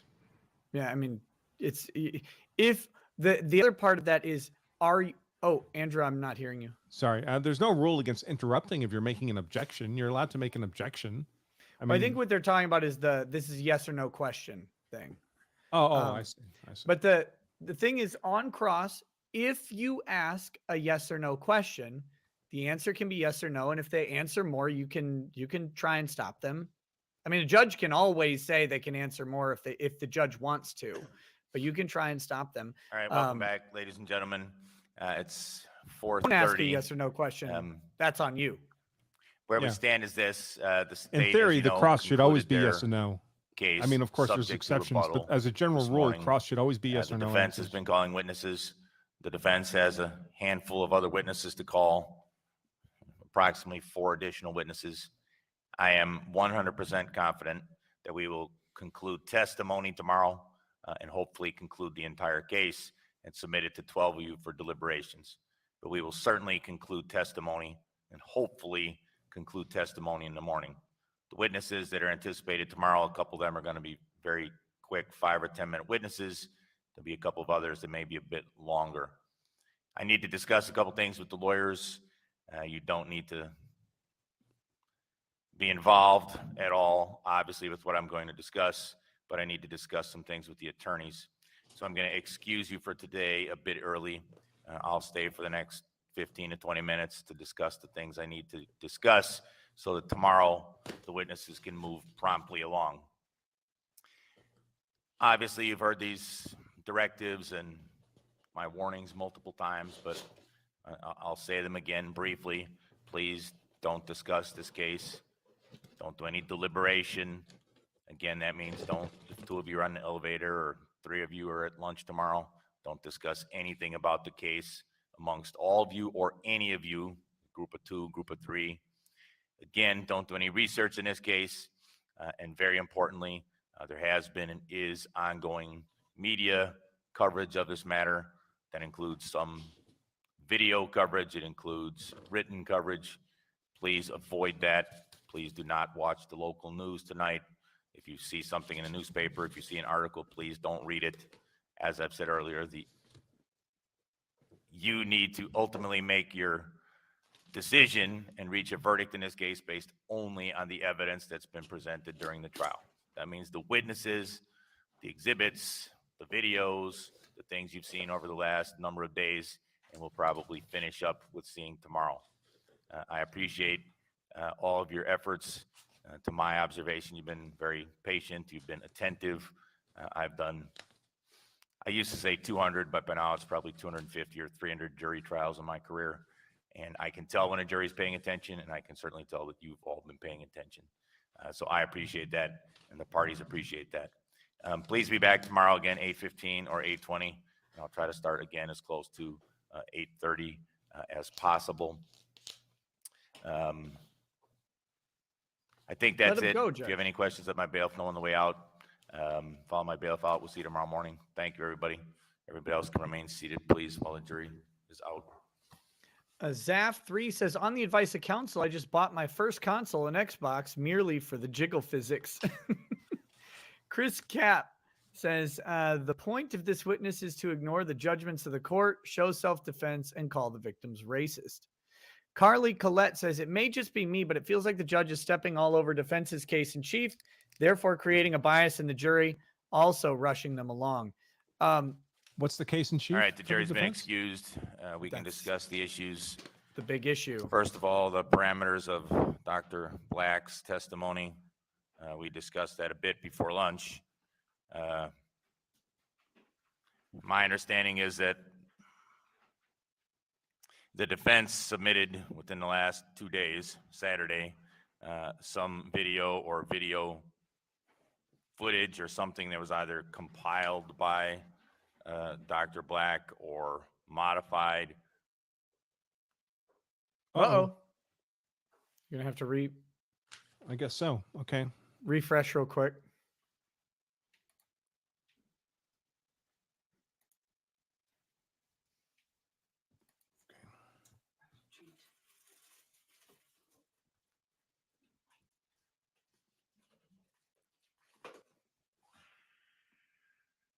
I got to get past the commercial. Nice.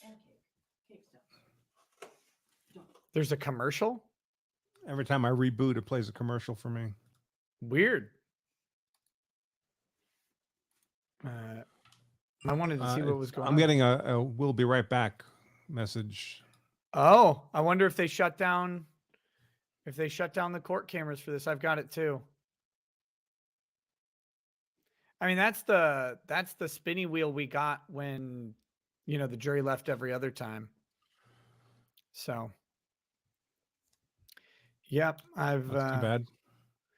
Yeah, that sucks, man. I wanted to see what those arguments were. So, it's might end up being over here. So I'm going to go through the remaining super chats and then see where that takes us.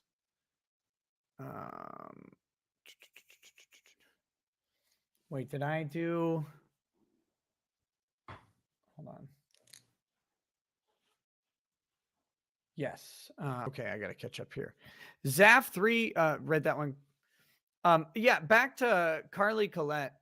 As far as the judge stepping all over the defense's case in chief, I mean, I'm not seeing him step over the defense's case in chief. I'm seeing the state raise valid objections that the judge is either sustaining or overruling. Is he rushing them along? I mean, judges have discretion to run their courtrooms, and the problem that we've got, one of the problems that we saw in some of these cases, like the Rittenhouse case, is the judge was so permissive in the questioning as to let them basically go wherever they wanted, all over the place. They didn't limit the scope of cross or redirect, and those lead to really long and drawn out trials. Now, Schrader seemed to want to err on the side of letting as much evidence in as possible. This judge has been more discerning with that. Says we're not going to follow these irrelevant lines of questions. We're not going to allow speculation. We're not going to allow narrative testimony. Ask your questions, do it the right way. It may be that you've seen some trials conducted improperly. I haven't seen anything improper from this judge in the way this trial's being run. But no, he's rightfully pointed out that defense is often engaged in questions that have, sketchy relevance at best, cumulative. They go on and on and on. They don't seem to be going anywhere. Witness after witness, adding very little value to anything that looks like a cohesive case in chief being presented by the defense. And he just doesn't want to waste the court's time or the jury's time. Correct. Morgan Babcock says, everything this man has said is pure speculation. I don't see how this guy has any relevance. Lee Nicholas says, so is the police department racist for not investigating the death of a white man hard enough? Isaac Bowles says he's going to run out of breath asking so many questions. Cameron Nelson says, does jury hear ASMR of as chewing from Chambers? So they might. Jackson Guy says, defense, if the White Claw exists, you must acquit. Judge, that is irrelevant. There's no evidence it does, and that doesn't even rhyme. Move on. C. Goody 564 says, still on law and crime cucks, apparently. No, I've not been. I used the long crime stream that was on YouTube for this until it got pulled down. And then since then, I've been using Fox 6 Milwaukee from the Fox 6 Milwaukee website, who shockingly has not complained about my use of their footage. And if anybody's looking for good Milwaukee news, by the way, Fox 6 Milwaukee has been all over a lot of these trials. They've been covering not just this trial, but also, I believe, Chandler Halderson. I believe they were also covering Rittenhouse and stuff like that, which didn't happen in Milwaukee, but kind of close. So they're all over the local events. But no, I'm not going to Long Crime's specific webpage to review their live streams. And I never have done that on any other case either. That would be inconsistent. AA says prosecutor has major big D energy, swagging, worth every dollar. Whale Ears says, this is why you hire A. Ivory Lamar, not B. Ivory. Instructor Mike says he is stating valid concerns regarding a homicide investigation. You can't have the appearance of confirmation bias cover all the bases. I agree stating some valid concerns, but I don't know that his concerns are justified. That's the problem. And now, no matter if they were or not, his credibility was demolished on the stand in front of the jury. If any juror is buying it after that, I would be surprised. But that's going to be one of the problems. Etsaru says, hello, 911. I would like to report a murder because this expert just got gutted on the stand. Mo Jorison says, I don't think I've ever seen a cross annihilation before, Ricky Bobby. Joe Usher says, bought him dinner first. Oh, he should have bought him dinner first. Okay. I was like, why would the prosecutor buy the witness? That's weird. Instructor Mike says he was testifying too much to what he would have done beyond scope. Slightly Classy says this witness is getting expounded. DCV Titan says, no, Bronca, defense would only know this happens if they were competent, which we have piling evidence to the contrary. Instructor Mike says, got his ass, and he, as a detective, should have known better. Get him prosecution. Yeah, I love that progression with Instructor Mike. He's pointing out good things. Wait, he's going too far. Oh, got him. Got him because he had to admit that he did not actually review everything in the case while criticizing police for allegedly not doing that. Cameron Nelson says, perfect example of how to get your defense client convicted coming to a law school near you. Frisk the Lomback says he did his job. Go up and spew a bunch of baseless criticisms and opinions that the media will cut out and hold as sacred truths. Remember, Caleb Greenlee says, how is counsel allowed to treat a witness as a hostile witness? It depends on the witness, but there's allegedly a rule in Wisconsin, although we did see an objection.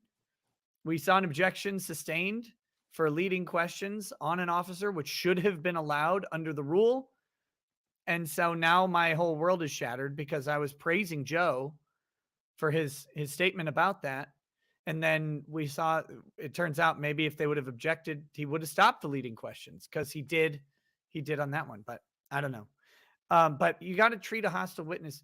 You just get to ask cross-exam questions for a hostile witness. That's all it means. You get to ask questions like it's cross-exam. And the way you do that is if they're particularly uncooperative and there's a reason that they're being uncooperative, that like they're being hostile to you. So then you get to direct the questioning. Michael Milano says, expert witness, does the suit coat cost extra? Instructor Mike says you can't rehab him. Defense, you didn't prepare him and not everything goes in a report. You failed to prep him prior. Of course, not everything goes in a report. Reports would be thousands of pages long if you were doing all the transcripting of every interview. There's no way. Objectivity says Edgecomb will testify. Wife hit him with the car. Clearman called him the N-word. Clearman approached him, telling him he was going to kill him and wielded a reach for the knife. He walks. Just because he testifies to that doesn't mean that the jury believes him. And I think they've got some real credibility problems. So we'll see. You've got the theory of the case nailed down. If they would just focus on this theory and not on policeman did bad job investigating, they would do better, in my opinion, if they stuck to the narrative. But they're doing all this other stuff, which, again, that guy, they just took 45 minutes of the jury's time and wasted it on a guy who turns out to be not credible because he was shown to be kind of either hypocritical or misrepresenting on the stand. One of those two things, take your pick. So now when they go to make arguments about the actual incident, when they go to talk about that, does the jury believe them or do they go, is this more of that BS from before? Same thing with all of the other witnesses that they've paraded out attacking the police officers investigating's credibility. And remember, most importantly, these police officers solved the homicide. They found the homicide perpetrator. He's raising the defense of self-defense. It's not the police officer's job to find the self-defense claim. They may find it, but the DA may choose not to charge it, but that's not their job. Their job, police officer's job, find guy who shot other guy. They did it. How can you call it a defective investigation when they did it? I don't know. That's a tough question. Amanda Jones says, R.E. Peter Nygaard, arrested last year on trafficking charges. See documentary on Discovery Plus called Unseemly. He raped and injected himself with abortion tissue because he thought it would help him live longer. Sounds charming. Objectivity, welcome to paralegal status. Tyrannus Cygnus says, allegedly, Theo sold some bad crack. Lawyer dude tried to get his money back, got punched in the face. So now he has no crack and his cash is gone. Allegedly to who? Like where is he trying to get his money back while being in a car while the guy's on a bike? The story doesn't add up to me. Jordan Wolf says, witness Waldo reminded me of science teacher back in the day, slow and incompetent. Jackson Rice says, do you think there's actually someone on the jury that looks like they're buying defense, or is this just for the media interview after they lose? I have no idea. Debbie O says the court is still live. Not on my feed. Not on my feed either. I'll refresh again and try it. Nope. There's not even a live link anymore. No. Yeah, it's gone. I guess I could check Law and Crime and see if they have. Let's see. Whoops. Live trials. This one. Let's see where it's going. Oh. It's here on Law and Crime. Oh. But you have to get through their firewall? Well, I mean, it's not through a paywall or anything. It's just here. Can you hear it? I can't hear it. So I just go to Law and Crime website. Watch now. Road Rage Trial. Oh no, then it tells me where to watch. It wants me to go to a cable service. Here, if you have a link, I'll pop it up. Yeah, I'm sending it to you on Twitter.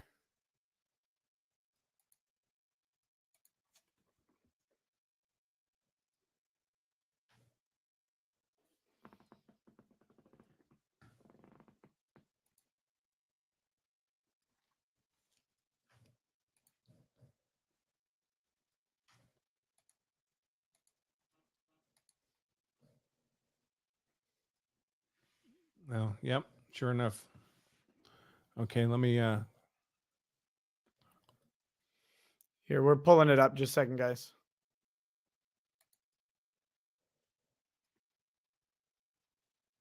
So as the court knows, there's a variety of factors the court can look at. So the language. They're arguing over the prior convictions of Theodore Edgecomb right now. Prior convictions. So can they be brought in? For prior, Which ones? I looked at the case law, Judge. I don't know if prior we're referring to prior to the time he testifies, but I think that Chad is on WISN. but in this case, he has something unique in that he's pled to offenses that he was charged that are of the same date and same transaction. All right, well, let me jump in. I'm taking he it under probably advisement. pled to like the battery. Both sides are to provide me with some legal research, case law, or authority in this matter. I'm confident this is not the first time in the history of American jurisprudence that this has occurred. Find me a case from Wisconsin, find me a federal case, or find me persuasive authority, and I will weigh that along with the fairness and the equity related to the pleas. Obviously, the CCW counts as one conviction. Clearly, at a minimum, when the defendant testifies, he will have to answer at least one. The question will be whether it's We'll one just finish it or out on three, here. or I guess arguably two. But I think really it boils down to one or three. So both sides, please do some research. I'm on the Provide me with WISN case page in and I'm having Wisconsin trouble if there actually is pulling one. up the video. So Certainly we'll just not finish it aware of here. a Wisconsin case, but the federal system has a very similar process and similar rule. Find me a federal case from the Eastern District or find me some persuasive authority. It's almost 5 o'clock. We're going to break for there. I want all the defense witnesses ready to go at 8:30. That means Dr. Black, the police officer or officers, the ME, and obviously the defendant will be present. We're taking a break. I want everybody back at 8:15. We'll start as close to 8:30 as possible tomorrow. I've got the Off live record, trial we're page. I'm saying the adjourned. video Thank won't you. load for me when I click it. My internet's been messy all day. And it didn't matter because he was going to, this dude wraps up at 4:50 basically every time. Yep. So There we go. So what happened there at the end, they're arguing over what they can actually admit in regards to his prior convictions. They don't let you talk about all of the convictions that a person has because generally it's very prejudicial. However, in this case, particularly, it's relevant because they have to talk about why this guy ran. They have to talk about the fact that he couldn't have a gun. He's out on bail waiting for a hearing.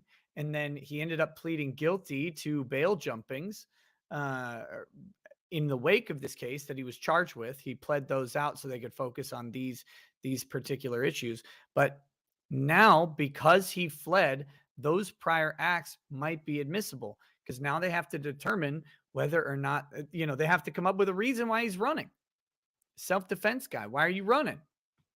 Some people run when those prior acts would bring in complications for the existing case, or when the existing case would bring in complications for the prior cases.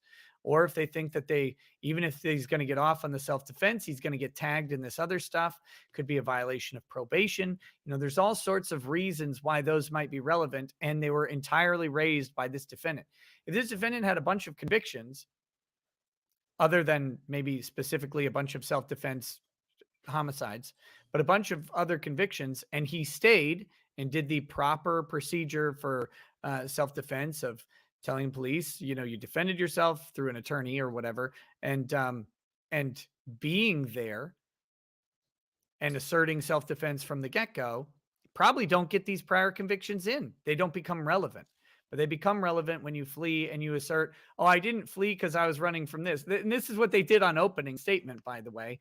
The defense said, oh, he didn't flee because he was running from this thing. He fled because of his concerns about this other case or whatever. Or not in opening statements. I think they did it in pre-trial. They were trying to get this stuff, the consciousness of guilt evidence excluded on that rationale. Did not work. So it'll be interesting.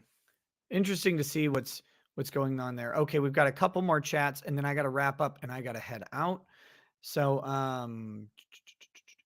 Jennifer Genter said, yeah, I read that one. I don't even know what a WISN is. The chat is screaming. The case is on. Yes, chat. Unfortunately, I cannot constantly monitor the chat. I try to as much as possible, but I do appreciate people letting us know, or attempting to let us know where it was. Maybe we'll check the WISN feed tomorrow, or I'll have both of them going just in case one cuts out. Now that I know there's another place that's actually streaming it, I'll have a backup ready just in case one goes down. With that, I don't have my Odyssey feed up. Let me see if there are any chats over there. Sorry, guys. I told you I'm okay. Where's my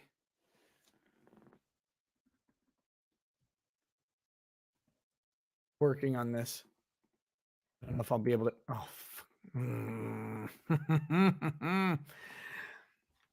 Do you guys, by the way, hate this new thing that websites do where they don't just let you log in, but they send a freaking link to your email? I hate it. I hate it. I hate it. I hate it. I do not want a link to my email. I want my password. That's all I want. Are you running into that at all, Andrew? Well, it gets pretty frustrating on my end because we have all these, either they send you an email or they send a text to your phone, and of course we're running, like you, a little business here. And sometimes the verification codes go to my phone, sometimes to my wife's phone, sometimes to somebody else's phone. And you don't know where it went, and you can't proceed until you have the damn code, and you don't know where the code is. Yep. Long story short, yep. I'm trying to get my email open. I've never opened email on this computer. And it's going exceptionally slow. So we might just wrap it up. I'll try and grab those Odyssey chats tonight. I do apologize to my Odyssey peoples.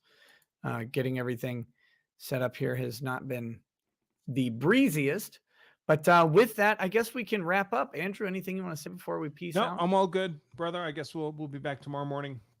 I'll see you then. I'll plan on joining you. And until then, have a good night. Best to everyone. Stay safe. Don't forget, folks, if you do nothing else tonight, you owe it to yourself to get hard. Hardcover version of Law of Self-Defense at lawofselfdefense.com/gethard. All right, man. Thanks. I always appreciate having you on. Sure And thing. We'll see you soon. Talk tomorrow. All right, guys. And with that, I'm going to play the outro, guys. I will see you tonight, probably. I'm not making promises. My plan is to do a live stream, but things have been a little chaotic, and I still got to drive home, and it's going to be a mess when I get back. So we'll see what happens. And hopefully we get a stream tonight, though. I'd like to talk to you then, guys. Have a good night. Peace. Peace.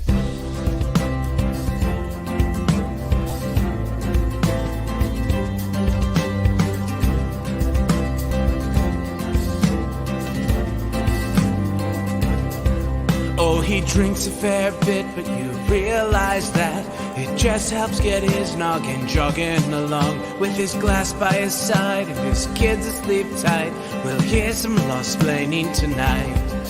With his microphone muted, we'll laugh at this boomer until he explains it's all part of the plan. Watch his face become redder as he becomes meta, raging at idiots from Twitterland.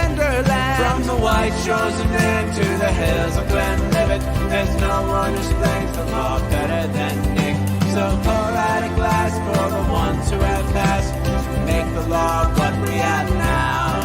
Oh, his lady is fair, and she handles herself with the grace of one who has borne many children. As the wife of a lawman, she makes sure that he has the time and the place to provide for them there. So pour out an ardbeg, a bow, more of that brook. The spirits flow as the ones who get unemployed. So pour out a glass for the tea post on Twitter as we hear law-splaining tonight. From the white shores of Nairn to the hills of Glenlivet, there's no one who explains the law better than Nick. So pour out a glass for the ones who have passed to make the law what we have now. Oh, the guests are all plentiful, from Doug T to Drexel. They bring their perspective and spice to the mix. But the reason we're here and the one that we cheer is the one who is showcasing us his career.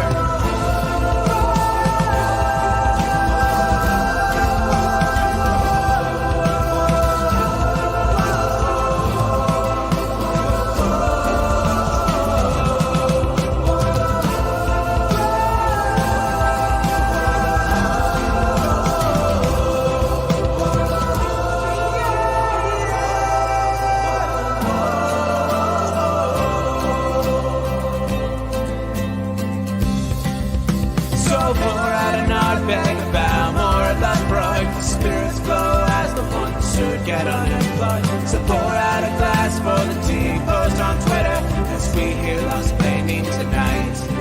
From the white shores of Nairn to the hills of Glenlivet, there's no one who explains the law better than Nick.